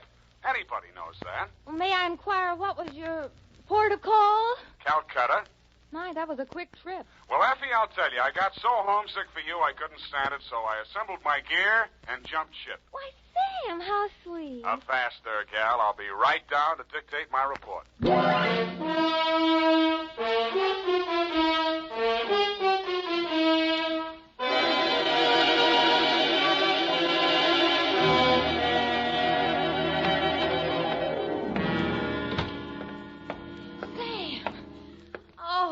You are alive. Bon voyage, Effie. I've been worried sick. Where have you been? On my way to Calcutta, sweetheart, where the dawn comes up like thunder. Sam, what are you talking about? Calcutta? And the flying fishes play. Ready, Effie? Sam, why did you want to go to Calcutta, of all places? I didn't, Effie. I hate Calcutta. I was Shanghai. To, Mr. Philip J. Fogg, purser, SS Lurene. How do you spell that, Sam? Lurene. Oh, that's pretty. Sam, how could you be shanghaied in this day and age? I mean, isn't it against the law? Stow it, Effie. You're pumping bilge water. Sam, I am not. From Samuel Spade, license number get 137596, when you have the time, regarding the Calcutta trunk caper. Dear Mr. Fogg, the following report will explain the enclosed voucher, which is a claim against your company for the amount of $500 and no cents. It will also answer any questions you might be asked concerning the recent unpleasantness on board your ship. It all started yesterday morning in San Francisco when my secretary announced briefly and caustically that there was a lady outside who wanted to talk to me. I judged that she was worth talking to. She was. Your secretary let me in. Well, I'm glad she did. What can I do for you? I'm Marcia Hopkins. I see. Mrs. Marcia Hopkins. I see. However, my husband is dead. I see. It's about my sister that I've come to you, Mr. Spade. I'm dreadfully worried about her. Who's your sister? Miss Constance Pendleton. And she's become involved with a ne'er-do-well, a completely worthless scoundrel, and a real foreign bluebeard. All three? It's one man, Mr. Spade. A Bulgarian, Major Andrea Rodnik. They're going to be married this afternoon, and I'm positive that his only interest is in her money. I'm convinced that he's going to kill her soon after the ceremony. He's done it to other wives in Europe. I've warned Constance and pleaded with her, done everything I could to stop it. But she's completely infatuated with him and refuses to listen to me. Mm-hmm. What do you want me to do? Prevent the marriage if you can. Get the truth about Rodnik's background and face Constance with it. Oh, Mr. Spade, in some way you've got to make her realize the seriousness of the situation. He's a ruthless character. Well, do what I can, Mrs. Hopkins. Oh, thank you, Mr. Spade. Oh, I've felt so alone and helpless until now. Oh, really? But you will do everything you can, won't you? We've got to save her life.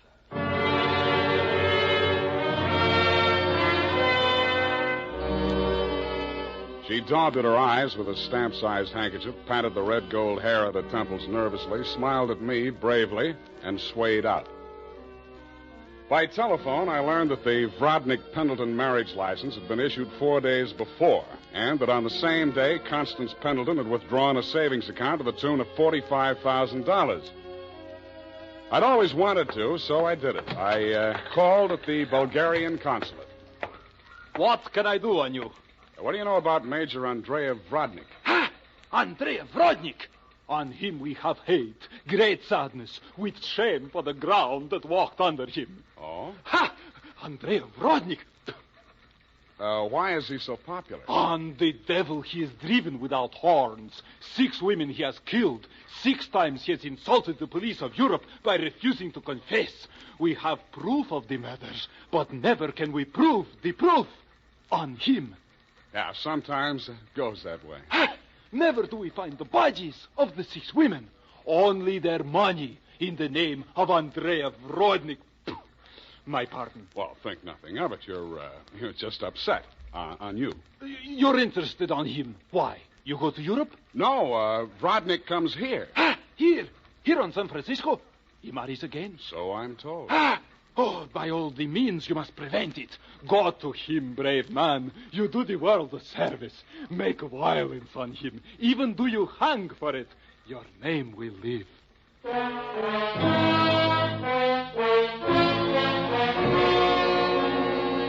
With those valiant words goading me on, I left. The farther I got into the caper, the more it looked as if Marcia's fears for Constance Pendleton were very real and very well-founded. When Constance opened the door of her hotel suite, I could see 3 trunks and a number of smaller pieces of luggage, all locked and ready to be taken out. Yes? Constance Pendleton? Yes? I'm a detective. My name is Spade. Detective? What do you want? I want to talk to you about that Bluebeard you're going to marry. Get out of here. You listen, I'll talk, and then I'll get out of here. I just left the Bulgarian consulate. Rodnik has been accused of the murders of 6 women in Europe. Each of them were wealthy. Each of them married him, and each time Rodnik came into all their money. Are you trying to blackmail me because of the lies about my fiancé's past? If you are, you're wasting your time. Well, no matter what I'm doing, I'm wasting my time. But to put you straight, your sister hired me, and I am now resigning. She's worried about you, not me. Then you should spend more time investigating your clients, Mr. Spade. You could have saved both of us some time. I have no sister. This is my wedding day. Goodbye, Mr. Spade.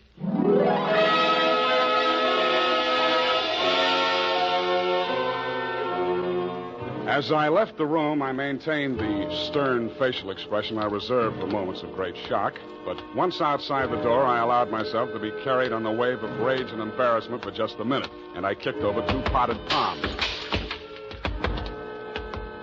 As I limped down the corridor, I was overtaken by none other than Marcia Hopkins. Did you see her? Let's talk about you first. Did you stop the marriage? Why did you really want that marriage stopped? But I told you. You told me you were her sister. Oh. She said she didn't have any sister. All right, Sam, I did lie to you about that. But I'll tell you who I really am. I don't want to know who you are. I don't ever want to know. All I want from you is my honestly earned fee and a brief but permanent goodbye. Oh, no, Sam, please, listen to me. We've got to save that girl. I have $500. That's all I have. Would it be enough? What's your real name? Marshal Rodnick. Yes, he's my husband. I've been married to him for 10 years. We've traveled all over Europe, and I never knew where the money was coming from. He left me at times for 2 weeks or a month, and then when he'd come back, there'd be more money. I just realized that that's when he must have been killing those poor women. And I know that's what he's going to do this time. I just can't stand it. You've got to protect her. That should be easy. We'll let him get married and meet him at the door with a bigamy warrant. Then you will see me through this. I might. Oh. In my bag, there's $500. Take it. If we can't stop the marriage, then don't let him out of your sight. Not even for a minute. He's a beast, Sam. A beast.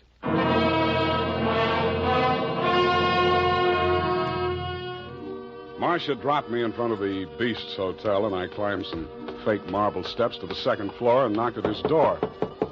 The man who opened it was heavy, handsome in a swarthy, coarse sort of a way, and glowing conceit through 2 eyes. One monocled, one not. You are facing Major Andrei Rodnik, 1st Bulgarian Horse.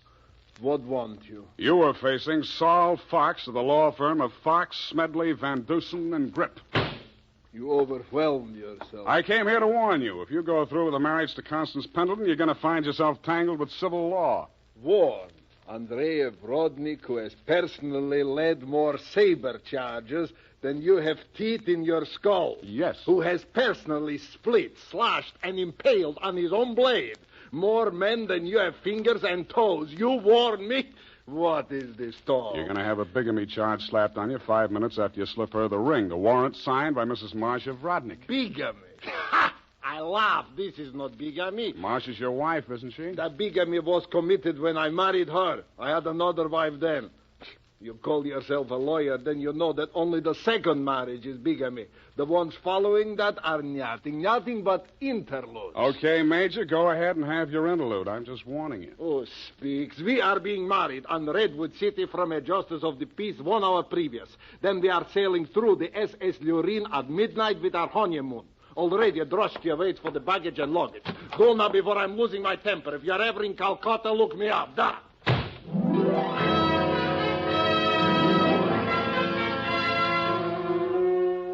I could see the direct approach was getting me nowhere, so I decided to proceed by stealth. I waited outside the building, and when he left, I tailed him. He made 4 stops. At a second-hand store, a hardware store, a surgical supply house, and an undertaker supply house.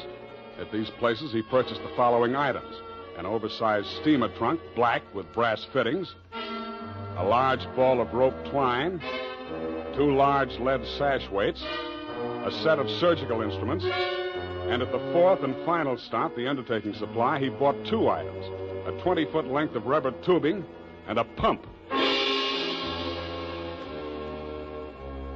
He returned to the second-hand store with his other purchases, put them inside the trunk, and ordered it sent up to Constance's hotel immediately, and thereupon it took himself to the same place. Marcia was waiting in the empty lobby when he went in.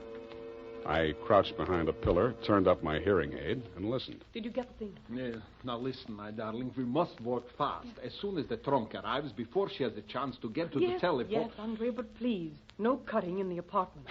As you wish, my darling. Now, you know what you have to do. While I'm getting her into the trunk, you'll change her clothes, put on her traveling dress, the hat with the... What is it? What's the matter? Nothing. Come, we must make haste.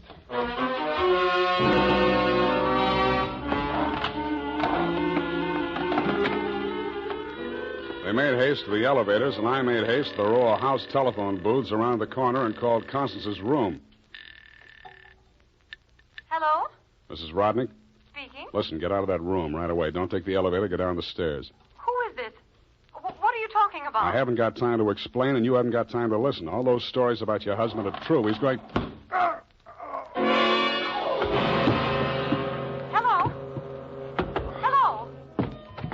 Are you still on the line? My hand clawed out to the door handle, but I couldn't reach it. I felt as if the walls were closing in around me, and just before it got dark, I had the crazy notion that I was inside Brodnick's big black trunk with the brass fittings. I could still hear Constance's voice way off in the distance, somewhere in the direction of Calcutta. I tried to shout to her, to warn her, and then the lid closed over me.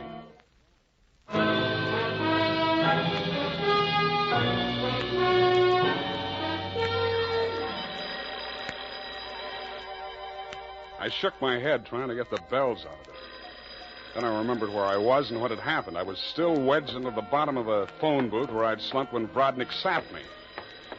I got out of there somehow and grabbed a taxi for the Embarcadero. The time was 11:55. The SS Lurene was scheduled to sail at midnight.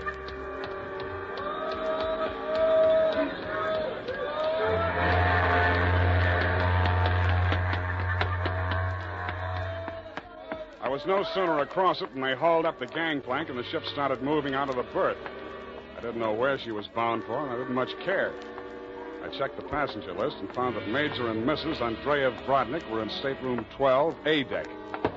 1 minute later, I was hammering on the door of stateroom 12.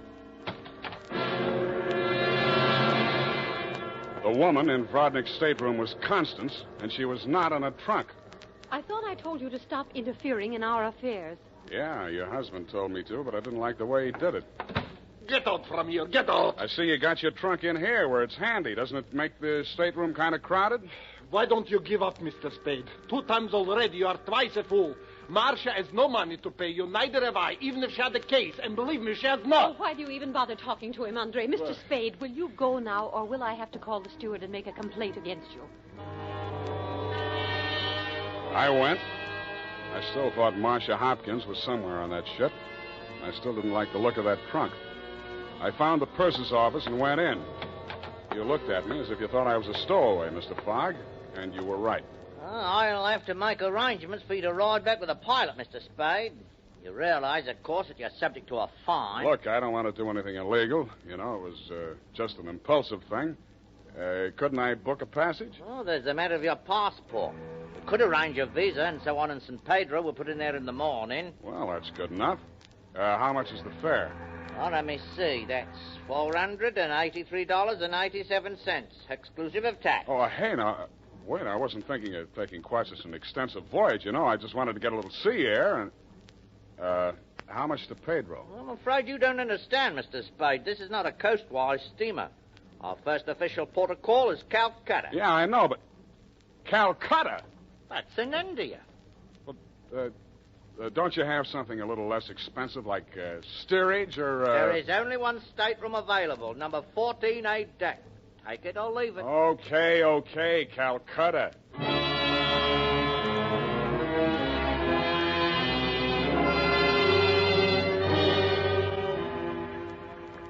After buying my passage to Calcutta, I had exactly 12 cents left. This I gave to the steward who showed me to my stateroom. He thanked me, kicked me in the shins, and left. Out on deck, a tall, red-nosed old gentleman in knickerbockers and a yachting cap was taking a turn around the deck. With him was a face I'd seen in the morning lineup down at the Hall of Justice a dozen times. He was a hotel thief by profession, name of Norman Gorman. He knew me, too, but he didn't give me a tumble. I fell into step with him. Ah, sea air. Nothing like it, am I right? Yeah, I guess it's okay, but there's so much of it. Bracing. Salt spray. Nothing like it. Oh, yes, of course. Hey, Norman, my lad. I hate it. I hate boats. Suppose there was a fire on board. Fire? Oh, ridiculous. This your first voyage to the Orient? Yeah. The inscrutable East. You've made this trip before? Oh, yes, indeed. I've worked this line. Yes, indeed. I make this voyage very often. Business interest out in India. Tea, you know. Runs in my family. Sturgis's Golden Orient in the little yellow package. Ever tried it? No, I never indulged. Huh? Don't drink tea. That's ridiculous. Commodore, I need a drink. I ain't happy. Suppose there was a fire on board here. Well, let's all have a drink. Yeah, suppose there was Shall a we? fire. Come on, I'll shot you to a drink, sir. Not me, Commodore. I just remember this is Fire Prevention Week.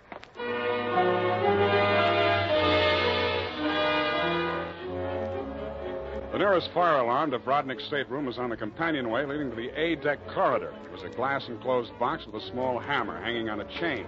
I broke the glass and turned the key. In 3 seconds flat, the entire population of A-deck were shoving each other up the companionway, grabbing for life preservers as they went. The steward hammered on the door of stateroom 12, opened it, shouted inside, and Brodnick and Constance reluctantly came out. I ducked inside, grabbed the handle of the trunk, and started dragging it. When I got it into my stateroom, I broke the lock and lifted the lid. It was Marcia, all right. There was just time to see that before the stateroom door flew open and the ship's officer stuck his head in. I didn't move at you. Didn't you hear the alarm? Why, no, I didn't. What's wrong? Never mind that. Here, take this life preserver. Get going now. Okay, Come on. okay. Don't touch me. It makes me nervous.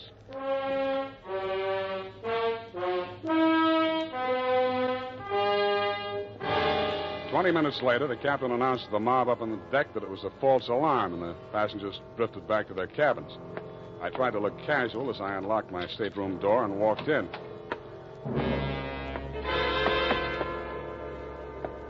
Then I stopped trying. The trunk was still there, but the lid was standing open, and it was empty. I went down to B deck and found the cabin occupied by Norm and the Commodore. That door was locked, so I kicked it in.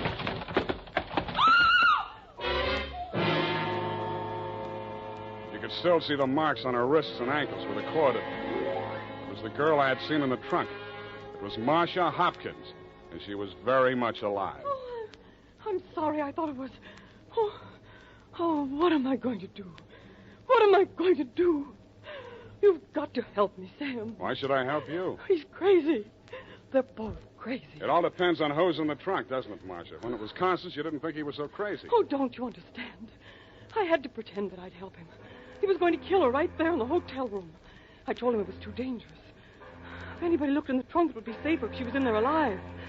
So he finally agreed and said he'd wait until we got out to sea to kill her. And then he was Yeah, I going know to... about that. Oh, the idea was so awful, I couldn't stand it. I started to scream, and then he stuffed the gag in my mouth and tied me up. He must have used chloroform or something, because the next thing I knew, I was in the trunk. And that little dark man was leaning over me. He and that old man with the knickers. They brought me here. So they pulled a switch on you. You were the fall gal all along. Oh, you've got to believe me. It was the only way I could save her life. You're the only one I can turn to, Sam. That little thief and the old man, they'd deliver me dead if there was an extra $25. Dead if there was an extra $25 in it. Oh, say you'll help me, Sam. Please say it. Well, when you ask me like that, what else can I say? Oh, you do believe me, darling. You do believe me. Come on, let's get out of here. I'm sorry, Mr. Spade. Please step back inside. I promised my associate, Mr. Gorman, that I would not allow this young lady to risk her life by leaving this cabin. You're getting into this caper at the wrong end, Commodore. It's wound up. They've bungled it. It's no good anymore. You may be right. But you understand my position, sir. I can't take any chances. You've talked to Mr. Gorman? Norm? Yeah, I talked to him. He took you into his confidence? Stop making with the pistol, Commodore. You don't know how to use it anyway. Oh, heavens, Norm. You're as white as a sheet. What is it? Oh, he's sick. Go get a doctor. Yes, indeed. Right away. Listen, Spade. Take her with you. Get out of here. I don't want no part of this. You got it bad, Norm. I'm sick, I tell you. The way I had it sized, this was a clean caper, a snatch. I figure the dame here's an heiress or something. Maybe they drop her off in L.A., connect some ransom, and go on. I figure there was enough for all of us. Oh, but that creep, that Brodnick, he's crazy. He's a regular Jack the Ripper. Stop babbling, Norm. Tell me what happened, exactly what happened. I get a sinking feeling in my stomach every time I think about it. Well, I go in, see? He's very smooth, very businesslike. He offers me a drink. I accept it. He mixes a couple of highballs for me and the dame, then he starts talking. I guess she don't know all about it before this, because she gets just sick as I do. First, I think he's kidding. Then he drags out this set of cutlery like a doctor uses to operate on people. Only he's got something else in mind. The porthole, you understand? Oh, please. I don't want to hear anymore. Being as it's you he has in mind, I don't blame you. My stomach. Hey, Norm. Norm. Here he is, the ship's surgeon. Oh, dear me. What? Stand away from him, please. Help me get him into the bunk. Sure, Doctor. Take the shade off that light, please. Yes. He's dead, isn't he? Oh, yes, he's dead, of course.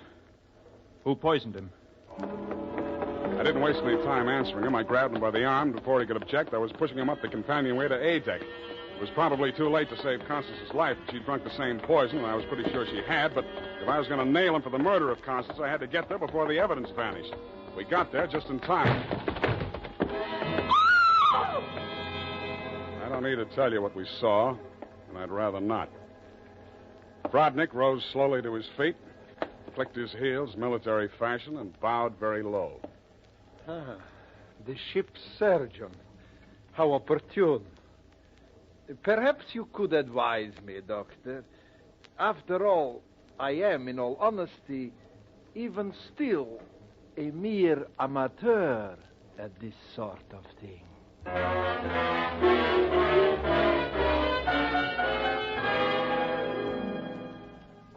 After Dragnet had been taken into custody, we took another turn around the deck. It was daylight, and the ship was lying to off San Pedro. This time, the fresh air really felt good, and so did Marcia.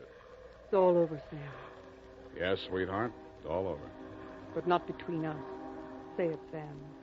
Say it's not all over between us. How can it be? I knew it. I knew you felt the same way. All my life before, it's been like a terrible nightmare. It never really happened. But it did happen, sweetheart. Oh, but you can forget it, darling, can't you? Please forget it. I'd like to, Marcia. I really would. Hold me close, Sam. Never let me go. You're beautiful. Is that all, Sam? Nothing else? Yeah, lots else. That's why I think we better say goodbye right now. Because when I feel like this, I get foolish. And if I get foolish with you, I'm likely to wake up in a trunk someplace.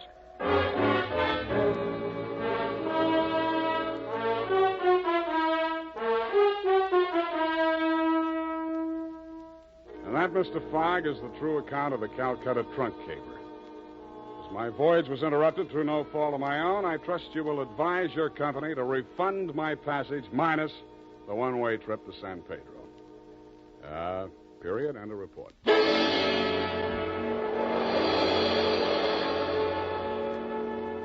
Sam Spade is played by Howard.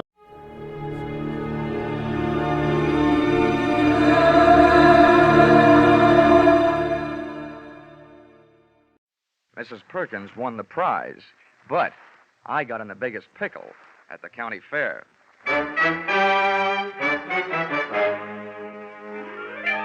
This is another in the adventures of America's fabulous freelance insurance investigator, Johnny Dollar. At insurance investigation, Johnny Dollar is only an expert. At making out his expense account, he is an absolute genius.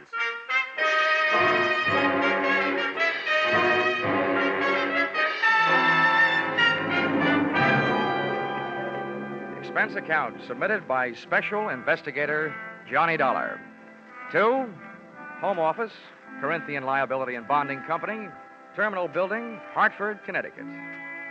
The following is an accounting of my expenditures during my assignment as bodyguard to Grand Blue Ribbon Champion, Spotted Poland China Hog, Rosie Barron of Iowa.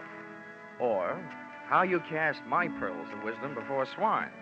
Or Out of the Fire into the Frying Pan. Expense account, item 1. $76.80.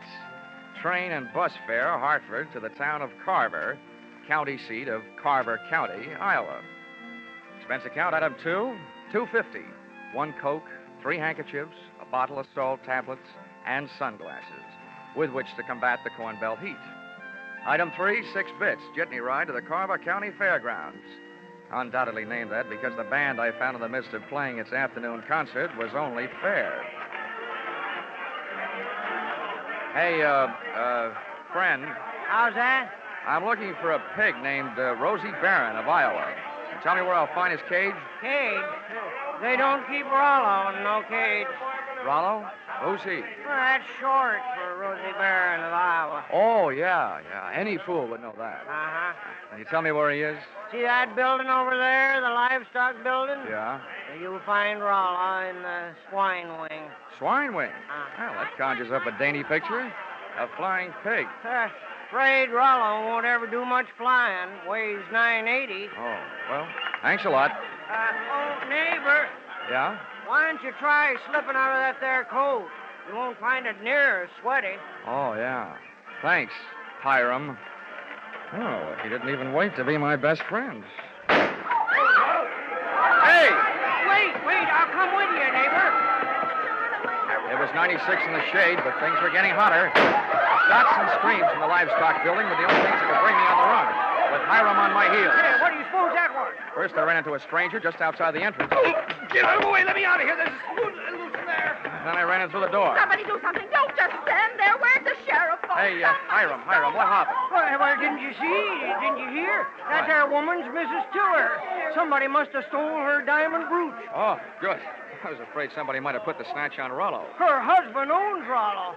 They must have been taking her pictures of Mrs. Tiller in the middle of a crowd. And when they had her smiling real pretty, them flash bulbs went off, and then somebody must have reached around from behind her, yanked the brooch, and started shooting a gun in there. That's a tried and true method of busting up a crowd to help make a getaway. Think anybody saw who did it? Couldn't. Those flashes would have had them blind as bats for a minute. There's the sheriff. What's his name? Why, that's Harry Blewett. Harry Blewett? Yeah. Sounds like a slogan from the Republican campaign. Hey, here, you. Wait a minute, let go. When everybody around here's trying to get my coat off. Come on, Sheriff. Loose the haberdasher. All right, now, never mind the fancy talk, young fella. I saw something pass between you and one of the thieves just outside the door. Oh, you're out of your mind. That guy bumped into me. He came crashing out of here, and I happened to be in the way. I'll bet you happened to be in the way, accidentally on purpose. Now, that's an early American comeback. But that's the way it was. Now, look, I won't ask you for a search warrant, Sheriff. You think I got the brooch on me? Start looking. All right, I will. All right. Now, in that pocket, cigarettes and a lighter. I see 'em. You see? Yeah. And in that pocket, handkerchiefs and salt tablets. Salt tablets? Mm-hmm. Now, why don't you look in my inside coat pocket? And there you'll find my wallet and identification. I was coming to that. Yeah. Dolar, insurance investigator, right. Hartford, Connecticut. Well, what brought you out here? I'm a piggy sitter for the Corinthian Liability and Bonding Company. They wrote a policy for $25,000 on your friend Rollo, Rosie Barron of Iowa. Who ever heard of taking out a $25,000 insurance policy on a hog? I did. And right now I wish I hadn't. Some people pay high premiums for publicity, Sheriff. And that's what the Blue Ribbon Prime Packing Company is doing in this case. Now, may I have my wallet back? I want to count my money. Yeah, now, here. All right. Here's your wallet. You may think you're quite the joker, young fella, but I'm telling you right now, I'm going to keep an eye on you. I got a better idea than that, Harry. If I were you, I'd go looking for that photographer. Why? What'd he do? He took the picture. And there's just a chance the thief may be in it. Say, that gives me an idea. Sheriff, whoever says you aren't smart makes no mistake.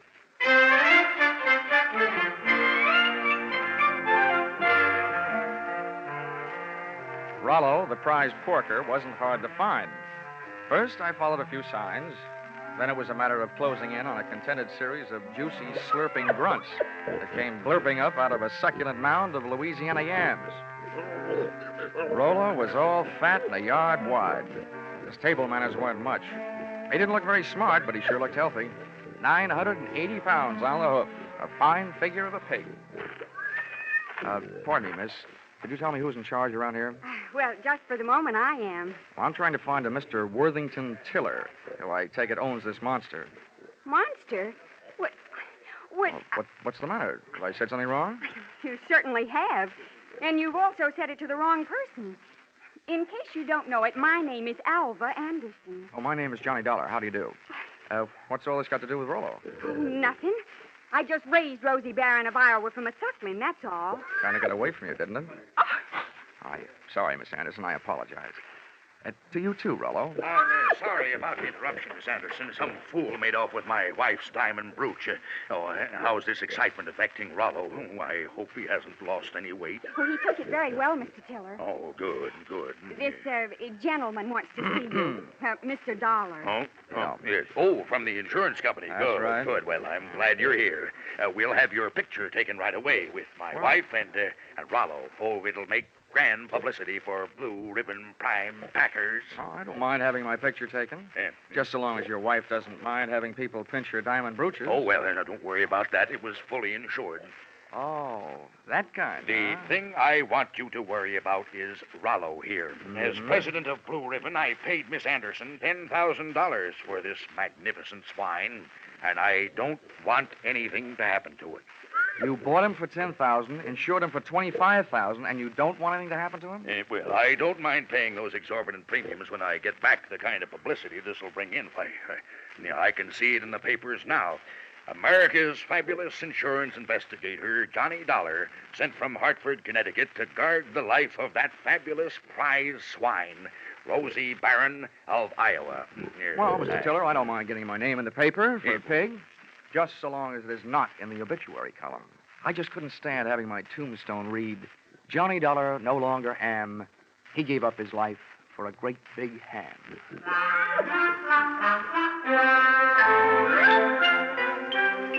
My tombstone tagline was over the head of Mr. Tiller, but it went over right nicely with Alva Anderson, who paid off with a smile. I parlayed that into a conversation, helped me pass the time while guarding Rollo, the poor man's blue boy. By the time it was over, Alva knew a lot about me, and I knew a lot about pigs.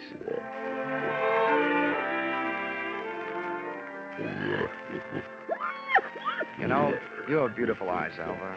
Mr. Dollar, do you know what's really interesting about the origin of swine?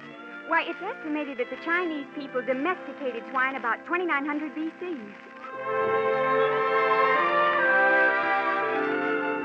And not only that, but I'm sure you'd like Hartford. And, Mr. Dollar, you probably don't know this, but a pig is one of the most important food animals.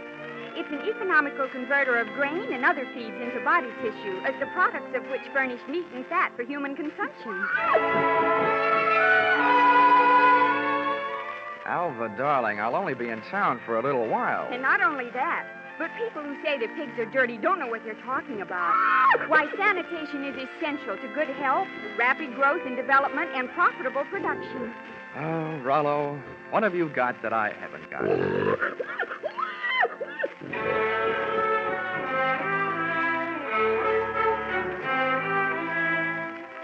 I still don't know whether Alva stuck around because of my charms or Rollo's. But she was still there at the changing of the guard when Mr. Tiller, in person, came to relieve me long enough for a trip to the dining hall. And what do you think they had for dinner? What else? Baked ham. Oh, dinner was wonderful, Johnny. Coming from you after eating baked ham, that sounds practically cannibalistic. Oh, Johnny, stop. More coffee? Nah, I've had it.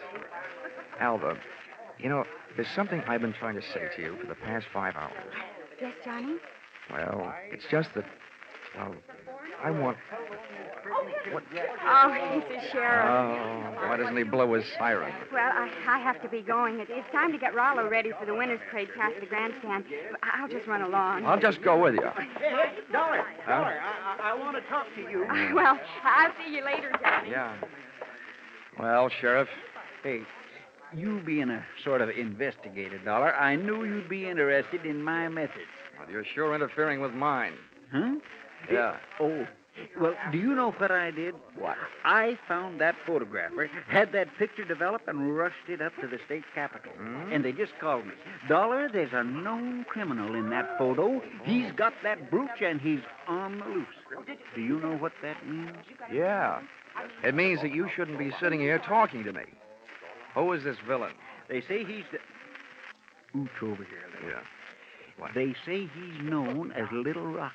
Originally hailed from Arkansas. You'd know him if you saw him. He's the fella that bumped into you. Oh. I want you to help me look for him. I take only one job at a time, Sheriff. Right now, I got a pig to mind. I think it was the Grand March. Boy, in case I'm interested later, how much do you pay your special deputies a day? $7 and expenses. Sheriff blew it.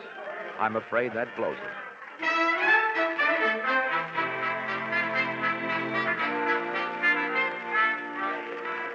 The Carver County Pickle and Pie winners were lining up to lead the Grand March. By the time I got to the grandstand, down at the tag end of the livestock echelon, there was a shiny white cab and trailer, sporting the markings and mottos of the Blue Ribbon Prime Packing Company. And high upon it, perched on a platform and surrounded by a sturdy iron railing, stood that champion, the pride of the pork set, Rollo, Rosie Barron of Iowa. It was lovely. It was divine. I had a feeling that swelled my heart with pride. Here they were, products of the American home and the American soil. A fanfare of foodstuffs flowing from the horn of plenty. Just because of my association with Rollo, I felt that I was playing some small part in this gallant parade as it was started the first leg of its journey. It was inspiring. It was thrilling. It was... Boing! All of a sudden, it was downright frightening. As Rollo's chariot rolled by, I got an eyeful of its driver. It was my comrade in collision, the guy who had put the snatch on Mrs. Tiller's diamonds, Little Rocky from Arkansas. I added to my treasury of thankless tasks by trying to pin a tackle on a 5-ton truck. I got a door handle with one hand, running more with one foot, and a clout in the teeth from an unexpected adversary. Knock him loose, Marlowe. He's on the running board. Hey, what the... I was flat on my back. Everybody was screaming and hollering. The truck went crashing to the fence. And Rollo, Rosie Barron of Iowa, was one little piggy who wasn't staying at home.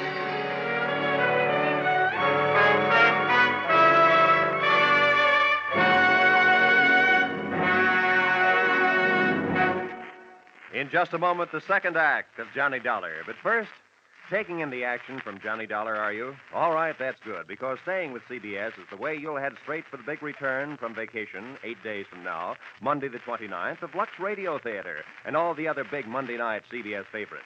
And by staying with CBS, you'll find more action later tonight with Bill Grant of Call the Police and with Sam Spade, who will be heard from on most of these same CBS stations.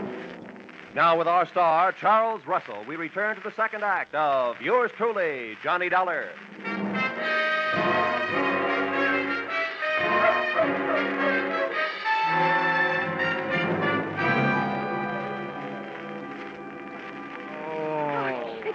Johnny, are you all right? Can you get up?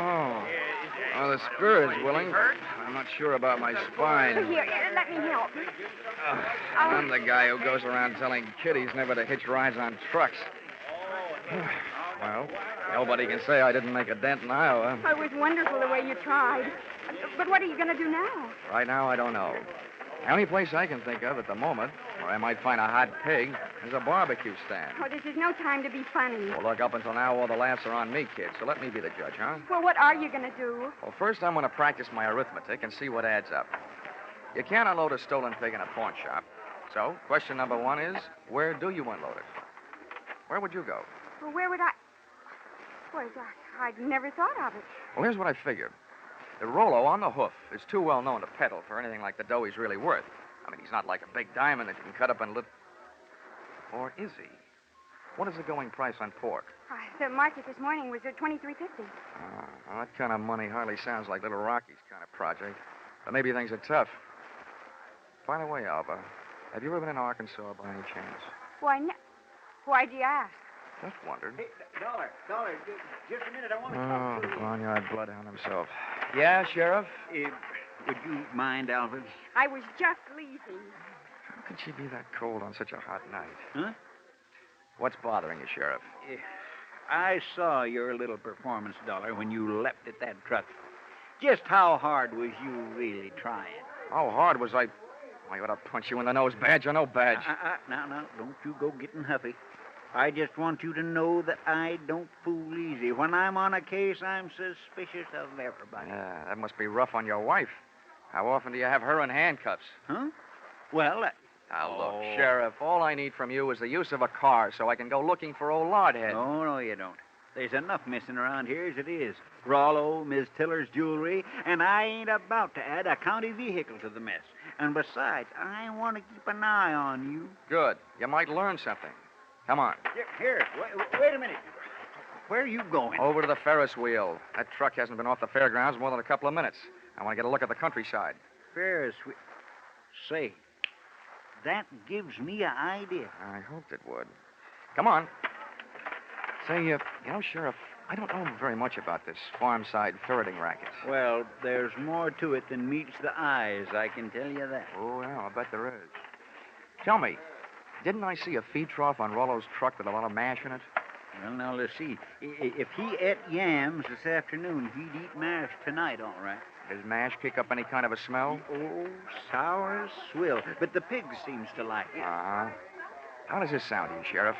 Suppose right after you take your ride to the top of the Ferris wheel to case the countryside, we were to get ourselves a nice hungry pig.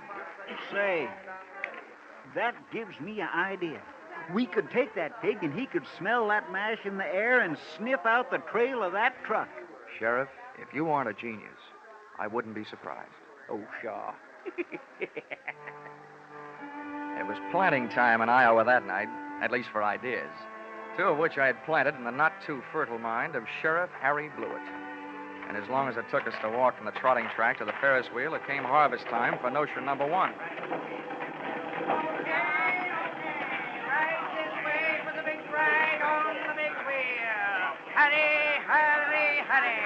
Okay, mister, okay. I'm the sheriff. I want you to run me up to the top of that wheel and hold me there long enough for me to get a look around.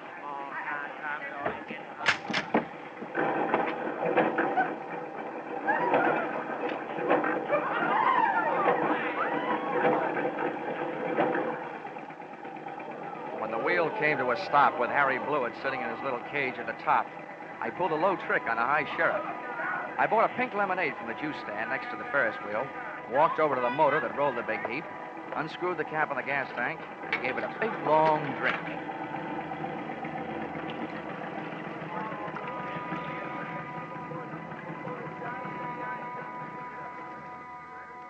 I hope it wasn't doing to people's stomachs what it did to that motor. You might well remember this harmless little deceit the next time you have occasion to get rid of a sheriff.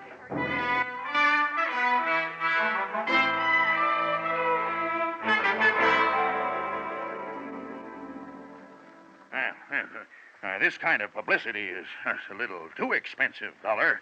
I demand that you do something. Now, don't worry, Mr. Tiller. I am going to do something. Yes, and I'll thank you to remember that the only ones who stand to get hurt right at this point are the insurance companies that wrote the policies on your pig and your wife's diamond brooch. Why, Worthington, I hadn't thought of that. Huh? Why should we worry? My brooch is insured for way over the value, dear. We hadn't... Hortense, you keep flapping that loud tongue of yours, and the first thing you know, they'll be accusing us. Why, they wouldn't dare. Oh, yes, we would, Mrs. Tiller. But we're just not the type A $15,000 profit on a pig, and whatever else you could make profit on a pig, and whatever else you could make on your jewelry, might make anybody the type, Mrs. Tiller. Now, see here, Dollar. I've had just about enough of your slanderous implications.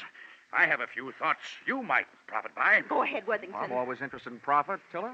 My father had the same thing happen to him back in 1902. That's right. Remember, dear? Yes. In Nebraska. He bought a prize pig at a fancy price. And then the scoundrel that sold it to him turned around and stole it back. There, see? What do you think of that? Would this be a suggestion that we throw the young lady who sold your pig to you in the pokey on the strength of something that happened 37 years ago? Well, That's for you to decide, Dollar. Right. Just don't say I didn't warn you. I see. Yeah. If you don't have an orchid to pin on a young lady, try suspicion.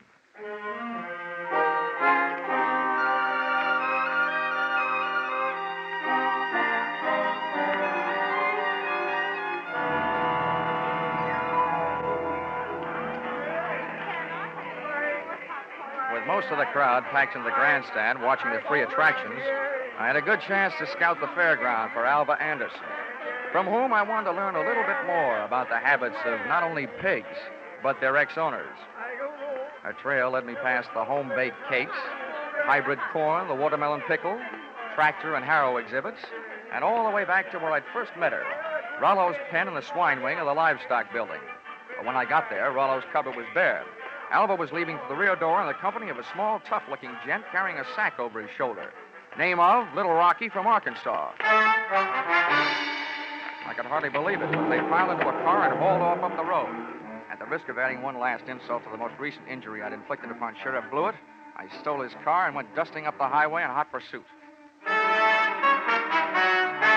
nothing easier to follow than a red taillight on a clear night. And the bright Mazda Ruby tacked onto the rear of Little Rocky's car led me around the village of Carver and 11 miles out to the pastures to a shack hidden in a grove of elm trees 100 yards off the road.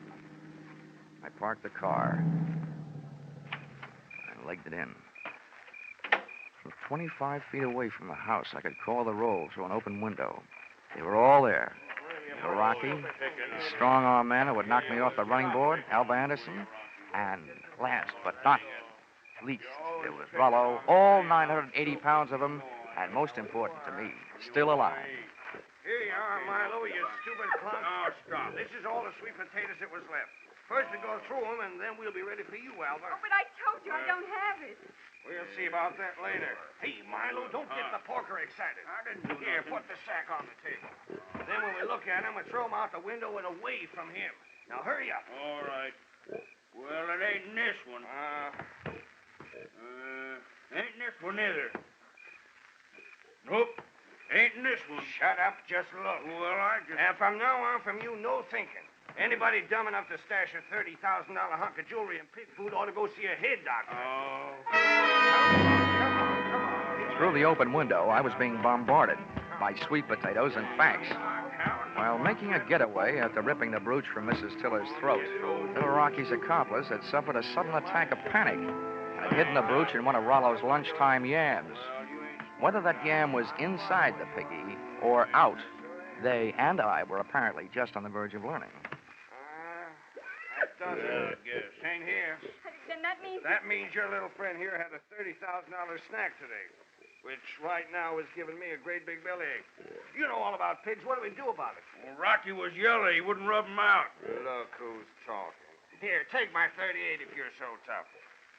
Yeah, I thought so. Now, shut up. Well, I ain't killing no piggy with him just standing there looking at me. If he'd only make a break for it, I'd mow him down.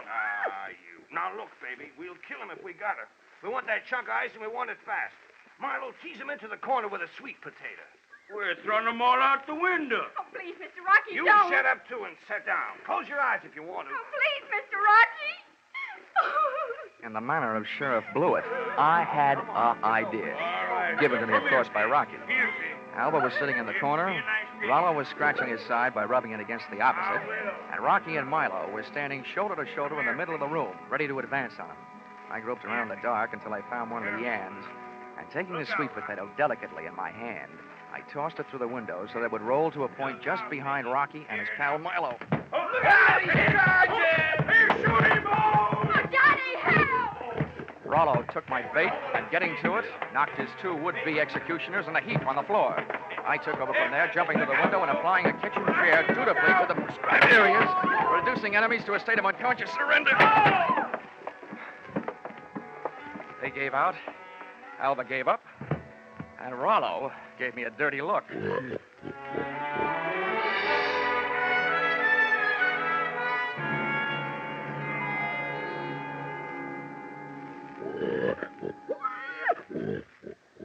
Well, Mr. Tiller, here he is, safe and sound, good as new, fat and sassy. Well, good. Congratulations. And not only that, but in him someplace, he not only has a good fighting heart, but also that diamond brooch of your wife's. Yes, very interesting. Well, I'd better go charter a plane. Rollo is due in Kansas City at noon tomorrow. Oh, but it might upset him, Mr. Tiller. Rosie Barron of Iowa's never flown before. He might lose weight. Yeah, what's the big hurry to get him to Kansas City? Is he booked for a personal appearance? Oh, no. No, hardly that. He's due to be slaughtered at a special ceremony. All the plans are made. Oh, I wouldn't want to disappoint my boys. They've been looking forward to this. Oh. How do you like that? Why, it's almost murder. Poor Rollo.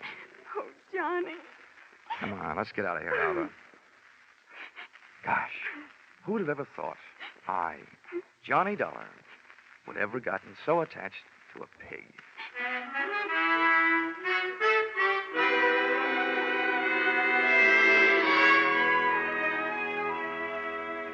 Expense account, item 4, $3.50. Dinner for Alva and me. A vegetable dinner, by the way. And speaking of that, reminds me, if you find a $30,000 brooch in a pork chop, it'll only mean that the Blue Ribbon Prime Packing Company didn't have much luck when they went looking for it. Expense account, item 5, $20. One new gold-plated badge, which I sent to Sheriff Harry Blewett, appeasement, for having stranded him atop that Ferris wheel, for stealing his car, and for suggesting that he use a hungry pig for a bloodhound. Oh, the porter followed the mash scent, all right. Next morning, they found Sheriff Blewett searching an old mash factory, 8 miles the wrong side of town. Item 6, $76.80. Bus and train fare, Carver, Iowa, back to Hartford, Connecticut. But I'm still wondering every morning at breakfast time, what else can you eat with eggs? Except ham or bacon or sausage. And maybe you don't think that's a problem, having known a certain champion named Rollo, Rosie Barron of Iowa. Expense account total, $1,463. Yours, truly, Johnny Dollar.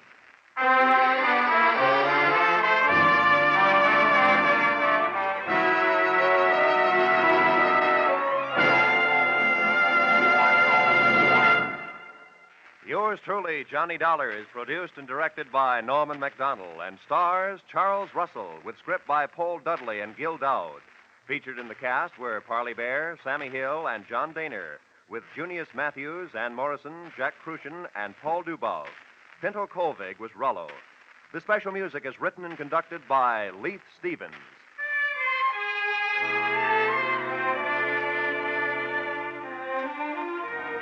Be sure to be with us at the same time next week when another most unusual expense account is handed in by yours truly, Johnny Dollar.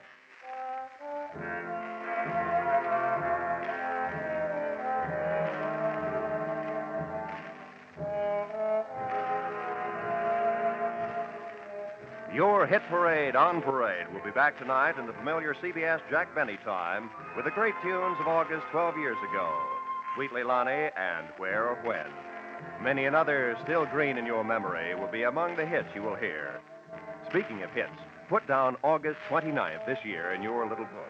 That's when Arthur Godfrey and his talent scouts, the stars of Lux Radio Theater, My Friend Irma, and Bob Hawke return to join Inner Sanctum. So make your Monday nights a regular date with CBS. This is Roy Rowan speaking. Stay tuned now for your hit parade on parade. This is CBS, the Columbia Broadcasting System.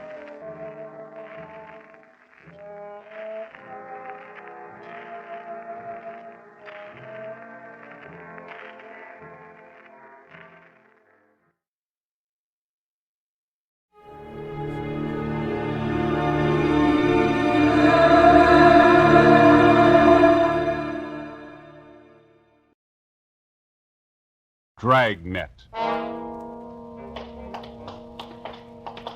It was Saturday, November 23rd. It was warm in Los Angeles. We were working the night watch out of homicide detail. My partner's Ben Romero. Boss is Blaine Steed, captain of homicide. My name's Friday. It was 6:35 p.m. when we got to the corner of Western and Lexington, a Western fur shop. Hi, Brennan. Hi. What happened, Frank? The owner's been shot. His name's Albert Kreiber. Yeah? Who is that? Mrs. Kreiber. Haven't been able to get anything out of her. Where's the body? In the back. Munkers is back there. Did you call the lab? Yeah. Jones on his way. Photographer and fingerprint men with him. All right, let's take a look. Nothing seems to be messed up. Back room is. It was a small shop. A couple of fur coats on dummies on one side of the store, and on the other, a tall glass case holding about 15 more. Mrs. Kreiber sat on a straight-back chair staring at the floor. We went through the curtains into the back room of the store. Sprawled out on the floor at the far end of the room was the body of a man. He had a fur coat gripped in one hand. Sergeant Munkreese from Hollywood Division was standing by. What do you figure, Mom? Looks like a couple of hours. Did you call the coroner? Yeah. How long you been here, Monk? Just a couple of minutes. You think Miss Kreiber moved anything here? I don't think so. She was sitting in that chair when we got here. I don't think she's moved except to call in. Did she put in a call? Yeah. Empty shells on the floor. You got a pencil? Yeah. Yeah, 32. Yeah. You think robbery? I don't know. Let's talk to the wife. Wait a minute. Bottle here. Yeah, Sierra Valley Wine Company. World's finest muscatel. 27 cents a pint. Nobody touched this, did they? No, well, I've been here. No. Okay, let's get out front. Anything in the customer files running? Not so far. Have you tried to talk to Miss Kreiber again? No, pretty bad. Well, let's give it a try. Miss Kreiber?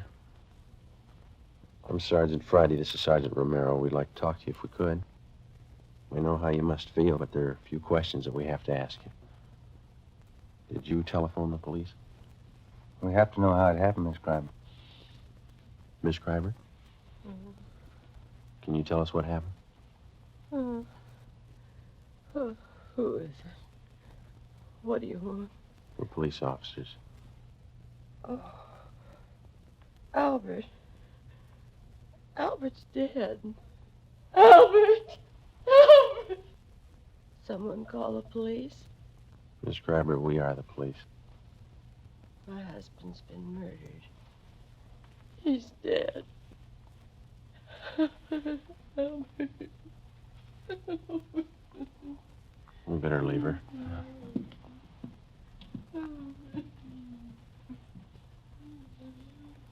Friday. Here's something I found in the customer file. Mm-hmm. Miss Terry Shepard, 10113 Normandy, apartment 3. What about it? She took a coat out that was in storage. Took it out today. We'll check her out when we're finished here. Thanks. Looks like the only hot receipt in the file. Hi, Lee. Joe, again? In the back room. What is it? Killing. Moncrief will show you. Okay, that's all. Think we ought to try the wife again? We can try. Miss Kreiber, can we do anything for you? I'm a little better. I'll try to tell you what I can. All right. When did you get here? It must have been about 6 o'clock, a few minutes after. I came to take him home. Any customers around? No, the store was empty. I stood here for a few minutes waiting, and I went in the back and... Yes, So- Is the front door open? No. Yes, the front door? Yes, ma'am, the front. Yes, open. Did you telephone the police? I think I did. Did you come here to pick him up? No. No, usually he drives home himself. I came down on the streetcar to ride home with him. What kind of a car do you have? An Oldsmobile. 1939 or 40, I guess it is. Where does he usually park? In the rear of the store. This little place back I'll take a look. All right. Where is your home? 3412 Northwestern. I thought there was something wrong when I got a telegram from him. He said not to come down tonight. He said he'd be home late. What time was that? About 4 o'clock. Well, I'm all mixed up. I haven't told it to you as I remember it. First I telephoned here to the shop. That was this afternoon? Yes, 3:30. I'm sure of that because I made some other calls. I spoke to Albert. He didn't say he was going to be late. Then at 4 o'clock, I received the telegram. Do you have that with you? Yes, it's in my purse somewhere. Somewhere. Oh, here it is. Thank you.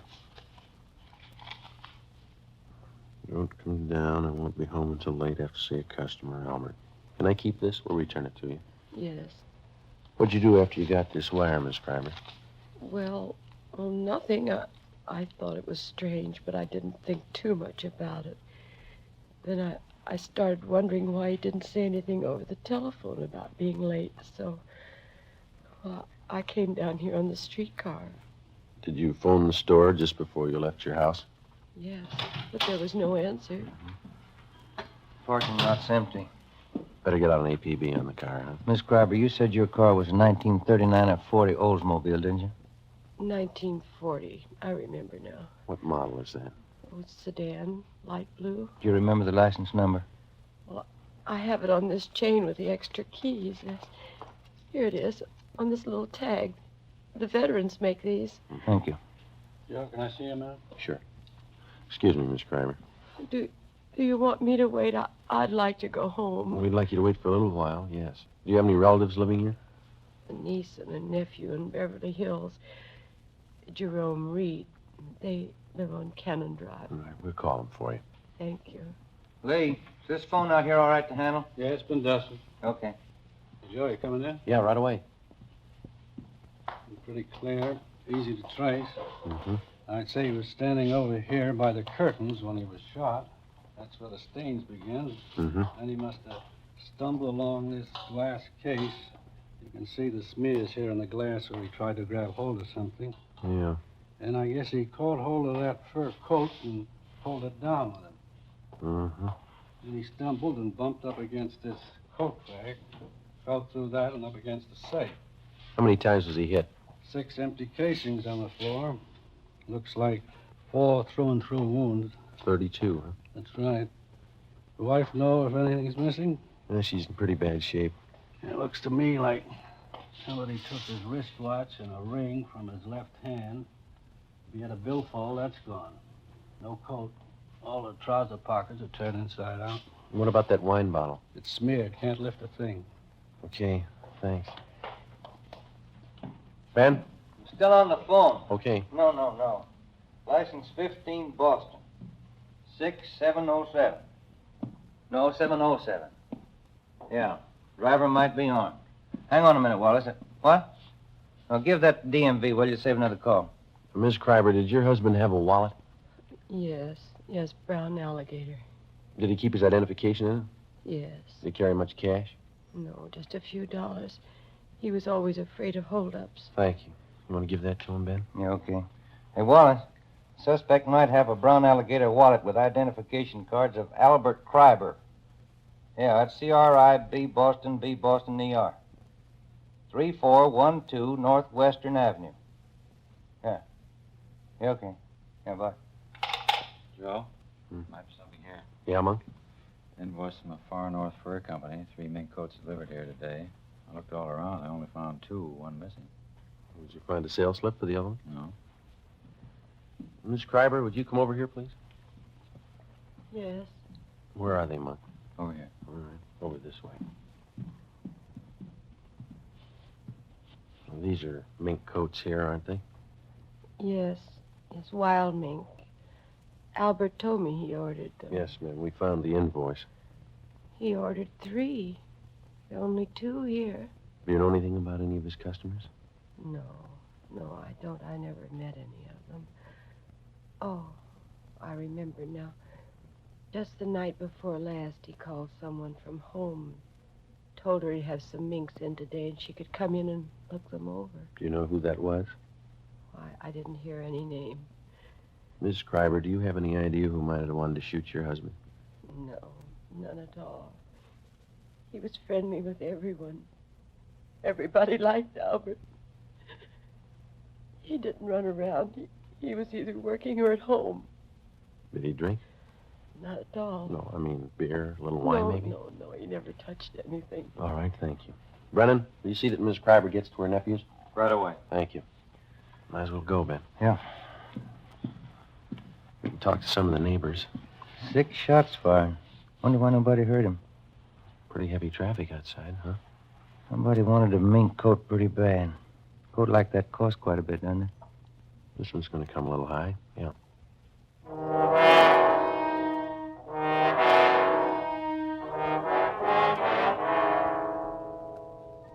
"7:05 p.m. Most of the stores along the street were closed, but a small shoe repair shop across the street was open, so we went over there. On the window was one word, Pete's. and a picture of a shoe. Sitting in the window was a small, dark man wearing a leather apron. He was working on a pair of shoes. Hello. We're police officers. I see you drive up across the street. Are you Pete? Sure. What happens to Mr. Kreiber? He's robbed? No, he was killed. No. Shot? I do not hear anything. Have you been sitting in your window all afternoon? Oh, most all the time. You see, I have machinery here. I advertise that way. People watch me. Mm-hmm. Do you remember seeing anybody going into Mr. Kreiber's this afternoon? 2, 3 long black cars. Uh-huh. Anybody else? Some. Were they women? Officer, they are all women. I see. Did any of them walk out with a new fur coat? There, all done. I do not see all of them, I guess, but I see 2. Can you describe them? One beautiful young girl, tall, red hair. She walk out with big package. What time was that? 3, 4 o'clock. The second woman is about the same time. Funny thing. I do not see the bottle, but Benny from liquor store on corner tell me the second one, the blonde. She buys bottle wine. Did he tell you what kind? No. Reason I remember, I laugh when he tell me. I go over to Benny's for a can of beer. He tells me she buys cheap wine, walks out of Kreiber's with new fur coat. Me, I spend $5 for good wine, and my wife has no fur coat. How old was this blonde? How was she dressed? She's maybe 25. Young, you know, not too young, but young. She has on slacks, gray. Mm-hmm. What kind of a fur coat was she wearing when she came out? Mink. Look from here like Mink. I see. Did you notice where she went? The blonde, the gray slacks, mink coat. Yes, turned the corner onto Lexington and she went up the street. Did you see Mr. Kreiber's car drive away? No, he parked in back. I don't see him come in. I don't see him come out. All right. Thanks a lot, Pete. Mm-hmm. You know, officer, that blonde, something wrong there. How do you mean? Well, she has got fur coat, but she drinks wrong wine. I don't understand. Why do you say that? $5,000 coat, 27-cent wine. 7:45 p.m. Ben and I questioned Benny Davis at the Safety Liquor Store. He remembered the blonde and said she bought a bottle of Sierra Valley Muscatel from him between 2:30 and 3 o'clock that afternoon. He'd never seen her before. We contacted communications and gave a description of the blonde to supplement the All Points Bulletin. Then we started checking Western Union offices to find out where Mrs. Kreiber's telegram had been sent from. We finally traced it to the office at Normandy and Hollywood Boulevard. The operator who sent the telegram to Mrs. Kreiber also remembered receiving the call. She told us that the person who phoned in the message was a woman. The time, 3:22 p.m. We asked her to put a tracer on it and told her we'd check back. 8:24 p.m. Ben and I went to 10113 Normandy to talk to Miss Terry Shepard, whose name had appeared in the customer files at the fur store. The receipt showed she'd taken a coat out of storage that afternoon. This is something like the place the wife and I used to live in. Yeah? Same people must have built it. Apartment 3. Miss Terry Shepard. All right, come in. The door's open. Find yourself a seat, Fred. I'll be in a minute. Police officers, Miss Shepard. Oh? What's wrong? We'd like to talk to you. What about? What if you could come out here, please? Well, I just got out of the shower. You'll have to wait a minute. Yeah? Yeah, this place has got the same floor plan as mine. Yeah. Kind of small, isn't it? Not too bad. Wonder what rent she pays. You don't mind if I wear this turban, do you? My hair's wet. It's all right. We're sorry to bother you. What can I do for you? You got a fur coat, Miss Shepard? Yeah, sure. What if we could see it, please? Sure, but I don't think it'll thrill you. It's only muskrat. I bought it in Pittsburgh. Where is it, McCloud? Yeah. I'll get it. It's down the hallway, first door on the right. I think I know where it is. What's this all about, Lieutenant? What time were you at the Western Fur Shop today? Oh, I'd say 3 o'clock. Why? What'd you do while you were down there? I got my coat out of hock. I had it there during the warm weather. Paid the man, signed something, and he put the coat in a box, and I took it. Mm-hmm. Do you know Mr. Kreiber down there, the man that owns the store? You got me. The man was about 50. His hair was a little gray. I hardly even looked at him. This is the only fur coat, Joe. Could have passed for Mink when I first bought it. Pretty sad now, isn't it? Not Mink. I'll give that closet the last check. All right. What happened? Did somebody steal a coat? Was anybody else in the store while you were there? Yeah. Yeah, there was another girl there. What was she doing? Nothing, just sitting. Do you remember how she was dressed? Oh, she was wearing a gray suit. Slacks. Blonde. Her face wasn't much, but she had a neat little figure. Do you remember anything else about her? Well, I didn't pay that much attention. Anything else in there, Ben? Not a thing, Joe. Maybe I'd better take this towel off my head. It doesn't look so hot when it's wet, but it's natural. It's natural red. Yeah. Is there anything else that you might be able to tell us? I think that's about all. I gave the man my claim check and the money, and he got the coat and put it in a box and gave me a receipt. Mm-hmm. Nothing else? No. Well, when I got the receipt, I saw the blonde walk over and pick up the telephone. I was just leaving then. Did you hear any of the conversation? She asked for Western Union.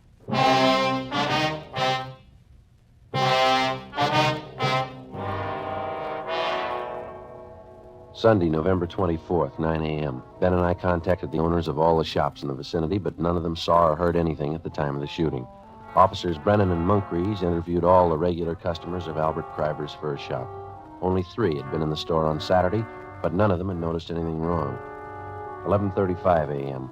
We spoke to Mrs. Kreiber again, but she could add nothing to her story. Her niece and nephew had been to a football game at the Coliseum in the afternoon and knew nothing had happened until they were telephoned by Officer Brennan. 2:55 p.m. We spoke to all the tenants of the apartment house at 5513 Lexington, which is in the rear of the fur shop. None of them had been home, but the owner told us that he had some men working on the roof of the apartment house at the time of the murder. Through the owner of the Durable Roof Company, we traced the 2 men who had been working on the roof, and they told us that about 4 o'clock they'd seen a blonde in gray slacks enter the parking space in the rear of Kreiber's fur store. They whistled at her, but she paid no attention to them. She got into an Oldsmobile and drove east on Lexington. 7 p.m. We checked in at the office and got word that Albert Kreiber's car had been located in a parking lot at Vermont and 8th. We drove down to the location and talked to the parking lot attendant. Well, the car must have come in sometime last night. It probably came in the back way, because I don't remember it coming in, and it doesn't have our lot tag on it. Did you work all last night? No, I finished at midnight and started at 10 this morning.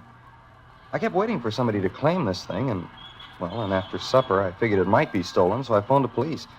It's been sitting here all that time. Are there any keys in it? No, sir. There weren't last night either. Have you ever seen this particular car before? No, sir. Have you ever seen a blonde woman about 25 wearing gray slacks? You mean hanging around here? Yeah, or in the neighborhood. Yeah, but not today or yesterday. You remember one? Well, yes, sir. Does she drink a lot? Maybe. Well, there's one that hangs out in these bars around here. Once in a while, she comes in the lot, but not lately. When'd you see her last? Oh, a couple of weeks ago. Was she with anyone? Yeah, but I don't remember him. I've seen her with a lot of different guys. Does she hang around with anybody in particular? Yeah, her husband.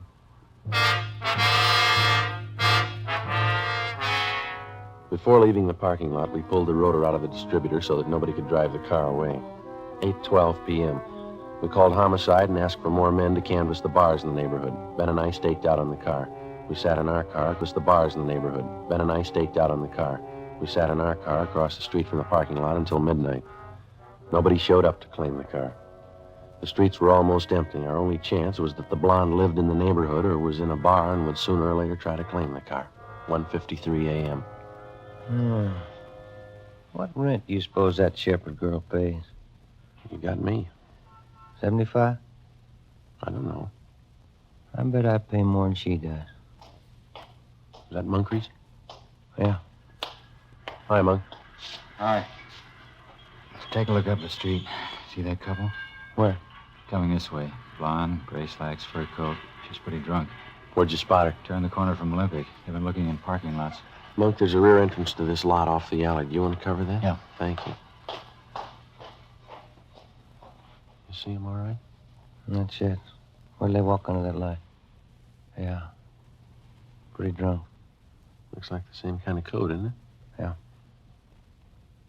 They're stopping. Looking for another parking lot, I guess. Sierra Valley Wine. World's finest muscatel. And going into the parking lot. She's not carrying a purse. Those coats don't have pockets big enough for a .32 automatic. That stuff sure gets people. All right, let's go. We're getting in Kreiber's car. Look, you can't even find the door. She's helping us. You take the other side of the car, will you? Yeah. Stop pushing me.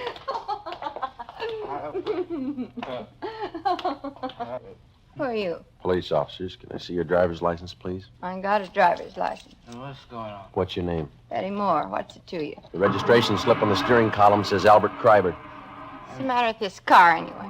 Who's Albert Kreiber? Oh, I know who he is. This guy here. Who is this man? Huh? What do you say? He's a friend. That satisfy you? Yeah, friend. What's the matter with this thing? Take a look in the glove compartment, Ben. You okay? Come on, honey. Let's get going, huh? Yeah. It's locked. What do you want in there for? Let me have those keys.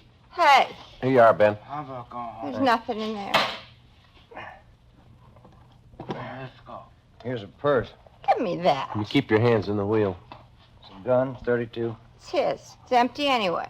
What do they There's want? nothing wrong in that. Do you have a permit to carry it? Yeah, I got a permit. Can I see it? I lost it. Give me those You keys. keep your hands on that wheel. Here's a wallet, identification cards, Albert Kreiber. Where'd you get these? I don't know. A man's watch, Albert Kreiber engraved on the back. Who's Albert I Kreiber? don't know, I told you. All right, let's get out of the car. Hey, let me push it. Why didn't that car start? All right, come on. Stand up. You get over there. Where'd you get the fur coat? I bought it. Where? I don't know. Joe, look at her slacks. Wine stains. I spilled wine on them. What kind of wine? Muscatel. Muscatel isn't a red wine, it's a white wine. Who's Albert Kreiber? I don't know. This is his wallet. This is his car. Where'd you get him? I don't know. I don't know. This the gun you shot him with? This the gun you shot him with?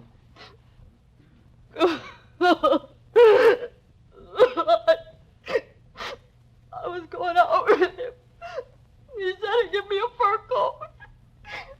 He promised me a watch, and he never gave me one. And then we sent a telegram to his wife and everything. Said he'd give me a fur coat and take me out. He backed out on me.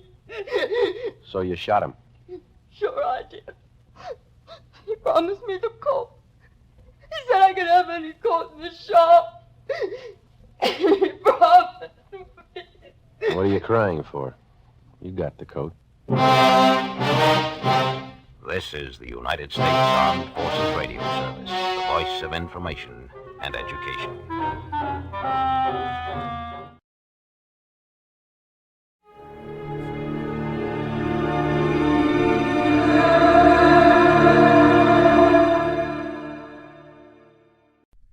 Wrigley's Spearmint Chewing Gum, the refreshing, delicious treat that gives you chewing enjoyment, presents for your listening enjoyment John Lund as Johnny Dollar.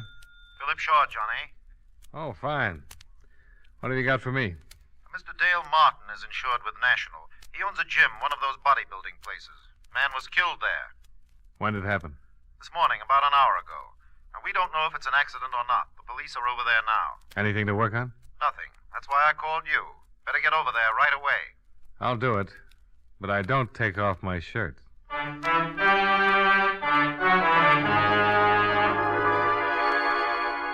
the makers of Wrigley's Spearmint Chewing Gum bring you John Lund in a transcribed adventure of the man with the action-packed expense account, America's fabulous freelance insurance investigator. Yours truly, Johnny Dollar.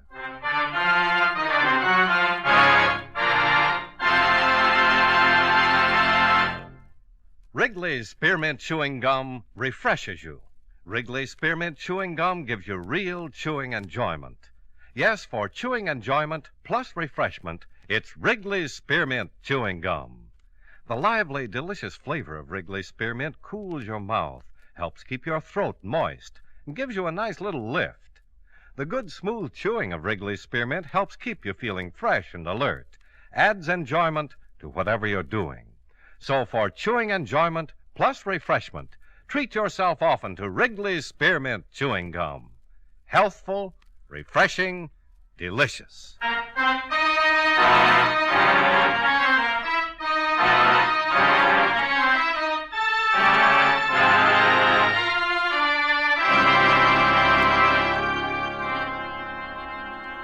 Expense account submitted by Special Investigator Johnny Dollar to Home Office, National All-Risk Insurance Company, Hartford, Connecticut.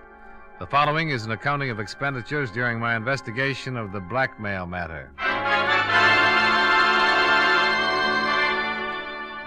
Expense account item 1, $1.40. Cab fare and tip for ride from my office to Martin's gym.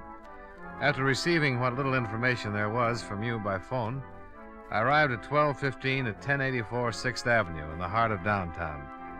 On the second floor, I found Dale Martin, a very nervous Adonis, seated at a desk in his office. A policeman at the door informed me that a Lieutenant Nathan of the homicide detail had stepped out for a minute and the coroner was expected soon. Mr. Martin? Yeah? I'm Johnny Dollar from the National Insurance Company. Oh, that's the outfit I'm insured with. Yeah, I know. That's why I'm here. I want to get the facts in case there's any claim. Now, tell me, what happened? I don't know. I went back to the locker room to check on the towels, and I found him lying on the floor. Found who? His name's Royal, Frederick Royal. He's been coming up here for over a year. Well, why did you call the police and not a doctor? Because I think he was murdered. Why murdered? I've seen a lot of accidents around this gym, but never saw anything like this. It wasn't an accident. What makes you so sure? Well, it looked like his neck was broken. I don't know how it happened, so I called the police. Now, the publicity's going to ruin what little business I have. Murder always ruins something. You got any idea who might have done it? No. Who was in the place when you discovered the body? My 3 assistants and 3 fellas working out. They all still here? Yeah, all of them. Nobody else left or came in? Just the cops. Business is real slow. Does everybody know about it? No, I took the body and put it back in the rub-down room. Haven't even told my boys. Well, the officer at the door won't let anybody leave, so let's have a look at the body and see what we can find out.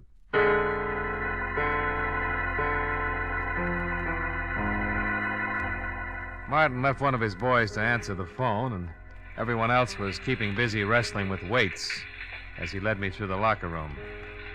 One man was taking a shower. At the end of the room, he unlocked the door, and we walked in. The smell of rubbing alcohol was strong enough to give you a hangover.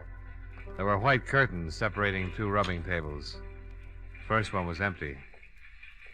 In back of that curtain, Mr. Dollar. Okay. Not very pretty.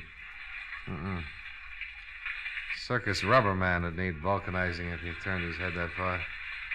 Busted neck, all right. I wish the coroner would get in and take him away. It hurts me seeing his head hanging like that. Why don't you move him? Oh, no, sir, not me. I caught it good from the lieutenant for moving him in here. Well, don't worry about Mr. Royal. He can't feel a thing.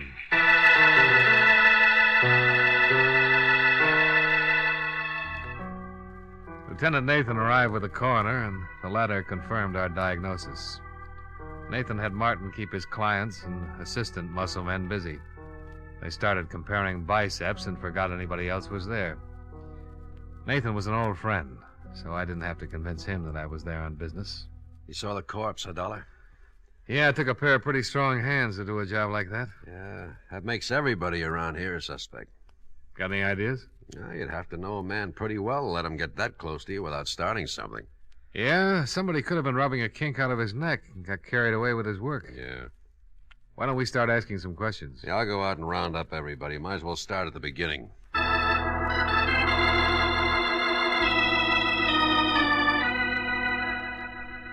Nathan herded everyone together, and the questioning started. The men were very unhappy. This bad publicity that couldn't be helped. Mr. Robert Wells, songwriter, Mr. Michael Darling, car salesman, and the third and last, Mr. Patrick Mullins, jeweler.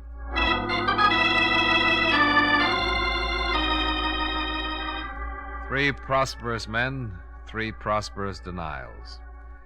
The assistants came next, the 3 men who worked for Martin. First, Bernie Carroll, the man who'd instructed Fred Royal, the one who'd put him through his exercises and sent him in to take a shower before he cooled off and got stiff. Sure. I worked him out and sent him in the shower like always. We tell him to take a good long hot shower to relax the muscles. Isn't that right, Dale? That's right, Lieutenant. That's the way it works. Bernie left him, went over to start on Mr. Wells. Bernie's a pretty strong boy. Yeah. Any one of us could have gone to the locker room at one time or another, Lieutenant. You found him, didn't you, Mr. Martin? Yeah. Why did you happen to go back to the locker room at that particular time? Well, I do it every day. Check on a towel, soap, see that everybody has everything he needs.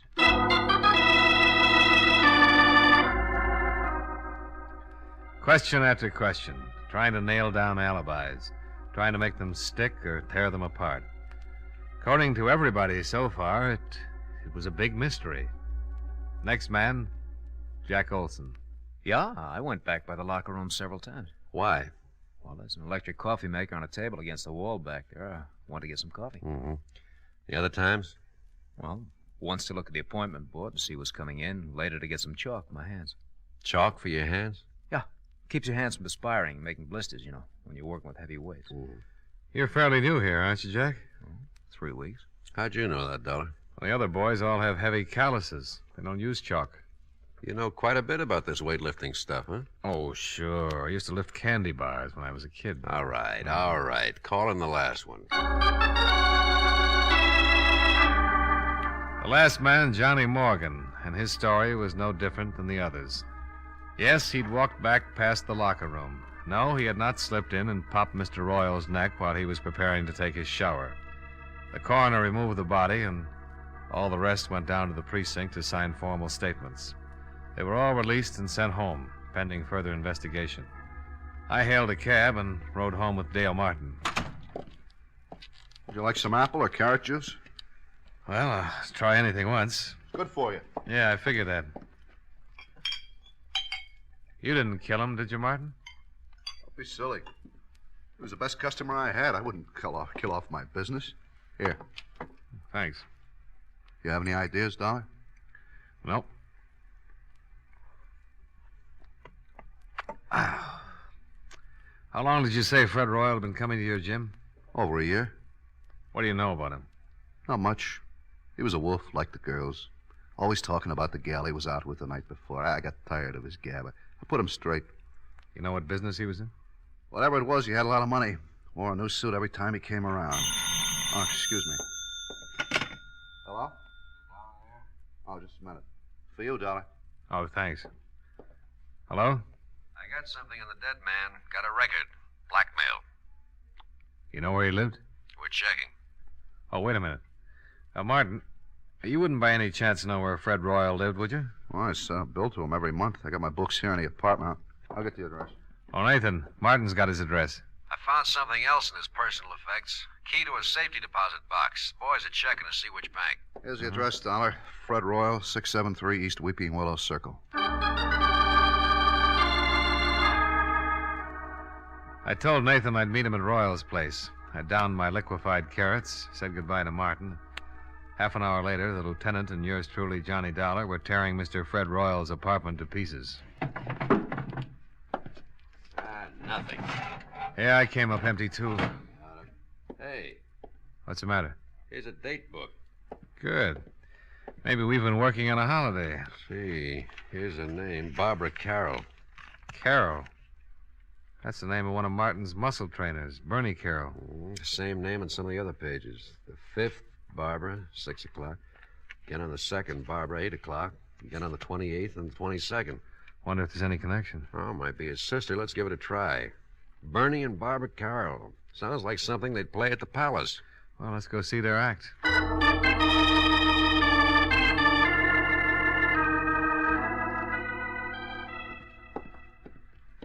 Here's the apartment. They live with that new fella. Jack Olson. Yeah, the quiet one. Police. Yes? I'm Lieutenant Nathan, homicide. This is Johnny Dollar. How do you do? How do you do? We'd like to talk to you, Miss Carroll. Well, certainly, Lieutenant. Come in. Thank you. I was just making some lemonade. Would you like some? Yeah, thanks. It is pretty hot out. Maybe you'd like something stronger. No, thanks. The lieutenant's on duty. I guess you've heard about the accident. Like your lemonade sweet, Lieutenant? Medium, please. Here you are. Oh, thank you. Your brother didn't mention anything about your going out with Royal. He was probably protecting his little sister. The lieutenant found your name written in Royal's date book. I've been out with him 6 or 7 times. You know what his business was? He never discussed it. Did you ever meet any of his friends? No. Did he ever mention any of the other fellows at the gym? At the gym? I don't think so. Mm-hmm. Jack Olson lives here, doesn't he? That's right. Whose picture is that on the piano? Oh, that's Jack's father. You don't have any idea why anyone would want to kill Royal, do you? No. How did Jack Olson happen to move in here with you and your brother? Bernie asked him to. When he went to work for Martin, he was living in a terrible place. One small room. I told Bernie he could move in here if he shared the rent. Mm-hmm. How well did Olson know Royal? He'd seen him at the gym. Seen him here when he came to pick me up. Where's Olson now? Working, I think. Well, thanks, Miss Carroll. We'll be talking to you again. More lemonade? Later, maybe, Miss Carroll.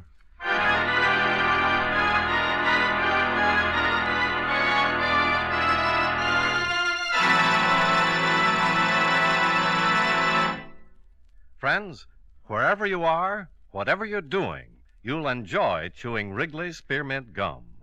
Chew Wrigley's Spearmint while you're working. The lively, full-bodied flavor of Wrigley's Spearmint gives you a refreshing little lift. The smooth, pleasant chewing of Wrigley's Spearmint Gum helps keep you feeling relaxed and satisfied. Makes your job seem easier. Chew Wrigley's Spearmint Gum in your home, when you're out walking or driving, when you're enjoying sports and other activities. Wrigley's Spearmint Gum tastes good anytime, and the natural chewing aids digestion and helps keep your teeth bright and attractive. Yes, wherever you are, whatever you're doing, you'll enjoy chewing Wrigley's Spearmint Chewing Gum. Healthful, refreshing, delicious. And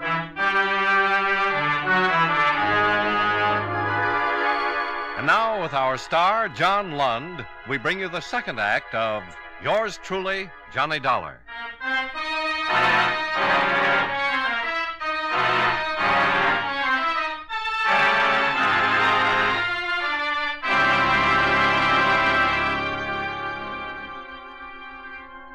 Three in the afternoon. Out of Barbara Carroll's cool apartment and down in the blistering street. The thermometer crowding 90 and the humidity sticking to us like a steaming blanket. I feel awful. Terrible day to solve a murder. I want to go look through some newspaper files. What for? That picture on the piano. Jack Olson's father? Yeah. I've seen it someplace before. There's a news story connected with it. Yeah, I'll drop you off. I gotta get back to the precinct, see if the boys have found the safety deposit box that fits Fred Royal's key.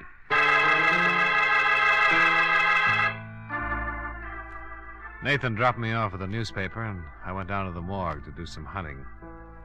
The air conditioning made the job easier, and by 4 o'clock I was headed for Nathan's office. We found the bank and the safe deposit box. Oh? Anything turn up? Yeah. Royal was doing some pretty fancy blackmailing. Here's a bundle of evidence and a list of names. Mm-hmm. Well, I can understand why someone would pay to keep these out of circulation. Yeah. Lousy photography. What'd you find out? Here. Newspaper clipping. Oh, picture of Jack Olson's father. Same as the one on the piano. Prominent banker leaps to death. William Barrett. The boy's name is Olson. That's what he calls himself. William Barrett. Barrett. Give me that list we got out of the deposit box. I've just been looking at it. William Barrett's name is on here, all right. That article you've got on his suicide mentions that he left a son and a wife. Yeah. Well, let's go pick up Jack Olson, or Barrett, or whatever his name is.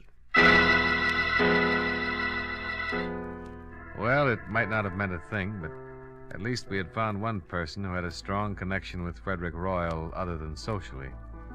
The boy who called himself Jack Olson was the son of one William Barrett, deceased, and one of Fred Royal's blackmail victims. Barrett had jumped off a tall building, and according to the newspaper, he had left no reason for his actions. There was a possibility that Fred Royal's blackmail had driven him to it, and if that was so, his son would have had a very strong reason for wanting to break Mr. Fred Royal's neck. We climbed into a squad car and hurried back to Barbara Carroll's apartment, where Jack Olson lived as a boarder.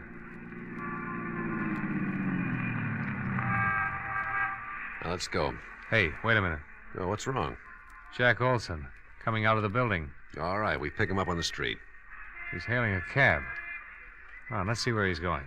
Wouldn't it be easier to just ask him? Oh, stop trying to ruin my afternoon. You know, there's nothing more relaxing than a pleasant drive through quiet, peaceful old New England. We started tailing Jack Olson's cab.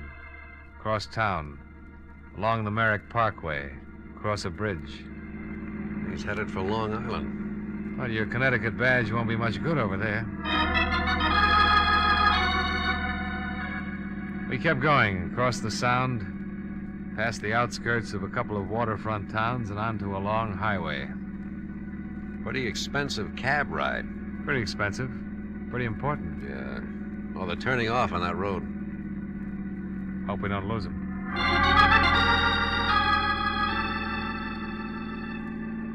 We took the road to the right off the highway and spotted the cab up ahead, pulling into the entrance of a large white building. The sign over the tall iron gate read, Lakeview Sanitarium. We waited for him to go in.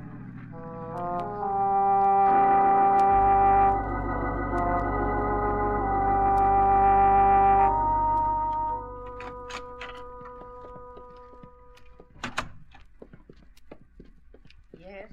Is there something I can do for you? I'm looking for a man. Oh, any particular man? Oh, who's in charge of this place? Dr. Feder. Well, run him out, please. I want to talk to him. Which one of you is the patient? Patient? Can't you tell? Look, just go get Dr. Fodder. Feder. Oh, Feder, okay. Go get him and tell him Lieutenant Nathan wants to talk to him. Lieutenant Nathan. Of the cavalry. What? Oh, well, I'll get him right away. Lieutenant. You think that's funny? Oh, well, I liked it. Let's see what kind of a reaction it gets out of Dr. Feder. Cavalry. Nice thing to say in a place like this. Lieutenant Nathan? Yeah, that's right. I'm Dr. Feder. Oh, this is Mr. Dolar. How do you do? How do you do? Now, are you related? No, but we've been friends a long, long time, haven't we, Nate? Yeah, I'm a police officer, Doctor. Oh. We've been following a man. He came in here a few minutes ago. Is that right? The lieutenant thinks he might be a killer. I can handle this, Dolar. Doctor, I'm with Central Division Homicide. This isn't my territory, but I'd appreciate it if... Which one of you is the patient? Now, look, this is getting a little ridiculous. Here are my credentials. Oh. The man we want came in here a few minutes ago. Well, Mr. Barrett is the only one... And his real name is Barrett. Who's he seeing? His mother. What's wrong with his mother? Mrs. Barrett is seriously ill. Have anything to do with her husband's suicide? Everything to do with it. I doubt if Mrs. Barrett will ever recover. We went back out to the car and tried to put it all together. Jack's father had jumped off a roof. He was being blackmailed and couldn't take it. The shock of his suicide had driven Mrs. Barrett into a permanent breakdown. And Fred Royal had been responsible for the whole thing. Motive enough for Jack to get a job with Dale Martin so he could get his hands on Fred Royal's neck.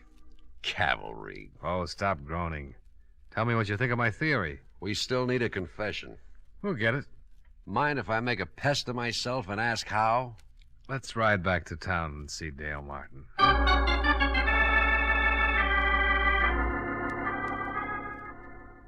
You're going to come up and take a workout and a rub tomorrow, huh? That's right, Martin.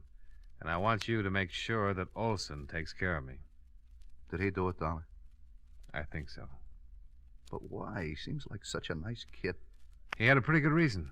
But we need a confession, and Dollar has an idea how to get it. I want Olson working on me through the whole workout, especially when I get on the rubbing table.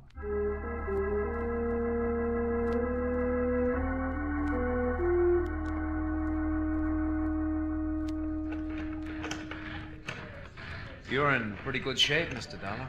Well, I'm carrying a few extra pounds. I will knock that off of you in a hurry. Don't try to talk while you're using the pulleys. Hi. Hi, Martin. He's in pretty good shape, Mr. Martin. Now, let's see. Better not do too much on the stomach the first day. I'll see you later, Mr. Dollar. Nice fella, Martin. Yeah, very nice. Tell me, have you found out anything about Mr. Royal's death? Oh, the police have got a few ideas. Lieutenant and I went up to see your roommate's sister. Yeah, Barbara told me. I hope you don't suspect her. She kind of liked Mr. Royal. She wouldn't have any reason to kill him. All right, let's go back to the rub table before you cool off. Huh?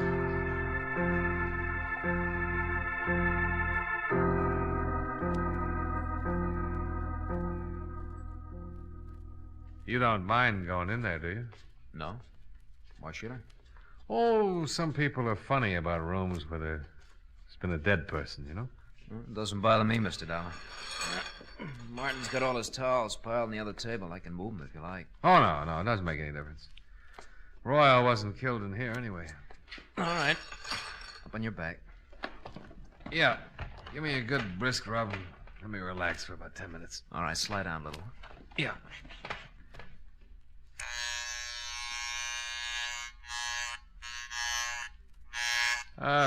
What'd you do before you came to work for Martin, Jack? Oh, not much.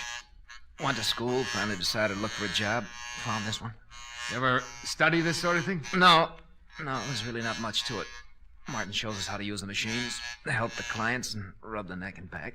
Well, then all you need is a good build, a strong pair of hands, huh? Yeah, I guess so. Your family live in Hartford? No. I noticed a picture of your father on Barbara's piano. Fine-looking man. He's dead now. Oh, sorry. So am I. Your mother still living? No. Oh, I'm sorry. Am I rubbing too hard? Oh, it's okay.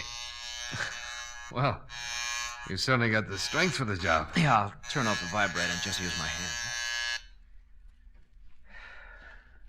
Did the police find out anything about Mr. Royal? Yeah. He was a blackmailer. Ow! I'm awfully sorry. I'm a little nervous today. Maybe I better get one of the other fellows to finish your rub. Oh, no, that's all right. I'm just a little tied up. The neck is stiff. Try and relax. Guess I keep thinking about Royal and his broken neck. You think I might break yours, Mr. Dollar? Well, wouldn't be hard. If I was good and relaxed, you could snap it in a second. Yeah. Guess I could. So Mr. Royal was a blackmailer, huh? Yeah, had a record. They're the foulest people on earth. Yeah, they certainly are. Could ruin a lot of lives. Probably why he was murdered. You think he was blackmailing someone here in the gym?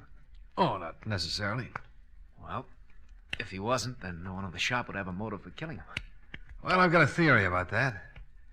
I think someone in this gym hated him so much that they waited until no one was looking and Royal was all alone. And they slipped in on him and twisted his neck until it broke and he strangled. Well, why would they hate him so much if he wasn't blackmailing him? He might have been blackmailing someone very close and dear to the killer. Maybe the person Royal was blackmailing couldn't stand it. Committed suicide. It's an interesting theory. Take your family, for instance. Ouch! I'm sorry. You weren't relaxing. Supposing Royal was blackmailing a member of your family. Your father, for instance. I can't rub your neck unless you relax more. Maybe your father couldn't take it. Maybe he couldn't pay him anymore. And instead of disgracing his family, he committed suicide. Just turn your head a little to the side, Mr. Dollar. That better? Much. Well, if that happened to my family, Mr. Dollar, I guess I would kill Mr. Royal, not mind a bit. How does your father die, Jack? He jumped off a roof. Now, if you just turn your head a little more, I'll try to pop your vertebrae, huh? We followed you out to Long Island yesterday, Jack. I'm going to adjust your neck, Mr. Dollar. It's better if you relax so it won't hurt. Well, if you wanted to, you could pop it anyway. I couldn't stop you in time. No, I don't guess you could. There, now the other side, huh? Did you kill Fred Royal? Yes. Relax. All right, Mr. Dollar. Let's go down to the police station. Lieutenant's outside with Martin.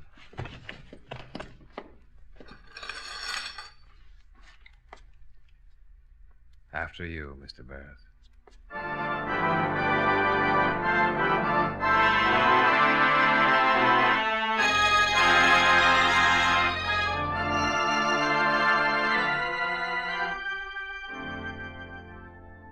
Nathan took Jack Barrett down to the station and got from him a signed confession.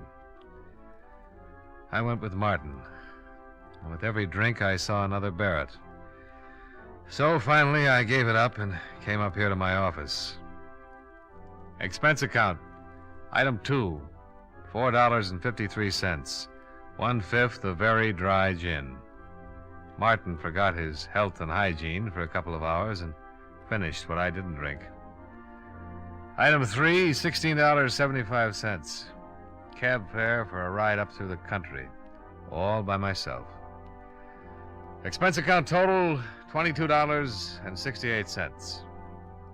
Yours truly, Johnny Dollar.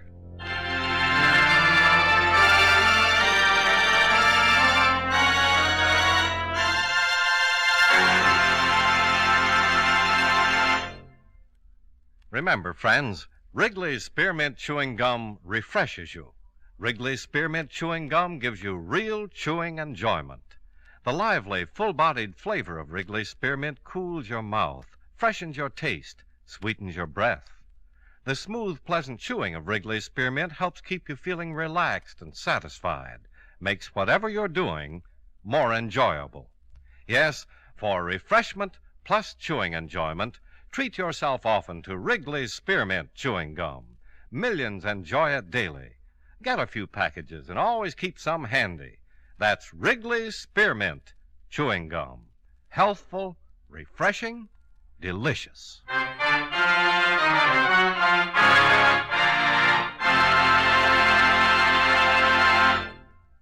Yours truly, Johnny Dollar, brought to you by Wrigley's Spearmint Chewing Gum, stars John Lund in the title role and was written by Blake Edwards with music by Milton Charles. Featured in tonight's cast were Edgar Barrier, Hy Averback, Hal March, Jim Nusser, Tony Barrett, and Virginia Gregg. Yours truly, Johnny Dollar, is transcribed in Hollywood by Jaime Del Valle.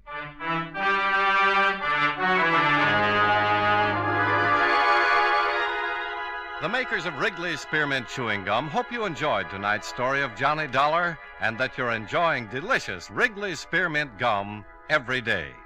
This is Charles Lyon, inviting you to join us again next week at this same time when, from Hollywood, John Lund returns as... Yours truly, Johnny Dollar.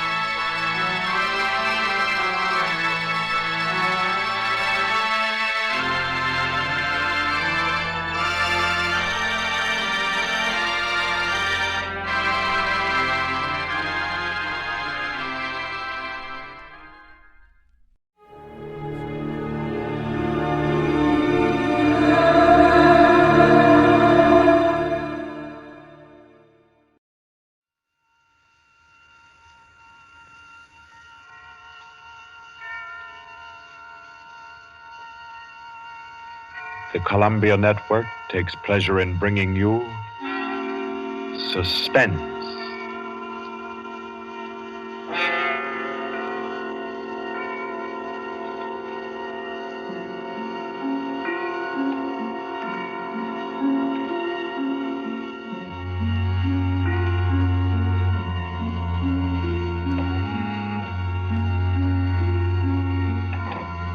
Suspense. Columbia's parade of outstanding thrillers, produced by William Spear and scored by Bernard Herrmann. Notable melodramas from stage and screen, fiction and radio, presented each week to bring you to the edge of your chair, to keep you in suspense.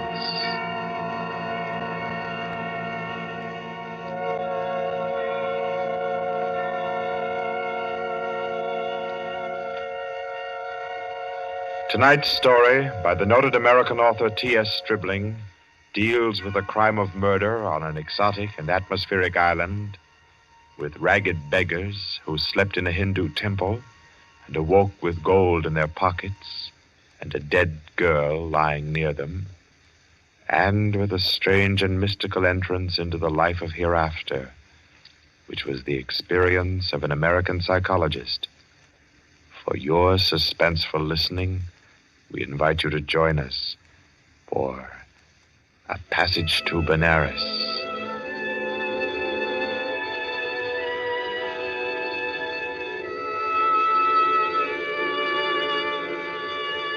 In Porto, Spain, in Trinidad, at 5:30 in the morning, Mr. Henry Poggioli, an American psychologist, stirred uneasily, became conscious of a splitting headache, opened his eyes in bewilderment, and then, with a shock, saw where he was. He got up, arranged his clothing. He tried with his neat psychological mind to recapture his dream, to bottle up again the little smoking wisps that still floated about within his aching head. By 7 o'clock, he had found his way back to the house of Mr. Lowe, his host in Port of Spain. Lowe was already about his coffee, with an interested spoon poised above the morning paper. Ah, there you are. Good morning, Poggioli. I say, you're quiet. Didn't hear you get up at all. Have some breakfast? Oh, thanks. Been out for a breath of air. What's the news today? Well, the new governor will arrive in Trinidad on the 12th, and, hello. Another native's killed his wife. Tell me, Poggioli, as a psychologist, why do coolies kill their wives? Oh, for various reasons, I imagine. Let's hear some of the facts. Oh, I say this is a coincidence. Really putting on a show for you, Poggioli, on your first visit to Trinidad. How so? Well, you remember that wedding procession you and I watched last evening down at the Hindu temple? The temple? Oh, of course. The cream-colored little bride with the breastplates and the linked gold coins and the anklets and all the finery. Mm-hmm. And the bridegroom. What'd you say his name was? Budman Lal? Yes. Well, do you know what's happened? Budman Lal is in jail this morning, and his cream-colored little bride is dead with her throat cut. No. Do they think he did it? No doubt of it. That's why he's in jail now. He always seemed like a sensible fellow, too. One of our best patrons. Which only proves my contention, Poggioli. A bridegroom of only 6 or 8 hours killing his wife without any reason at all. Oh, there's usually some reason for murder. Maybe. But I say, old boy, you're missing the point completely. How? Well, suppose you actually had gone and slept in the temple there last night. You wanted to, you know. Remember? And I said, no white man ever stays all night in a coolie temple. You remember? Yes, I remember. You said it simply isn't done. Well, if you had, Poggioli, I say, that would have been a pretty kettle, wouldn't it? Yes. Yes. Well, I'm afraid I'll be mixed up in this. Both Mr. Lal and his uncle Hayward are clients of mine. Old Hayward has upwards of $5 million in my bank. Hayward? Didn't you tell me he built that temple where the murder took place? Yes. It's what the Hindus call a temple and rest house. Hayward gives rice and tea to any traveler who comes in for the night. It's an Indian custom to help mendicant pilgrims. A rich Indian will build a temple and rest house just as you Americans erect libraries. Ah. What does it say there about the murder, though? Budman Lal, nephew of the famous Mr. Hayward, was arrested early this morning at his home for the alleged murder of his wife, whom he married yesterday. The body was found at 6 o'clock this morning in the temple where the wedding ceremony took place. The temple attendants gave the alarm. The victim's head was severed completely from her body, and all her jewelry was gone. 5 coolie beggars who were asleep in the temple when the body was discovered were arrested. They all claimed ignorance of the crime, but a search of their persons revealed that each beggar had a piece of the bride's jewelry and a coin from her necklace.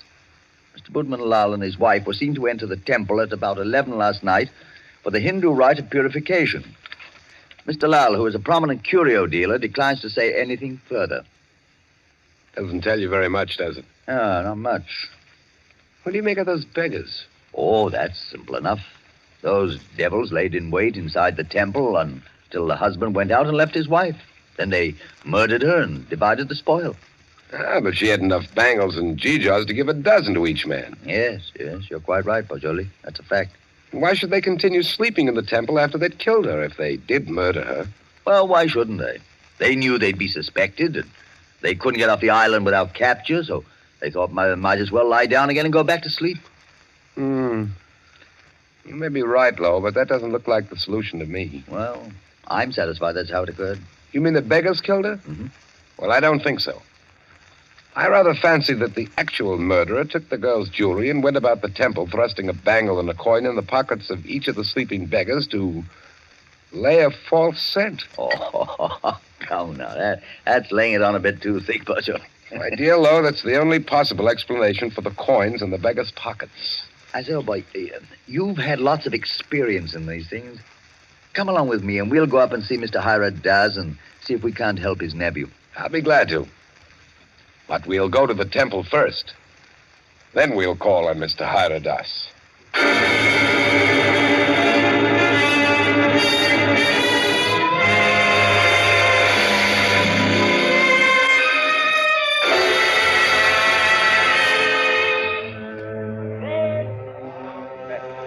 Well, here we are. In spite of the police guard at the door, the temple doesn't look sinister in the daylight. No, it just looks dirty. Let's go in and question the beggars. Excuse me, did any of you fellows hear noises in this temple last night? Oh, much sleep, Sahib. No noise. Policeman punch us wake this morning. Makes it still here. What's your name? Shuda Chand, Sahib. When did you go to sleep last night? When I ate rice and tea, Sahib. Mm-hmm. Do you remember seeing Budman Lal and his wife enter this building last night? Yes, remember, Sahib. Did you see them go out? No, Sahib. No one remember go out. You were all asleep then, huh? All asleep, Sahib. Did you have any dreams during your sleep?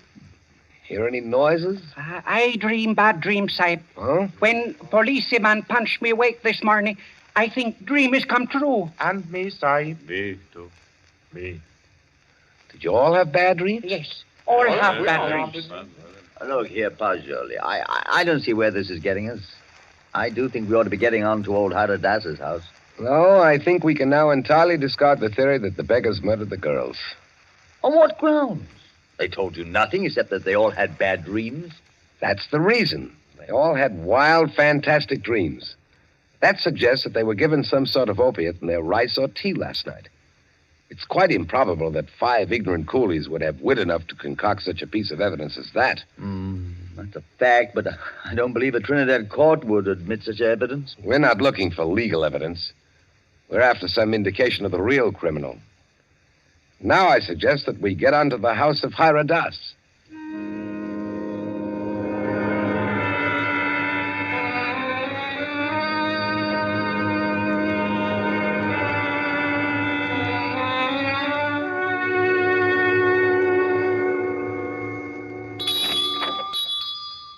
Please come in, gentlemen. I've been expecting you. Please be seated. Thank you. Thank you. A most mysterious murder in the life of my poor nephew will depend upon your exertions, gentlemen. Tell me, what do you think of the beggars that were found in the temple with the bangles and coins? Well, I'm afraid my judgment of the beggars will disappoint you, Mr. Hiradas. Huh? My theory is that they're innocent of the crime. Really? Why do you say that? Because they told me of dreams they had. And all their dreams were very nearly identical. You are not English, sir. No Englishman would have thought of that. No, I'm American with a backlash sprinkling of Italian. My name's Paggioli. What is your profession, Mr. Paggioli? You are a detective? No, Mr. Das. I'm a psychologist. Ah, your soul is at least groping after knowledge. However, it gropes as a blind worm, Mr. Paggioli, and we must find the criminal who committed this crime, and thus restore my nephew Budman Lal to liberty. You can imagine what a blow this has been to me after I arranged this marriage for my nephew. You did? Arranged a marriage for a nephew who was in his 30s? Yes, Mr. Paggioli. I wanted him to avoid the pitfalls into which I fell. He was unmarried, and he'd already begun to add dollars to dollars. I did the same thing. And now, look at me. An empty old man in a foreign land. What good is this house where men of my own kind can't come and sit with me, and when I have no grandchildren to romp and play? No. I've piled up dollars and pounds. I've eaten the world, Mr. Paggioli, and found it bitter. Now here I am, an outcast, Then why don't you go back to India, Mr. Hyradas? Why, Mr. Pajoli, my mind is half English. If I should return to Benares, I'd walk about thinking what the temples cost. How much was the value of the stone set in the eye of Krishna's image? If I would ever be one with my own people again, Mr. Pajoli, I must leave this Western mind and body here in Trinidad. That's very interesting and moving, but we were discussing your nephew, Budman Lal. Wait. In searching for the criminal, I would suggest you look for a moneyed man. Let me tell you my suspicions, and you can work out the details. What are they? I went out to the temple this morning to have the body of my poor murdered niece brought here to my villa for burial. I talked to the 5 beggars, and they told me there was a 6th sleeper in the temple last night. Was there indeed? Yes, Mr. Lowe. A white man. A white man? Yes, Mr. Lowe.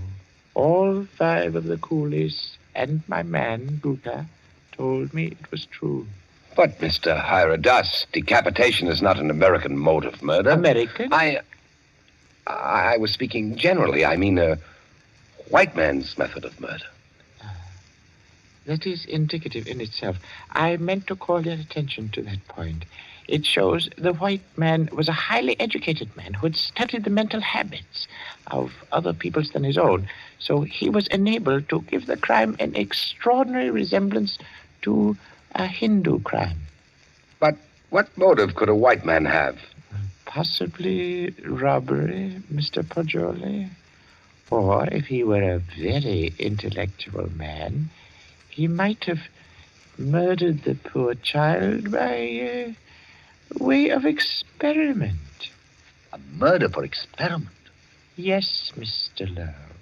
To record the psychological reaction.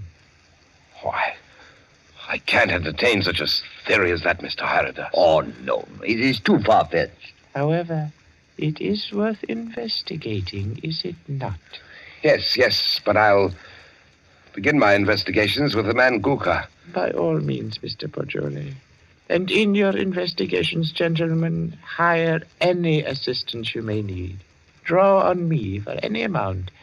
I want my nephew exonerated, and above all things, I want the real criminal apprehended and brought to the gallows.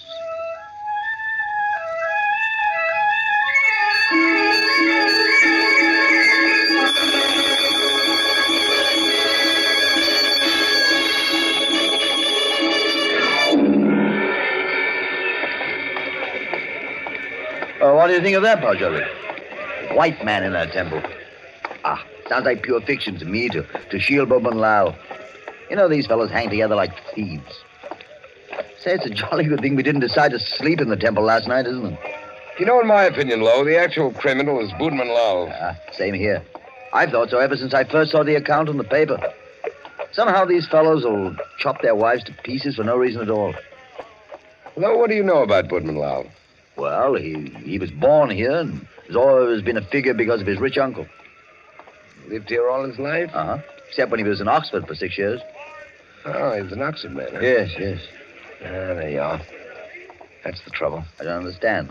What do you mean, Pajoli? And no doubt he fell in love with some English girl, but when old Hyradas chose a Hindu child for his wife, Budman couldn't refuse marriage. No man's going to quarrel with a $5 million legacy. And then he chose this ghastly method of getting rid of the child bride. I dare say you're right. I feel sure Budman Lal killed the girl. George, I'm getting tired of walking. There's a cab. Let's hop it and ride the rest of the way. Hi, cabby! A cab! I say, Well, aren't you coming? You know, I don't feel that I can conscientiously continue this investigation, trying to clear a person whom I have every reason to believe guilty. But, man, don't leave me like this. At least come as far as police headquarters with me and explain your theory about Gukha, the temple keeper, and the rice. Well, I thought I'd go back to your cottage and pack my things. Pack your things? Well, your boat doesn't sail until Friday. Yes, I know, but there's a daily service to Curacao. It struck me to go there. Oh, now, come. You can't run off like that just when I've stirred up an interesting murder mystery for you to unravel. Why, Pajoli, you ought to appreciate my efforts as a host more than that. Well, all right, then. To the police station. Yes, Sahib. Hurry up. Bye-bye.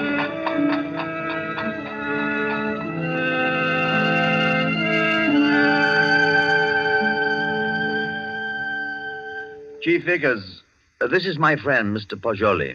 Mr. Pajoli, Mr. Vickers is chief of Trinidad's police force. How do you do? How do you do? Chief Vickers, I've asked Mr. Pajoli's counsel in the Budman-Lowell murder case. And he's already developed a theory as to who is the actual murderer of Mrs. Budman-Lowell. So have I. Now, in this matter, Chief Vickers, I want to be perfectly frank with you. I'll admit we're in this case in the employ of Mr. Haradas and are making an effort to clear his nephew, Budman-Lowell. We felt confident you'd use the skill of the police department of Port of Spain to work out a theory clearing Budman-Lowell just as readily as you would to convict him. Our department usually devotes its time to conviction and not to clearing criminals. Yes, I know that, but if our theory will point out the actual murderer... What is your theory? Mr. Pajoli's deduction is based on the dreams of the men who were found in the temple. So Mr. Pajoli's deduction is based on dreams. It would be a remarkable coincidence, Mr. Vickers, if 5 men had lurid dreams simultaneously without some physical cause. It suggests strongly that their tea or rice was doped. Now, if you find out what soporific was used, then have your men search the sales record of the drugstores in the city to see who has lately bought such a drug. You will find the murderer. Uh-huh. How do you like Trinidad, Mr. Pajoli? I'd like it very much indeed. You've just arrived, haven't you? Yes. In what university do you teach back in the States? Ohio State. A chair of criminal psychology in an ordinary state university? I'm not a professor. I'm simply a docent, and I haven't specialized on criminal psychology. I quiz on general psychology. You're not teaching now? No, this is my sabbatical year. You look young to have taught in the university 6 years, but then you Americans start young in your land of specialists. Now, Mr. Pajoli, I suppose you're wrapped up heart and soul in your psychology. I am. You'd do anything in the world to advance yourself in the science. I rather think so. Especially keen on original research work. That's what he is, Chief Vickers. Do you know what he asked me to do yesterday afternoon? No. What, Mr. Lowe? Oh, I don't think we ought to burden Mr. Vickers with our household anecdotes. Oh, but I'm really curious. Just what did Mr. Pajoli ask you to do yesterday afternoon, Mr. Lowe? Oh, well, really nothing at all. It was just a little psychological experiment he wanted to do. And did he?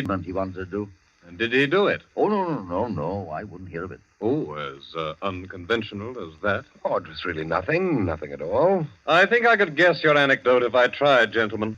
About a half an hour ago, I received a telephone message from my man stationed at the temple to keep a lookout for you and Mr. Pajoli. A lookout for us? Yes, because one of the coolies under arrest told him that Mr. Pajoli slept in the temple last night. Oh, but that's not true. That's exactly what he didn't do. He suggested it to me, but I said no. You remember, Pajoli, you didn't do it. Did you, Pajoli? Did you? You see, he did. Gentlemen, I had a perfectly valid and important reason for sleeping in the temple last night, and so I can only ask your sympathetic attention to what I'm about to say. Go on. You remember, Lowe, you and I were down there watching a wedding procession.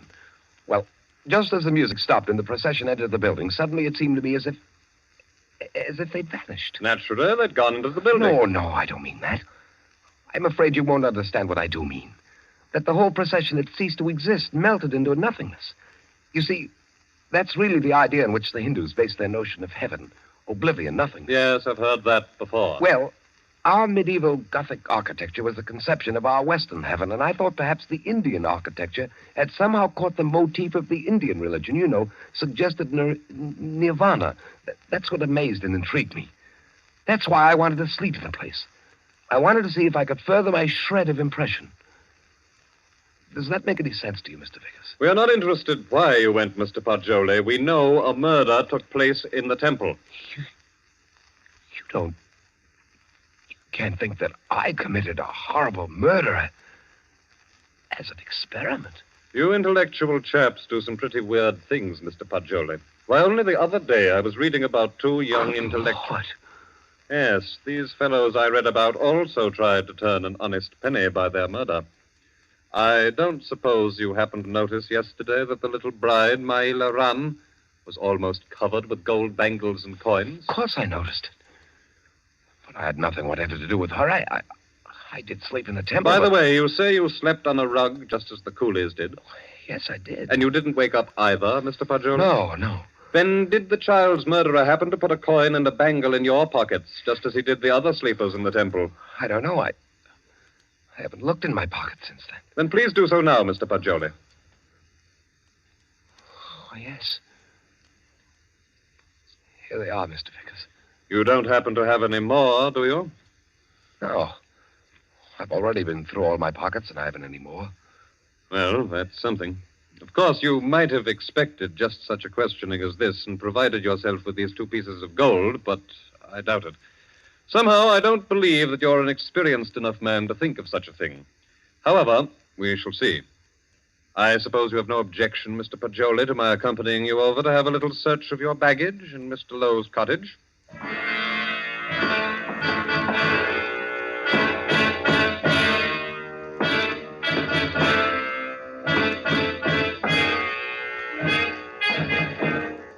Now then, Mr. Paggioli, be so kind as to open your trunk.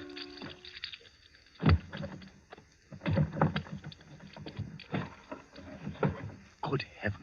Mm-hmm. Just as I thought. A trunk tray full of bangles and coins. I'll say one thing for you, though, Mr. Paggioli. Your nerve almost got you by. But you can't believe that I did it. No. You don't believe I did this, do you? I don't. In your trunk, Paggioli. If I did it, I was sleepwalking. God, to think that it's possible, but right here in my own trunk. Well, we might as well start back, I suppose. This is all. I'll go back with you, Paggioli. I'll see you through. Somehow I can't. I won't believe you did it. Thanks. You know, Paggioli, you set out to clear Boatman Lal, and, well, dash it all, it looks as if you have. No, he didn't. Woodman Lal was out of jail at least an hour before you fellows came into police headquarters to see me. Out? You mean that you turned him loose? Yes. How's that, Chief Vickers? Because, Mr. Lowe, he didn't go to the temple at all with his wife last night. He went down to Queen's Park Hotel and played billiards till 1 o'clock. He called up a few friends and proved that easily enough. My word, that leaves nobody but... Yes, Paggioli. I don't know anything about it. If I did commit the murder, I was asleep. I don't know anything about it. That's all I can say. I don't know anything about it. Perhaps arrest and jail will help restore your memory. Well, we'll see. Come now, Paggioli, old man. Don't be too downhearted. I promise you, I'll do everything I can.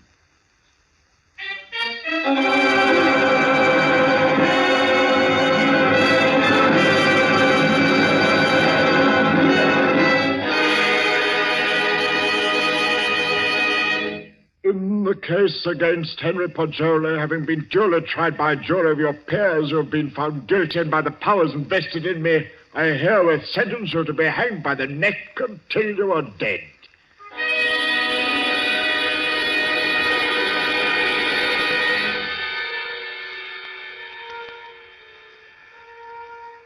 To recall a lost dream is the most tantalizing task ever a human brain was driven to. But if I lie still long enough on this bunk, perhaps I can recapture the dream I had in the temple last night. Yes. It seems to me that the image on the altar moved, and suddenly the dome overhead was opened and left me staring upward into a vast abyss, where I was alone in endless space, where all creatures and all matter that had ever been or ever would be were wrapped up in me, Paggioli.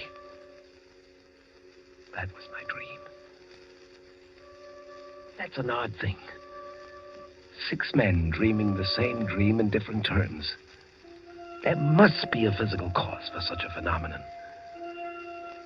Of course! I've got it! Vickers! Flo! I have it! I've solved it! Get me out of here! I know who killed the girl!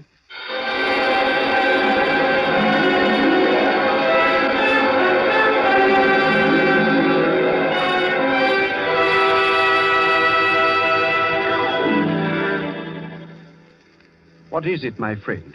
I know who murdered the bride. Old Hayward did it. Now listen. Listen. Go tell Vickers to take the gold he found in my trunk and develop all the fingerprints on it. He'll find Hayward's prints. Also tell him to follow out that opiate clue I gave him. He'll find Hayward sent a man to put the gold in my trunk. See if they don't find brass or steel filings in my room where the scoundrel sat and filed a new key. But they've already done that long ago. They have? But certainly. And old Hayward confessed everything. Though why a rich old man like him should have murdered a pretty child is more than I can see. But why did he pick on me as a scapegoat? Oh, he explained that to the police. He said he picked on a white man so the police would make a thorough investigation and be sure to catch him. He did? Aye. But what I can't see is why the old boy wanted to be caught and hanged. Why didn't he commit suicide? Why? I know why. Because according to his religion, in that case his soul would have returned in the form of some beast. He wanted to be slain because he expects to be reborn instantly in Benares with little Lurene as his bride instead of his nephew's. He hopes to be a great man with wife and children. All the things he was not here in Trinidad. Yes. You must be right. Why didn't you come and tell me about Hayward's confession the moment it occurred? What do you mean keeping me here when you know I'm an innocent man? Why didn't you tell me before this? Because I couldn't. Old Hayward didn't confess until a month and 10 days after you were hanged.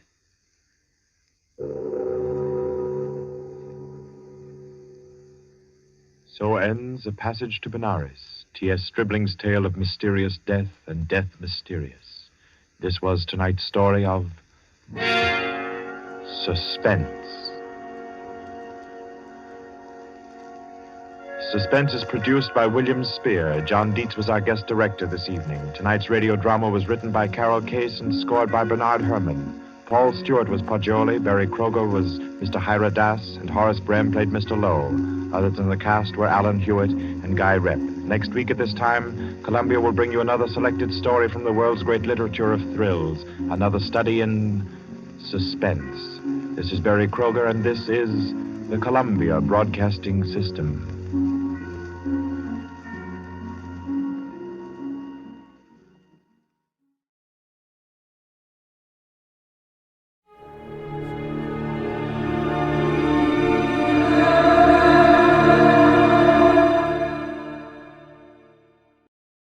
From Hollywood, it's time now for Johnny Dollar. Fred Wills, Surety Mutual Limited, Johnny. Oh, hi, Fred. What's on your mind? At the moment, San Francisco. Oh, nice town to have on your mind. What's new out there? That's what I hope you're going to tell me. What do you mean? Johnny, there's an importer out there, name of Andrew Foreman. We're carrying a $50,000 policy on his life. So? So have you ever heard of an importer getting exported? I don't get you, Fred. I'm afraid that's what's happened to Foreman. Last night he disappeared. I'm on my way.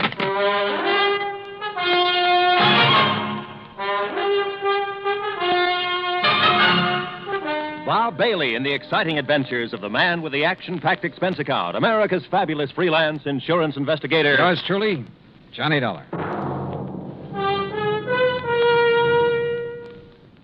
And now, Act One of yours truly, Johnny Dollar.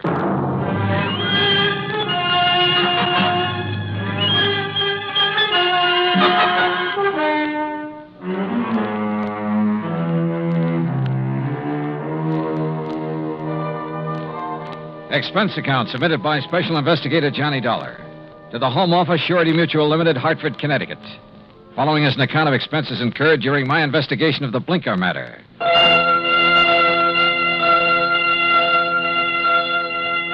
Expense account item 1, $178.50, transportation and incidentals to San Francisco. On the flight out, I studied the dope Fred Wills had sent me. Andrew Foreman, age 51, occupation importer. health, good. Judging from the hefty premium he had to pay, his importing business must be okay. Wife, Marcia Foreman, age 35. 16 years younger than her husband. And Marcia was the sole beneficiary. My plane landed about 8 in the morning. An hour later, I was at the foreman's apartment. It was spacious, modern, with a lot of glass and the kind of view of the bay that you had to pay plenty for. Yeah, there was money written all over the place, and Marcia Foreman looked right at home. I'm just having coffee on the terrace, Mr. Dolar. Won't you join me? Oh, thanks. I could use some. Out here. You've sure got a beautiful view here. Yes.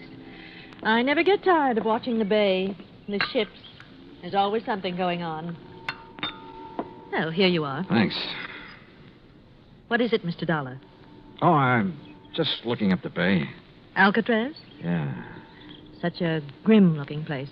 Yeah, it's a real exclusive club. But I managed to get a couple of new members into it. I don't think I care for the kind of job you have, Mr. Dolar. Trouble wherever you go. Suppose we talk about your troubles. All right.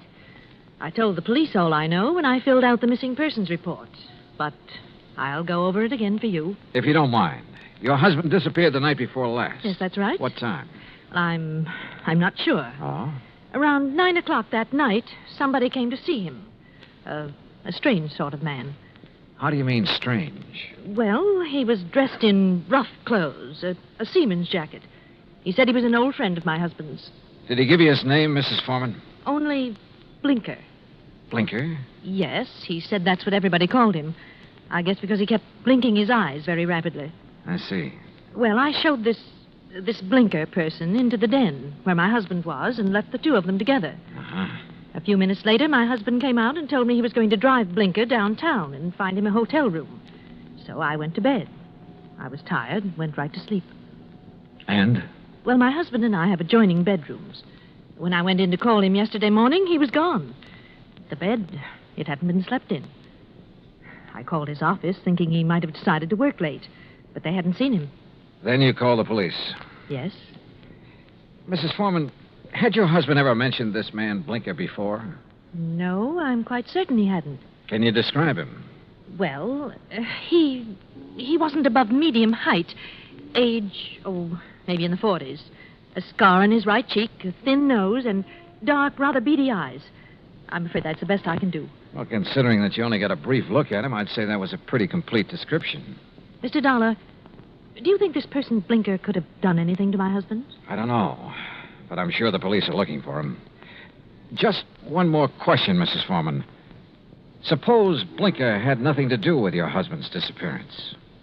I'm afraid I don't follow you. Oh, well, what I mean is, can you think of any reason at all, why your husband might want to disappear? No, Mr. Dolar. Absolutely not.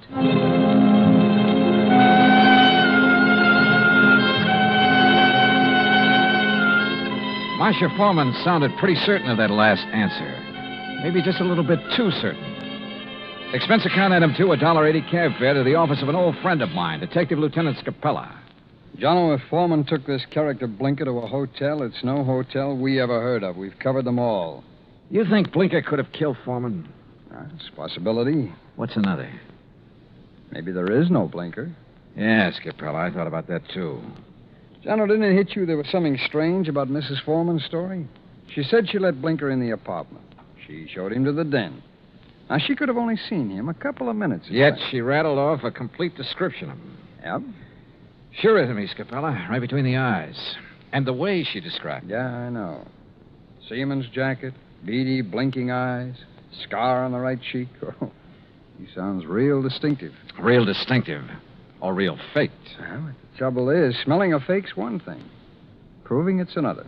What have we got for a motive? For one thing, $50,000. She was Foreman's sole beneficiary. It's interesting. That's real interesting. Excuse me, Jim. Capella.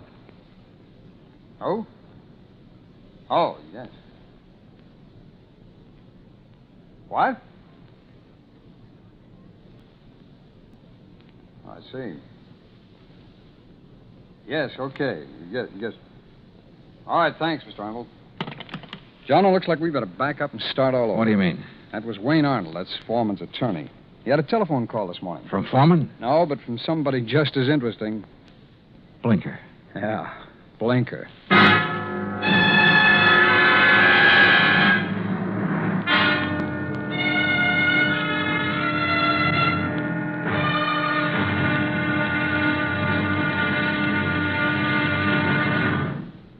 Act Two of yours truly, Johnny Dollar, in a moment. And now, Act Two of yours truly, Johnny Dollar, and the Blinker matter. Like Scapella said, we had to back up and start all over again.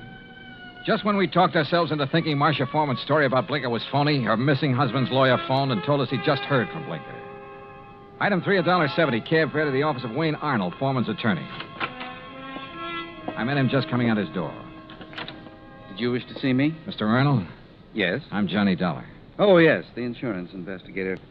Mrs. Foreman told me you'd been questioning her. Look, I'm sorry, but I'm in rather a hurry. I have an appointment, and I'm late for it. Sorry, but this will only take a minute or two. I was in Lieutenant Scapella's office when you phoned a while ago about this man Blinker, Mr. Arnold. Oh, yes. When did you hear from him? Just a little while ago. I called Marcia Foreman right away, and she thought I ought to call Scapella. What did Blinker say on the phone? It was a strange conversation. He sounded nervous, excited, almost out of breath. Said he wanted money, $10,000. If he didn't get it, he'd... And that's as far as he got. He stopped suddenly, said he'd contact me later, then hung up. What do you make of it, Mr. Dollar? I don't know. Could be he's holding Foreman for ransom. That's what it sounded like to me. I take it you don't know this Blinker.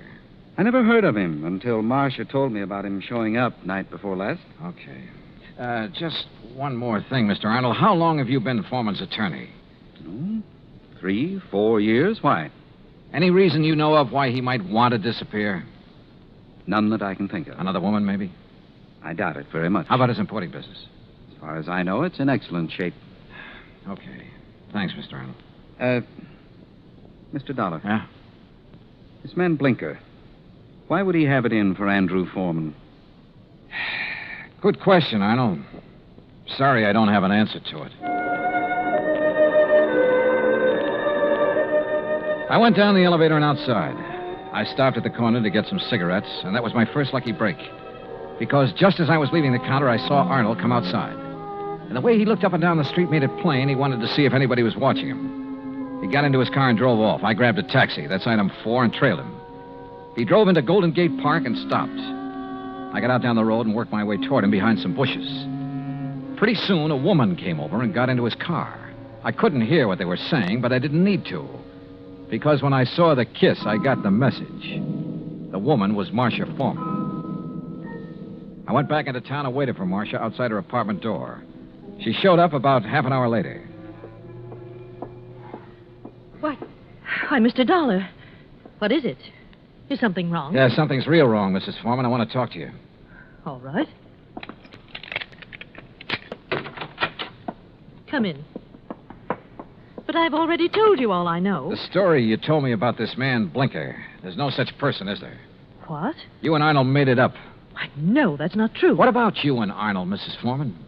I don't know what you're talking about. Well, then tell me, did you enjoy your visit with him in Golden Gate Park an hour ago?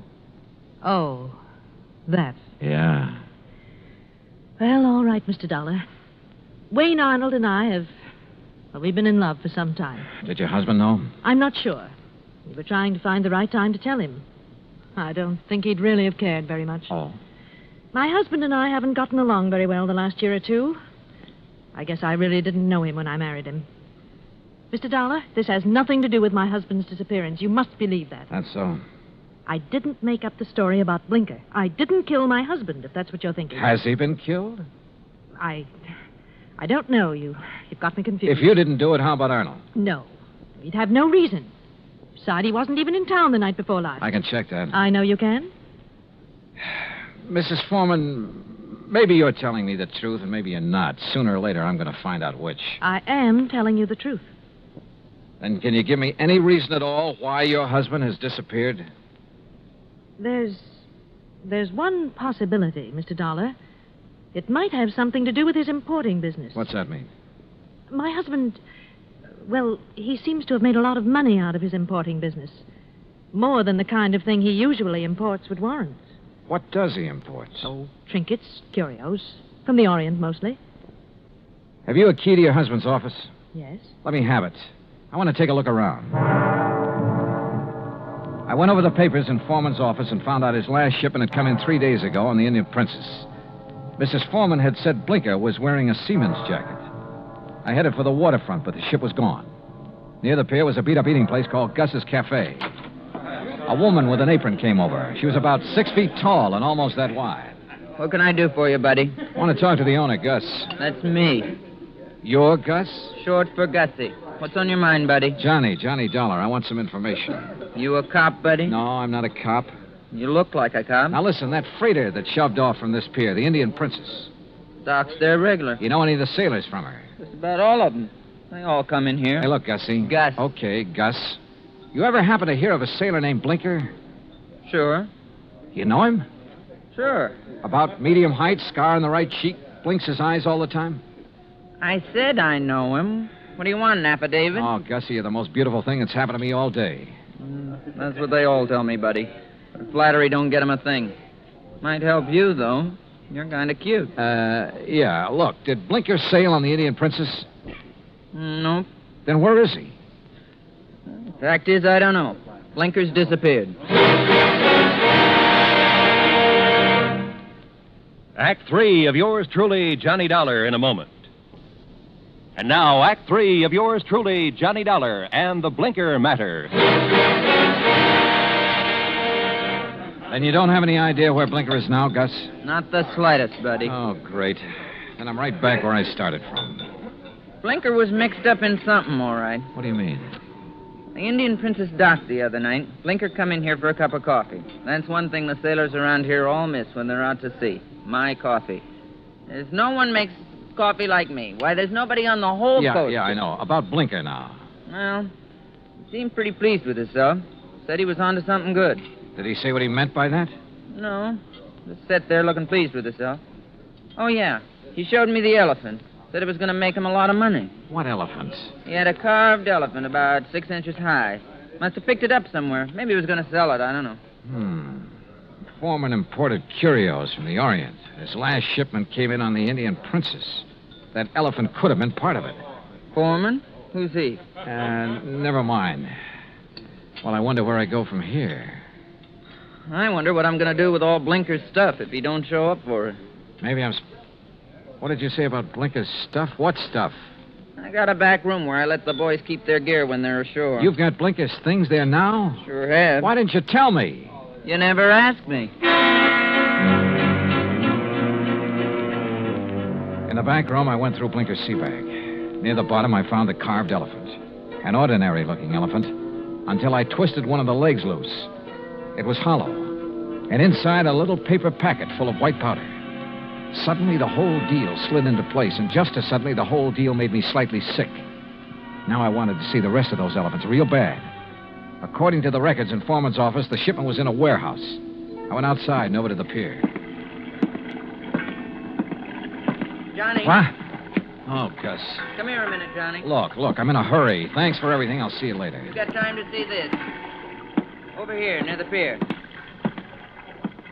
Wait a minute. Yep. It's a body, all right. One of the boys just fished it out of the water. I sent him to call the cops. Looks like it's been in the water quite a few hours. Gus? Yep. It's Blinker, all right. I knew I had to work fast now. I headed out on the pier for the warehouse. Once I thought I heard footsteps somewhere behind me. I stopped and listened. There was no sound.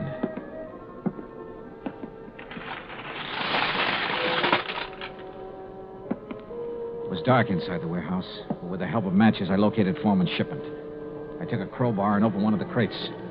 It was full of carved elephants. I picked up one of them. Yeah, it had a hollow leg. And the hollow leg was full of the same white powder. I hit the floor fast. The shot had come from over near the door. I eased my gun out and waited. 5, 10 minutes went by. I kept quiet. Then suddenly a shadow loomed up near the crates. We saw each other at the same time.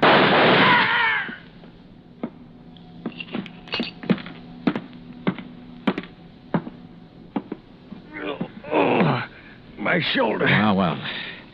The missing man himself, Andrew Foreman. Look, Blinker found out what you were importing in those carved elephants. He tried to blackmail you. I don't know what you're talking about. Oh, sure.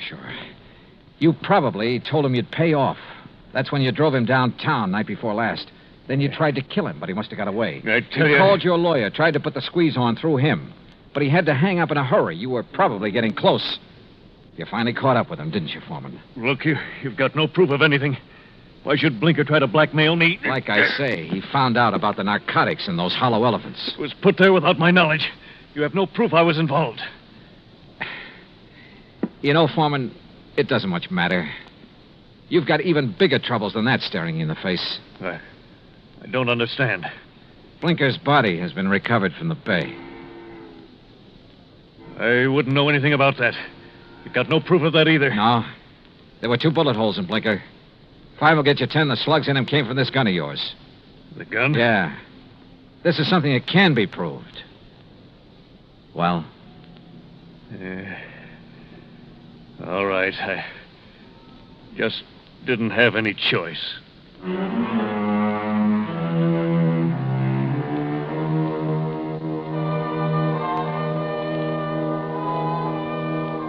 Item 5, $183 even, transportation and incidentals home. Expense account total, $434.50. Remarks? Andrew Foreman made a complete statement to the police. The murder case against him is open and shut. So, it looks like he's going to beat the narcotics rap after all. The hard way. Yours truly, Johnny Dollar.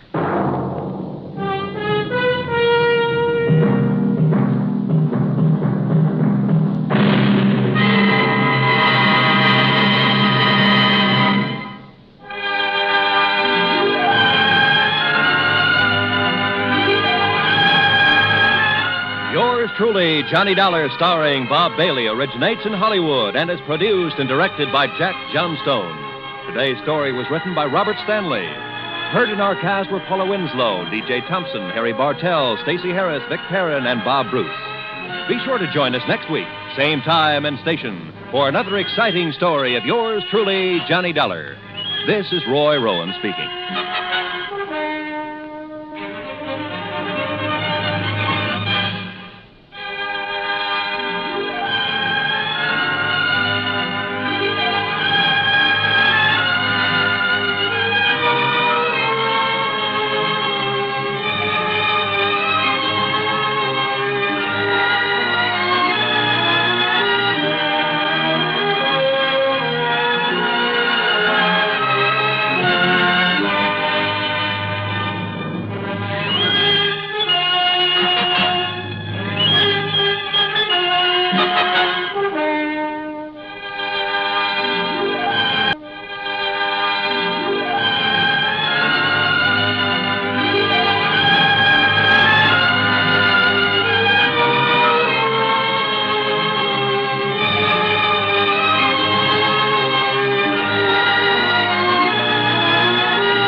Johnny Dollar has come to you through the worldwide facilities of the United States Armed Forces Radio and Television Service.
Autolite and its 98,000 dealers bring you Mr. Richard Widmark in tonight's presentation of Suspense.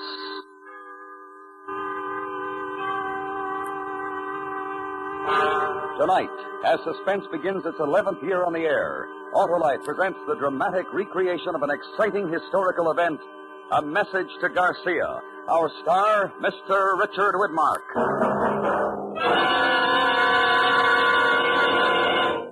Hello, Harlow. How was your vacation? Ah, swell, Hap, and I never had to fill my battery once. Hey, you must have an Autolite stay full, Harlow. Ah, you know it, Hap. The famous battery that needs water only 3 times a year in normal car use. And how are you feeling, Harlow? As alive and alert as an Autolite Stay Full, the battery that's full of pep and ready to work in a wink. Fiberglass retaining mats protect every positive plate to reduce shedding and flaking and give the Autolite Stay Full longer life, as proved by tests conducted according to accepted life cycle standards. And where did you vacation, Harlow? Why, at my Autolite battery dealers, of course. He's an expert on servicing all makes of batteries. To quickly locate him, call Western Union by number and ask for Operator 25. I'll gladly tell you the name of your nearest Autolite battery dealer, where you can get an Autolite Stay Full, the battery that needs water only 3 times a year in normal car use. And remember, from bumper to tail light, you're always right with Autolite. And now, Autolite presents transcribed A Message to Garcia, starring Mr. Richard Widmark, hoping once again to keep you in suspense.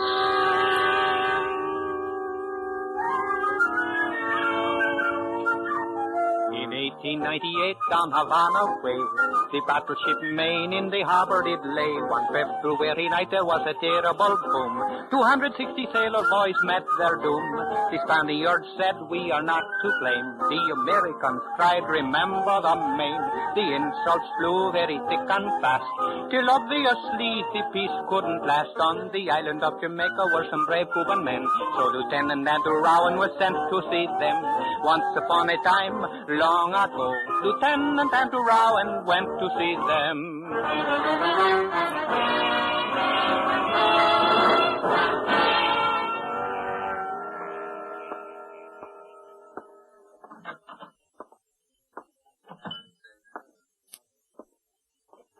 Oh, Rowan, over this way. I was just beginning to wonder if you'd gotten lost. Hello, Mr. Carter. Sit down. Thank you. I took the liberty of ordering you a drink before dinner. Best rum in Jamaica. Thanks. Well, this looks like quite a place. American consul's job to see that tourists are introduced to interesting places and to point out interesting people. This is a sort of diplomatic hangout. Oh, that's the German consul over there and the Spanish charge d'affaires at that table. I see. The only other person you should know is the man sitting by himself near the window. He's Cuban, an exiled patriot. His name is Dr. Jose Rubio. Now, pick up your menu. I've got a good look. He's the one? I'm not positive, but everything I've found out points to Rubio. It'll take more time to make sure. How much more time? Another 2 days at least. Then the quick way to make sure is to talk to him. The quick way, yes, but... Huh? Of course, that's up to you. How do I reach him? 474 Perch Street. Just be careful. Everyone knows Jamaica's the jumping-off place for Cuba. The Spanish could be watching him, too. Thanks, Mr. Carter. And if we don't see each other again, cable Washington. I'm on my way. Oh, the Spaniard's leaving. He'll walk past us.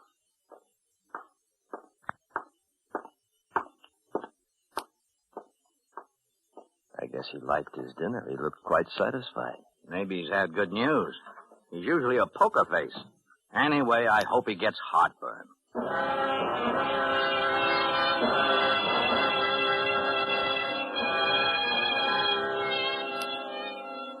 Jamaica was the edge of it. My desk in the War Department back in Washington seemed 1,000,000 miles away. It had taken 2 days to sift through the Cubans in Jamaica and come up with Dr. Rubio. When it got dark, I left my tourist hotel and I went to Perch Street. I hadn't had time to feel scared. I knew my orders weren't simple, but it began to catch up to me now.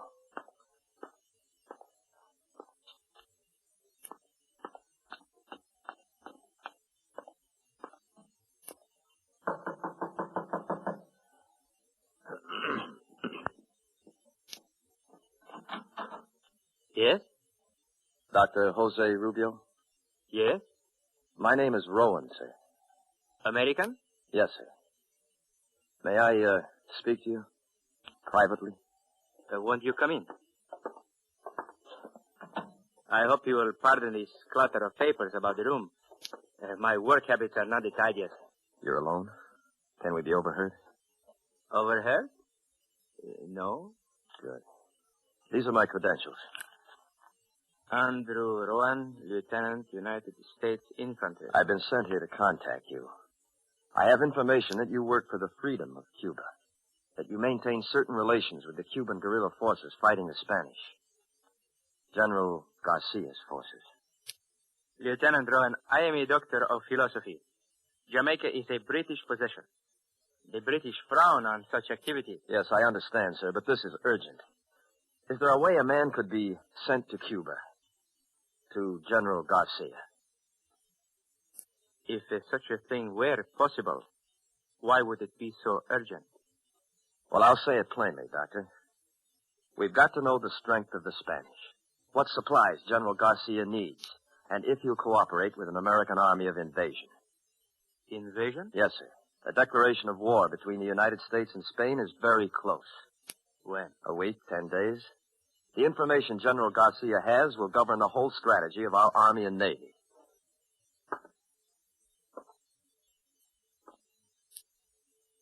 You should have come a long time ago, Lieutenant, when the cause of Cuban independence first needed help. Maybe so, sir, but I don't make policy. I will tell you truthfully. I do not know of what assistance I can be. The Spanish have suddenly become very strong. They use this new force to press General Garcia tremendously. Well, if you could get me to him, sir, I'm sure I want to get you to him, Lieutenant. I have received no word from Cuba in 6 weeks. I am not sure where General Garcia is. I'm not sure even that my communications are still secret. Is there any proof that they're not? No, unless silence is proof. I want to help you, Lieutenant, but you must know the risk to me, to you, to General Garcia. I'm ordered to get to the general, sir. If you're the only way... You like to fish, Lieutenant? How's that, sir? Fish. Out to sea in a boat. I have a friend who knows all the best fishing places between here and Cuba. Oh, yes, sir. I like to fish. When can you be ready? I'm ready now, sir. How about tonight?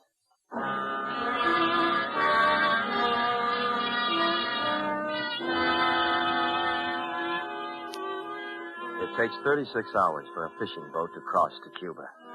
I burned my identification papers and we left the house. The night was warm.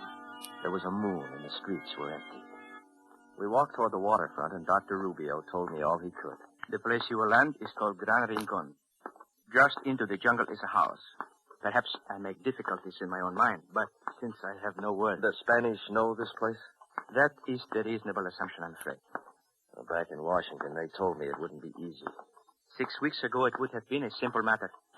The insurrectors held this part of the coast. Garcia would have been easy to reach. Where are the lines now? The hills, the jungle, to the east is all I can tell you. At Gran Rincon. The people there will know... If there is word from the General. Only one thing you can be sure of. Where the guns are firing, that is where you will find Jalisco Garcia. Where the guns are firing. We go this way now, across the plaza. Right.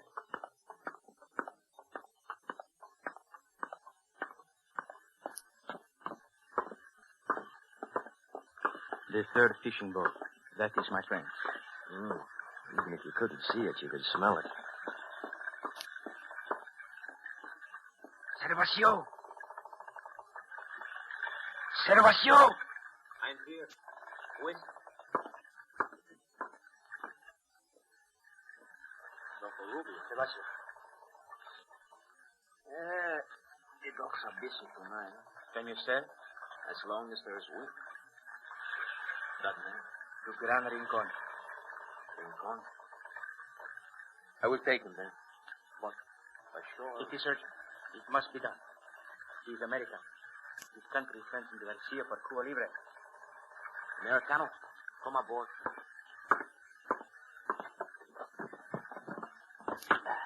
Thanks. Goodbye, Lieutenant. And success. This is my first trip to Cuba, Doctor. I'll have beginner's luck.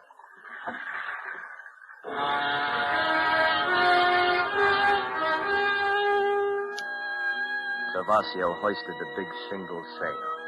It caught the wind easily, an ordinary fisherman on an ordinary sea. But I remembered what Carter had said. Everyone knows Jamaica's the jumping-off place. And there was a moon. The dock dropped behind us, and Rubio's white suit faded into the dark. I felt the boat take the main swell of the ocean. And then something caught my eye. There's not much of comfort on this boat. What do you look at? That light at the edge of town, the way it blinks. Huh? The shimmer of the air. I watched it. Maybe it was my eye, but the blink seemed more than just a shimmering in damp night air. Then it went out. And somewhere behind us. Servacio, you hear it? A steam launch. Supply boat for one of the plantations. You sleep. I will sail. I stretched out on a pile of fishnets and I listened. The sound disappeared in the night. And we were alone on an empty sea.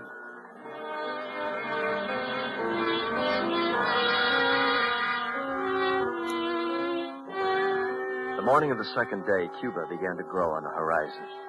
By late afternoon, we were close inshore, sailing eastward. I watched the jungle. It looked cool and comfortable. There was no sign of war. Americano. What is it, Servacio? Watch this sail. I come about now.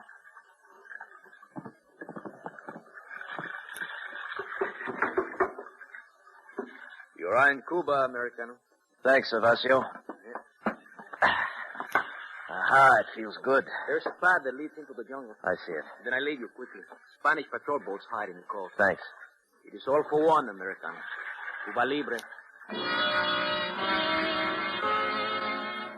Our eyes held for a moment, then I pushed the boat away from the dock. She caught the wind and curved outward. And then I felt the nakedness of standing there, and I started toward the jungle. My imagination was very good, and I was sure that 1,000 eyes were watching me. I looked for some movement, something, somewhere ahead, and then I reached the cool, vaulted overhang of the first trees. There was a house. I walked toward it.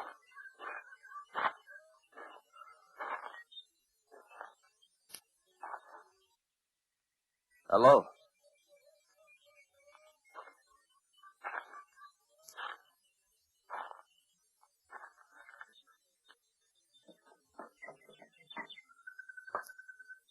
Anybody here? Hello? Is anybody... Put up your hands. Huh?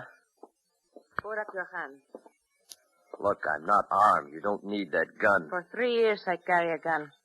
I will decide if I need it. I was told the people at this house would help me. Help you how? Who told you this? Dr. Jose Rubio. Come in, Jean. Teresa. Who is it, Teresa? He says Rubio sent him. Rubio? I watched you come from the boat. You wear plain clothes, but you walk like a soldier. How do I know you come from Rubio? If you'll let me put my hands down, maybe I could prove it. Teresa. Do it slowly, soldier. Now, here, look. These coins. This one's British, Jamaica. And this one's American. You see, United States of America. And on this side, Liberty. Oh. You are American, no? Yes. Why does Rubio send you? To see your general, Calixto Garcia. Garcia? Garcia was driven from this part of the country 6 weeks ago. Can you take me to him? Take you? Yes. There are many Spanish between here and Garcia. Now, look, believe this or not, the United States will land an army to help Garcia if you can get me to him. You know nothing of this kind of war. Well, I'm here to learn, to help you. But I can't help unless I get to Garcia as quickly as possible. We would need horses. Oh, don't me, Jean. This man needs the help. Cuba needs the help. Good, good. Where do we get horses? The Spanish have them all. We take from the Spanish. I go with you. You? I do not stay here alone. Well, yes, but I can't. Well, what I mean is that we... Because I am a woman? You know nothing of this kind of war.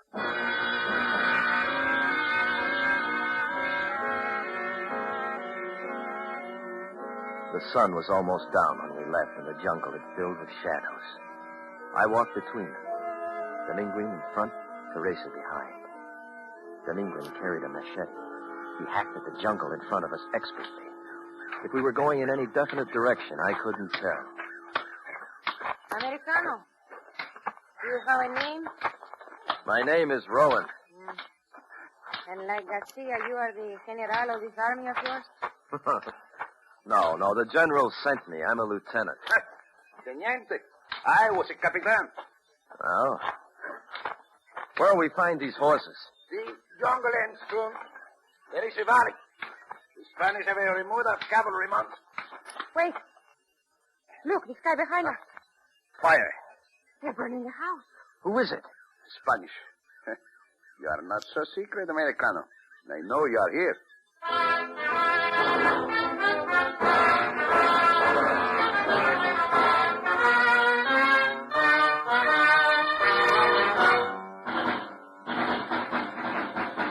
Autolite is bringing you Mr. Richard Widmark in A Message to Garcia. Tonight's presentation in radio's outstanding theater of thrills, Suspense.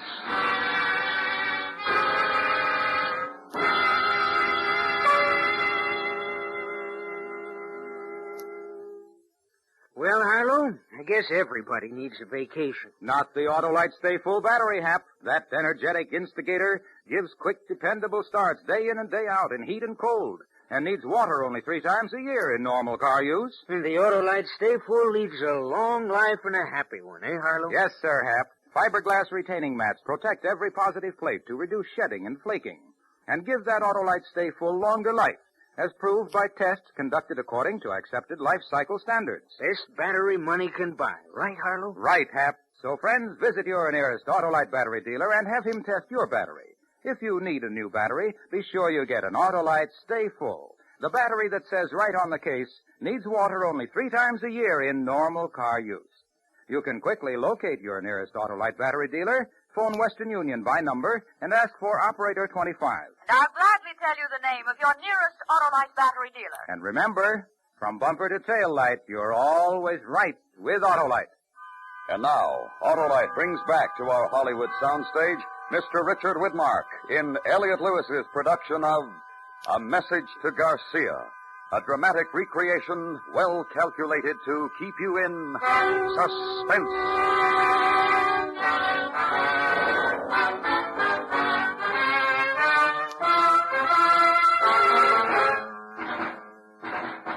Who is it? Spanish. This way.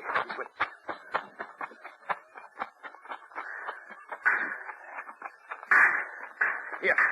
Stop the arrest. Teresa. I'm all right. We hide here before. They won't find us.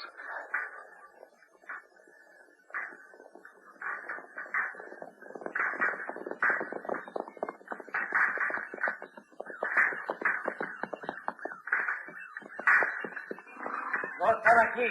Mejor regresar a la casita. They think they're shooting at us off there. Rowan? Yeah? You sure you're not the general of your army? You seem to be very important to them. I don't understand. How could they have found out about About this whole... you? The Spanish are more clever than you think. Yes. I'm very sorry about the house. In this war, a burning house is nothing.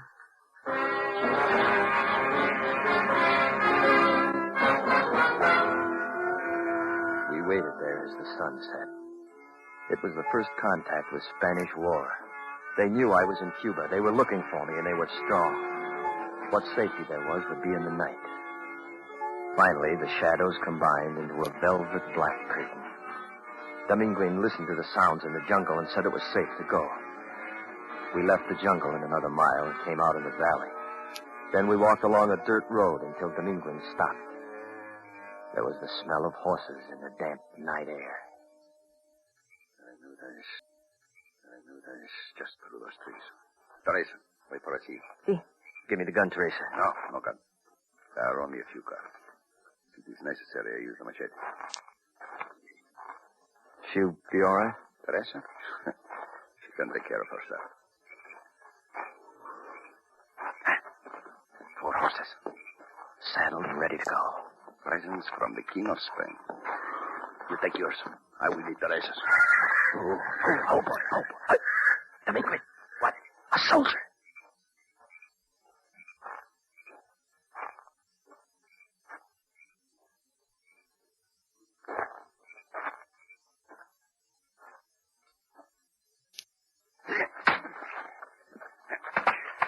Here. Let me drag him out of the way. Right.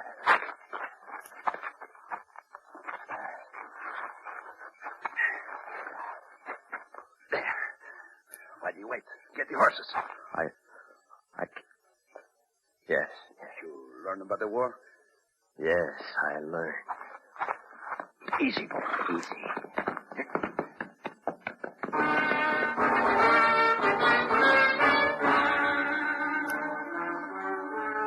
We rode for 3 nights through burned cane fields, jungle, and the tall Cuban grass. Garcia had done a lot of retreating in 6 weeks. Then on the 4th morning, just before daybreak, Dr. Rubio's words came back to me. Where the guns are firing, that's where you'll find Calixto Garcia.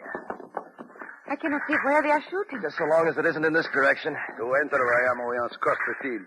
No more jungle to hide us. Is Garcia there in the town? I think so, yes. Then we've got to go.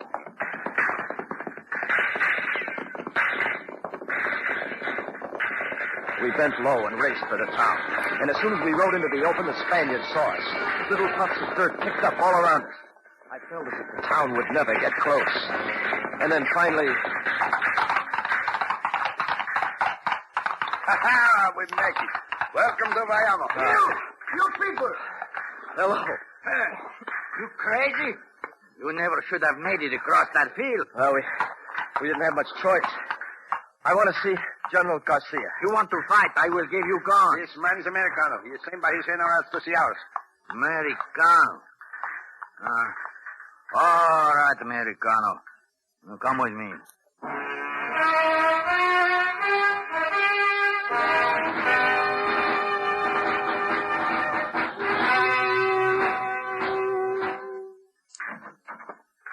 That is the situation. What are you waiting for, Mendoza? Send your men to the front position. Gomez, I want a report on the ammunition. They tell me I should make time for you. You are American. You want to see me? Yes, sir. Lieutenant Rowan, United States Infantry. You have aroused the whole Spanish army. Did you have to bring them with you? My orders were to get to you, sir. I'm instructed to tell you that the United States is prepared to enter the war against Spain. The War Department requests your knowledge of the Spanish army and wishes to know if you will cooperate with our forces. The destruction of your battleship, is that it? That, sir, and the Spanish treatment of your people. When will this war be declared? It might be already declared. When I left Washington, they told me the Spanish would declare on us or we on them in a week to 10 days. And that is why the Spanish drive me so hard. To destroy the insurrectos quickly so you will have no base. I will need supplies before your army gets here. Guns, ammunition, food. I need them quickly. They'll be sent to you, sir. The guns, Lieutenant. What kind will you send? Our standard guns, sir. Then I will show you something. Can they compare with this? Mauser. It's German, and it fires a clip. 5 shots by working the bolt. A man does not have to reload by hand. And our guns fire single shots. Each man who has one is made into 2. The Spanish are armed with Mausers. Well, we don't have anything like it. Then send me your automatic guns, the Colt, the Gatling, and make many more. Tell your generals they come to no simple war. Yes, sir. I see. May I take this with me? Take it, and get to your generals quickly. General Sanchez? General? I want you to escort Lieutenant Rowan as quickly as possible to the north. See that he leaves the shores of Cuba safely. Si, General Garcia. I trust you are the forefront of your army, Lieutenant. For Cuba Libre.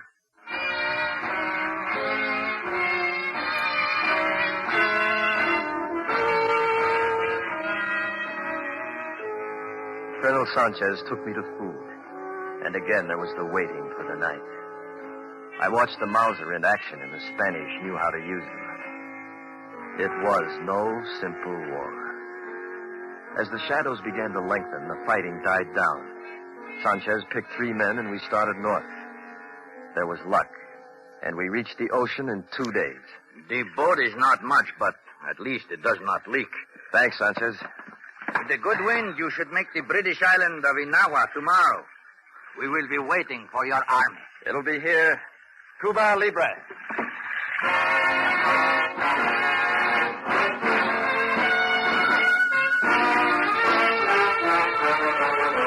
The winds were fair as he sailed all night. The sea was friendly to the Cuban flight. He reached Inahoa safe and sound, and was soon on another boat homeward bound. The general foretold what he had to say, and it all brought the victory of Cuba Libre.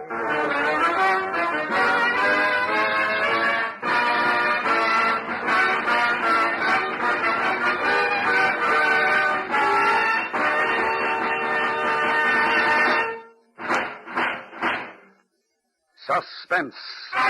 Presented by Autolite. Tonight's star, Richard Widmark, will return in just a moment. This is Harlow Wilcox speaking for Autolite, the world's largest independent manufacturer of automotive electrical equipment. In 28 plants from coast to coast, Autolite makes over 400 products for cars, trucks, tractors, planes, boats, and industry. These products include batteries, such as the famous Autolite Stay Full, ignition-engineered Autolite spark plugs, both standard and resistor types, Autolite starting motors, generators, coils, distributors, voltage regulators, wire and battery cable, and Autolite original service parts for all Autolite electrical systems. Autolite is proud to serve the greatest names in the industry. So, from bumper to tail light, you're always right with Autolite.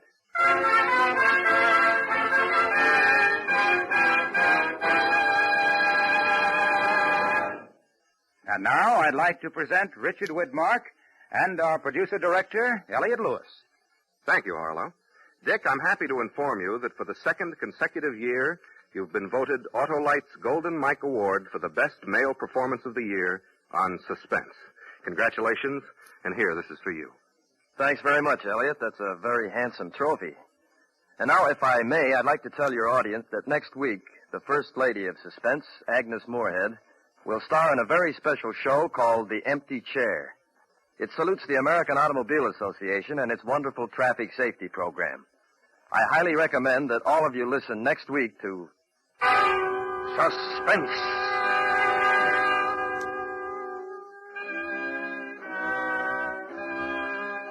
Suspense is produced and directed by Elliot Lewis, with music composed by Rennie Garrigank and conducted by Lud Gluskin. Portions of this program were transcribed.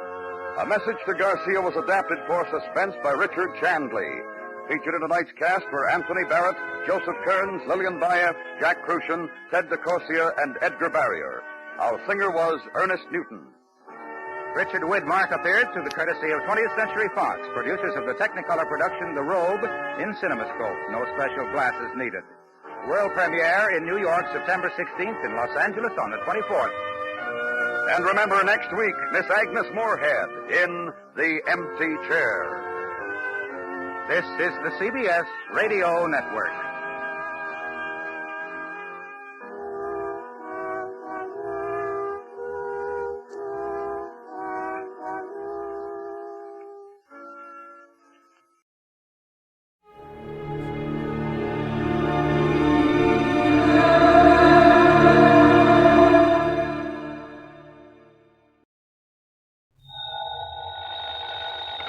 Johnny Dollar.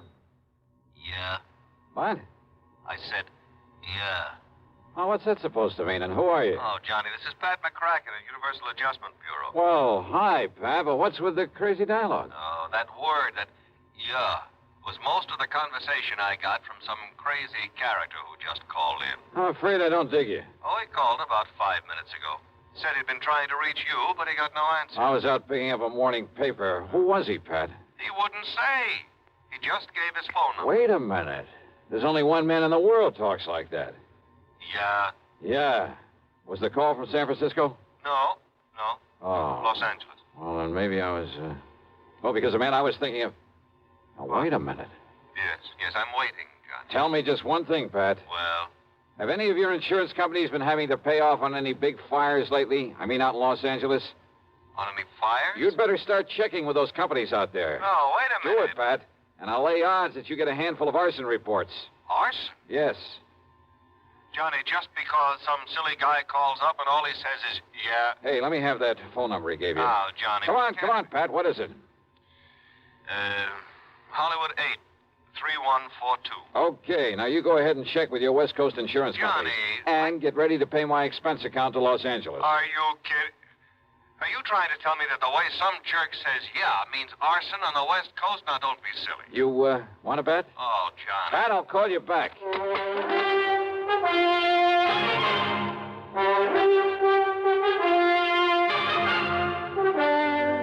CBS Radio brings you Bob Bailey in the exciting adventures of the man with the action-packed expense account, America's fabulous freelance insurance investigator. Yours truly, Johnny Dollar.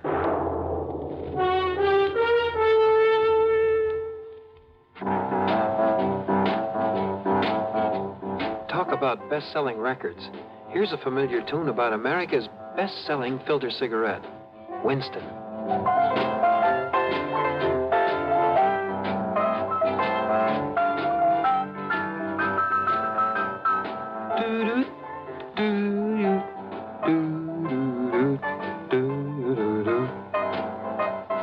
Winston gives you real flavor, full, rich tobacco flavor.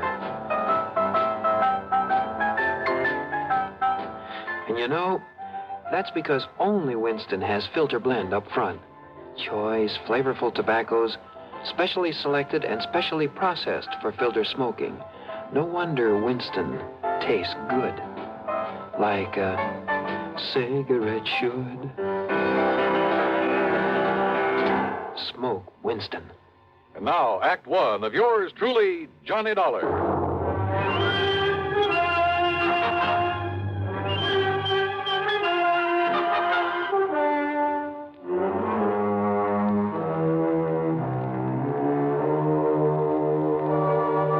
Expense account submitted by Special Investigator Johnny Dollar to the Universal Adjustment Bureau, Home Office, Hartford, Connecticut.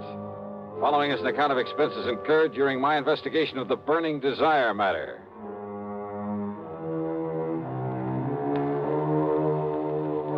Yeah, as I told Pat McCracken, there was only one person I knew whose conversation might consist mostly of that one word. So, expense account item 1, $250 for a phone call to Hollywood 8, 3142.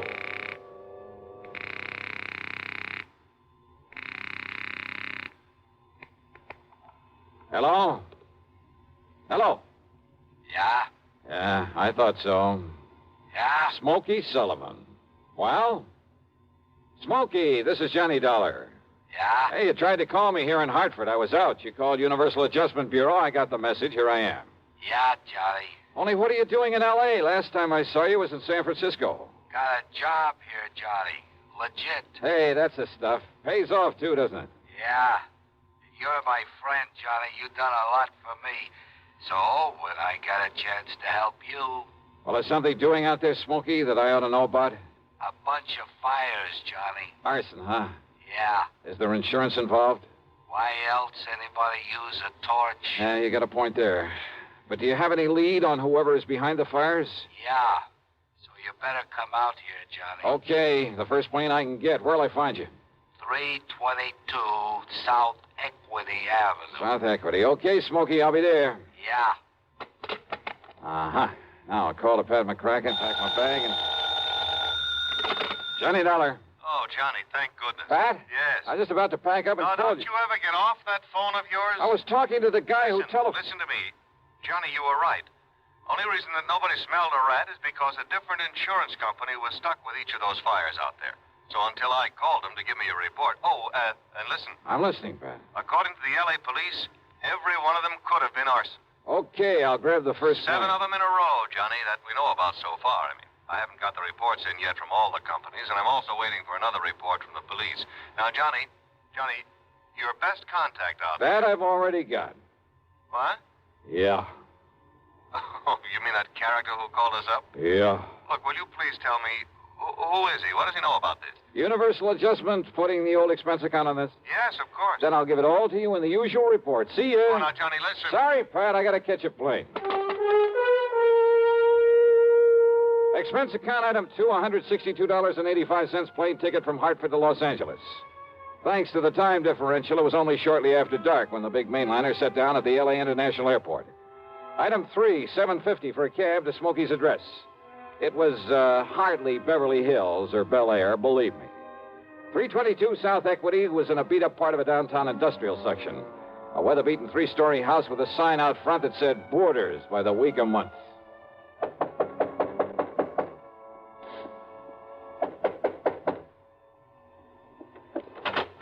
Yeah, who are you? Well, my name is... Just what's a fancy dresser like you want around a place like this, huh?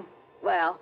I'm looking for a man by the name of Smokey Sullivan. I understand he lives here. That's right. Are you the man he said he was expecting? That's right. My name is Johnny Dolar. Well, he didn't tell me what the name was, but if you're sure he was expecting... I'm sure. Now, where is his room? I don't know. Where is his room, please? Well, it's up on the second floor. It's just to the right after you get up the stairs. Okay, now, thank you very much. Well, now maybe you'd better... It's all right, I'll find it. Thanks a lot. No, what I mean is, I thought you'd already come. What I mean is...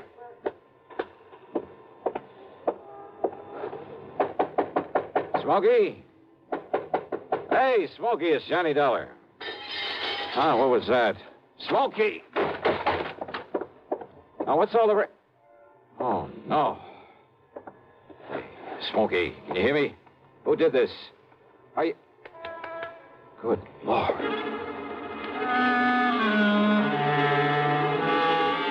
Smokey had really had it. Whoever'd beaten him up probably would have killed him if I hadn't come along and scared him away. I looked out of the broken window, but of course it was too late to see who'd done this. Meantime, the landlady appeared, and I had to get me some towels and a basin of cold water. Here you are, Mr. Oh, good. Thanks a lot. Somebody sure laid into him, I'll say that. You ask me, it's a wonder if he stays alive. He'll be all right. He'd better be. You're lucky you come along to see him, is all I got to say. Yeah, you better get me a couple more towels and maybe another basin of water. No, wait. What? You won't need him, mister. I got a much better idea. If I can find it. Hey, Smokey. Give me a minute to find that bottle. Well, here it is. Yes, sir. This here'll fix him up. Smokey, can you hear me? Fix him up quicker than a wink. It's Johnny Dollar. Here now, mister. You just pour a slug of this down his gullet and see if it don't bring him to. Huh? Oh, yeah, good idea. Let me have that. Oh, sure. It's real genuine California cognac, it is. And soak up another towel for me, will you, please? I sure will, mister. All right, here now, Smokey, here. See if you can get down some of this. Easy now, huh? That's it. Attaboy. Really? Yeah. A little more of this.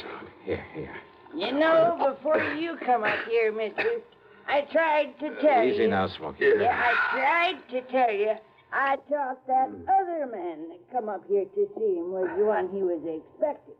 Here, now, here's your fresh towel. Thanks. Did you say other man? That's right. Come in just before you did. You know him, who he was? The chimp. What? What's Smokey? The chimp, Johnny. That's who it was. The chimp? Yeah. Strong arm for Mickey Fortina. Who's Mickey Fortina? He's the one that... Oh, now, look, Smokey, maybe you'd better wait until you feel better. You and I should get a doctor. No. Now, listen, Johnny. Yeah? Unless you stop him, there's going to be a lot more fires around here. Fires?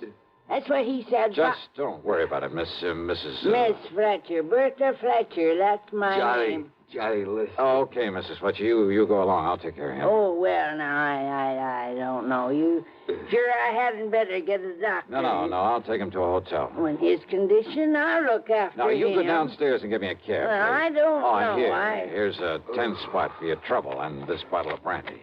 Oh, well, thanks. You're a gent. Go ahead, please. Oh, yes, sir. Anything you say. Johnny. Yeah? You gotta listen to me. Yeah, go ahead. You had come up the stairs, scared him off. The chimp might have killed me. Well, he won't get to you again. I'm going to take you out of this place. Somebody must have tipped off Mickey Fortina. Must have known I'd put in that call to you. So listen, Johnny. Later, Smokey, after I get you out of here.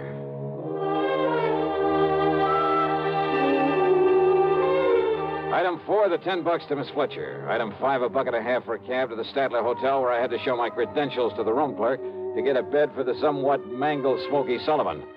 Item 6, $15 to the doctor who came up to the room, and I must admit got him back in a pretty good shape. Then, when the doctor had left us... Yeah, Johnny, all those fires, big insurance, all of them set. 7 of them in a row. So that means by one firebug, this Mickey Fortina you mentioned, huh? No, Johnny, Mickey's too smart for that. What? All set by different guys. I don't know who they are, but I see no remains.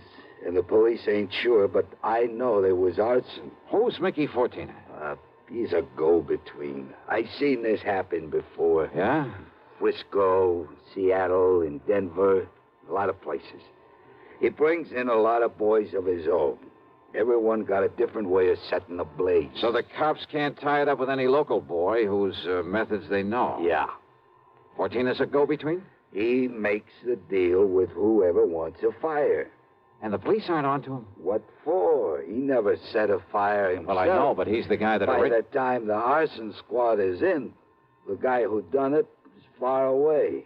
So there's no witness can prove Fortina set up the deal. And the police have never been able to put the squeeze on whoever made the deal for a fire? And get sent up for it? For being accessory or whatever you call it? Oh, yeah, I see what you mean. Yeah. Fortina sent for me when he found out I was here in L.A. I used to know him, Johnny. Wanted you to be a torch for him, huh? He just asked if I wanted to work for him, and he knew that I knew what he meant. But if you knew that Fortina was operating here... Smokey... How could I prove it? How can I prove it now? Well, maybe I can. But if he finds out I sent for you, Johnny... It looks to me like he already has. Oh, yeah. All right, then. If somebody who wants a fire can get to Mickey Fortina, there must be some way I can. At his office. His what? At his office every night. 1025 South Spring. He has an office for a racket like this? Why, you'd never know it. You'll see. Yeah, I think I'd better see. Hey, Smokey, you... Who's that? You got a gun, Johnny? Right here and ready. Open up in there. This is the police. Police, huh?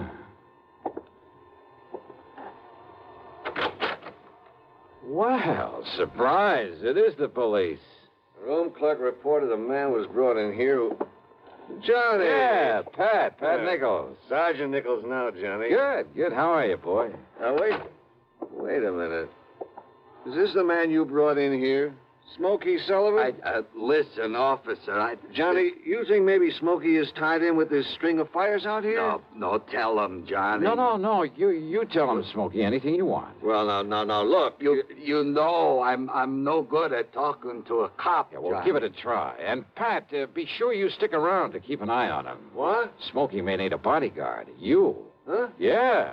Until after I've made a little business call. Johnny. Now, look, if you're out here because of those fires... Did I say I was? I didn't tell him anything like that, did I, Smokey? No, Johnny. And I see what you mean. Now listen, Just you two... stick around, Pat. I'll see you later. If I had told Pat where I was going, he might have wanted to come along. And a man in the uniform would hardly have helped in the plan I had for trapping Mickey Fortina. But you know something? Going over to see him alone was a big mistake. One I almost didn't live to regret.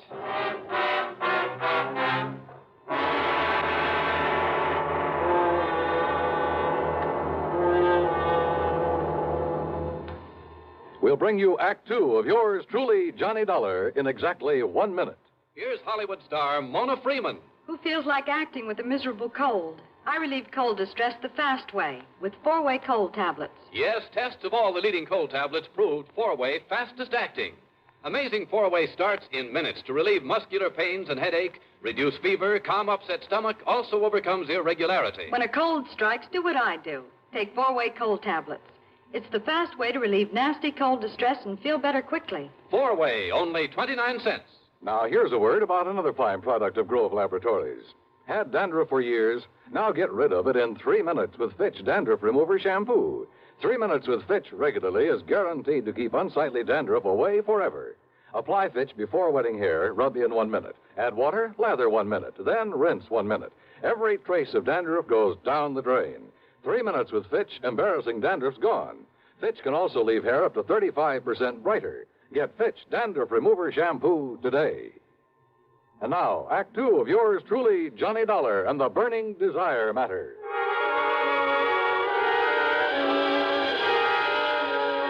My plan for trapping Mickey Fortina was a very simple one.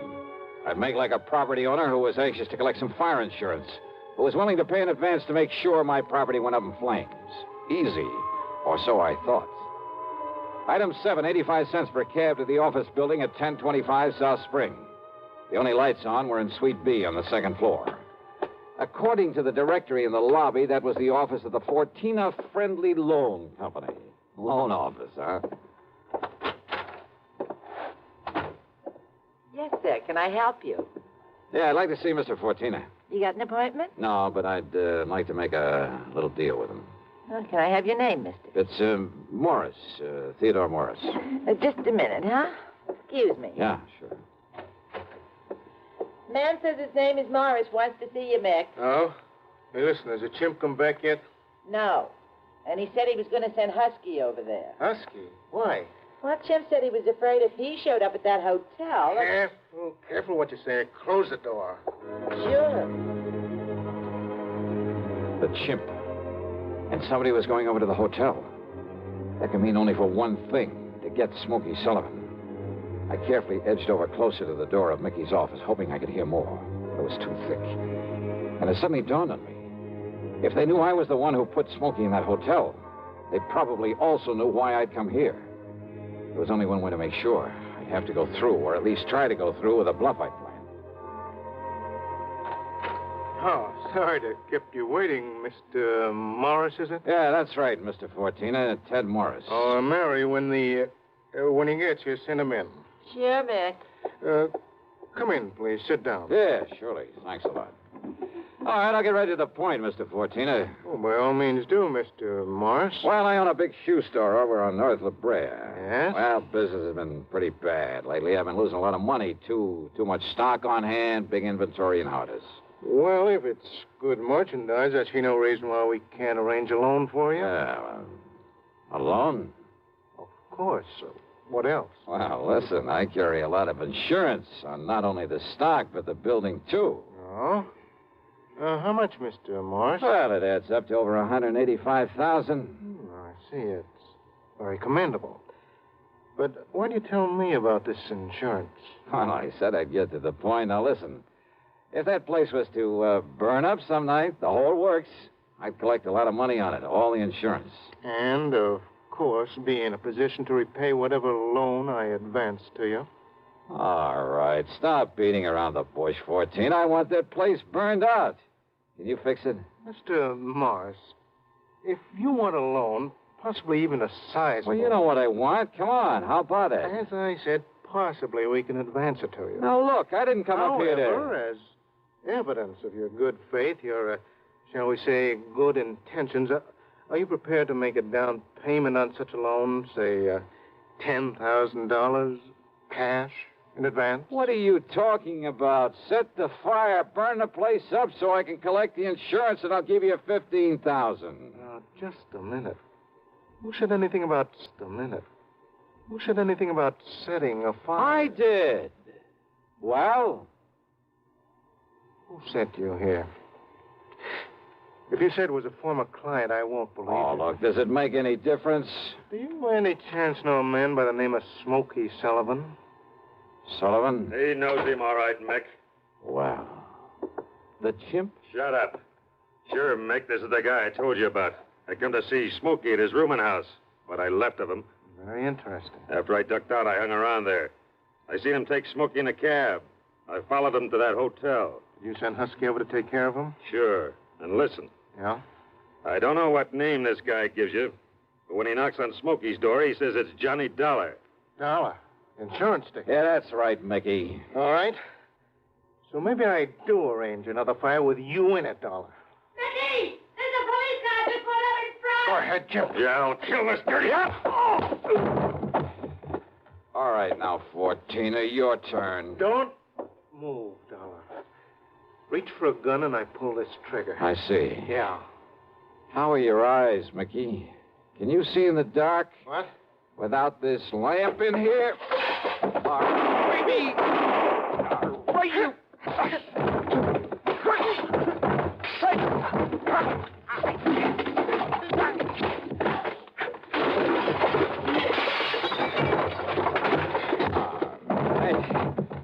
Yeah.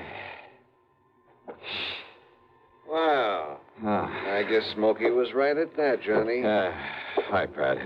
You seem to think you wouldn't need any help around here. You all right, Johnny? Yeah. When that strong arm, that husky Castellini, came up to the hotel room after him, well... I had to tell him, Johnny. I had to tell him what it was all about. Yeah, it's okay, Smokey. It's okay. So we threw Husky in the clink and came over here. Well, I got an admission out of him, Pat, but unless you can get these goons of his to talk, I don't know what you're going to hold him on. After what just happened in here, Johnny, we'll hold him and his goons just as long as we need to. And unless they want to take the whole rap for him, I think they'll talk.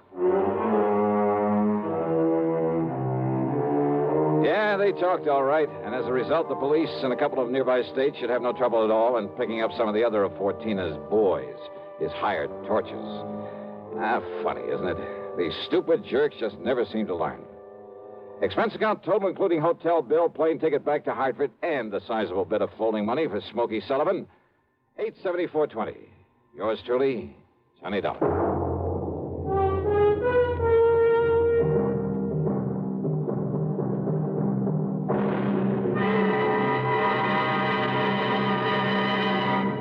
Now, here's a word from our star about the case he handles on next week's program. Thank you, Daniel. It's called the hapless ham matter. And yeah, you guessed it, the ham turns out to be an actor.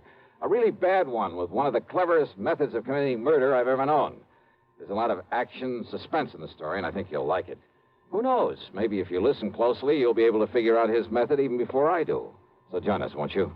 Yours truly, Johnny Dollar.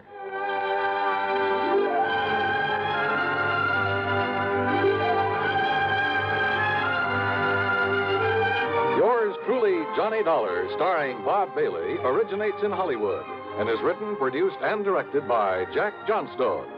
Heard in our cast were Virginia Gregg, Gene Tatum, Lawrence Dobkin, Vic Perrin, Paul Duboff, Don Diamond, and Frank Gerstle. Be sure to join us next week, same time and station, for another exciting story of yours truly, Johnny Dollar.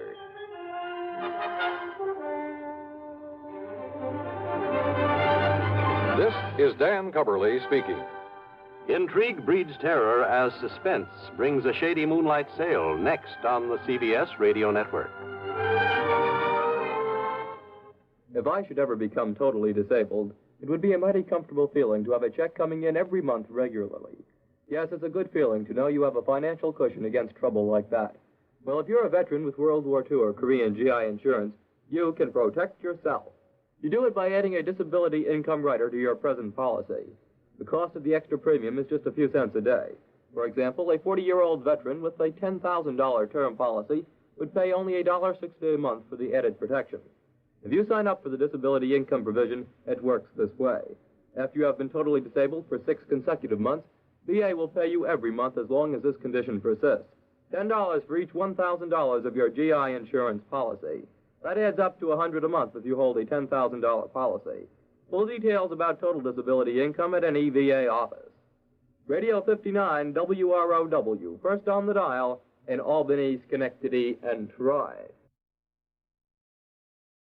Tonight, we step inside the opulent yet shadowy halls of the Perry Diamond Exchange, where high stakes and higher secrets glint beneath crystal chandeliers. The bodyguard of the late Robert W. Perry finds himself at the heart of a mystery when a priceless gem disappears on the night of Perry's untimely death. Who had access? Who had motive? And who will survive the truth? The answers shimmer, just out of reach, in a world where trust is worth its weight in gold. Let's go back to the day this episode aired and find out what the most important news of the day was. It was October 14, 1952, That day, the world watched as Dwight D. Eisenhower promised a new era of leadership in his presidential campaign, while across the globe, the United Nations assembled in Paris to discuss the growing tensions on the Korean Peninsula. Time now for Edmund O'Brien as Johnny Dollar. Dollar, thank goodness I found you. Why, what's up? You've got to leave for New York, Dollar, immediately. A policyholder. He's afraid for his life. Here we go again. Who's he afraid of? Well, he wouldn't say over the telephone. All I know is, to us, he's worth $100,000 alive. Well, that makes it simple. He must be afraid of somebody to whom he's worth $100,000 dead.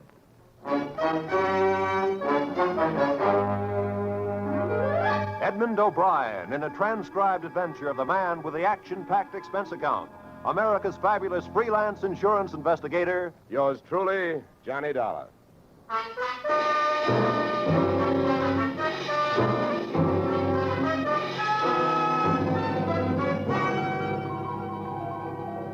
Expense account submitted by Special Investigator Johnny Dollar to Home Office, American Continental Life Insurance Company, Hartford, Connecticut. The following is an accounting of my expenditures fulfilling your assignment as a bodyguard.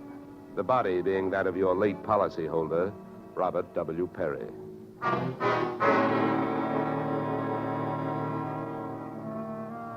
Expense account. Item 1, fare on night train, Hartford to New York, $3.65. Expense account item 2, $1.80 taxi to Lower Manhattan following morning to offices Perry and Van Bruten, importers, arriving as promised at exactly 9 a.m. Good morning. May I help you? Yes, you certainly can. My name is Johnny Dollar. I have an appointment with Mr. Perry for 9 o'clock. Oh, yes. From the insurance company. Well, you're right on time. Yes, they told me I'd better be, and I'm glad that I am. Mr. Perry just came in. He's alone and waiting for you. I'll buzz him that you're here. Thanks.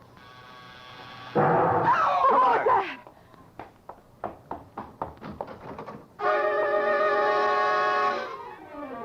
What was left of your policyholder, Mr. Perry, was just sliding out of a swivel chair as I hit the room.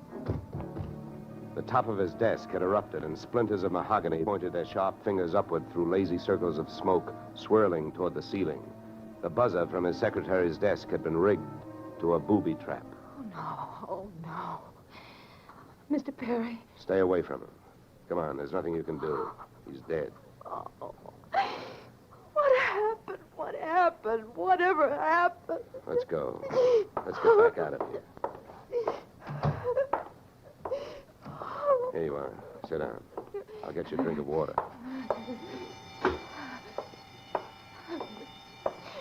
Come on, drink this.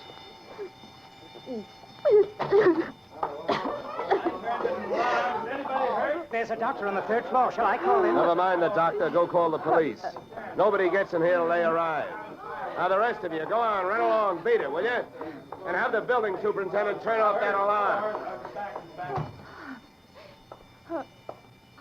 Okay, miss. Now, take it easy. It was all so sudden. What happened? Well, that's not hard to figure out. Somebody wanted to give your boss, Mr. Perry, a shortcut through life. So whoever it was figured out that a secretary would never buzz a boss unless he was at his desk.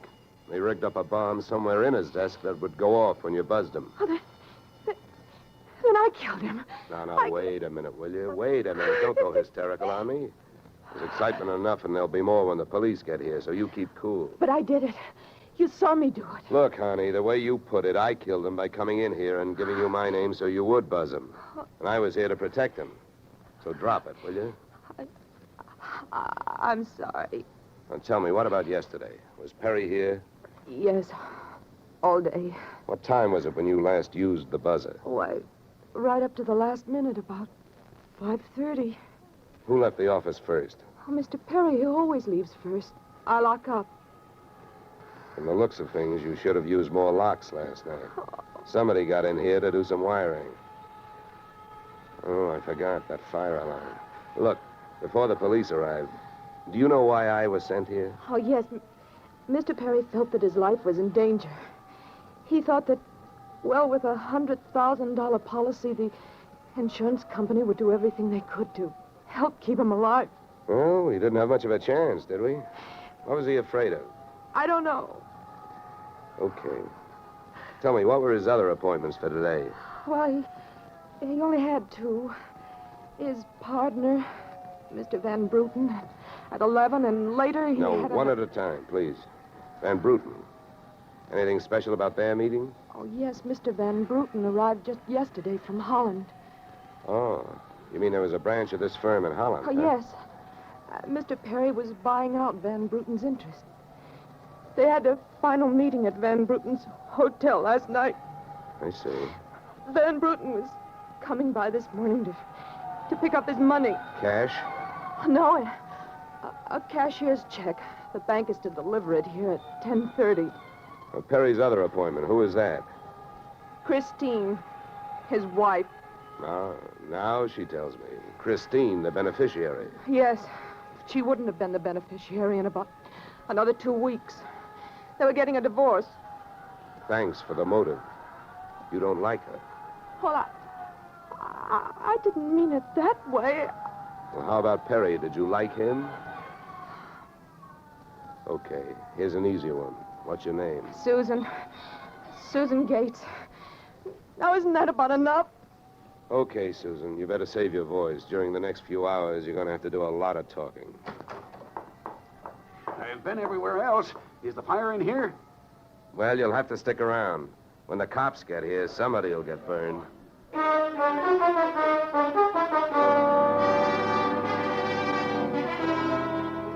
The firemen should have stuck around because the cops arrived in a blaze of glory. It was a very high-class investigation, 2 lieutenants. Finally, after about an hour, the police photographer ran out of flash bulbs, the office of the deceased ran out of fingerprints, and the lieutenants ran out of questions. So the on-the-scene phase of the investigation was closed. At about 5 minutes of 11, I left the police packing up their notebooks, their clues, and the body, and went into the outer office.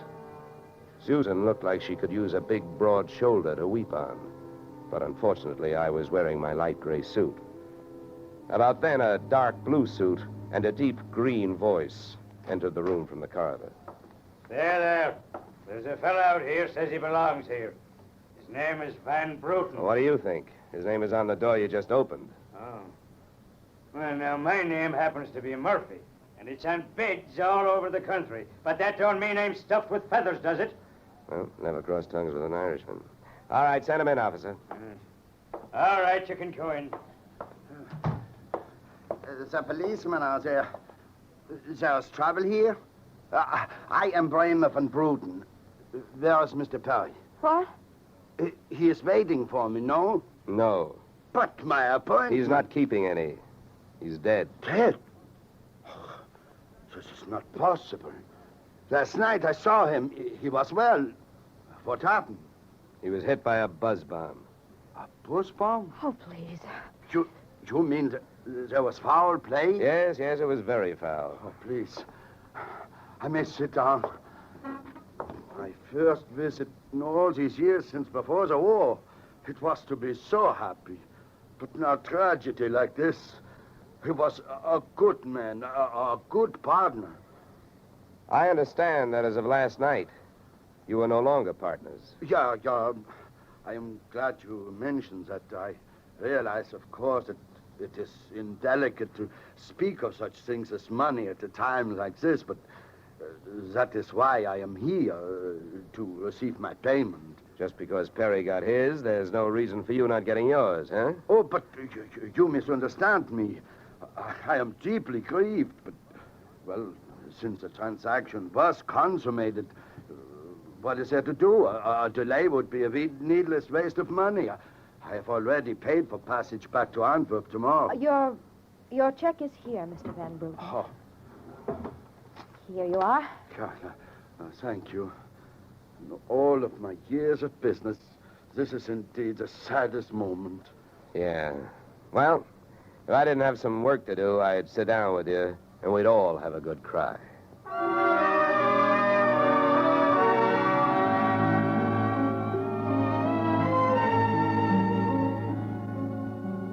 Expense account item 3, 90 cents. Phone call to the home office. Mr. Gordon's office. Look, honey, this is Johnny Dollar. I want to speak to Mr. Gordon. While I'm telling him what I've got to tell him, maybe you'd better sit there in his lap with some smelling salts. I'm not that type of a secretary. Besides, he doesn't have a lap. Hello, Dollar. How are you making out? Out? About $100,000. What's that? Yeah. You know, you should have sent me earlier. Somebody turned Mr. Perry into a firecracker just after I got here. He's dead. Oh, that's bad news. Big policy. Yeah, what I want to know is, shall I stay on the case? Well, certainly, Dollar, by all means. Is there a chance of proving suicide? There's a non-payment clause. Yeah, to make this one a suicide, there'd have to be a Santa Claus. Nobody could hate himself enough to do it this way.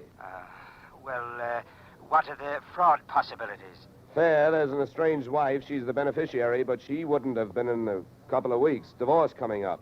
I'll start with her. All right, Dollar. Good luck. But watch those expenses. Why, Gordon, I'm surprised. I think an insurance man would be the first to want to see a fellow live a little.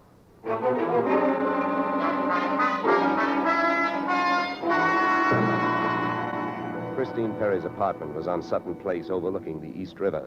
I took the elevator up to the 24th floor, and there I discovered that our garden-fresh widow was living high in more ways than one. Everything about the place was French. The maid who led me into the living room through a long foyer, the decor, and the perfume which reminded you that breathing can be fun. I looked up from enjoying my nose to see Mrs. Perry looking down hers. Mr. Dollar, Mrs. Perry. I believe we can dispense with the social amenities. You're an insurance investigator, interested in the death of my husband. So naturally, you're here because you've jumped to the conclusion that I killed him. You're the one that's jumping to conclusions, lady. And careful you don't break your leg. What do you want? The policy's in order?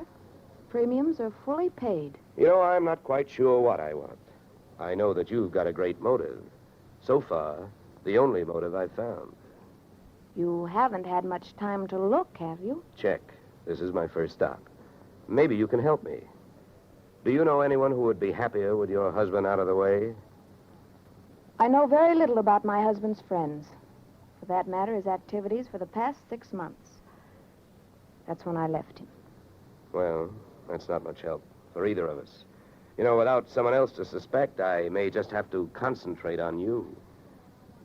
Mr. Dollar, I picked the men I want to concentrate on me. I hope you're as long on alibis as you are short on temper.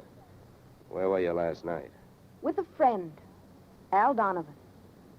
For a while, the same place my husband was. But I have witnesses to prove who was with him. Anybody at the Clover Club can tell you. Save me a trip. I can't afford the prices they get over there. Certainly. A pleasure. My husband was with his beautiful little secretary, Susan Gates. Well, I wouldn't be more surprised if your late husband walked through that door and said... All right, mister, that's enough. Al! Yeah. How much did you hear? I'm a big guy, baby, 6'4".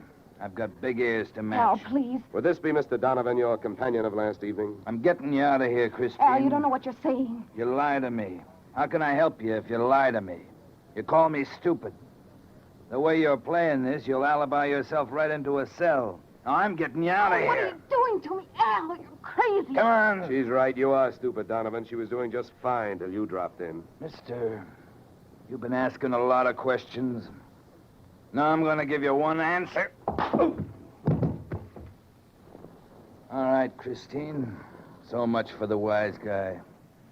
Now, about you and your alibi. You wasn't with me at the Clover Club last night. And if it's so easy to prove that your husband was there with his secretary, who were you there with?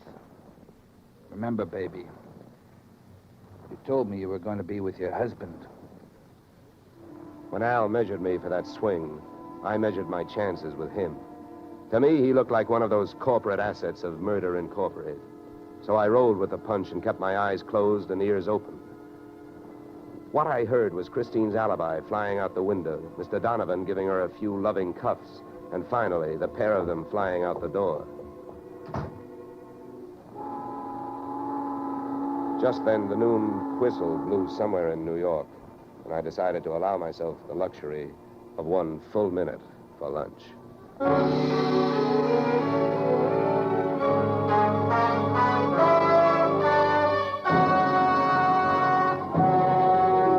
just a moment, we'll return to the second act of Johnny Dollar. But first... And now we return to the second act of yours truly, Johnny Dollar, starring Edmund O'Brien.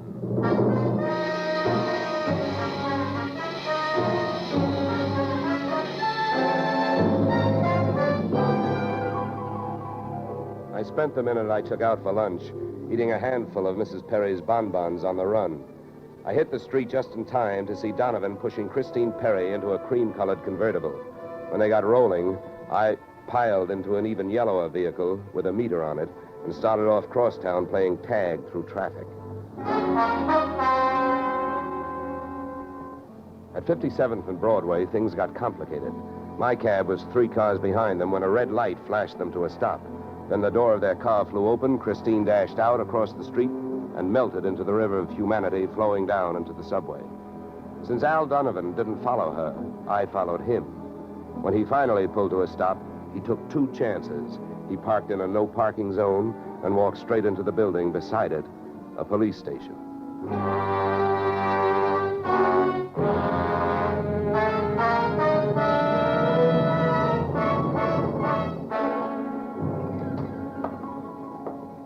This is Mr. Dollar, Lieutenant. He's been waiting for you. Well? My name is Johnny Dollar, Lieutenant. Here are my credentials. Insurance, huh? Yeah, the Perry murder in particular. You've come to the right place, Dolar. A man named Donovan just walked in here and made a full confession. He what? That's right. My clerk's just typing it up. In the meantime, the gentleman is down in the tank having a bite of lunch on the city. He confessed. Well, does his story add up? As far as I know, I haven't heard too much about the case myself. It's not in my precinct. Yeah, but what did he use for a motive? Jealousy. Says he's in love, wanted to marry Perry's wife. Did he say how he managed it? Yeah, he stole a key to the office from the wife's apartment, entered the building last night, and wired the bomb to the buzzer system. Well, I guess guys do a lot of strange things in the name of love. It looks like Donovan did. Yeah, he either killed the man or he's trying to cover up for someone who did. Say, Lieutenant, don't execute him for a couple of days, will you? I spent the rest of the afternoon downtown in the offices of Perry and Van Bruten, importers. The partners' correspondents told me 2 things. They had been extremely friendly, and Van Bruten was extremely bald. Perry had been sending him toupees from a famous Hollywood makeup firm. At 4:30, I got to the employment files, which rocked me with 2 minor explosions of their own. First, I learned that Al Donovan had been employed over a period of years as Perry's bodyguard, and that he had been canned the day before the murder. That confession of his, which had been a little hard to swallow, was suddenly more digestible. On top of this came blast number 2. The employment application of Perry's secretary, Miss Susan Gates, informed me that during the war, she had worked in a munitions plant, her specialty, wiring bomb fuses. When Miss Susan Gates reached home at 8:30, she found a visitor, me.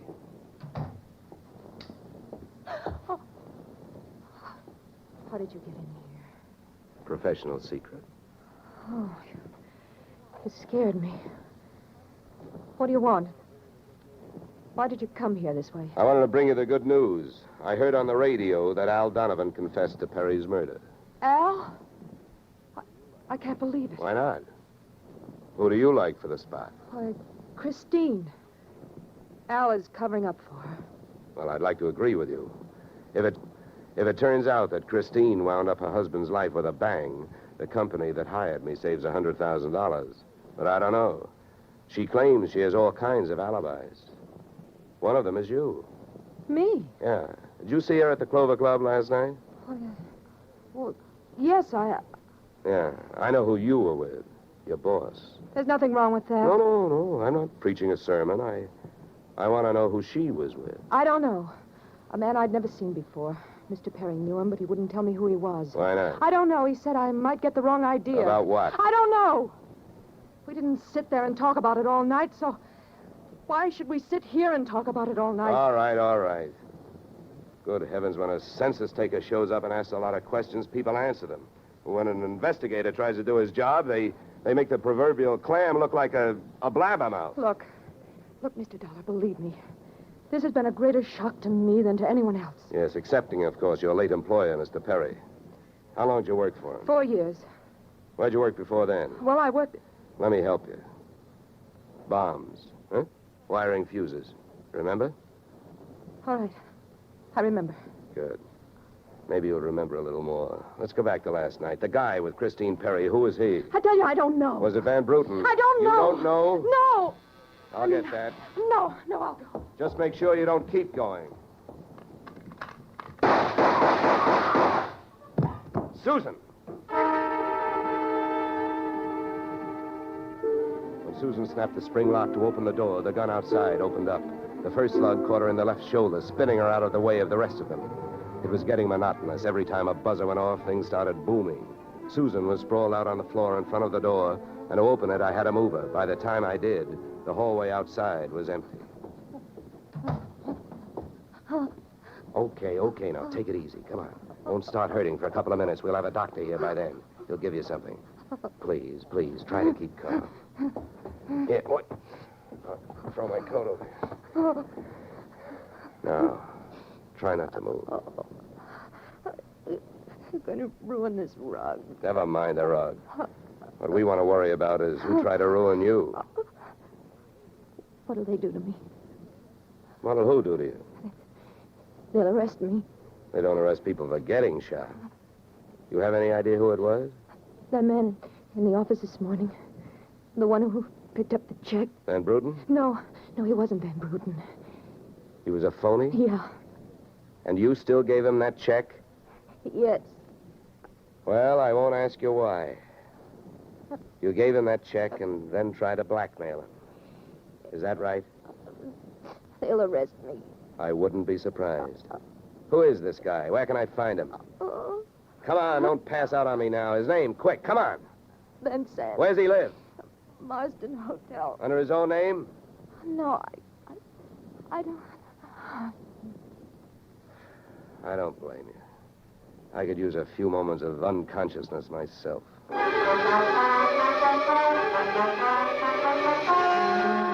Marsden Hotel didn't have a Dutch name on the register, so I got a hold of the housekeeper and found out how many rooms her staff hadn't been able to make up all day because of no disturb signs on their doors, and then I went a-calling at those particular rooms. On the 9th floor, I wakened one old maid. On the 7th, I startled a bunch of poker players who thought they were being raided. And on the 4th, I struck the door of 427 and the jackpot. Who's there? Don't you see the sign? I do not wish to be disturbed. Sorry, I must have the wrong room. I started up the hall after the fire axe. When I got to it, I changed my mind. Out of the few things I learned about this guy, Van Sant, was that he loved to shoot people through doors. So I decided against trying to chop his down. Then I remembered the way those people came pouring out of those offices earlier in the day when they heard that fire alarm. So I picked up the little red hammer next to the big red fire axe, broke the little glass window, pulled the little brass hook, and set off a big brassy noise. And then I rushed back to 427. Fire! Fire! Hey, fire! Fire! There's the fire. Right here in my eyes, sweetheart. Why you come here? You wish you don't? Never mind the dresser. You're through shooting guns. What do you think, Van Sant? You want to try some more? You cannot make me stay here. It's a fire. We will all die. You'll look good barbecued, but I'll make a deal with you. You talk, and if I like what I hear, I'll show you how to get out of here alive. How I know this? You don't think I'm going to stay here and fry, do you? And if you don't start flapping that tongue in a hurry, I'll probably just tie you to a chair and run. So first, where is the real Van Bruten? You will find him in the bedroom. Yeah? He'd better be alive. He's out cold. What's the matter with him? He will be all right. He's under sedatives. Where did this identity switch start? Come on, hurry up, talk. I smell smoke. I knew Van Bruten from Antwerp. I know about the sale of his interests. I knows a girl in the office here never seen Van Bruten. Look, we go now. Don't get up. Come on, keep talking. I can feel it getting warm in here. Oh, it's a firefighters. We will be safe. Don't be too sure. They always start at the top floor and work their way down. Come on, I can hear those flames crackling. You know the rest. Last night, when the transaction was all finished with Perry, I gave to Van Bruten some sedative in his cocoa. So you set up that bomb so Perry'd get it before you showed up to pick up the check, huh? Yeah, I told you that. How the girl knows I am an imposter, I don't know. Well, let me tell you. She's been sending old Van Bruten toupees for the last 4 years. Gray ones, my red-headed friend. Oh, I can stand up now. We go out from here, no? We go out from here, no? Yes, out. Go.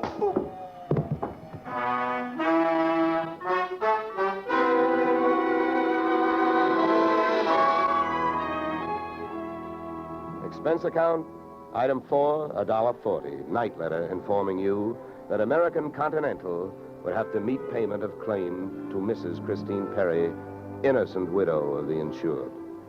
The only thing she was guilty of was trying to stay on the right side of a hot-tempered boyfriend. She lied about who she was with at the Clover Club, not to fix herself an alibi, but to keep Al Donovan from learning that she'd been out with another man. That man being the real Mr. Van Bruten, who had only taken her out to try to talk her into reconciling with his friend, her husband. Expense account item 5, $100. Fine for turning in a false alarm, which, since you're paying it with me, is just fine. Expense account total, $463. Yours, truly, Johnny Dollar.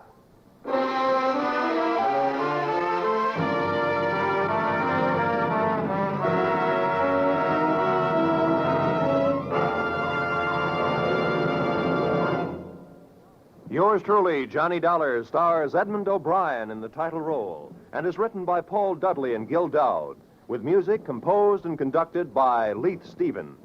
Featured in our cast were Walter Burke, Gene Bates, Joe Duvall, Ted DeCorsia, Joyce McCluskey, and Raymond Burr. Yours truly, Johnny Dollar, is produced and directed by Jaime Del Valle. Beginning next week, we are moving to a new time and day, and we hope you'll join us on Tuesday evenings when Edmund O'Brien returns in another transcribed adventure of Yours truly, Johnny Dollar.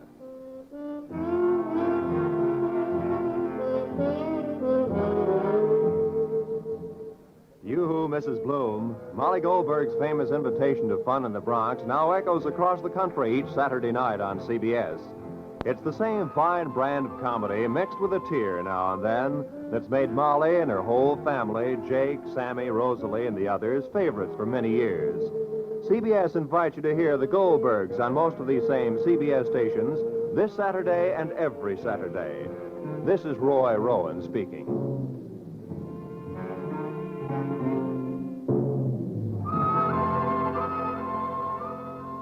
Disaster is no respecter of persons, and it can strike any time. But your Red Cross never sleeps. It has to be ready constantly in case of an emergency. This is your protection. Keep it strong. Now is the time to support Red Cross for your sake. Remember, for every dollar you gave before, this year add a quarter more. If you gave Red Cross $10 last year, this year give it $12.50. Give gladly. Join Red Cross.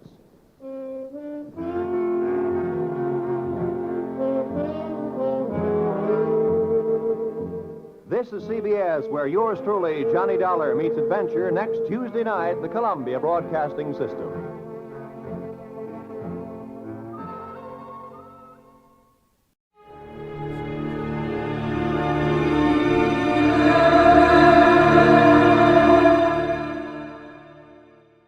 Adventures of Sam Spade, Detective. Brought to you by Wild Root Cream Oil Hair Tonic, the non-alcoholic hair tonic that contains lanolin. Wild Root Cream Oil. Again and again, the choice of men who put good grooming first.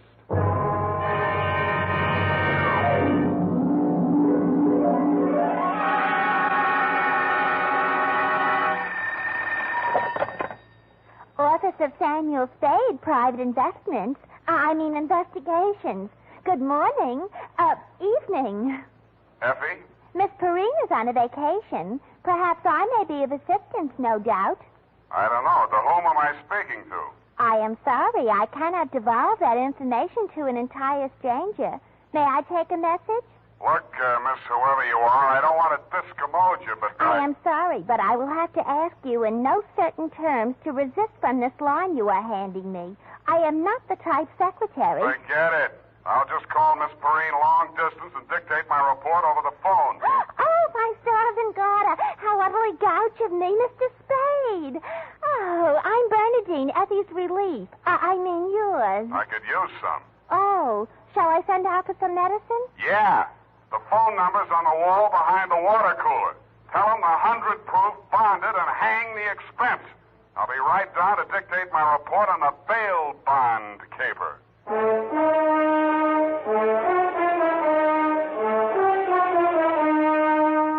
Dashiell Hammett, America's leading detective fiction writer and creator of Sam Spade, the hard-boiled private eye, and William Spear, radio's outstanding producer-director of mystery and crime drama, join their talents to make your hair stand on end with the adventures of Sam Spade.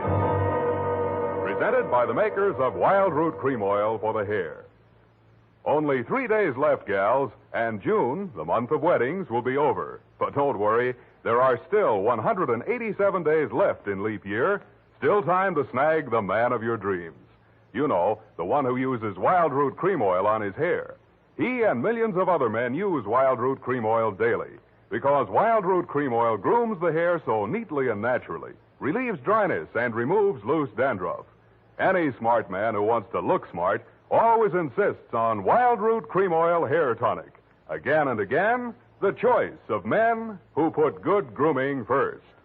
And now, with Howard Duff starring as Spade, Wild Root brings to the air the greatest private detective of them all in the adventures of Sam Spade.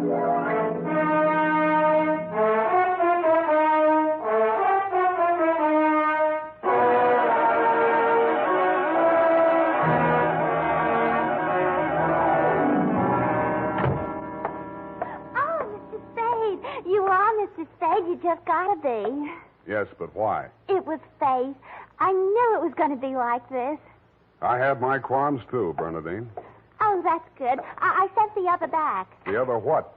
I called that number, but it was euphonious. They said whiskey. Is something the matter?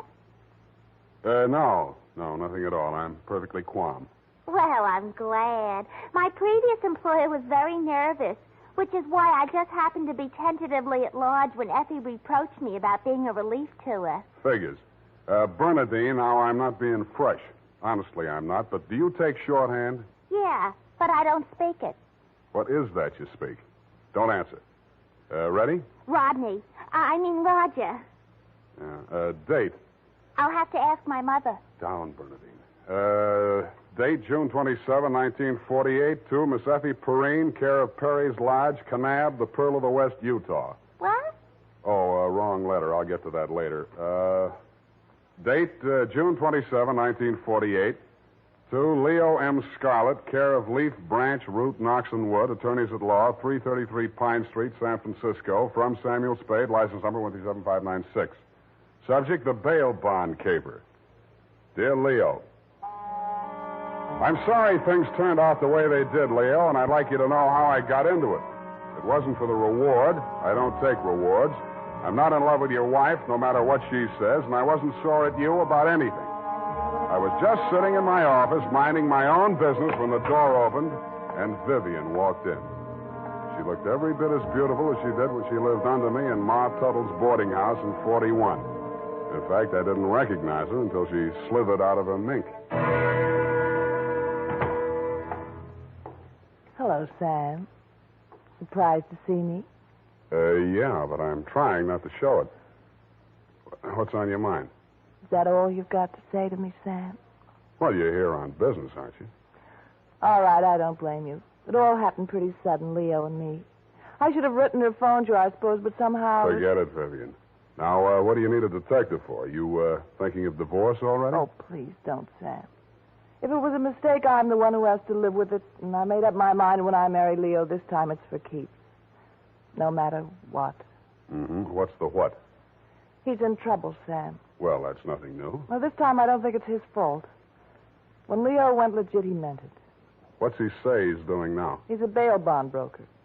Judging from your new look, I'd say he's a success. Sam, a man called him on the phone today. I answered. He said his name was Holiday, but I recognized his voice. It was an old friend of Leo's, Charlie Rosenfoy. Charlie, huh? When did he get out? A couple weeks back. He was paroled. I don't know what he said over the phone, but Leo looked scared and sick. I don't wonder. The word around town was that Charlie took the rap for Leo. And I don't know anything about that. All I know is Leo's on the level now, and Charlie never will be. He did plenty on his own during that time he served. Well, I won't argue that, but from where I sit, it looks like Leo better start wearing a gun again. He has. That's what I'm so frantic about, Sam. You hear any of the conversation from Leo's end? He didn't say much. But I did hear him say, "All right, 10 tonight. I'll meet you there." That wasn't very smart of him. I know, but that's the way he is. It might be only for a payoff. I thought of that, too. But Leo hasn't got that kind of money. He's been dropping a lot at the racetracks lately.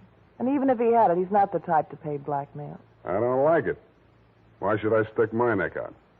Why did you have to come to me anyway? 'Cause I trust you, Sam. I know you were jealous of Leo. I was? Sam, if we ever meant anything... If you meant half the things you said to me when we... Stop it. That's blackmail. Oh, I feel so lost and alone. I don't know where to turn. Okay. I'll see what I can do. Oh, Sam. I'll make it up to you somehow. You see if I don't. Sure you will. And tell Leo to stop dropping his money at Tan Ferran. This is going to cost them plenty.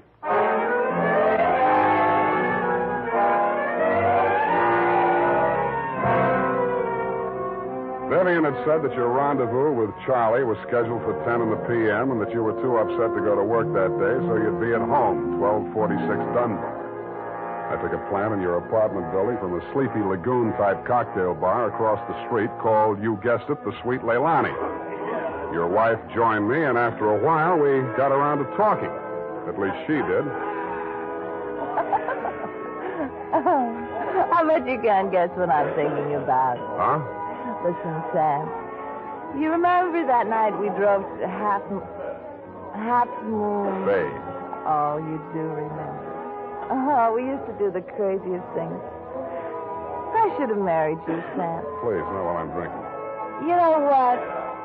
The trouble with crooks, they have to work day and night. Yeah. Hey, you're not listening. No, but everybody else in the place is. Let's talk about you, Sam. Did I ever tell you how I met Leo? No, and please don't. And then he opened a bucket shop. You know what a bucket shop is? Yeah. It's stockbrokerage. Yeah, that's right. Only it's crooked. That was the first business Leo started when he went legit. Mm-hmm. He had to shut it down on account of those securities somebody was always stealing out of the safe. Were they insured? Yeah, but they wouldn't renew his policy. So after the second nightclub burned down and he couldn't get any insurance at all, even on his own life. That's why I'm so frantic, Sam. Hey, give me a nickel. I want to play Sweet Leilani.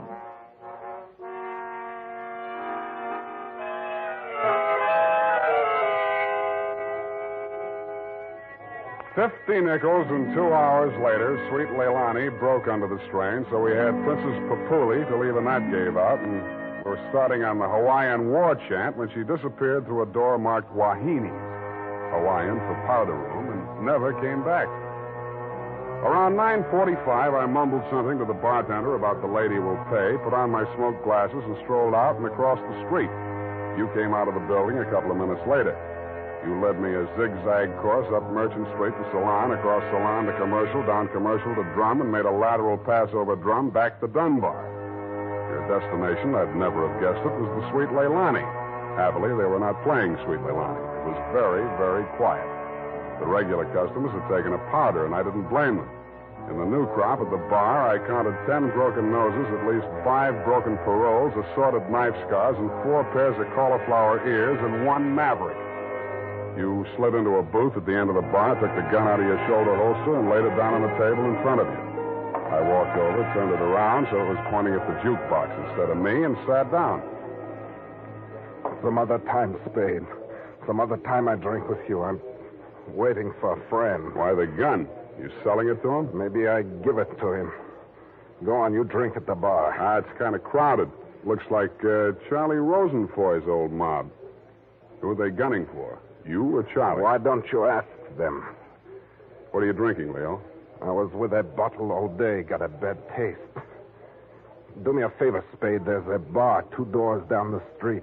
Go drink there. There's my friend coming in the door. Any friend of yours is a friend of mine, Leo. Look, Spade. Hello, Leo. What's the matter? You bring a bodyguard to meet your old friend Charlie? This shamus threw his weight in here. I didn't ask him. I don't need him. Huh. That sounds like the old Leo Scarlatti I used to... The name is Scarlet. Oh, pardon me. I've been on the rock for so long, it's hard to catch up on all the changes.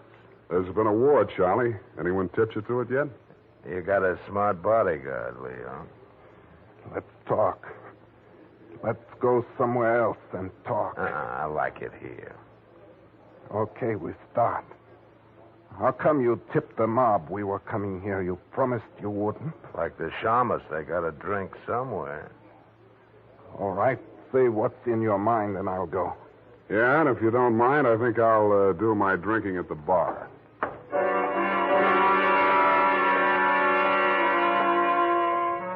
Both of your guns were on the table. It didn't look as though you were going to use them on one another, and I figured that neither of you was going to do much talking in front of me anyway, so I strolled back to the end of the bar to look at the television. The 10 o'clock news roundup was on, and the ticker tape that was moving across the screen said ... in Atlantic City today, period. I ordered a highball, and then the ticker tape started again. This time it said San Francisco, $1 million bail bond robbery. $1 million in negotiable bonds is tonight in the hands of a group of daring hold-up men who commandeered an armored truck at the very portals of the police department and the Hall of Justice. And it said, this concludes the 10 o'clock edition of the Television News Roundup.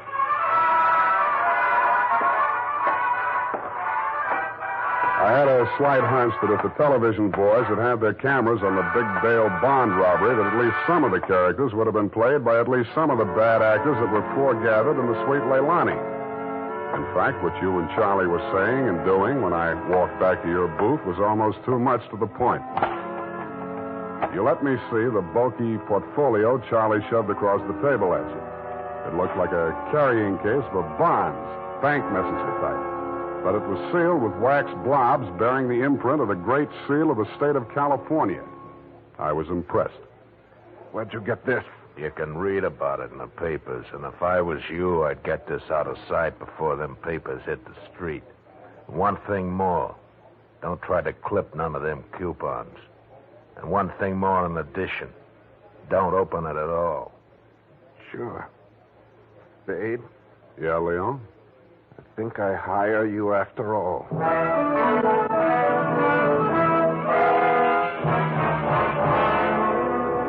I took the job, and you handed me the portfolio. Outside, we flagged the taxi, and you gave the driver an address on Portsmouth Square. Your office, I hate to remind you, was behind one of a bunch of neon-lighted storefronts across from the Hall of Justice. The sign on the door said, press the button and let freedom ring any hour, day or night. The only bell in sight was a stop-press-type burglar alarm. You unlocked the door and we went in. You paused in front of a big green safe with a combination lock and started twirling the knob. The tumblers clicked into place. I picked up an inkwell and waited for the safe to open. All right, Spade, give me it. I did, with both hands. With my left, I handed you the portfolio, and with my right, I pitched the inkwell at a well-wired slab of plate glass window.